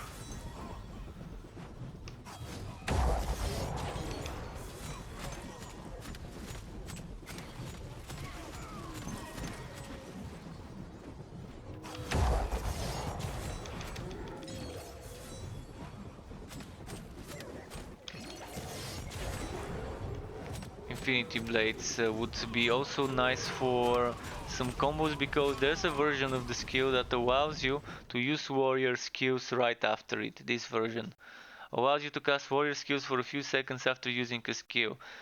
So there's few combos. One of the combos would be using Juggernaut right after. Another combo would be using this one. This one gives you attack speed. So you use Infinity Blade, then you use this one for attack speed, and then you use what's its name? The blade. The what's its Slayer's Fury. Slayer's Fury, yeah. Although this is probably meant for mages to be using warrior skills. So this is probably meant for a mage to get casting speed from this without wearing a melee weapon. This is how they meant for this to work, probably. So that's not attack speed score. Keep in mind this gives me flat attack speed. Not flat, but it gives me fixed percent. Not attack speed score, but attack speed. Which is a great boost. And the same goes for casting speed. Normally things like attack speed score and casting speed score do not give you that much if it's 20, 30, 50, 60%, but this one being 25% attack speed by itself is a huge boost. The same goes for casting. So I can see the Sovereign Shout Mage setup. The Sovereign Shout Mage setup would be probably something with Infinity Blade, and you can combine it with Sovereign Shout that makes the enemies disoriented and makes them attack anyone who's within sight. So if you want to see what this looks like,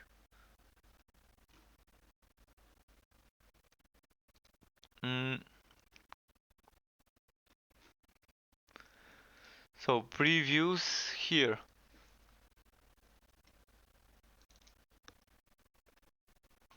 So this makes the enemies frenzied. That means they're attacking anyone, friend, foe, whomever is nearby, they're gonna attack it. That's a modifier for this skill. So yeah. Nice combo. No, I wanted to move away with Wings of Ishmir. But that's the thing, there's a delay between... Fuck, this enemy is not joking. He's spawn killing me all the time.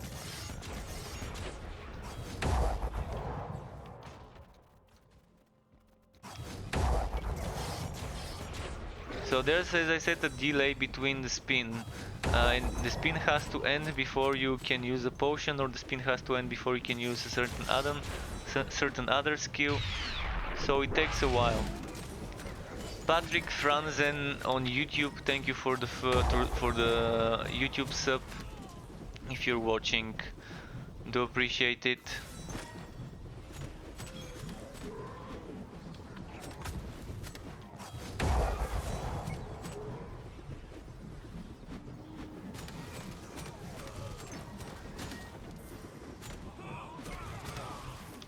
And I'm not sure if you heard my pet, he is begging for attention or for food, but I already gave him food a few hours ago on stream even. So no, it's not time for him to eat again. Spoiled pet.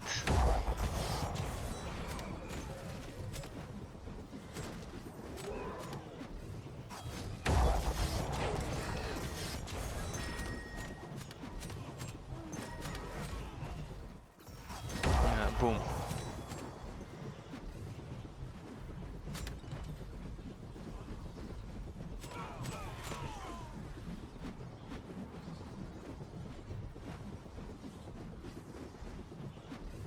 Wait, which way do I go? Did I? Is it here? No? It says up. Oh, I think it's probably from this way. How to reach it. Most likely. I have no idea how to reach where the boss is. Where?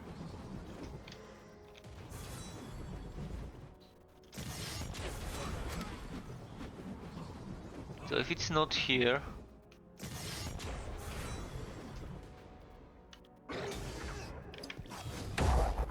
no.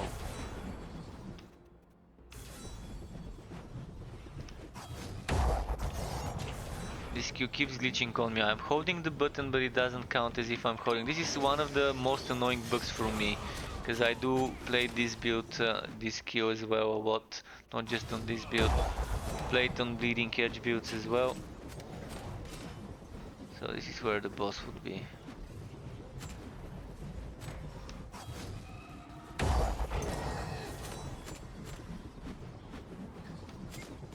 I can't afford dying, so I'm gonna try and play it a bit safer. Because that other enemy killed me, what, twice or 3 times?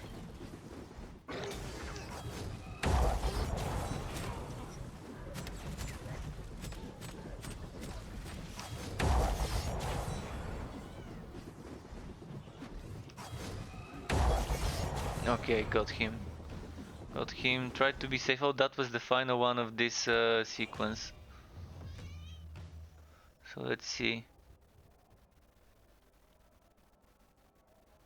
Kind of bullshit, but not much we can do about it. So this is shit.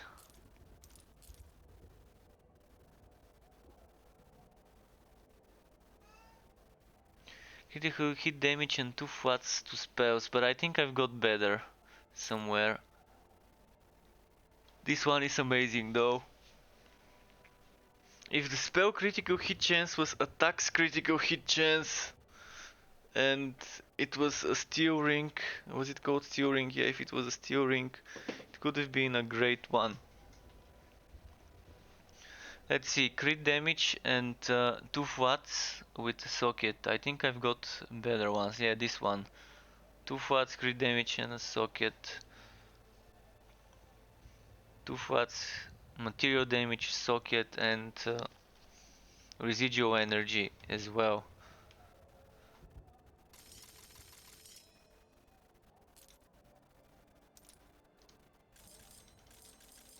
But yeah, 4 days left until the wipe. Whatever we get, we get. So, does anyone want to see some other builds? Now is the time while we're in the town. If someone wants to see me play something else, like a different skill, different setup, whatever, it's not gonna be faster runs, it's definitely gonna be slower runs. Even if I play turret, I'm not good at playing the turret builds. I kind of, when I'm pushing content, I kind of play them the Care Bear way.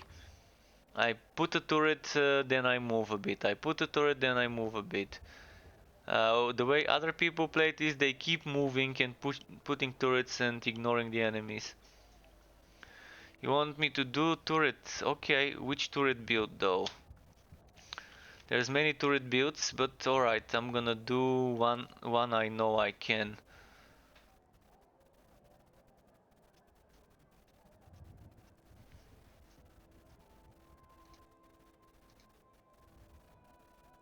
If only I had the shadow legs, if only.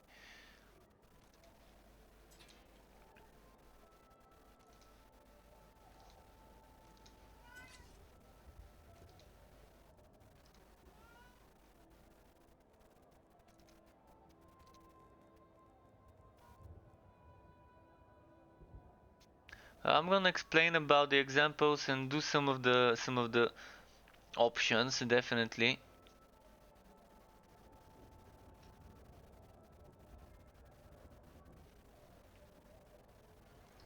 So I need to cool damage with this setup because I'm gonna be stacking cool damage. Cool damage, and this is a cool damage. And then this and this. Or wait, maybe I've got better ones than this. We'll see. But definitely that one, definitely the trial would be needed as well. Hmm. Cooldown reduction would help, but so would the movement speed. Alright.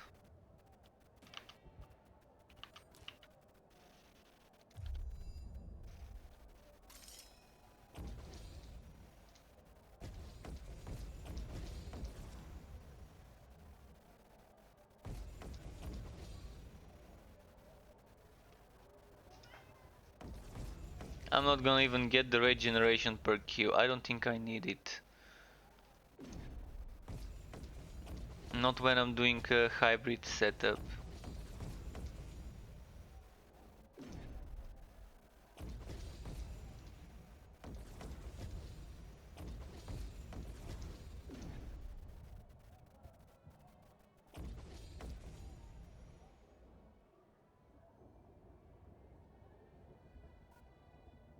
Let me check something.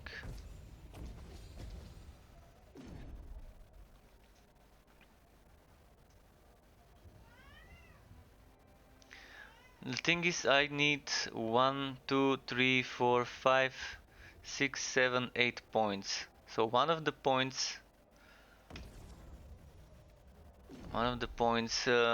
actually, yeah, two points. I'm missing 2 points from somewhere, but there's no way for me to get it without them. Or there is 1, 2, 3, 4. 1, 2, 3, 4. Yeah, I'm gonna do it that way. It's decided. Because I wanna get this and this.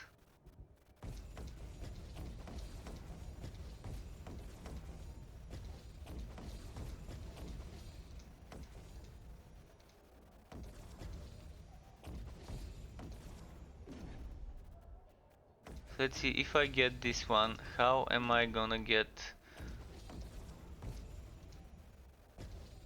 So I got this one too. And now I have 4 points exactly for those 4 things here. Okay, that worked well. And I didn't get the... Oh, I couldn't get this one, fuck. Hey. Yeah, it's not gonna work. If I take those 1, 2, 3, 4 points, it's 1, 2, 3, 4, and I need two more. If I sacrifice the crit chance and crit damage, it's not gonna work. Alternatively, I can sacrifice this crit damage.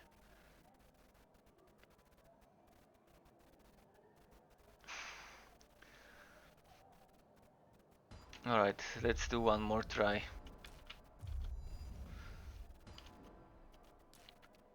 One more try.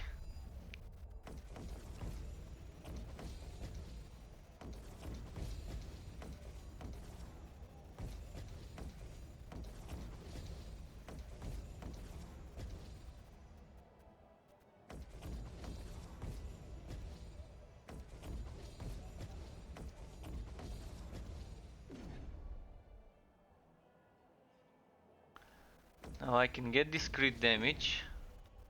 Oh, no, I should not have gotten this crit damage. I should have gotten the pierce to all projectiles. That's what I needed. Okay, again.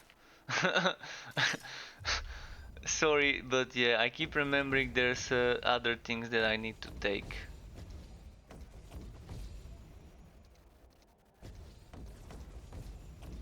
This is gonna be difficult to squeeze the most out of, but if you are good at playing it, you should be able to squeeze a lot of damage out of this.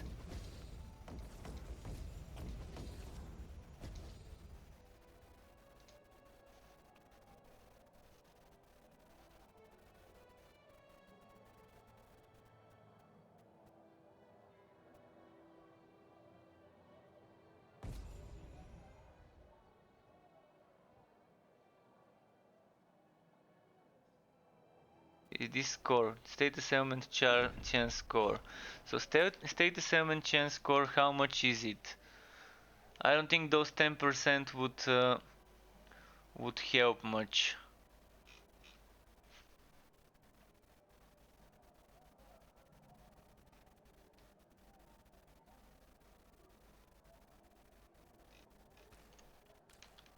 First I need to change my setup, as I said. This and turret. You want a turret? There we go, a turret. We want this for mobility. This for more shadow damage, and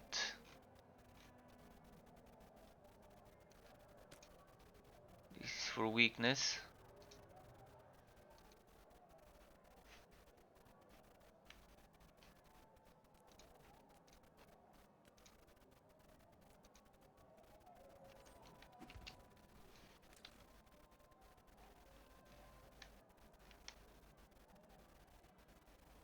So one thing I wanna check is if I can get some more damage.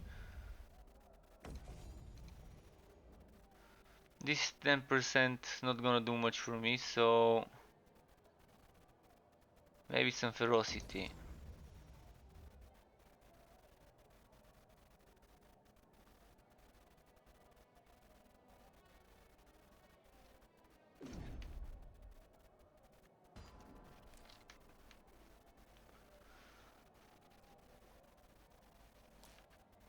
So yeah, I'm testing this damage. 1836, and if I do, which one is the weaker?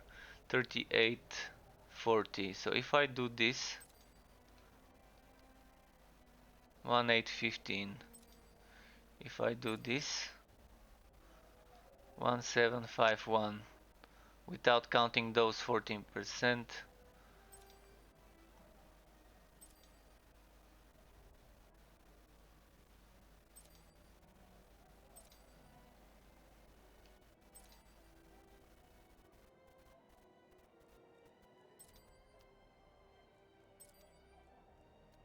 Alright, we'll see how this goes. I also need to do this. And let's see. Something like this. I mean, I can probably even do champion, but it's gonna be slow. It's gonna be slow, but I can try and do it.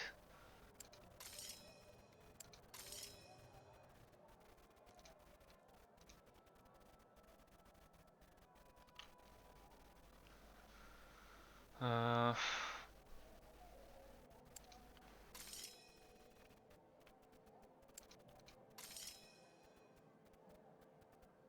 wow.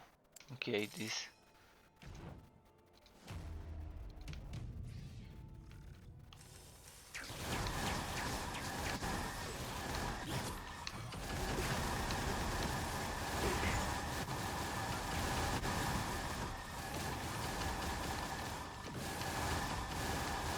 This is how other people play turrets. This is not how I normally play turrets.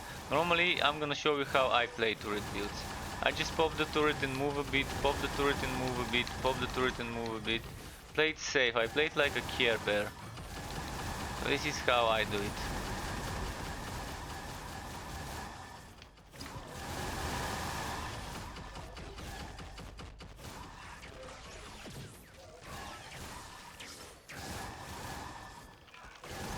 And see, I'm not managing my willpower. I should keep paying attention to my willpower, so someone would be able to do much more than me if they are playing it better. You can see, was that what, 15,000, 13 point something thousand damage with my turret?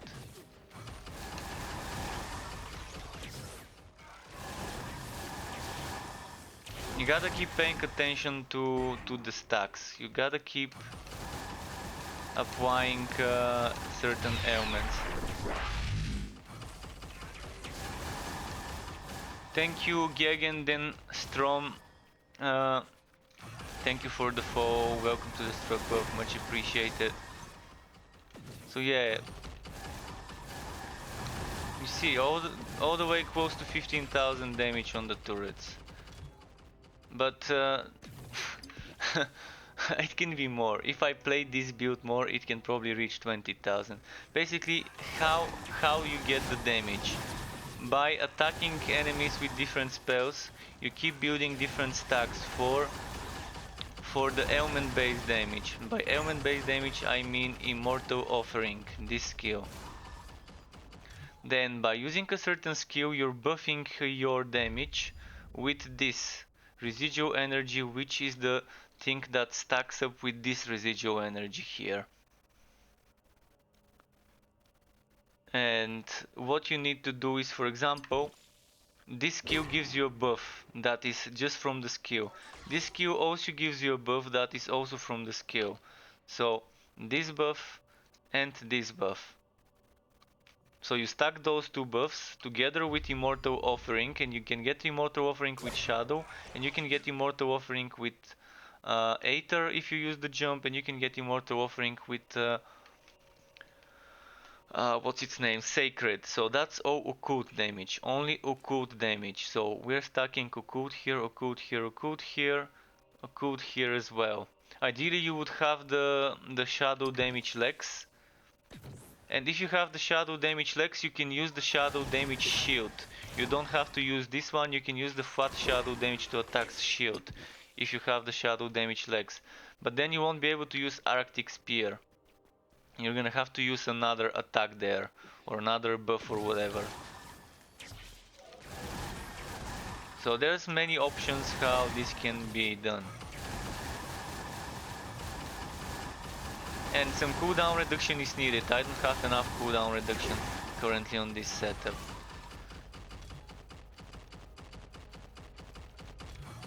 But yeah, I'm not a big fan of playing the turrets right now. I'm saving myself for the launch, because on the launch my first build would probably be Necro with turrets. Either Necro with turrets or just a Necro. We'll see how it goes, because the bad news is the archer summons. The archer summons do not get bonuses from projectile damage. Thank you, Mr. 12 Rip ZZZ. Just 2Z, not 3. My bad. So Mr. 12 Rips, really appreciate the follow. Welcome to the Struck Pub. But yeah, the bad news is archer summons do not get bonuses from projectile based damage.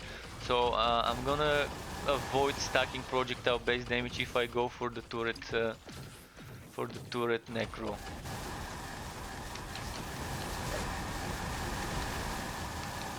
You can see how it's just the turret is just doing the thing. It's nothing too challenging. Let's go to Champion 6 just to show you.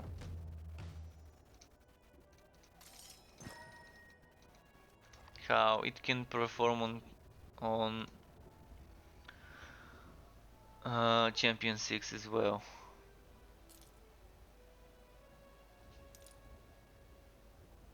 Ooh, 35 and 15. This has me intrigued. 35 and 15. I'm gonna compare it with my other material just a second.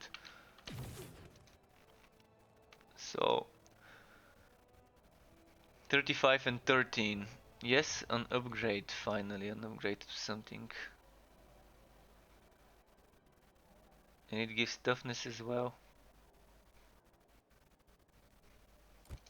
Alright, bye bye, old one. So, new thing. Let's go for Chaos 6.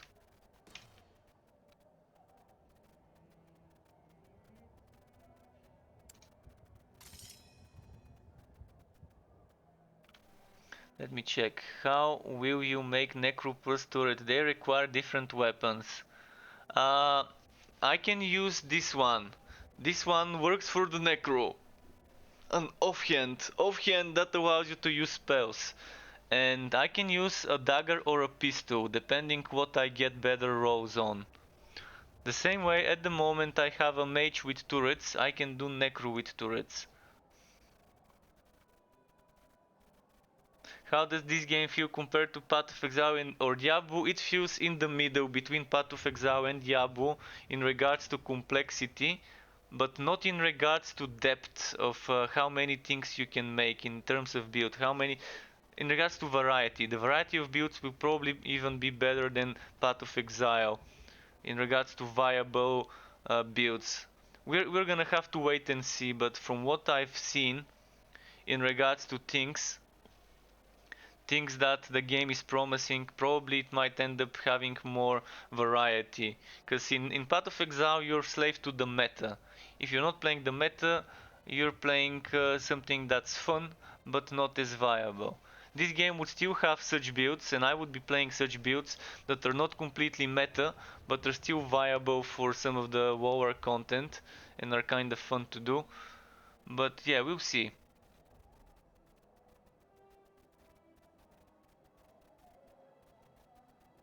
It needs a lot of things to change, and I want to see the game launch. I want to see the game launch. I want to see what's in the launched version, what they fixed from the beta. There's a lot of things in the beta that definitely feel wrong and definitely need some reworks.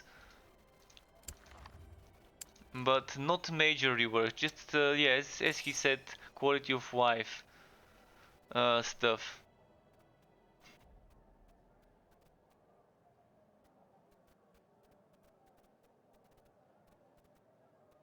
And gems are stackable, by the way. Just something to show you. Gems will be stackable because gems would have fixed stats. Before we couldn't stack the gems. Why? Because they had different stats. Just look at this image. You can see we are stacking gems because all gems would have the exact same stats if they're from the same tier. Then we're stacking the orbs, the things that are similar to Path of Exile orbs, like Chaos orbs and things like that. So we are stacking those too. And that's good quality of life. No, they would have fixed rows. This would allow us. This is to be easy. How do I say it? It's gonna make things easy when it comes to crafting, because the crafting really depends on the gems, that have been socketed on the tier of the gems. So you would have tier 1, tier 2, tier 3, etc. But tier 2 would always give you the exact same things, tier 3 would always give you the exact same things, and so on. So there's not gonna be minimum and maximum you can get, and this is perfect. This is such a good change. And by the way, you can see an item with 3 different defensive sockets. Defensive 1, defensive 2, and defensive 3 in the middle on this item here. And this is with defensive 1, and defensive 3 in the middle.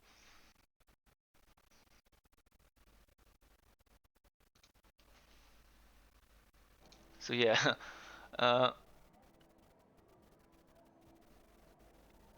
bringing all that information.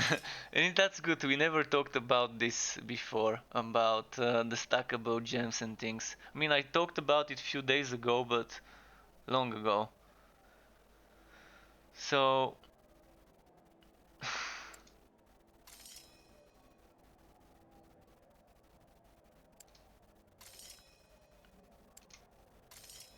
alright, let's do this.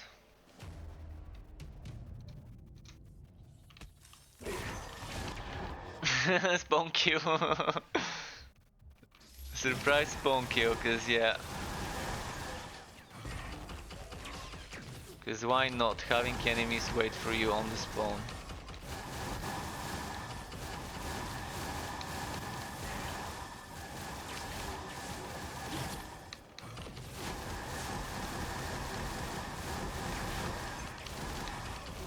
Shit, I can't teleport. See, I'm very bad at controlling the build. If someone is better with the actions per minute, they would be much better with the build.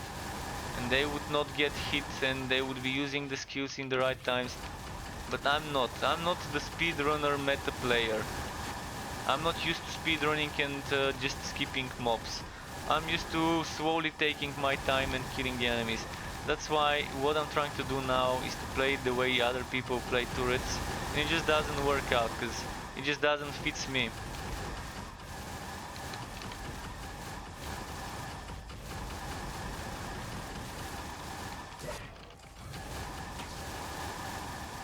And look at this annoying sound.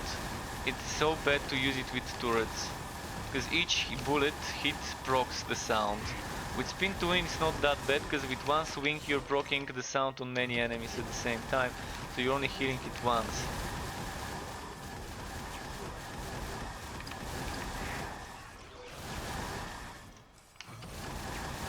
Yeah, pretty terrible. So another reason why I don't want to do that much. But let's try and at least complete this run. Just this champ 6 run, and then we're gonna... I'm not gonna be able to complete it though. I'm just not the best at controlling this build. See, I'm not paying attention to my willpower, I keep ending not having willpower, and this happens. But someone else would be able to do shit tons of damage with this and control it, just not me. Find me someone who is good at that, and yeah, you see, turrets can do 15,000 damage. I can try another one just for the sake of it, without even modifiers.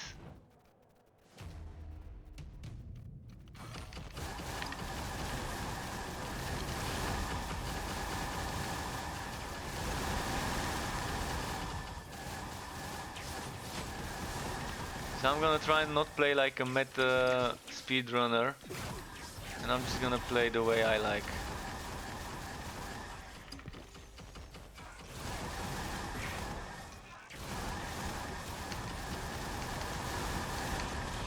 Ah, fuck.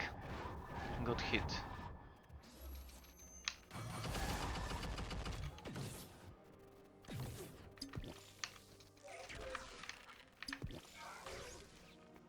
See, now I probably need a rage potion actually, when I'm playing like this instead of willpower.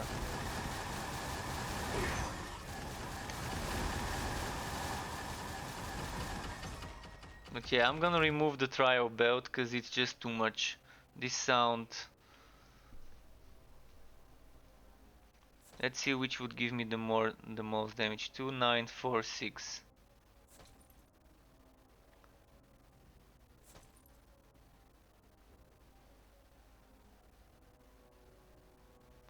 So 2102, 2118.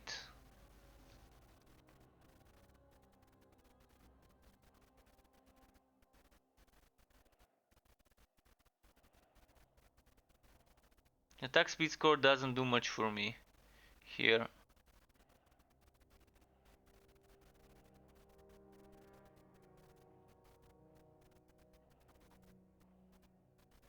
Alright, I think that's gonna work.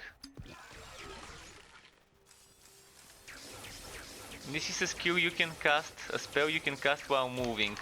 So there have been people writing on Steam that there are spells that you can't cast while that the mage feels bad because you can't cast spells while moving. Well, not all. Not all. There are some exceptions there. probably just this one exception, but with my rage mage setup I can do this. See, I'm using two spells at the same time. Who can do that? Of course, at the moment I'm not playing the rage mage, but if I was, that's what combo I use. But with the rage mage, this one would cost rage and this one would cost willpower, and I can keep them up for a long time at the same time because they keep filling each other up.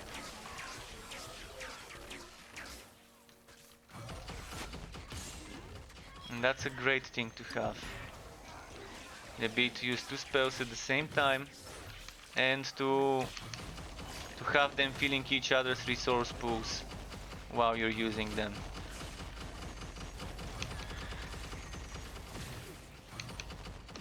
So this is how I would play turrets, just slowly taking my time. I'm not rushing for anywhere.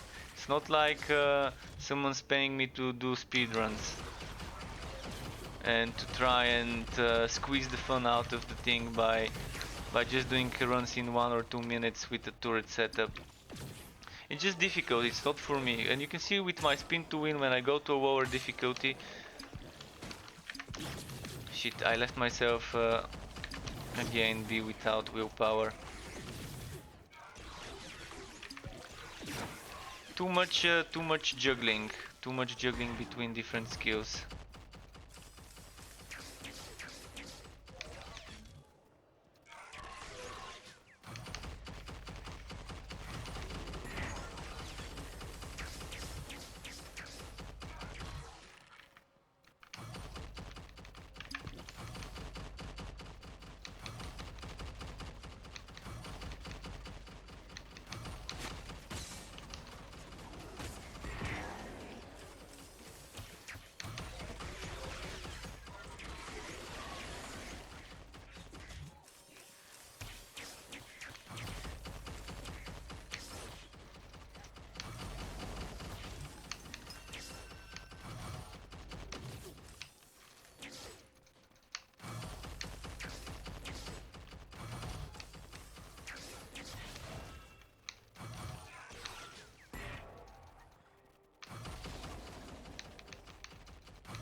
And I really don't have cooldown reduction, so this item, and this item can all have cooldown reduction.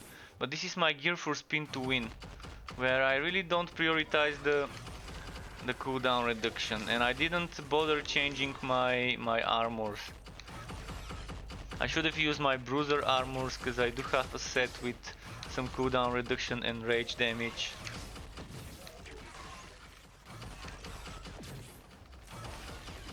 But with cooldown reduction, I would be able to spam the turrets much more than now. Shit. Yeah, I keep forgetting that they can one-shot me easily in here.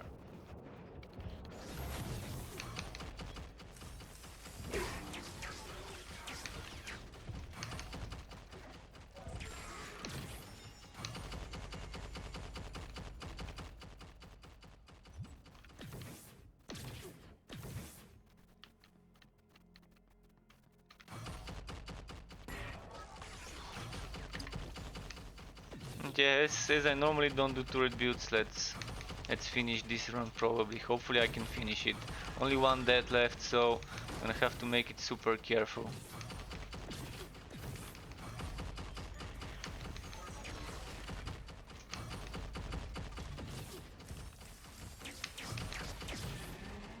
So we have a sacred and we have a shadow turret, depending on what skill, and then we have a Aether turret. And the turret is doing the ailments itself. I don't have to worry that much. As long as I do the spell, the turret does start doing the ailments and applies them. And you can min-max this with proper ailment build, proper ailment gear, to be able to apply more stacks, or the chance to apply ailments to be better. But this is just a mix between residual energy and Immortal Offering. And residual energy helps with making the turret do Immortal Offering of certain elements without you having to worry about doing it. And you see 15,000 turret hits. Can probably go to 20-25 if I have min-maxed gear, maybe even 30.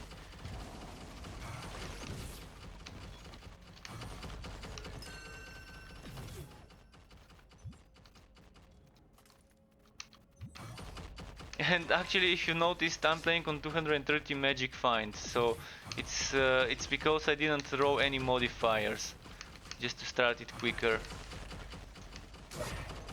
So it can be champion 6, but the wood quality is equal to veteran 7, or something like that, I think.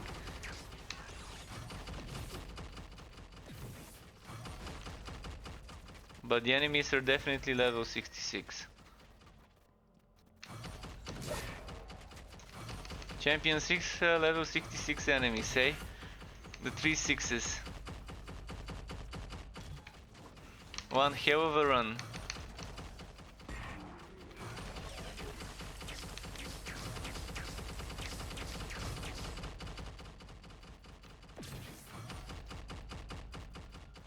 I'm not gonna take this one.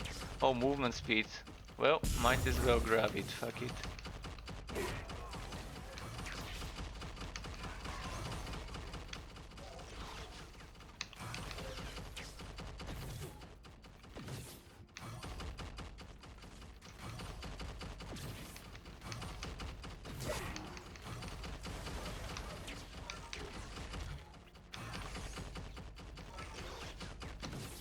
Spin to win is, yeah, so far for speed farming, easier difficulties, it's just my favorite. Much easier to control it than a turret build. Of course, with a turret build, some people can speed run for a minute and a half. They can speed run the Ratifsari cell runs on a turret build with Aether jump. On turret setups, it does work. But not everyone is that good at controlling the characters as they are. I definitely am not. Wait, I missed my turn.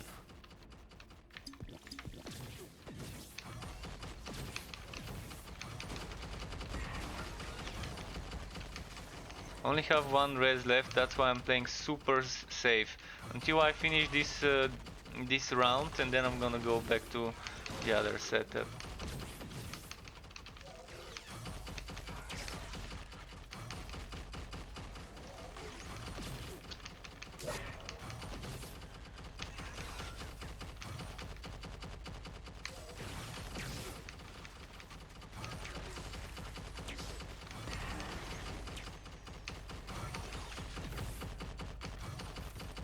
I feel like a nerf that might be coming for the turrets, it's them benefiting, getting bonuses or debuffs from attack speed. Because currently this ring is kind of supposed to decrease my attack speed by 50% almost, those two rings together. So if the turrets actually benefited from debuffs or buffs to attack speed, then this wouldn't have been that strong of a build. So that's probably one of the things that turrets might get as a rebalance. Attack speed bonuses actually having effect on them.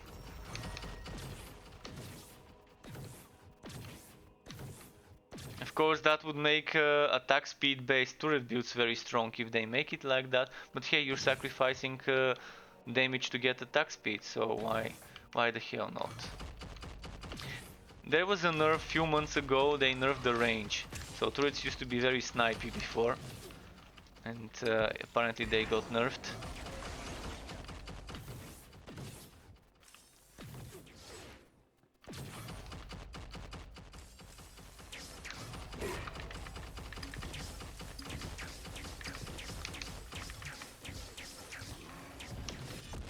Ah, see?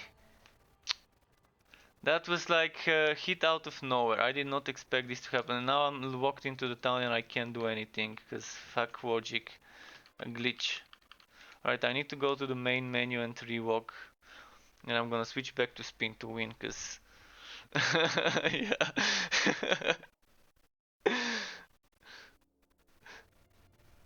That is just wow. I'm telling you, I'm a book magnet. Book magnet here. Bugs and glitches, things that probably don't happen for hours and hours and hours to people, happen to me. This is not the first time this has happened to me.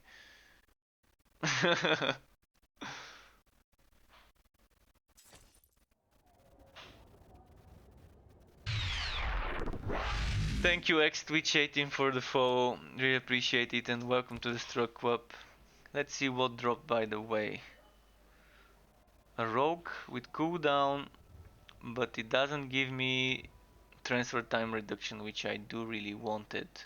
Well, fuck that. Fuck that, fuck that. And do we fuck that or not? We don't. 3315 with 3410 and 1319.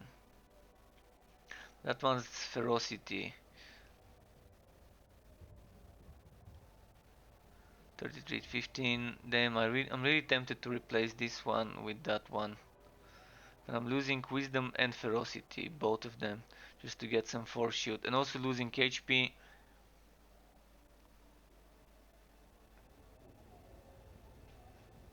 Fuck it. Oh, that's actually a water force shield, but fuck it. Now let's go back to my old setup, to the other setup.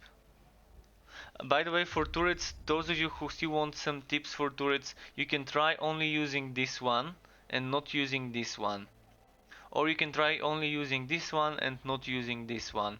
And then spend those points like 1, 2, 3, 4, 5, 6 if you get 6 points. If you get 1, 2, 3 points, 1, 2, 3 points here for that crit damage is not a bad idea. Or you can get this ferocity removed and do 1, 2, 3, 4. You're not gonna be able to get those two. But if you don't take this, that's 1, 2, 3, 4, 5 points. 5 points. With that one, 6, and then you can do 1, 2, 3, 4, 5, 6. If you're only doing residual energy. If you're doing residual energy, you want to stack residual energy rings. Like this one. You want something like this with crit damage, flat attack damage, maybe some flat spell damage, but ideally 3 times flat attack damage, and attacks gain X damage from the last spell cast, all attributes in the socket, and preferably crit damage ring, like a steel ring.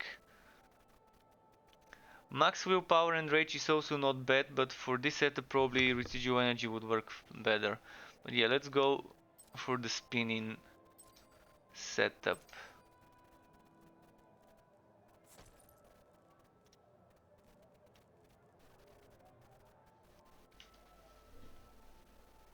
What am I missing? Okay, this movement speed I'm missing, and this one, and this goes here.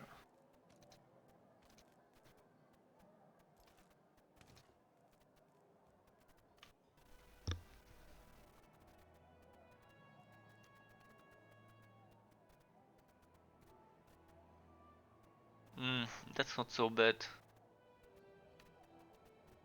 Fire, frost attacks, or cool damage. Alright. Alright, let's change the skills. So back to movement speed based stuff. 10.2 meters per second movement speed. That's what we're doing now.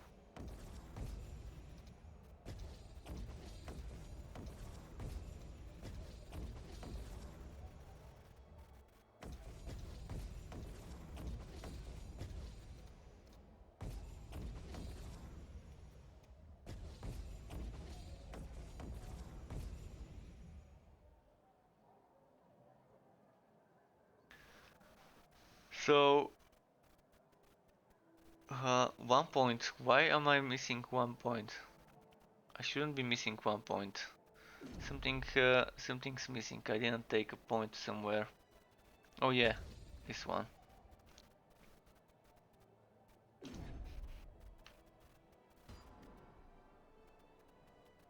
Got hit so hard that the game kicked you out. Yeah. I just read that. I'm not sure why I missed it earlier.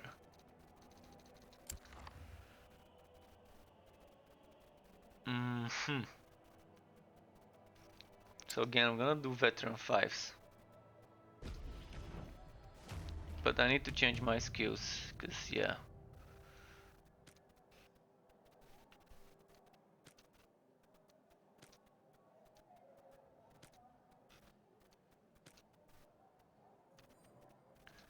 Warrior style. Okay.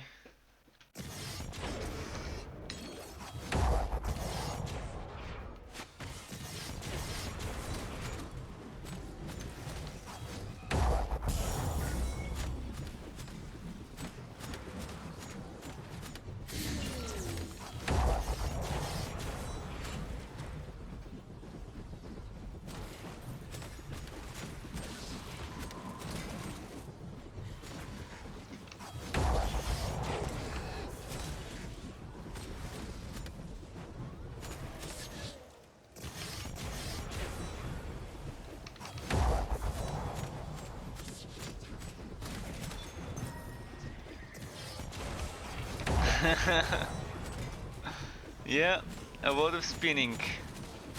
Not so much winning, but a lot of spinning.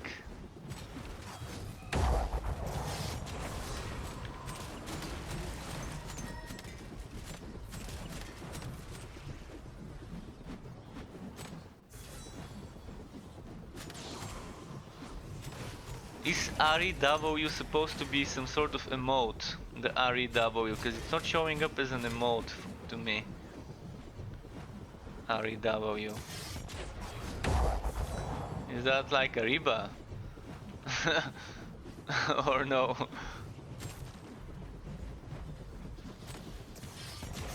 Ah, okay. Interesting. But yeah, this is Spiny Gonzalez. Look at how quick he is.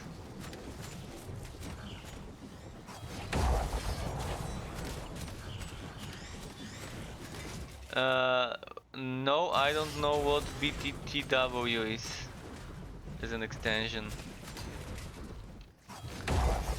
don't have too many extensions. Might need to look into the store, the Twitch store for some extensions that are fun to use. Trying to keep the stream clean, because I don't know which extensions people enjoy using. But yeah, I guess if it's not one that I'm forcing onto my viewers and this is just for me, then that's probably fine. Might go and check some stuff. Oh, I'm using Firefox for. I mean, I use Chrome for my personal browser, but for my streaming and YouTube uploading and all of that, to keep the account separated, I'm using Firefox. Because I have four YouTube accounts. One is my personal one. Then I have the one with my streamer email. Then I have one with my streaming sites and all that stuff.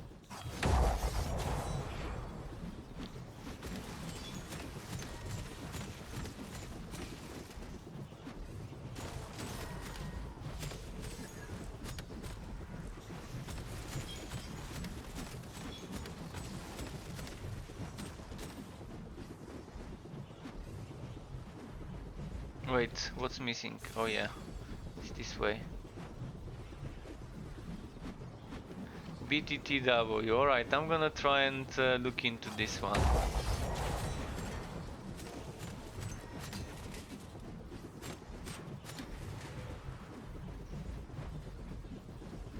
So it's it's like extra emotes that everyone can use, is that it?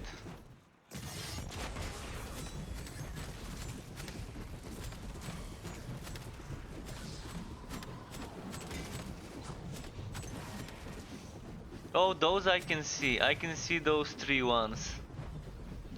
So those 3 emotes that you just did, I can see them.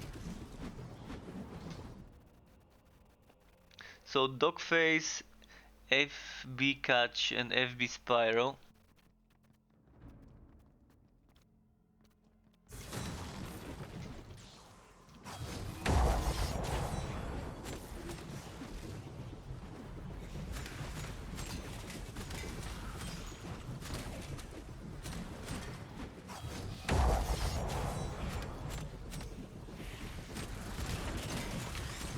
I'm a big fan of the emotes in general.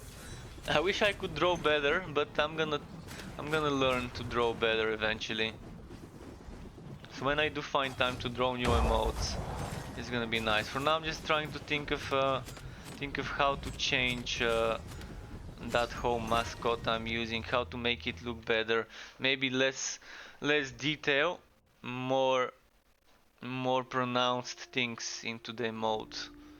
Because I think I made it too detailed for an emote that's gonna be 28 by 28.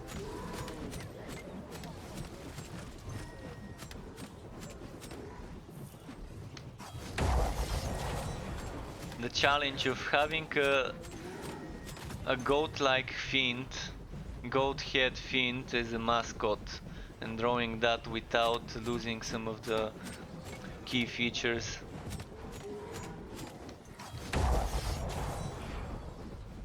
The chibi goat.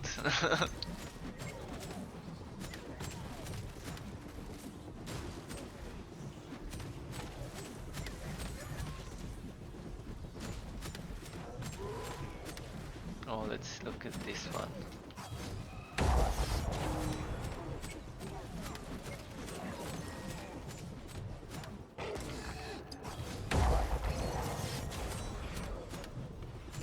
Your channel. Oh, never mind. I started rereading the old message. For a second I thought it was a new one. So 10 in the evening here, 10 p.m. here. I can probably stream until midnight instead of 12:30, 40 tonight. Maybe I can stop around midnight, slightly earlier, because I started pretty early today. I started around noon, around 1 in the afternoon, roughly. So I've been probably up for 9 hours. So two more should do the trick.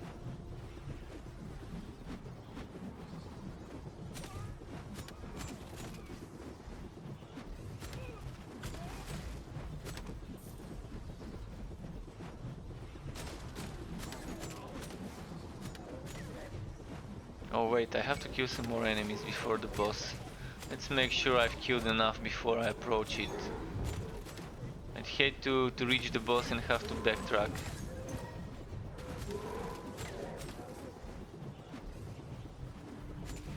Ah. And... No! How? How?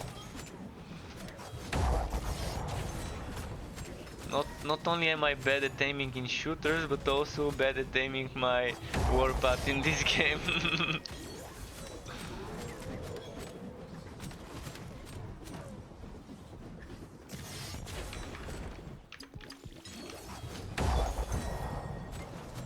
Alright, so it's this way, let's just go. Look at how slow I am without spinning. Seems weird to be that slow without the spinning and to be faster when I'm spinning.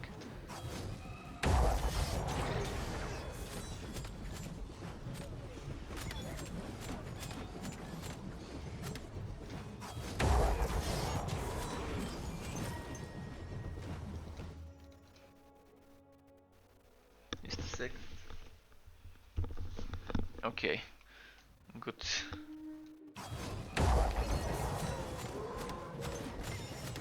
Hmm? Human shadows, yeah, it keeps giving me that item. I want the eclipse. I think something eclipse was the name of the legs. Veiled eclipse, I think it was. Veiled eclipse, was that the name? Let's check this one. 1622 seems like a good roll. 1622.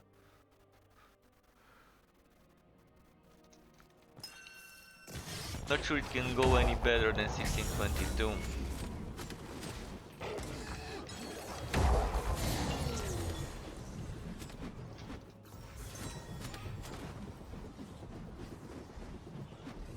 Oh wait, almost missed this. Some of those are so easy to to miss.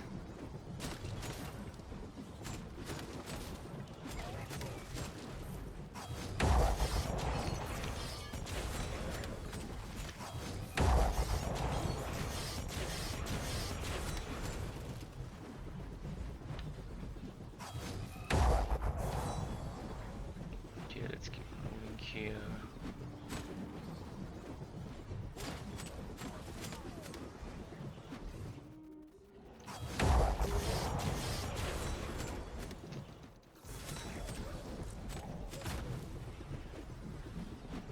Wait, which way? Man, that's been a very slow map. Look at how much time I spent on it and it's still not completed. I think it's just not spawning enough enemies to fill it up quickly. Pretty thinly spread. Ugh. So how did I miss those three again?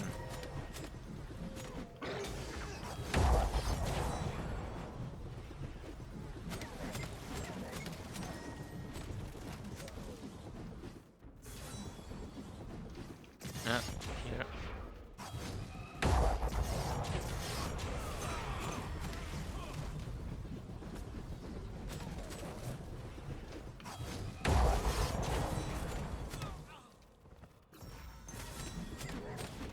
And boss time finally. But still not reached it. Oh. Shit, why did I pull them here? For that one yellow item, eh?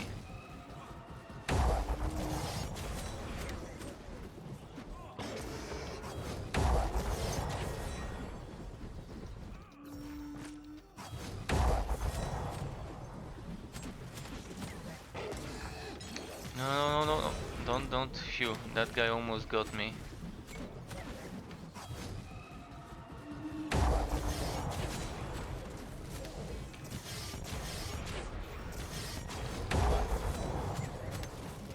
So, there we go, almost at the boss fight, so, boom. And I'm gonna do as usual, just spam my charges. He's got 27,000 HP. Should finish him.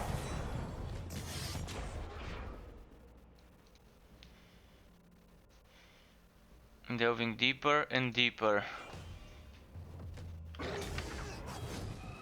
Like a resident sleeper. Cue that resident sleeper emote.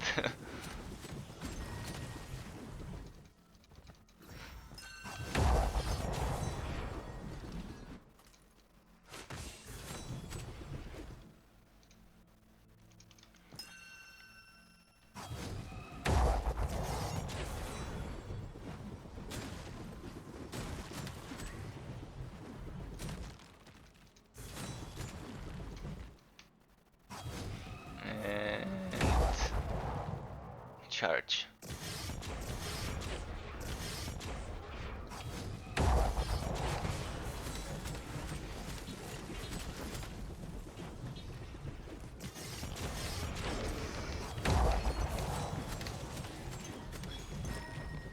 No.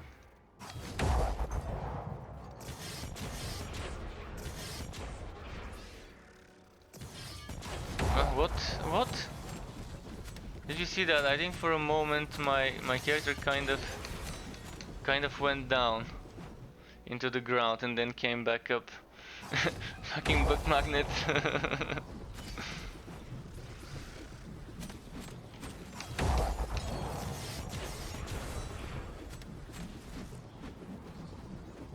That one specific place on the map has, I guess,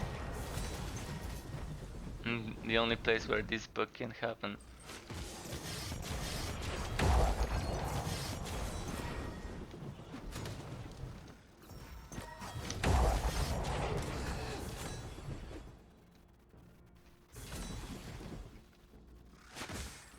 No.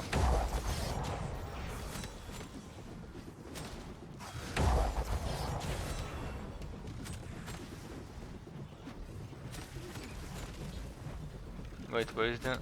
Wow, it's far away. That is far away.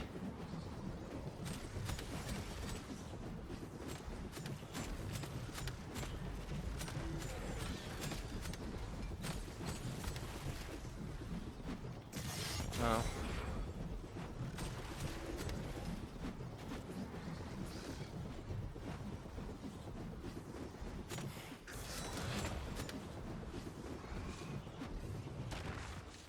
Oh. Shit. Yeah, I knew I was gonna get one shot immediately after that.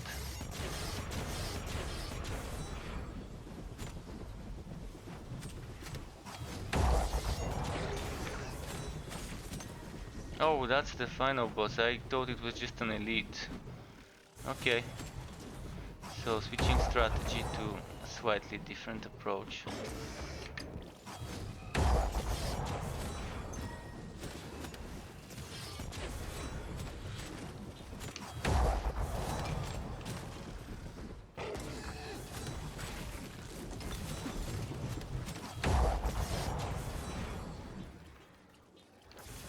No.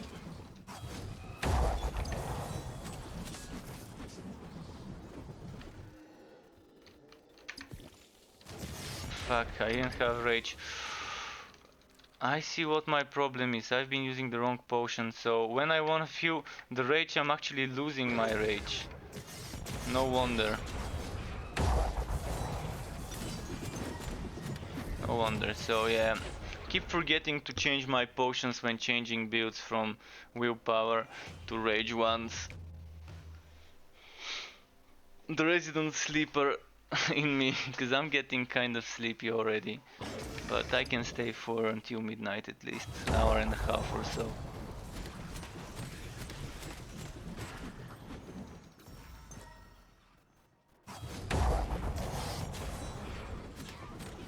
See how much we can get from this map wood-wise. So far, that might be an upgrade, so I'm keeping it, but the other stuff was junk. And it wasn't much, drop what, 3-4 more items max, if I remember.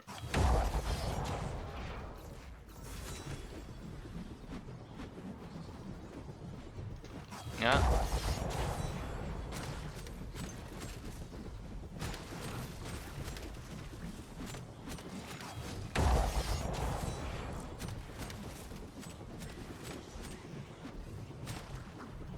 Come on.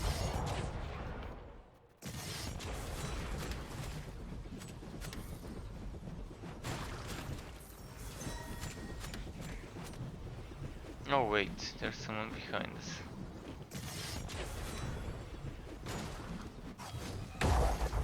Oh, that was nice. How many adept floors to unlock the veteran? 3. 3 floors. Each 3 floors unlocks a checkpoint. Each 6 floors unlocks 2 checkpoints.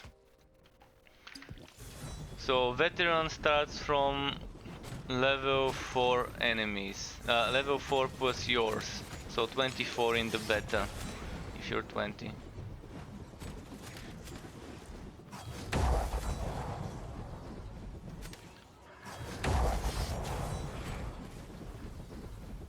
Uh,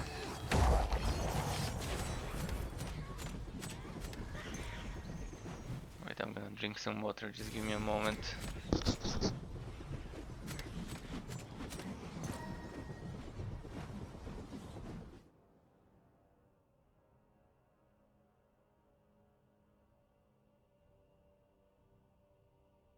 Okay.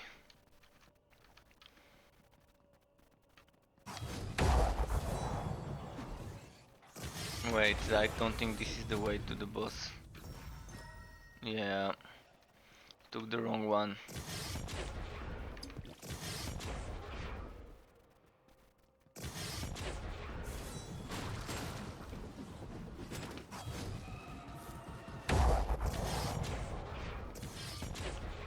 Let's keep moving here and here and here and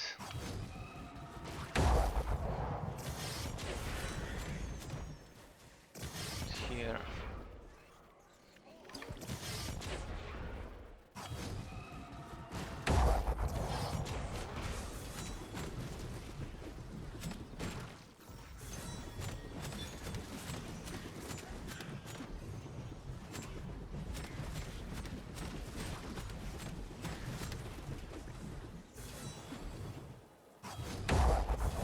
Uh, Keeps stopping early this kill.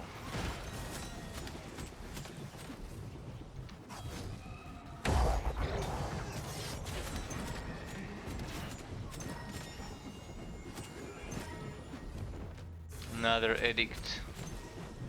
Those edicts drop a lot.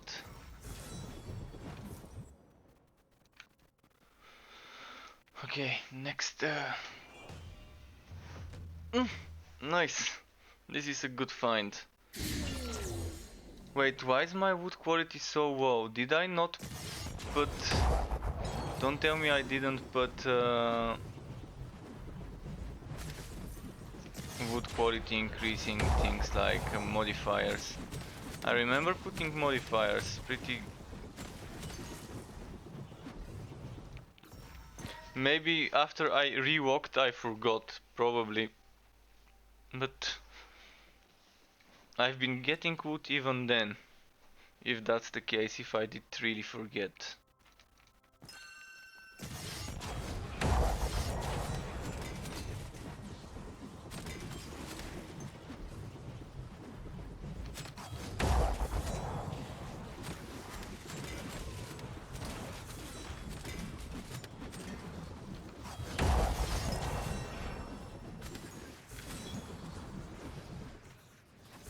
No. Phew. Phew.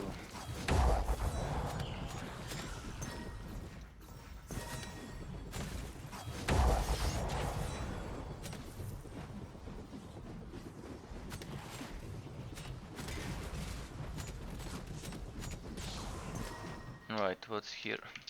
Keep pressing the wrong map.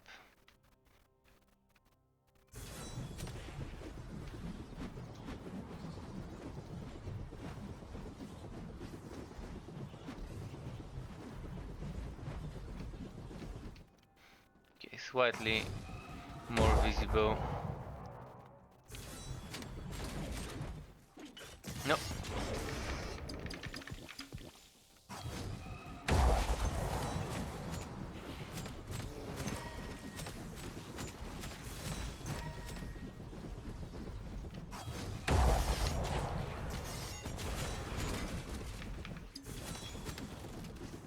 Let's heal up with those.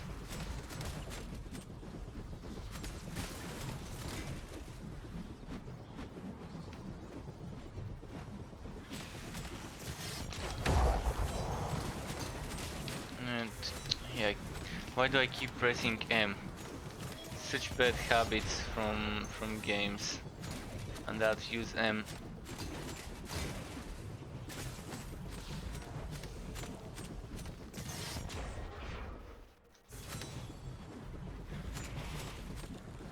And the boss should be somewhere here, like on this side of the map.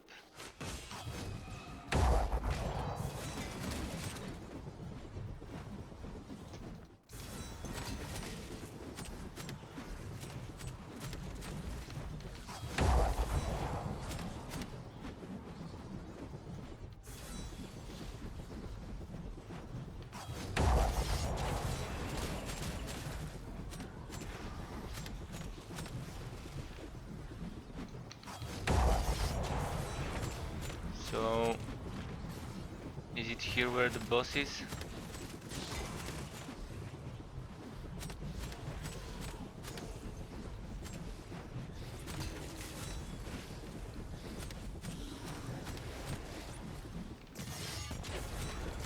Shit, this is getting stuck.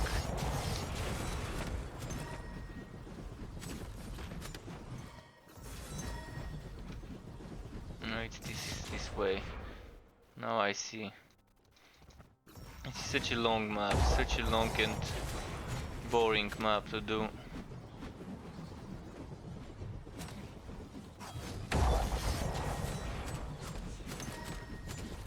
Come on, finish it off.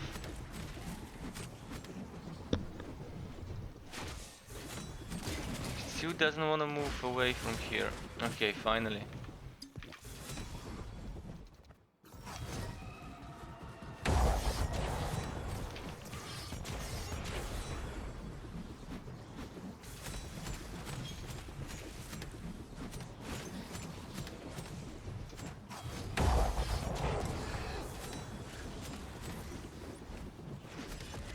Oh wow, this was not the boss fight even.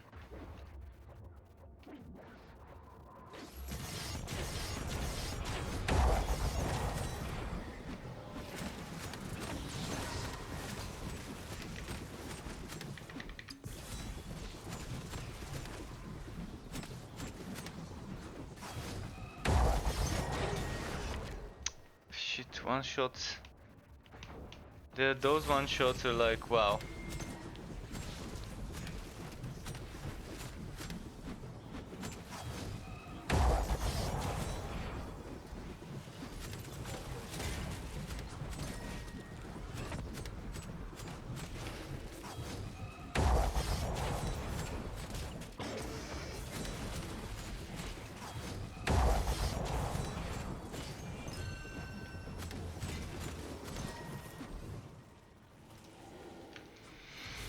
Okay.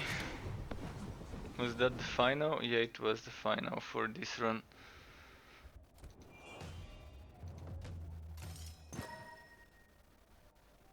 Hmm.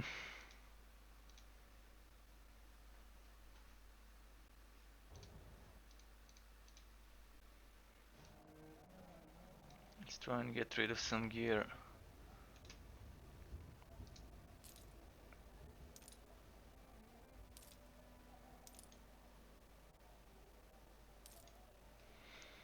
And buy this, cause you never know when you're gonna. Oops. You don't know where you're gonna need it.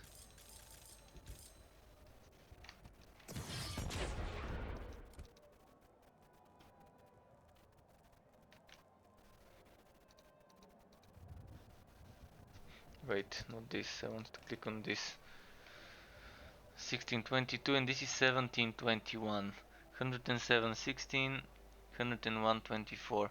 So one more max or one more minimum damage, and I think the minimum damage might be a nice option.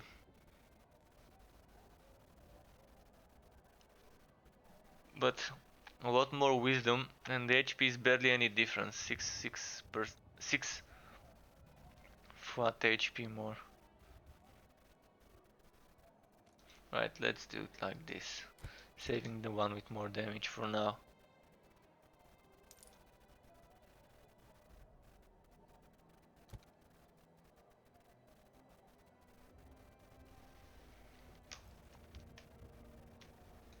So let's do some Rat of Sari, so maybe some Untainted.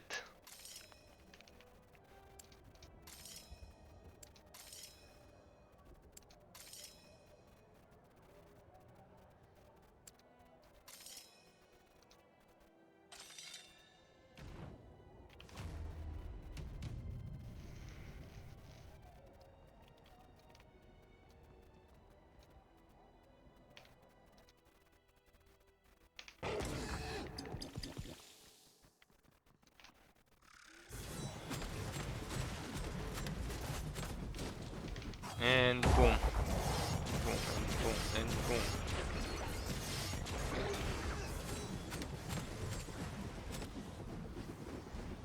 So on this one I gotta be careful and I gotta be fast. If I'm fast, I can actually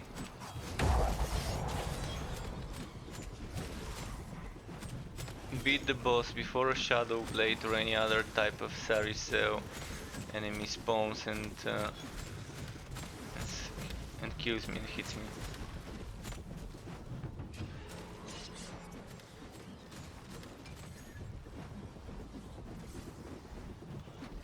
Ah.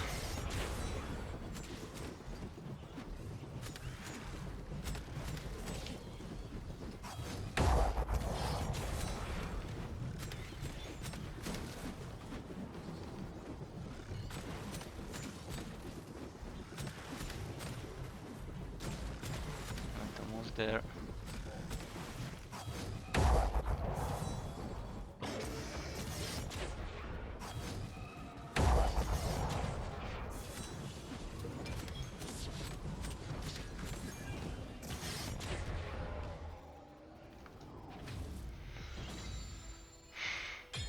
Give me the wood. Nope.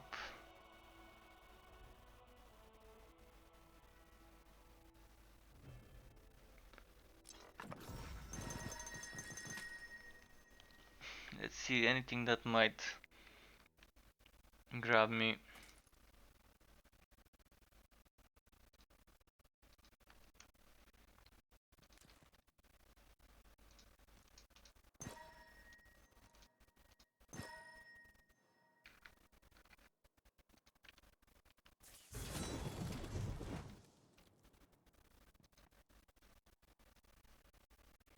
Right, back to the town.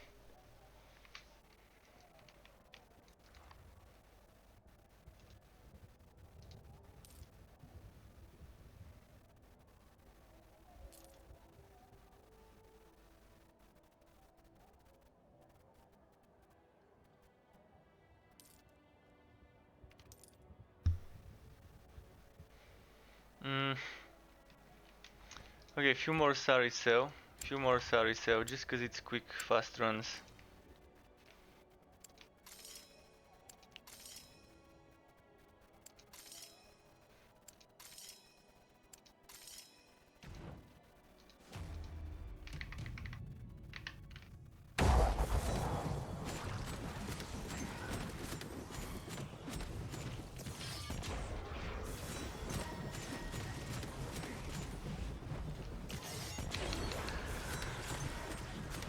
Oh, those look like elites, but they weren't. Alright. I'm also wondering whether elites give us a better progression in the hunt down enemies quest. Or it doesn't matter what rarity the enemy is when I kill it, as long as it's a number.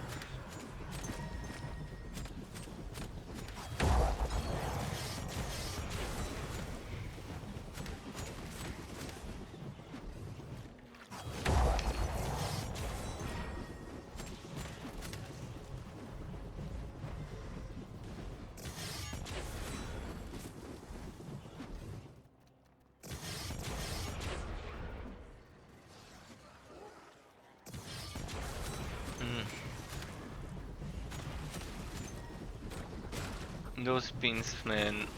I've been spinning so much all day. My head's starting to spin too. But yeah. Might is starting to close, so I'm gonna do a few more runs. Maybe keep it until 11 PM instead of until midnight. We'll see. I did wake up super early. I like woke up at 8 in the morning. And I started playing some Torchlight 3. Then I was gonna play some Chaos Bane, but the person I was gonna play with Chaos Bane was still not at the end game part of the game.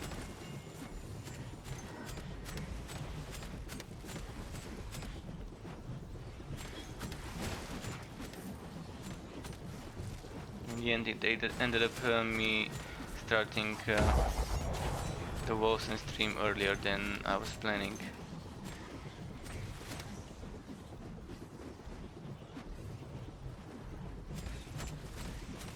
Ah, kinda getting stuck again. Close my eyes for a second and then I'm stuck again. No.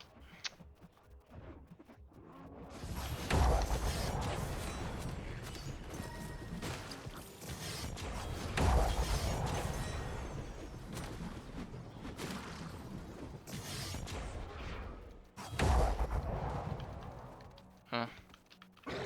Can't exit it? I can exit. Normally I... Oh, there we go. Normally I can exit with Wings of Ishmir and other stuff, but this one didn't wow me.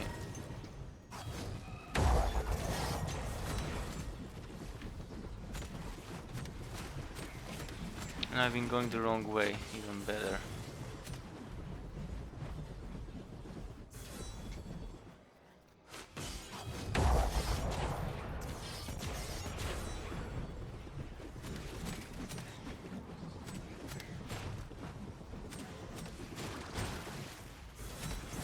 Wait, wasn't this supposed to be tainted, or did I forget to taint them up?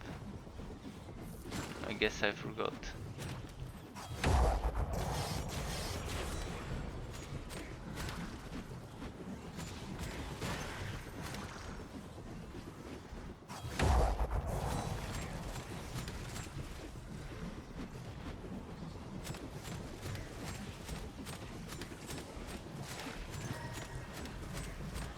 No, keeps getting stuck.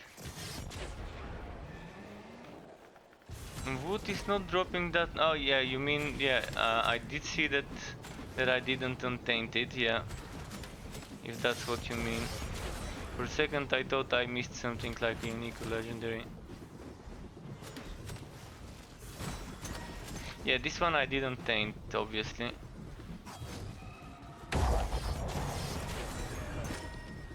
But I can untaint the next one.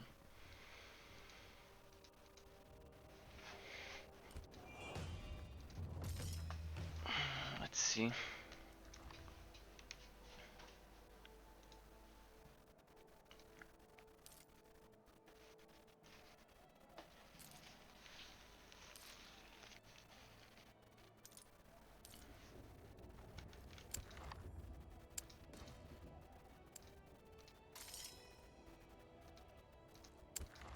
So I should try again.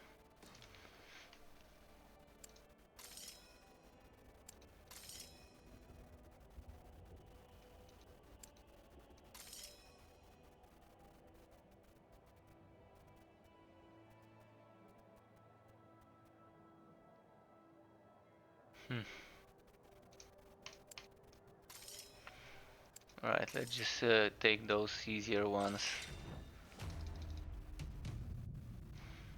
That should do the trick.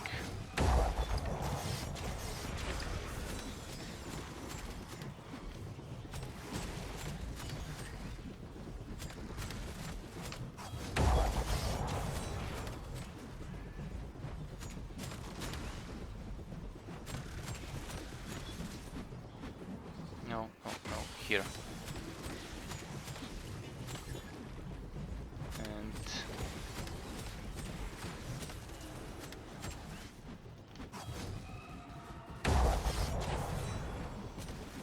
how did I miss?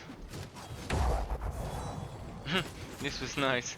It was like through the rock that the shockwave hit him.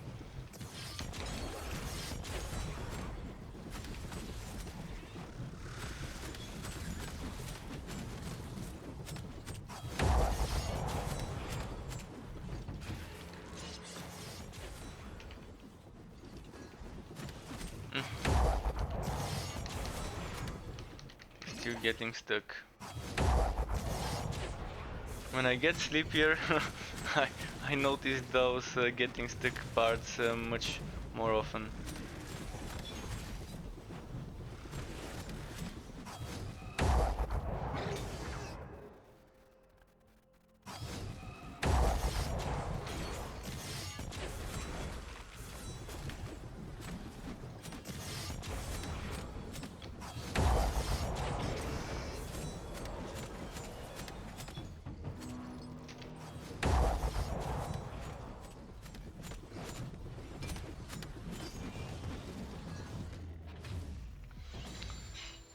And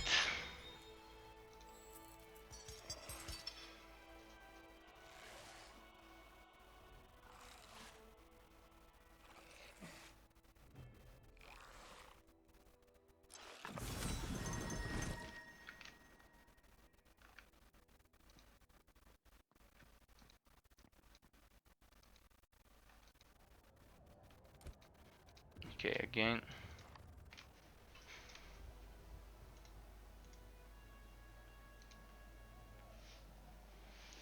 %.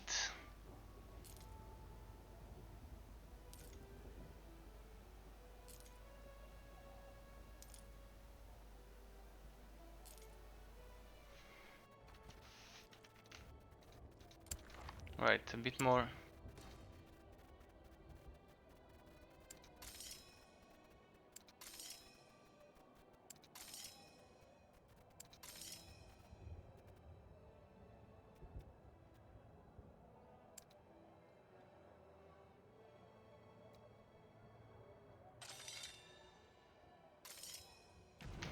There we go, in. Nice.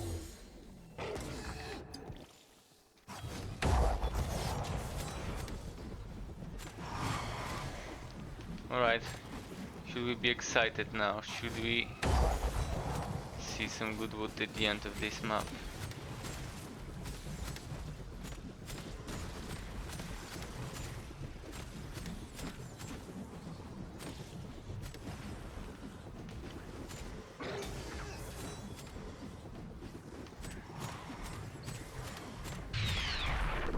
Hello, Jacko was 1402, thank you for the follow, dude. Really appreciate it and welcome to the Stroke Club. And yeah, Zizu boy, this is kind of my face right now. The resident sleeper. This is my face, the resident sleeper.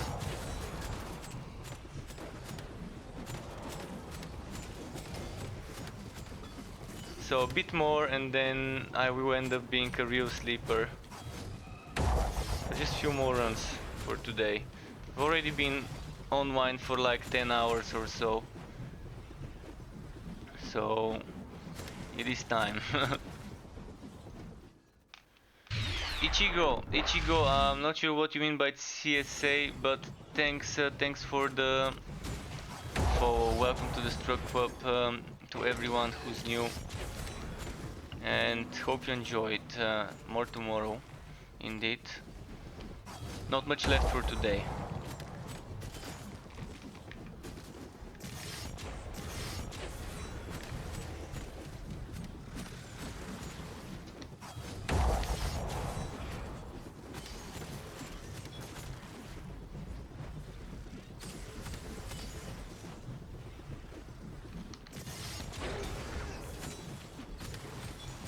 No, Ichigo, I'm not Magyar. I'm not Hungarian. So I do not speak Hungarian.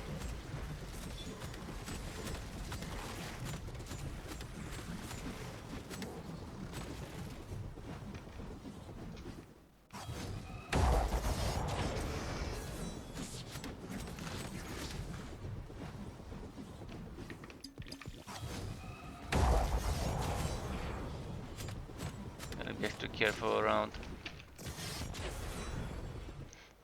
that enemy with the Rat of Saricel.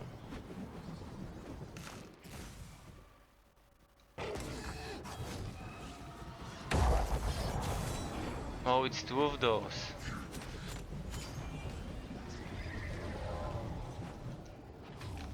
Two of those enemies, wow.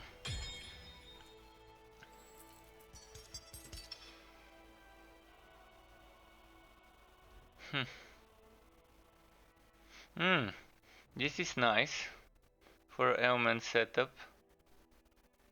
That material resistance score is the only bad thing there. I mean, the damages are fire and frost, nothing too fancy, but not bad.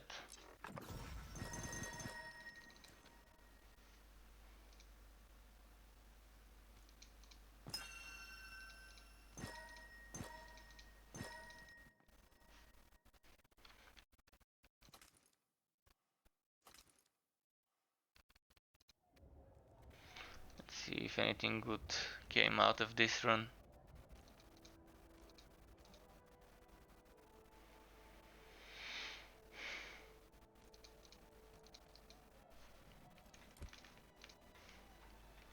Alright, a bit more maps. Let's do +6 this time.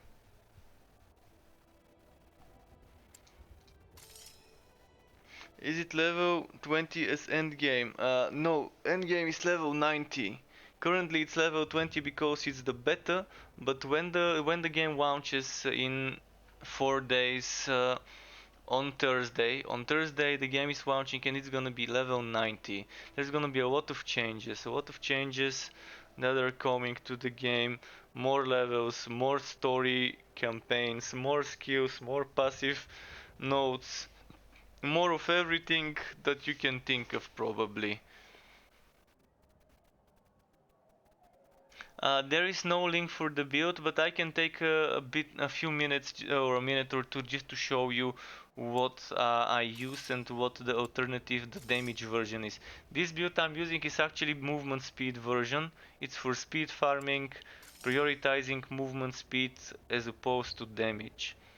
So if you want more damage, I can show you the version. So this is the passives. Movement speed we take from here, here and here, and on the way to those nodes there's also movement speed. If you don't want the movement speed, if you want the DPS version, you remove this one. So no on this, no on this, and no on this. That's 3 points. Then you get another 4 points, minus here, minus here, minus here, minus here. That's 7 points. And we do 1, 2, 3, 4, 5, 6, 7. So that links this node with those three without having to go this way. So this is the damage version if you want the maximized damage version. For the maximized damage you want to be using Drink of the Arbiter instead of Sunny Stash, which is the movement speed version. You want to be using some sort of good amulet. Mine is not too good, but it's okay. It gets the job done. And you want to be using the trial belt if you can. And then you want to be using Cudelia's March instead of the Freight Combat Cleats as well. And ideally you can get two of those. If you can get two of those, that's gonna be great. So Tuscon or Tuscan, welcome to my channel. Thank you for the follow. It is appreciated, dude. So ideally you want two of those hand armors, two of those gloves. It's very hard to get two of them. Actually one is really hard. One is really hard to get, let alone two. But if you can get them because of the flat physical damage. So actually let me show you. I'm gonna respec to the damage setup just so you can see what I mean by damage setup.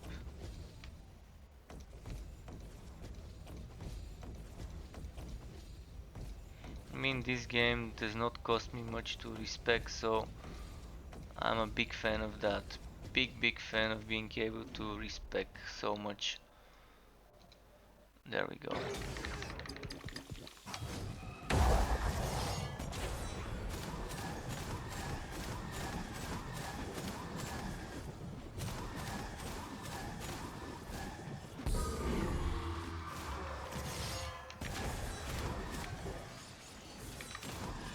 Wow. Did not expect those. Well, that's bad. That's pretty bad. One of them pulled me and the other one pulled me after that. I've tried mage, yeah, I've tried mage and my favorite mage is the rage mage. The mage that can cast spells with rage. But for that you need a specific unique item, and then that item would allow you to cast shadow spells with rage cost instead of willpower. And that way you can cast some spells with rage and you can cast some spells with willpower. And you can keep the transfer going, because rage consumed means willpower gained, and willpower consumed means rage gained. And this is a great thing, but I don't have this item. I had it before the wipe, before they closed the servers for maintenance. So on online mode I had it and I loved it. It was one of my favorite items to make builds with, that leg armor.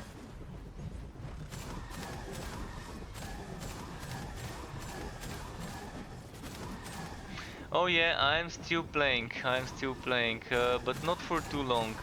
I'm just gonna play a bit more. Yeah, this is local data, so this is not gonna be compatible on the launch. I mean, you can try and keep your safe and save it somewhere on a folder, but this is currently offline because the servers are down for maintenance since the 29th of January. They closed the servers down for 2-week maintenance.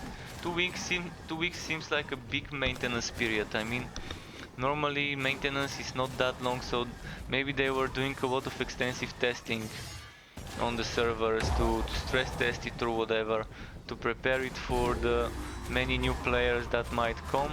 I'm not sure why 2 weeks, but if they thought they needed 2 weeks, then I don't mind waiting and playing offline for 2 weeks. It's fine. So two weeks, but it's already 4 days left, so that's that. And now we're getting rank A for awful, because I died 2 times already.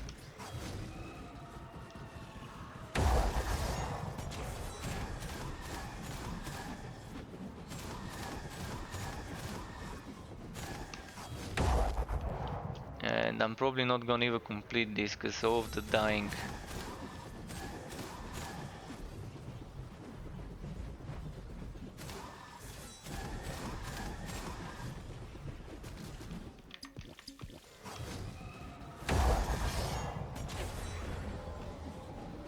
Right, let's open the chest. It's gonna be what? Rank B? Rank A. A for awful.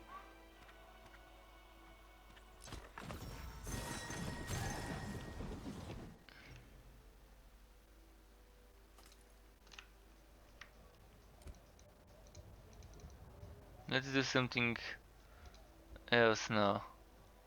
So we do this, this and this and this. And let's do something like veteran 3, just something quicker, faster.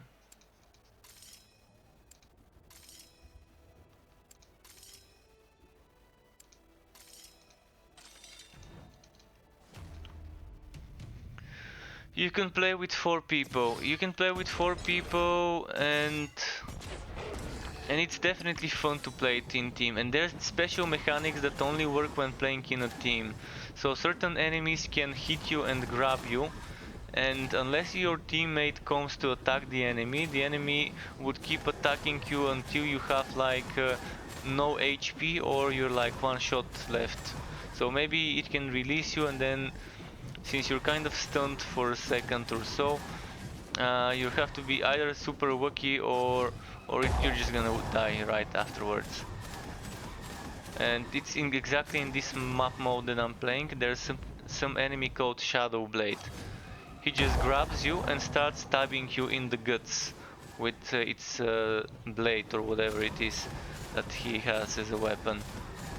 And that by itself is pretty annoying because in single player it doesn't have this mechanic. But in multiplayer this mechanic exists to make people stick together. Because if you're not together you can't help each other. The point is I'm trying to get certain items to try experimenting with certain wood. So I'm just farming to try test different things. In particular, I never got one item even when playing online. I never got one item, one chest piece that gives me conversion of 4 shield into HP. And I just want to test different builds, different setups to check how they work. And I'm also at the same time showing to other people what the game is like. So I don't mind sharing some knowledge, sharing some gameplay with others that might be interested in seeing it. But yeah, I know everything's gonna be white, so I'm not trying too hard. I'm not gonna try and push for Champion 9, for example. Although I might decide at some point to do it.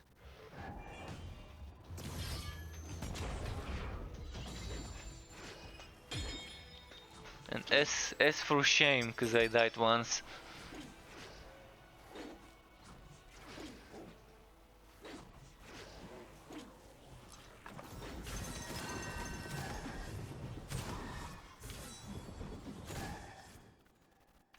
Four days is yeah. 4 days is pretty close.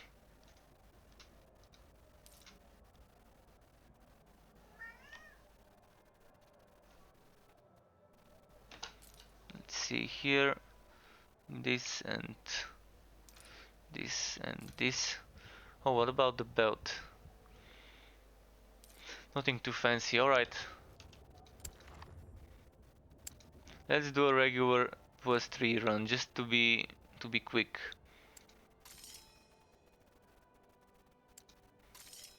Six maps in a row run.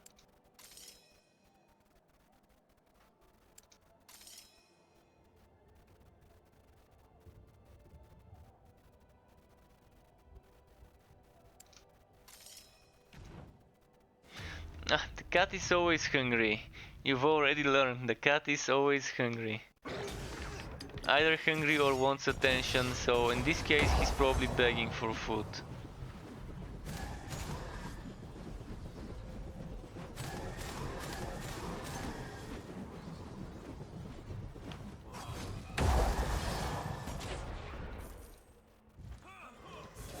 Oh, oh, oh.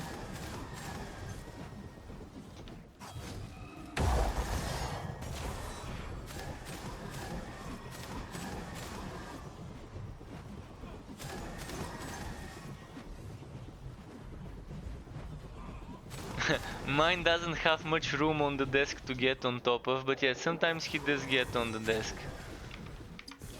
Right in front of the monitors is when cats want attention, they try to stay in front of you.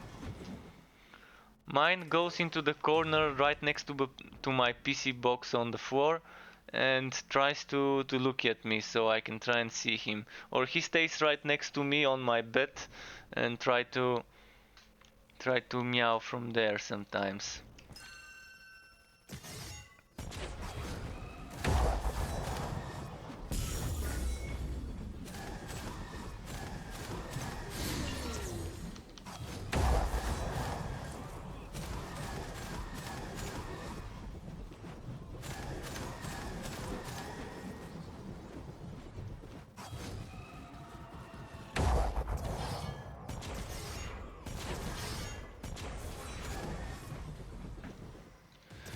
Okay, let's keep moving. And you can see I'm very slow now. So now my damage is much higher than the other setup, but I'm slower. But I can do up to 19,000 hits with the spinny skill.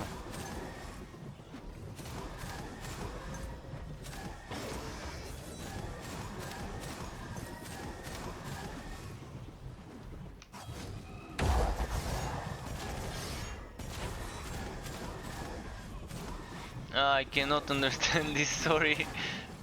Oh, and yeah, I'm going to be spinning for 4 more days. Like a true fidget spinner. Getting that fidget spinner vibe going on. I mean, I did a lot of non-spin to win stuff today. People asked me to do toxic based stuff. They asked me to do fire based stuff. They asked me to do ranger mage. So I did a fire based ranger mage in one of them to do 3 in 1. I did 3 in 1, and then with the other one I did some toxic stuff with the 2 of the 3 possible toxic skills in the game. You can trade freely, like Path of Exile. You can trade. You can go into someone's game, or they can invite you in theirs, and you can click on their name on their head here, and then you can do trade. Trade window would open, and you can trade money. You can trade affinity, so you have goats, affinity, and you have items that you can trade. Not sure about productivity, whether it would be tradable, but there is gonna be another resource called productivity that we earn to build housing projects for the end game.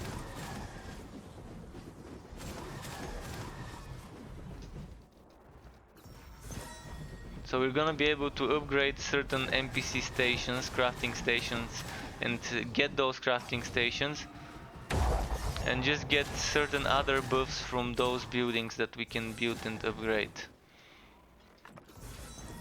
And for that we're gonna need productivity, and productivity we get by completing dungeons. The higher the monsters you kill, the more productivity you get. So you'd wanna be pushing harder and harder levels maybe. Or speedrunning easier ones, which always seems to be good when it's about certain things like that.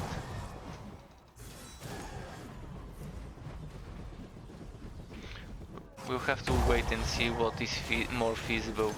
Pushing lower level for productivity and speedrunning it, or pushing harder levels but taking longer.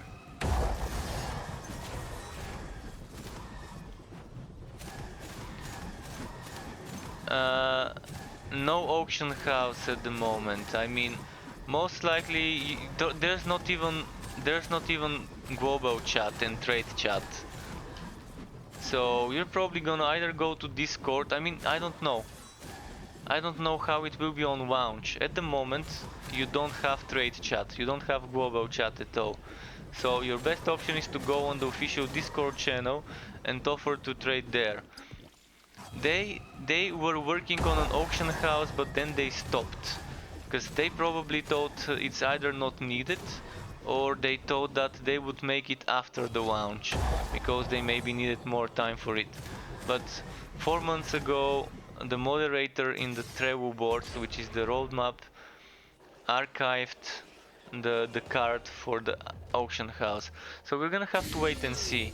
When the game launches, maybe there's gonna be improvements, maybe there's gonna be global chat, maybe there's gonna be other things that support us. But what we would have probably is there's probably gonna be websites like poe.trade. Probably someone would make such a website where people would be able to post the items they wanna sell and their name, and look for items that others are selling.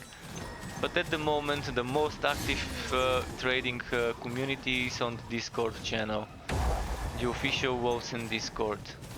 This is where you can find some people trading even now.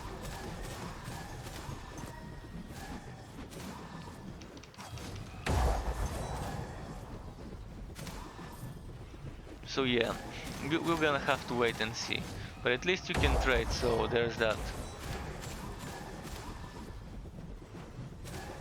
Those extra potion slots will not be used, they will be removed. Those are leftovers from the alpha.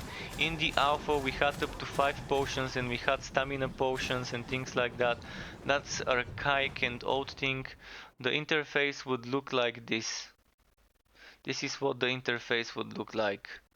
So You can see 2 potions, 5 skills, and one of the skills you unlock after you complete the story with some endgame buildings. And yeah, 5 skills together with left and right mouse button, that's 6 skills and basic attack. In the middle you see this is apocalyptic form, so as this goes up your apocalyptic form gets recharged. There's gonna be 4 different apocalyptic forms which are transformations, similar to how it is in Chaos Bane you kind of get Bloodlust mode, how in Torchlight 3 you get Relic mode, and how in Darksider Genesis you have apocalyptic form, actually the exact same name there is used. And this is your willpower, this is your rage on that other side. You can see a little bit of rage here. So yeah, a lot of stuff. A lot of stuff.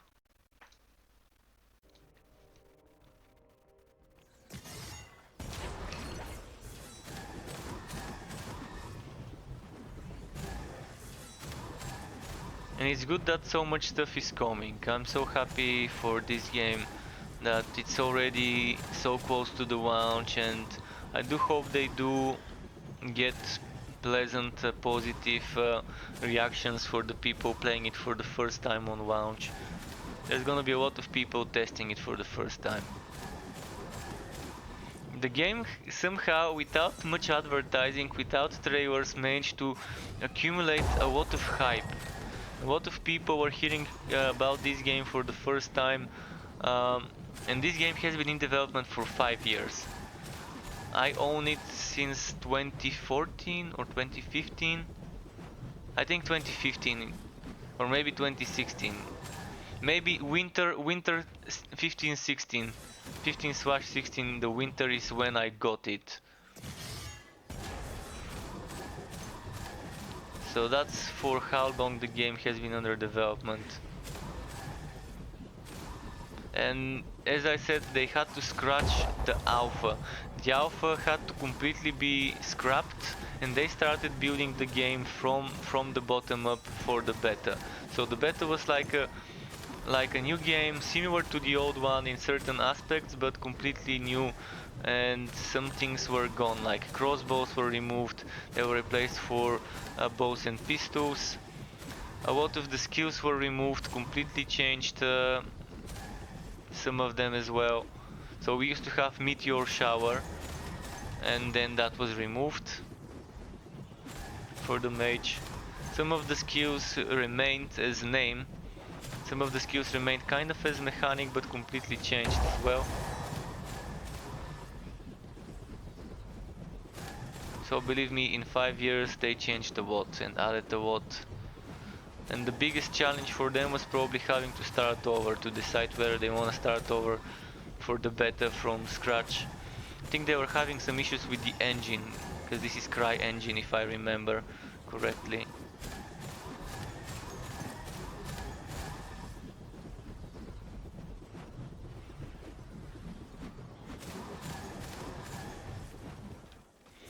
Alright, like this.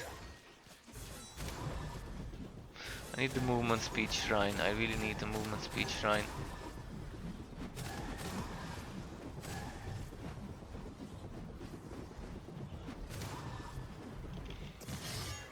Boom.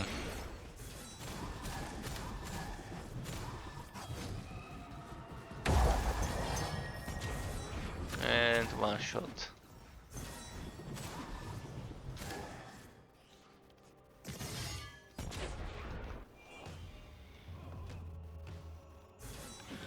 We will kill it. We will kill them all. With fire, without fire.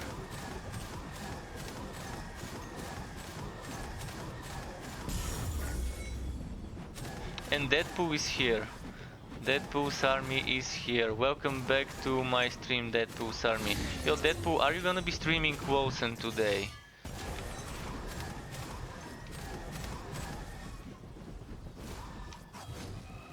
Because I'm thinking of raiding some of the people I know after my stream. If I remember, because yesterday I think I forgot. Oh, okay. Oh, kill my character. Did someone use it? Okay, let's kill it. Let's kill it. Sorry, I didn't have my browser on to see that you use this. There we go, we killed it. We killed the character. Let's do it twice, just so we know that it's been done. Just in case.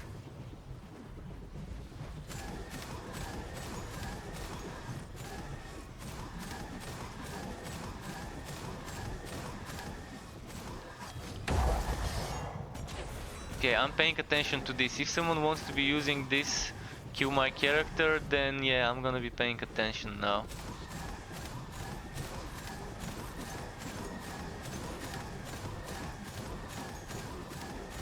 When I was showing some of those screenshots, I switched to a different tab, and yeah.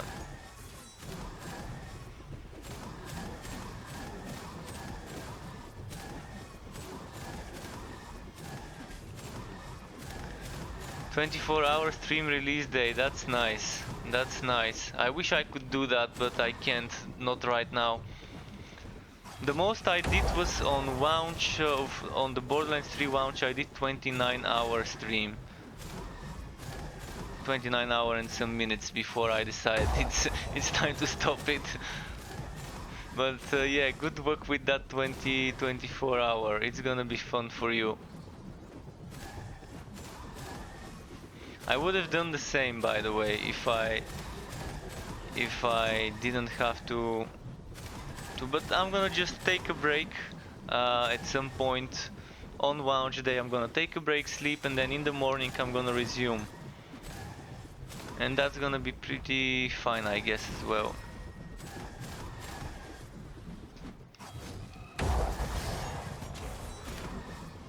But yeah, I normally have to stop streaming between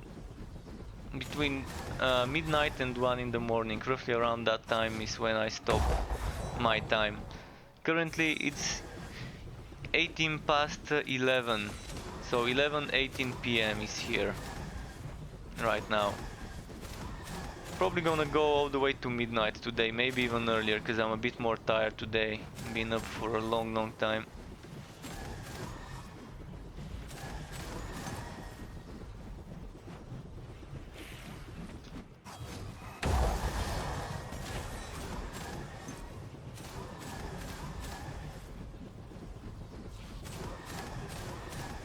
Is this the boss room? Oh, it's up there. Wow, that's a long way.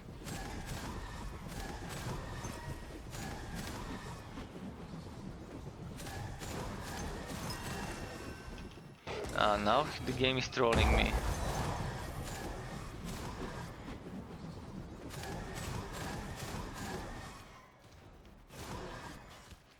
Shit. I'm not even gonna pick this one. It's a breastplate. It's not gonna have the 9% rage based stuff.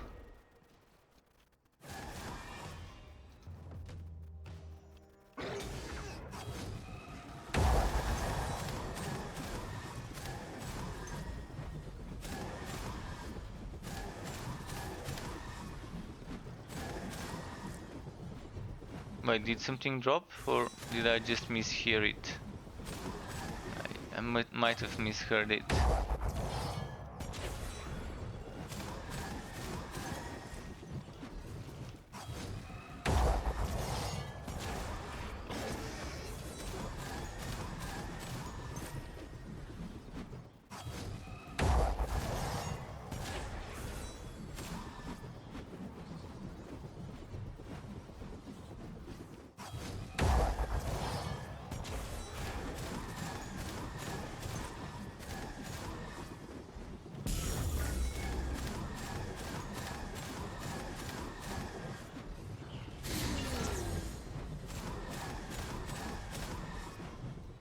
Okay, moving on.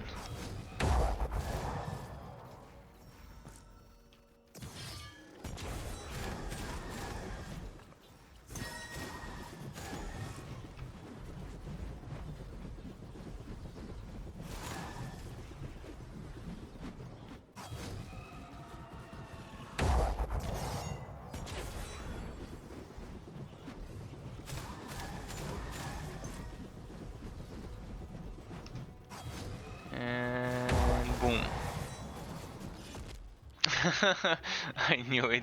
As soon as I saw spear bearers, 3 of them, I was like, okay, how many of those are gonna hit me?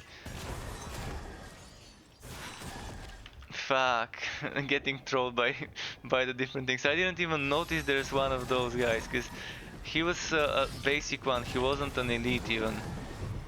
He didn't show up as a red icon on the map.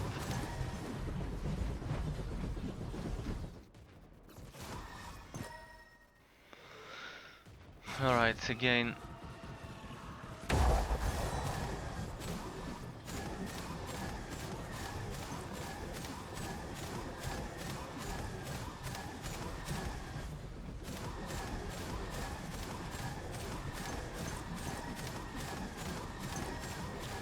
Ah.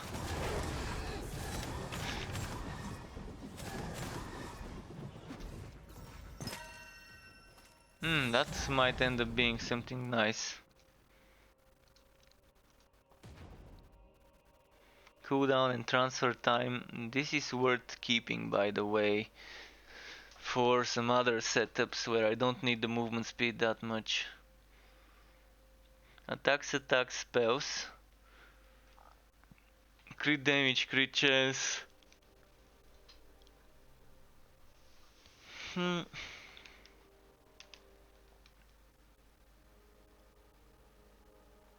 Such low crit chance and crit damage, it's like trolling.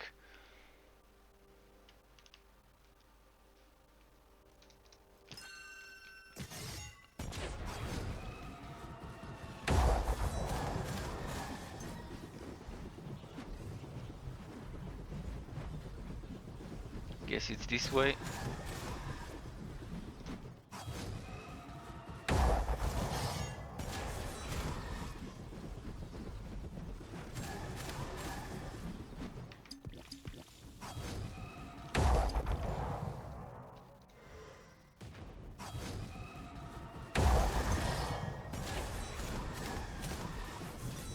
Oh no.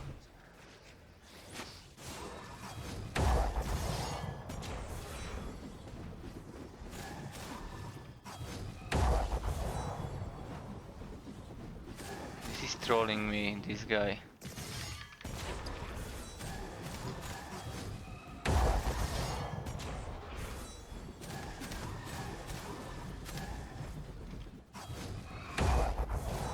See, he keeps teleporting just before I attack him.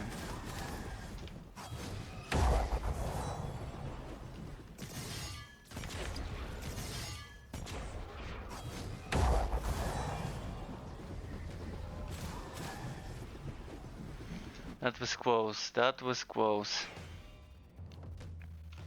Oh, what's with those spammers? Again, fucking spammers, every day. Every day.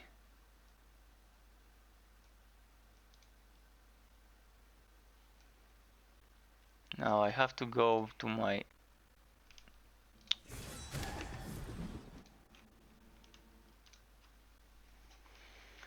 I have to go to my software here and then reset the chat cache on the screen. There we go.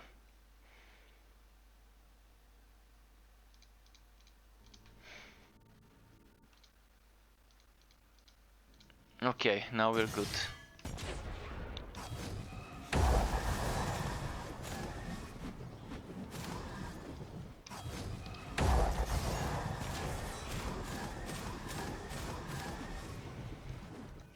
The fucking bots. When I had forward only chat, this was not happening, but forward only chat is kind of bullshit. To be forcing people to follow me to chat, it seems like a bad thing to do. Yet look at those bots, every day there's one. They probably laugh, yeah, they love the spinning.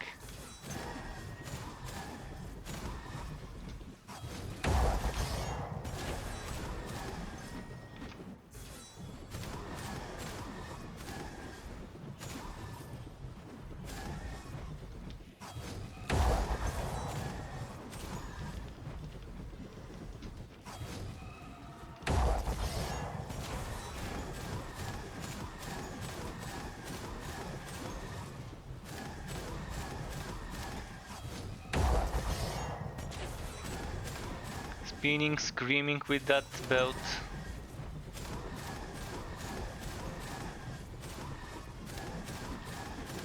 Definitely not the way. I didn't even know I had it. I didn't know I had it enabled on my chat until a few days ago where someone pointed it out to me. So I'm not sure why it was even enabled. Is it enabled by default? Has it been like that since forever? No idea how it was.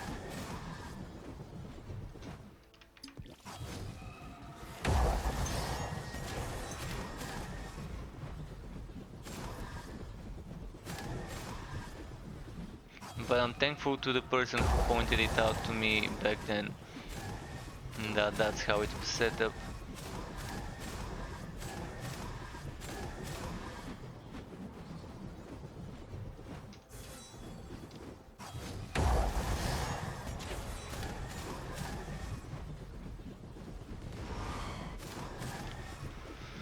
Okay, we're getting close to the boss, and that's probably map 6 out of 6, if I remember correctly.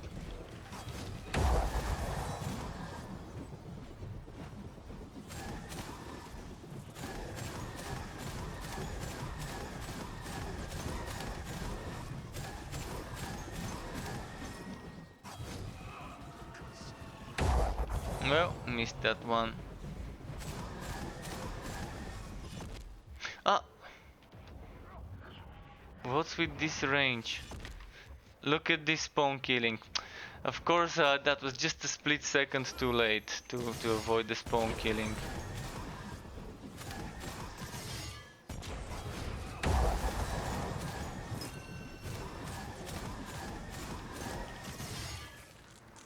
No!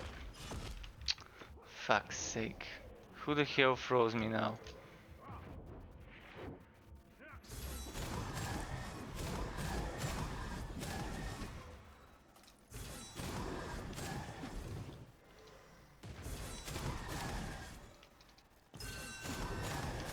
Okay, let's see.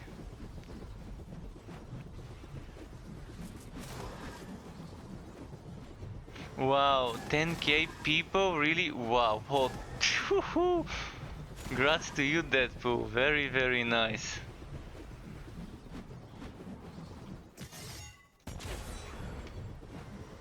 That's a lot of followers, dude. And that's 10 people. Was it 10 people watching him? 10k people watching him at the same time, or? So hosting with 10k people, that must have been amazing. What were you playing? Were you playing WoW, or were you playing something else? Because I've been seeing you playing WoW a lot when I look at Discord.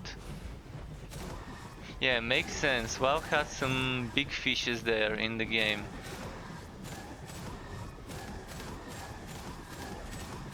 Big fishes in the game for sure. We'll see if there's gonna be big fishes in Wolcen. But Wolcen first needs to gain momentum. Needs to gain momentum and popularity, but if some of the big Diablo and Path of Exile streamers start streaming Wolcen on launch day, that's gonna bring a lot of people into the game.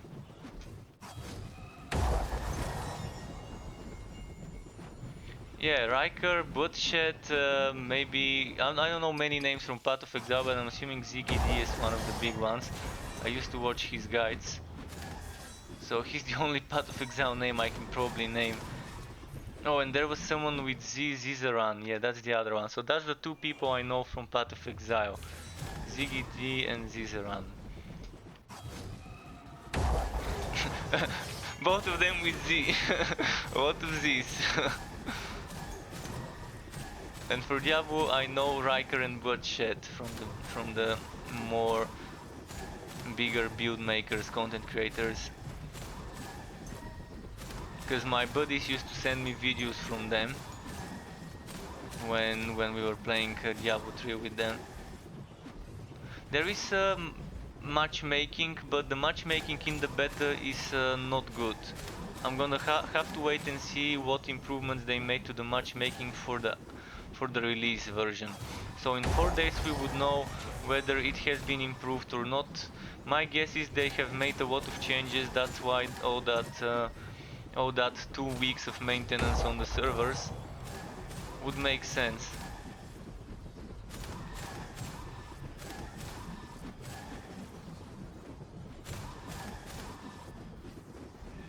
Nice, it's nice that he's hosted you a few times.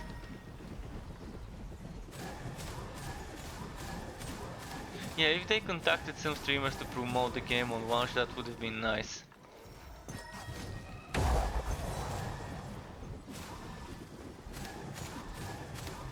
I mean, it's probably not that expensive to pay a streamer for a few hours of streaming the game for promotion. Give them a free copy of the game, give them some whatever they charge.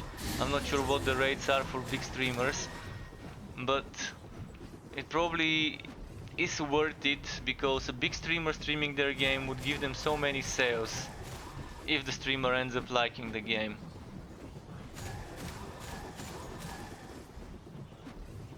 So it's definitely gonna pay off in the end.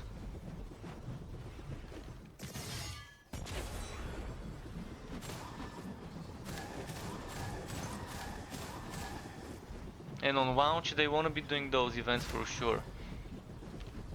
I think what they need to do is make monthly or weekly or whatever dev streams, so that people can watch the dev streams, get some inside scoop on things that are to come. Even if they do it once a month, it's gonna be nice. Just a show of the devs, maybe with some streamers, some of the big names that they can get, talking about things that are to come on camera in some studio or whatever. The same way other companies do with some news dev streams. I haven't seen a Wolcen dev stream. Maybe there have been some in the past, but I've missed them because I don't remember a single one. But it's a small studio. Probably there isn't someone that wants to do this.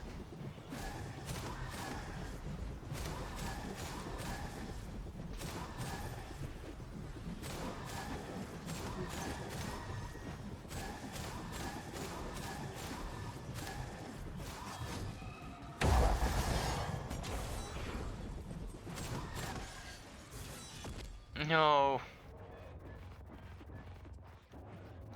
This slow speed is so annoying. Now I'm probably gonna get spawn killed. Maybe not. I managed to survive.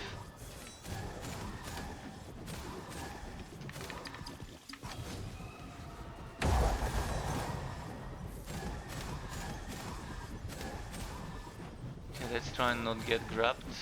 There we go. He couldn't grab me, so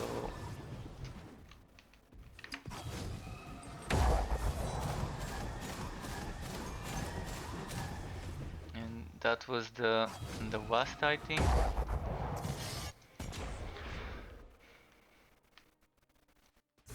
Yeah, if they give them copies to give away during the streams, that's gonna be pretty nice marketing as well. Wait, what happened? Oh, this happened. I glitched it, I glitched it. I need to go to the main menu and walk back in.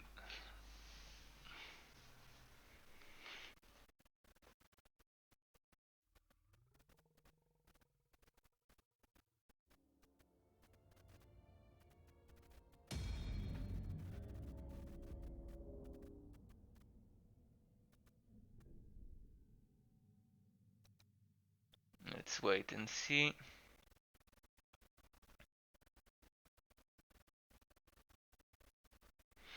Deadpool, have you decided what build you wanna be playing on launch? Like your first build you wanna try once you reach endgame and gear up? Are you gonna be doing Necro? And are you gonna be duplicating any of your skills, like using two of the same skill? I'm wondering if we are gonna be able to duplicate the Necro skills to use two of the summons skills at the same time. Like, I would love to duplicate my ranged zombies to have 6 of them instead of 3. But not sure whether that's gonna be allowed to duplicate this skill. We know that there's gonna be duplication of skills, we just don't know which skills and what the costs would be.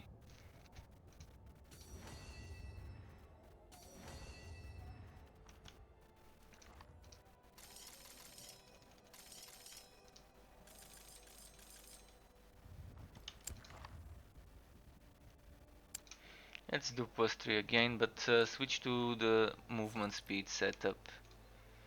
I want my movement speed farming setup.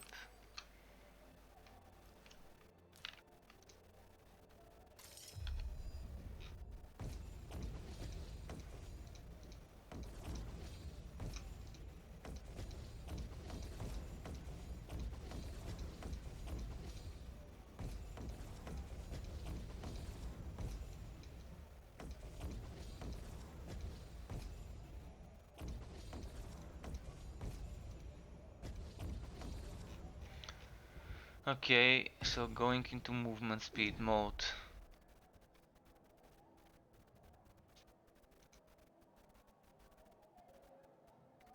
You message a community manager. Did you message Jessica? Because I think she's the only community manager that I know. Jessica. I'm not sure at what time on Thursday it will be. Not sure at what time, probably around noon. We'll see. I'm assuming around the middle of the day, French time, UK time maybe. We'll see. I'm not sure what time zone they wanna time it to, but they definitely wanna give themselves some business hours on launch day to be able to support any things that might happen during that time.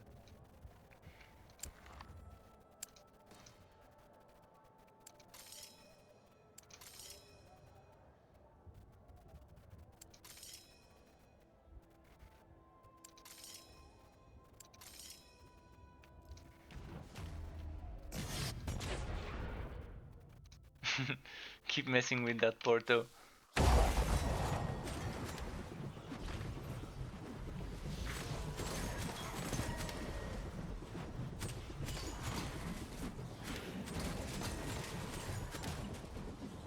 So you can see the difference between the tempo of this one and the previous one.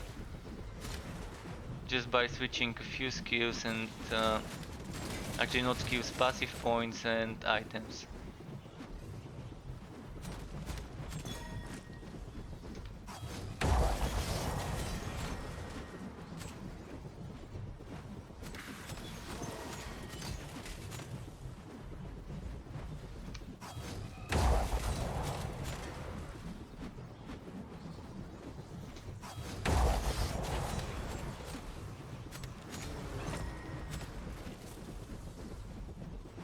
I also hope it will be a smooth launch. We'll see though, we'll have to wait and see.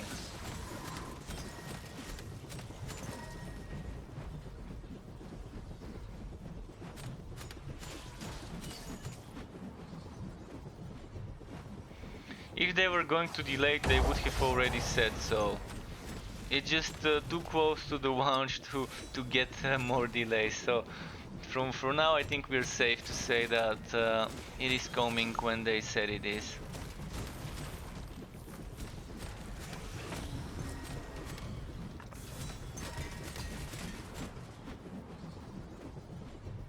It was a good move, by the way, delaying this, because you see, between the 1st and the 13th, some people don't get paid straight on the 1st, and if it launched on the 31st, it would not have been a good move if it launched at the end of the month. But kind of in the middle of the month is nice, because even people who pay on the 1st, on the 5th, on the 10th would have gotten their salaries and might have gotten the game before the release, ahead of it.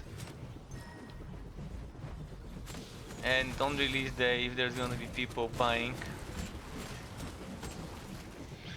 it's never nice to be right at the end of the month, but in the middle of the month it's always a good strategic move.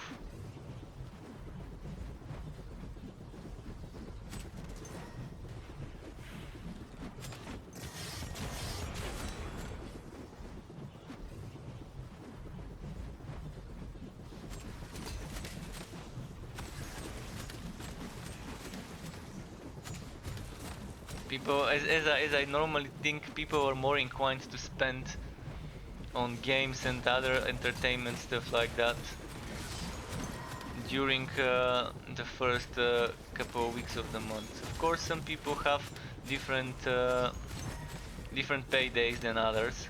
I mean, I've heard of people that get paid close to the end of the month, but not at the start.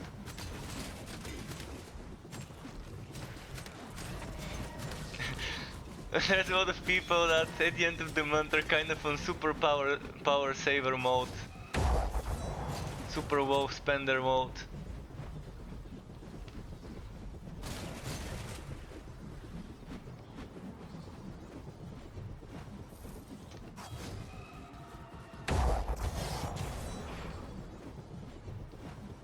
Wait, where? Oh, I see where I missed my. But here batch. We already have one, but let's pick it up. This actually has a very nice text to it. Very nice text about the whole history of this item, how it has been passed down from clan leader to clan leader. A lot of battle has been here until someone joined the clan, appointed himself the leader, and threw this armor together to the wood pile with some other junk. Some of those items have very fun flavor text to them.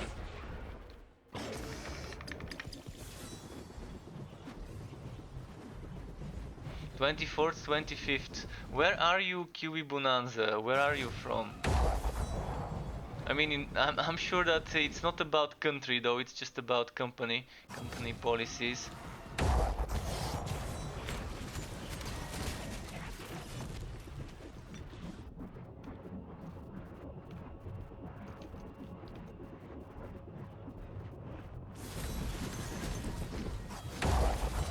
Are you a Kiwi? Are you? Oh, you're from the Netherlands. Okay, so you're not a real Kiwi.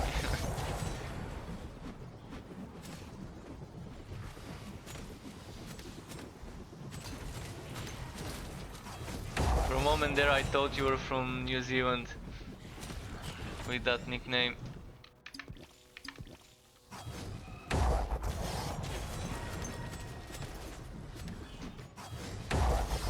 Oh shit! How am I so bad with the aims of those charges?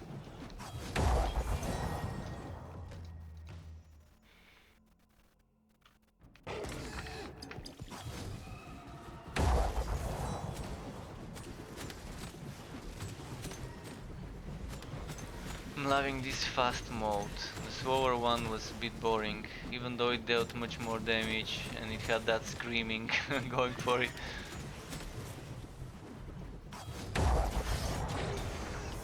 The Butcher Bastion, by the way, is a good budget armor before you find the rage based damage armor.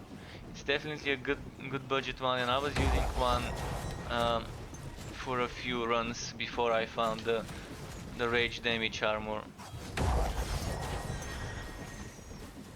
So this is good because it gives you max willpower and rage. I mean, it's not as good as getting 9% damage per 100 unspent, but it's still something.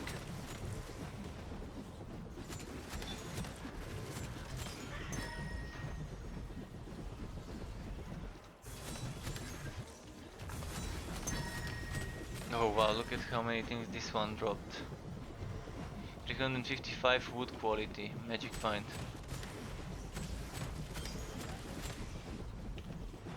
No wonder.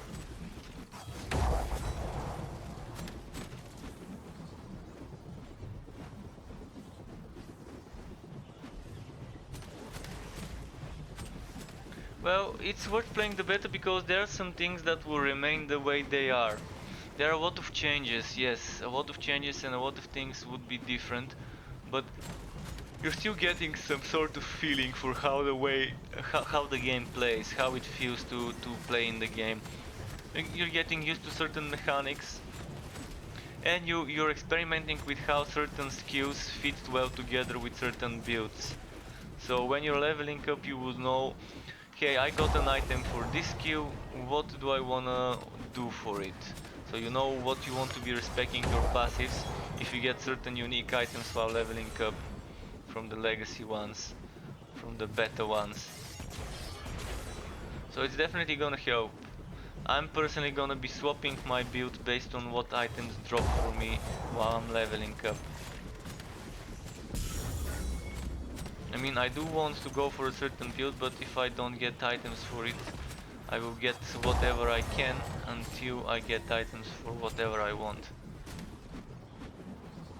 Well, minions in here is something that's gonna be interesting because we've never seen how exactly they work.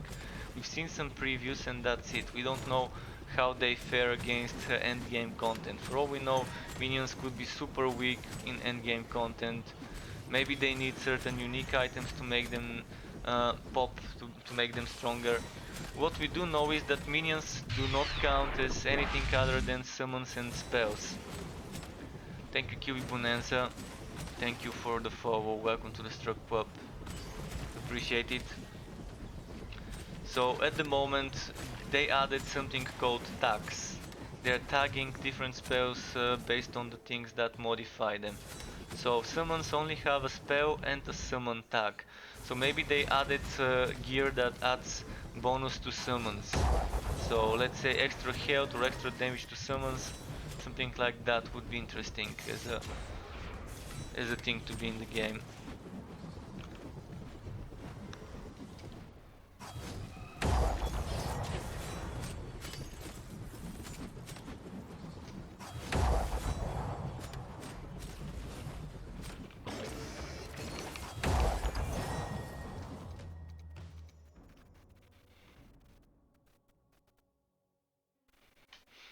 The trial belt and the smile of the searing sun. Look up smile of the searing sun and you're gonna see what it does. I mean, it's not that OP as the trial belt, but the trial belt is OP, yeah.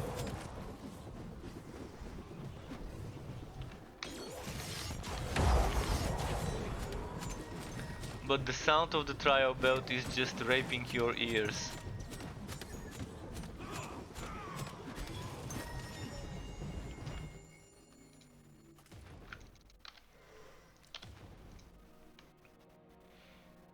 Yeah, 11%. Tier. Trash tier gear. Dropped it here.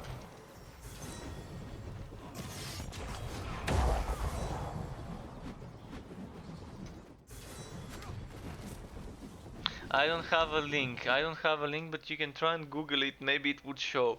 Smile of the searing sun. Let me try and find it.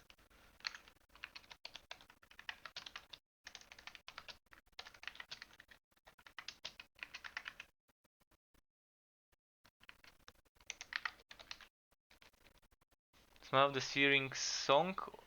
It's Smile of the Searing Song. Song, not sun. I thought it was sun, so it's Searing Song.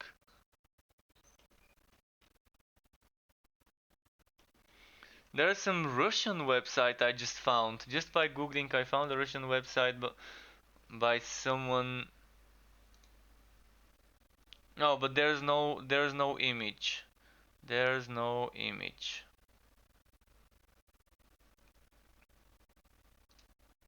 Oh, there we go. There we go.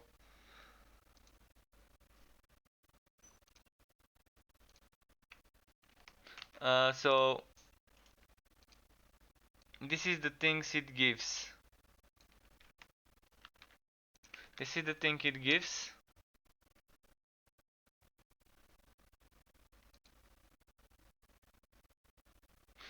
This is very badly written, but your attack applies weakness. You're able to apply weakness. And this is the image. Let me copy image location. So it's from some Russian Wolcen website. This is the link from where I'm seeing this. This is the link that I'm looking for that.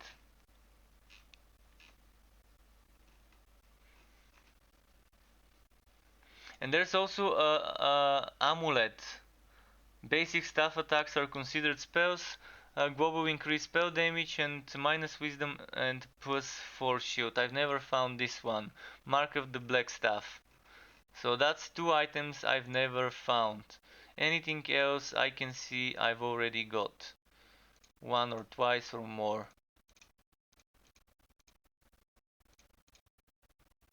So yeah, I don't see anything else.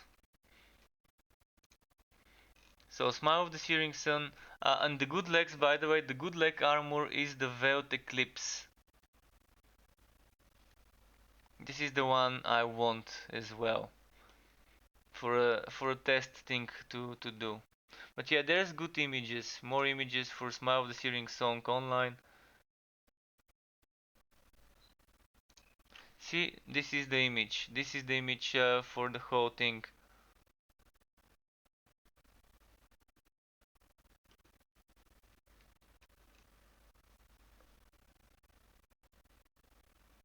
Alright, let me go back to the stream. Where was it? Chat. There we go. So this armor is amazing because it really converts all the force shield into HP.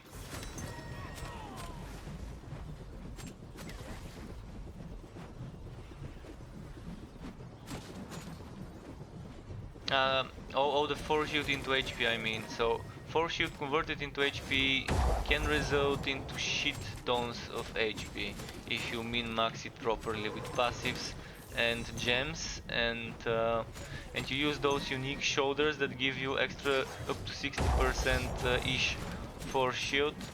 I have those 2 shoulders and one of them gives me 25% force shield, the other one 28% force shield. And if you stack a ton of force shield gems with those shoulders, as I said, someone has managed to get 25,000 HP in the beta with that and still do 10,000 damage.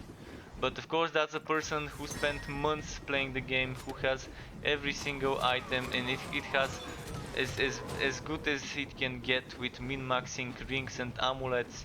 And rings and amulets are some of the hardest things to min-max. Rings, amulets and belts.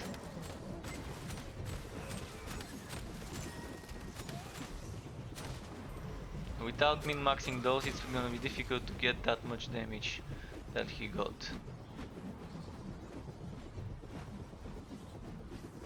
And I've not seen this myself. Some of my viewers have told me that they've seen the person doing 10,000 damage with 25,000 HP via this setup.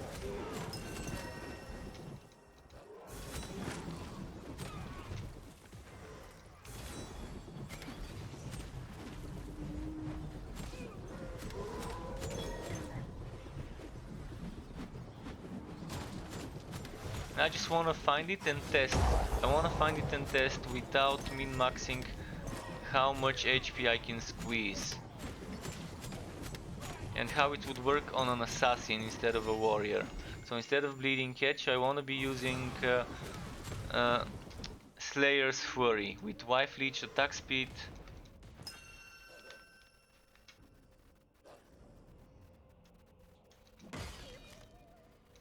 So 38, let's compare, 38, 40, 22, 23, 20, definitely an upgrade. Alright, sacrifice to the wood gods.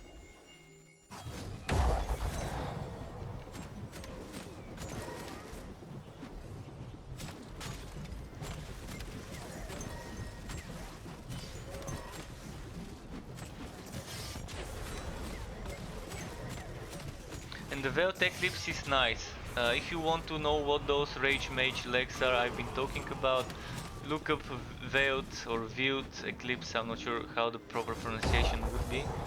But yeah, the Veiled Eclipse is pretty strong for shadow setups.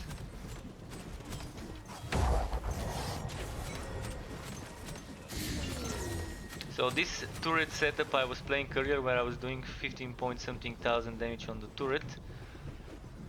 This one with the Veiled Eclipse could do so much more damage. So much more damage on the turret. Probably close to 20,000, 25,000 maybe when min-max with proper accessories.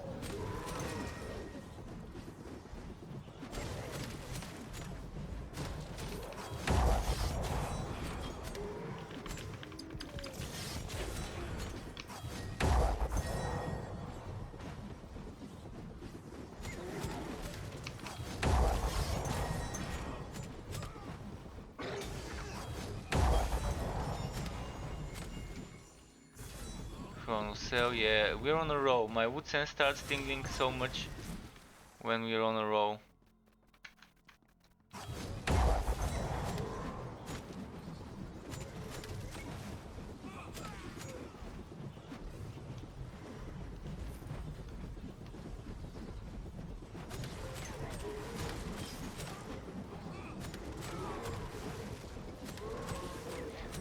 Yeah, that's good for people to know their things. I mean, some people have been telling me to not play Torchlight Frontiers to not get burned out, but I still managed to level up 3 characters all the way to 100 in it, and I never got burned out after thousands of hours spent into Torchlight Frontiers back at the time, now renamed to Torchlight 3. Different people, different things, but definitely if you think you're gonna get burned out, you know your best, you know yourself the best. So I know I'm not gonna get burned out, so I know I definitely could stream it, could play it, and in the meantime provide some people with some insights, info, how certain things work.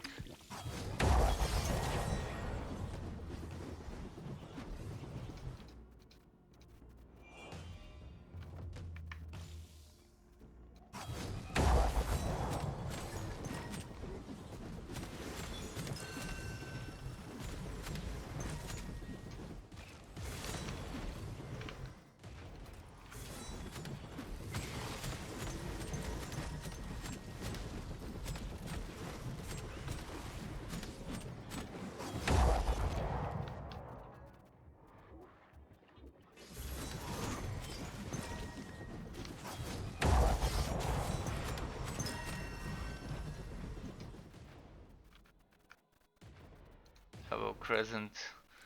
Let's just quickly check. Well, BS. Loads of BS after BS after BS dropping.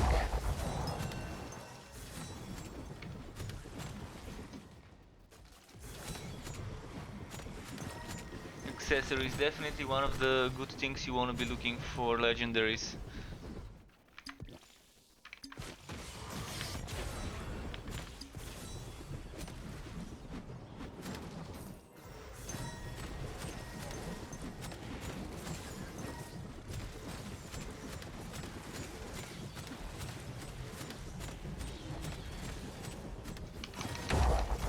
Okay.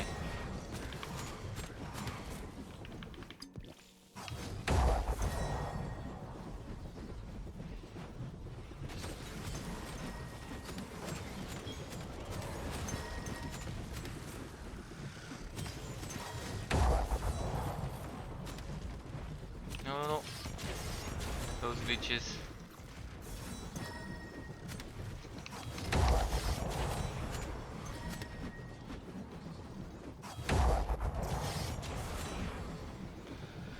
Uh,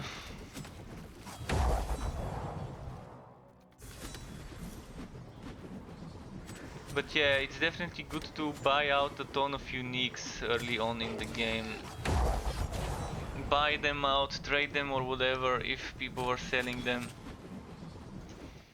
And that's why I'm gonna be trying to get all of the good gear before it ends up. Even if it's a new item, before people have figured out builds with the new items, they're gonna be something people really would want. Some of the people who are already doing YouTube videos and streaming, they would know which items are new compared to the beta, and there's probably definitely gonna be something that's not balanced as well in the new items. I doubt that all the new items would be very well balanced. If they are, then good. If they aren't, then it's good to have all of them in case one of them is super imbalanced for some builds.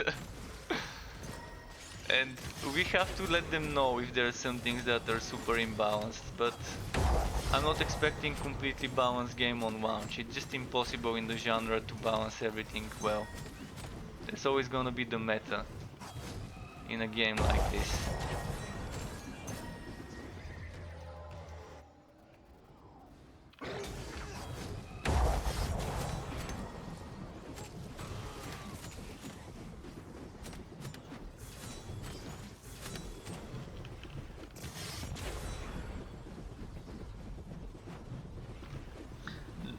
what I can tell you about the trading, by the way, I'm not sure if people didn't hear it earlier when I said it, but I've been saying it a few times today for people who haven't heard it already. It works like Path of Exile trading. You go into a party with a person, you invite him to a trade, and it opens a trade window. Then you put items on one side, the other person puts items on their side, and you click accept. You can trade money, which is gold. You can trade affinity, which is another resource for some endgame things. And then you can trade any type of item. Rings, amulets, belts, weapons, armors, anything that you can wear. You can even trade eneracts, probably. I guess you can.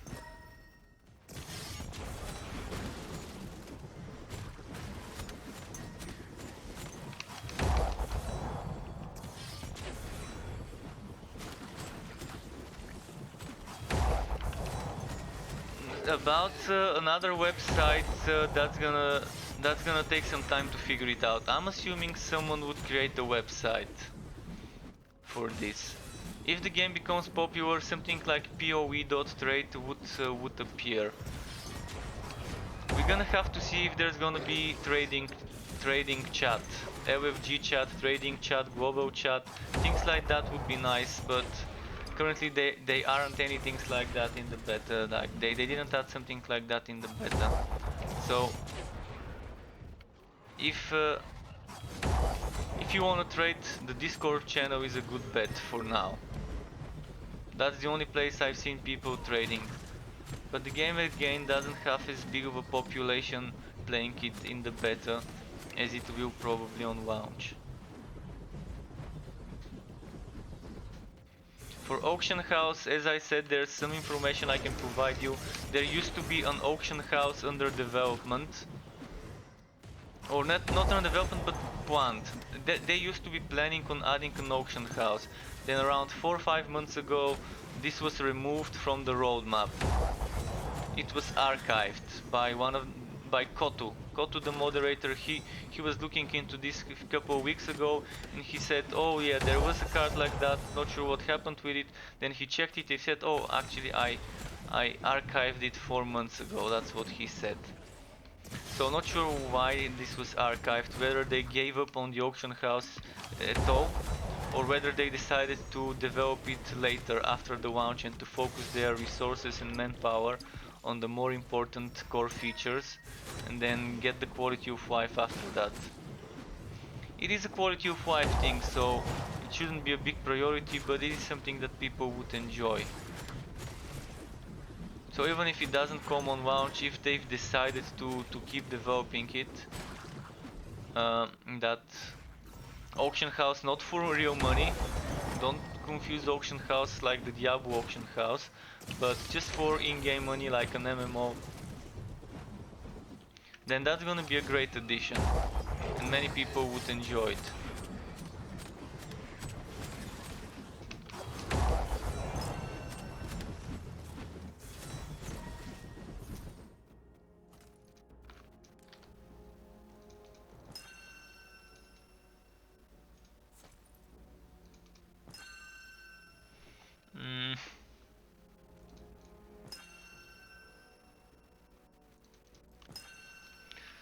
Alright, let's keep moving. Oh, it's already 5 past midnight. After I finish this 6 map run, I'm probably already on the 6th one anyways, I will probably just call it, we'll see. But yeah, I've been awake for quite some time.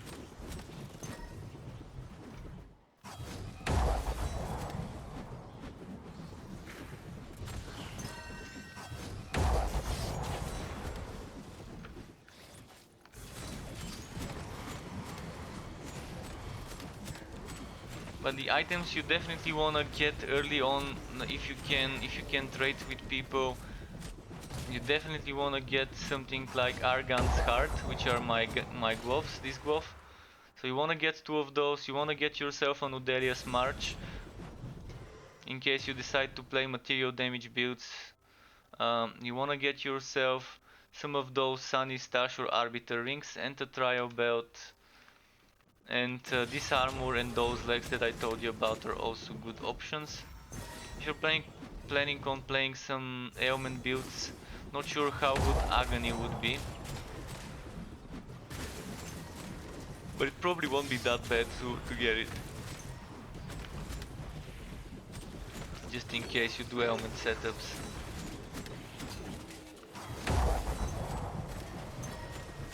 The 4 shield shoulders are also a good item worth taking.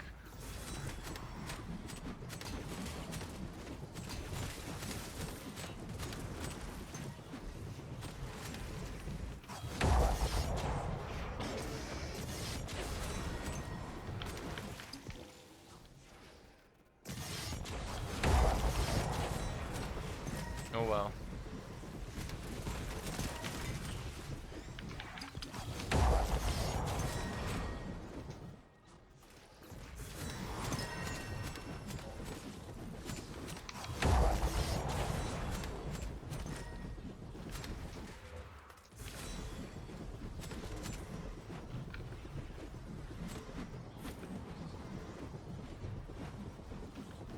Where is the... oh, there we go.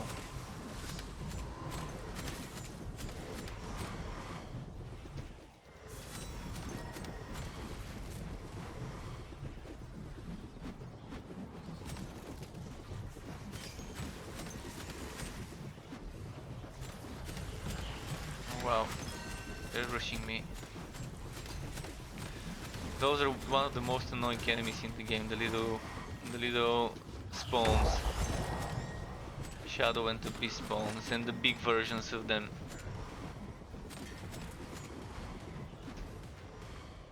That OP speed.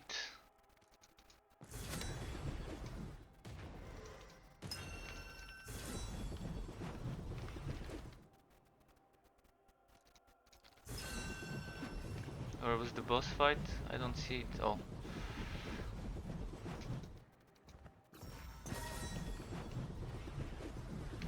It's over here somewhere.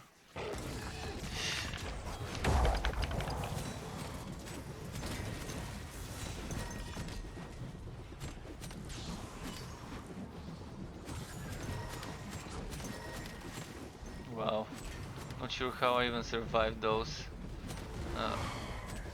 frontal assaults.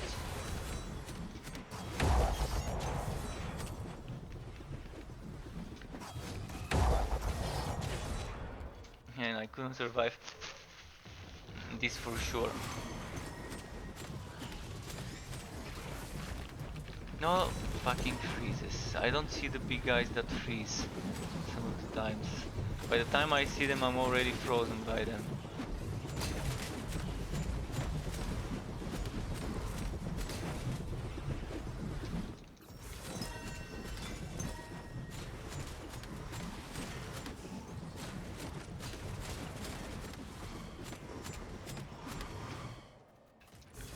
Scimitar, let's see.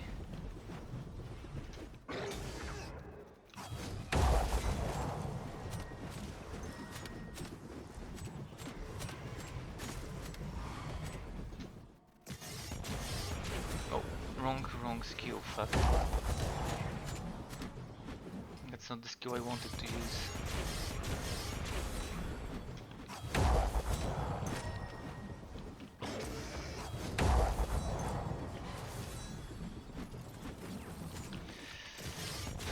Fuck.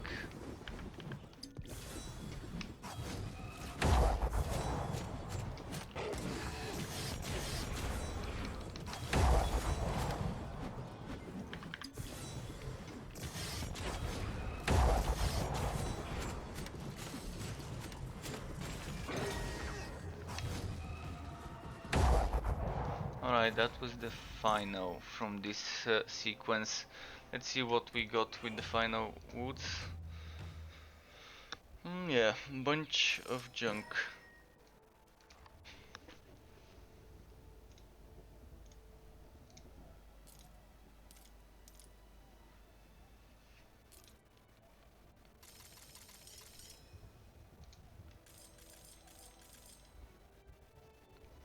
So I think that's gonna be it. I can check if there's anyone I can host quickly and see if there's anyone streaming Wolcen that we can host.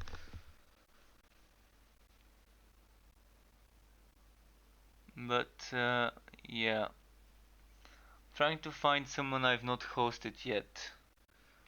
But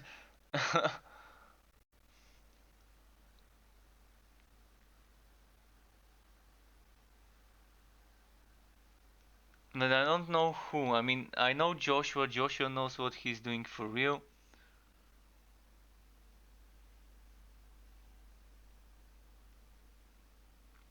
Or we can skip the raid for today.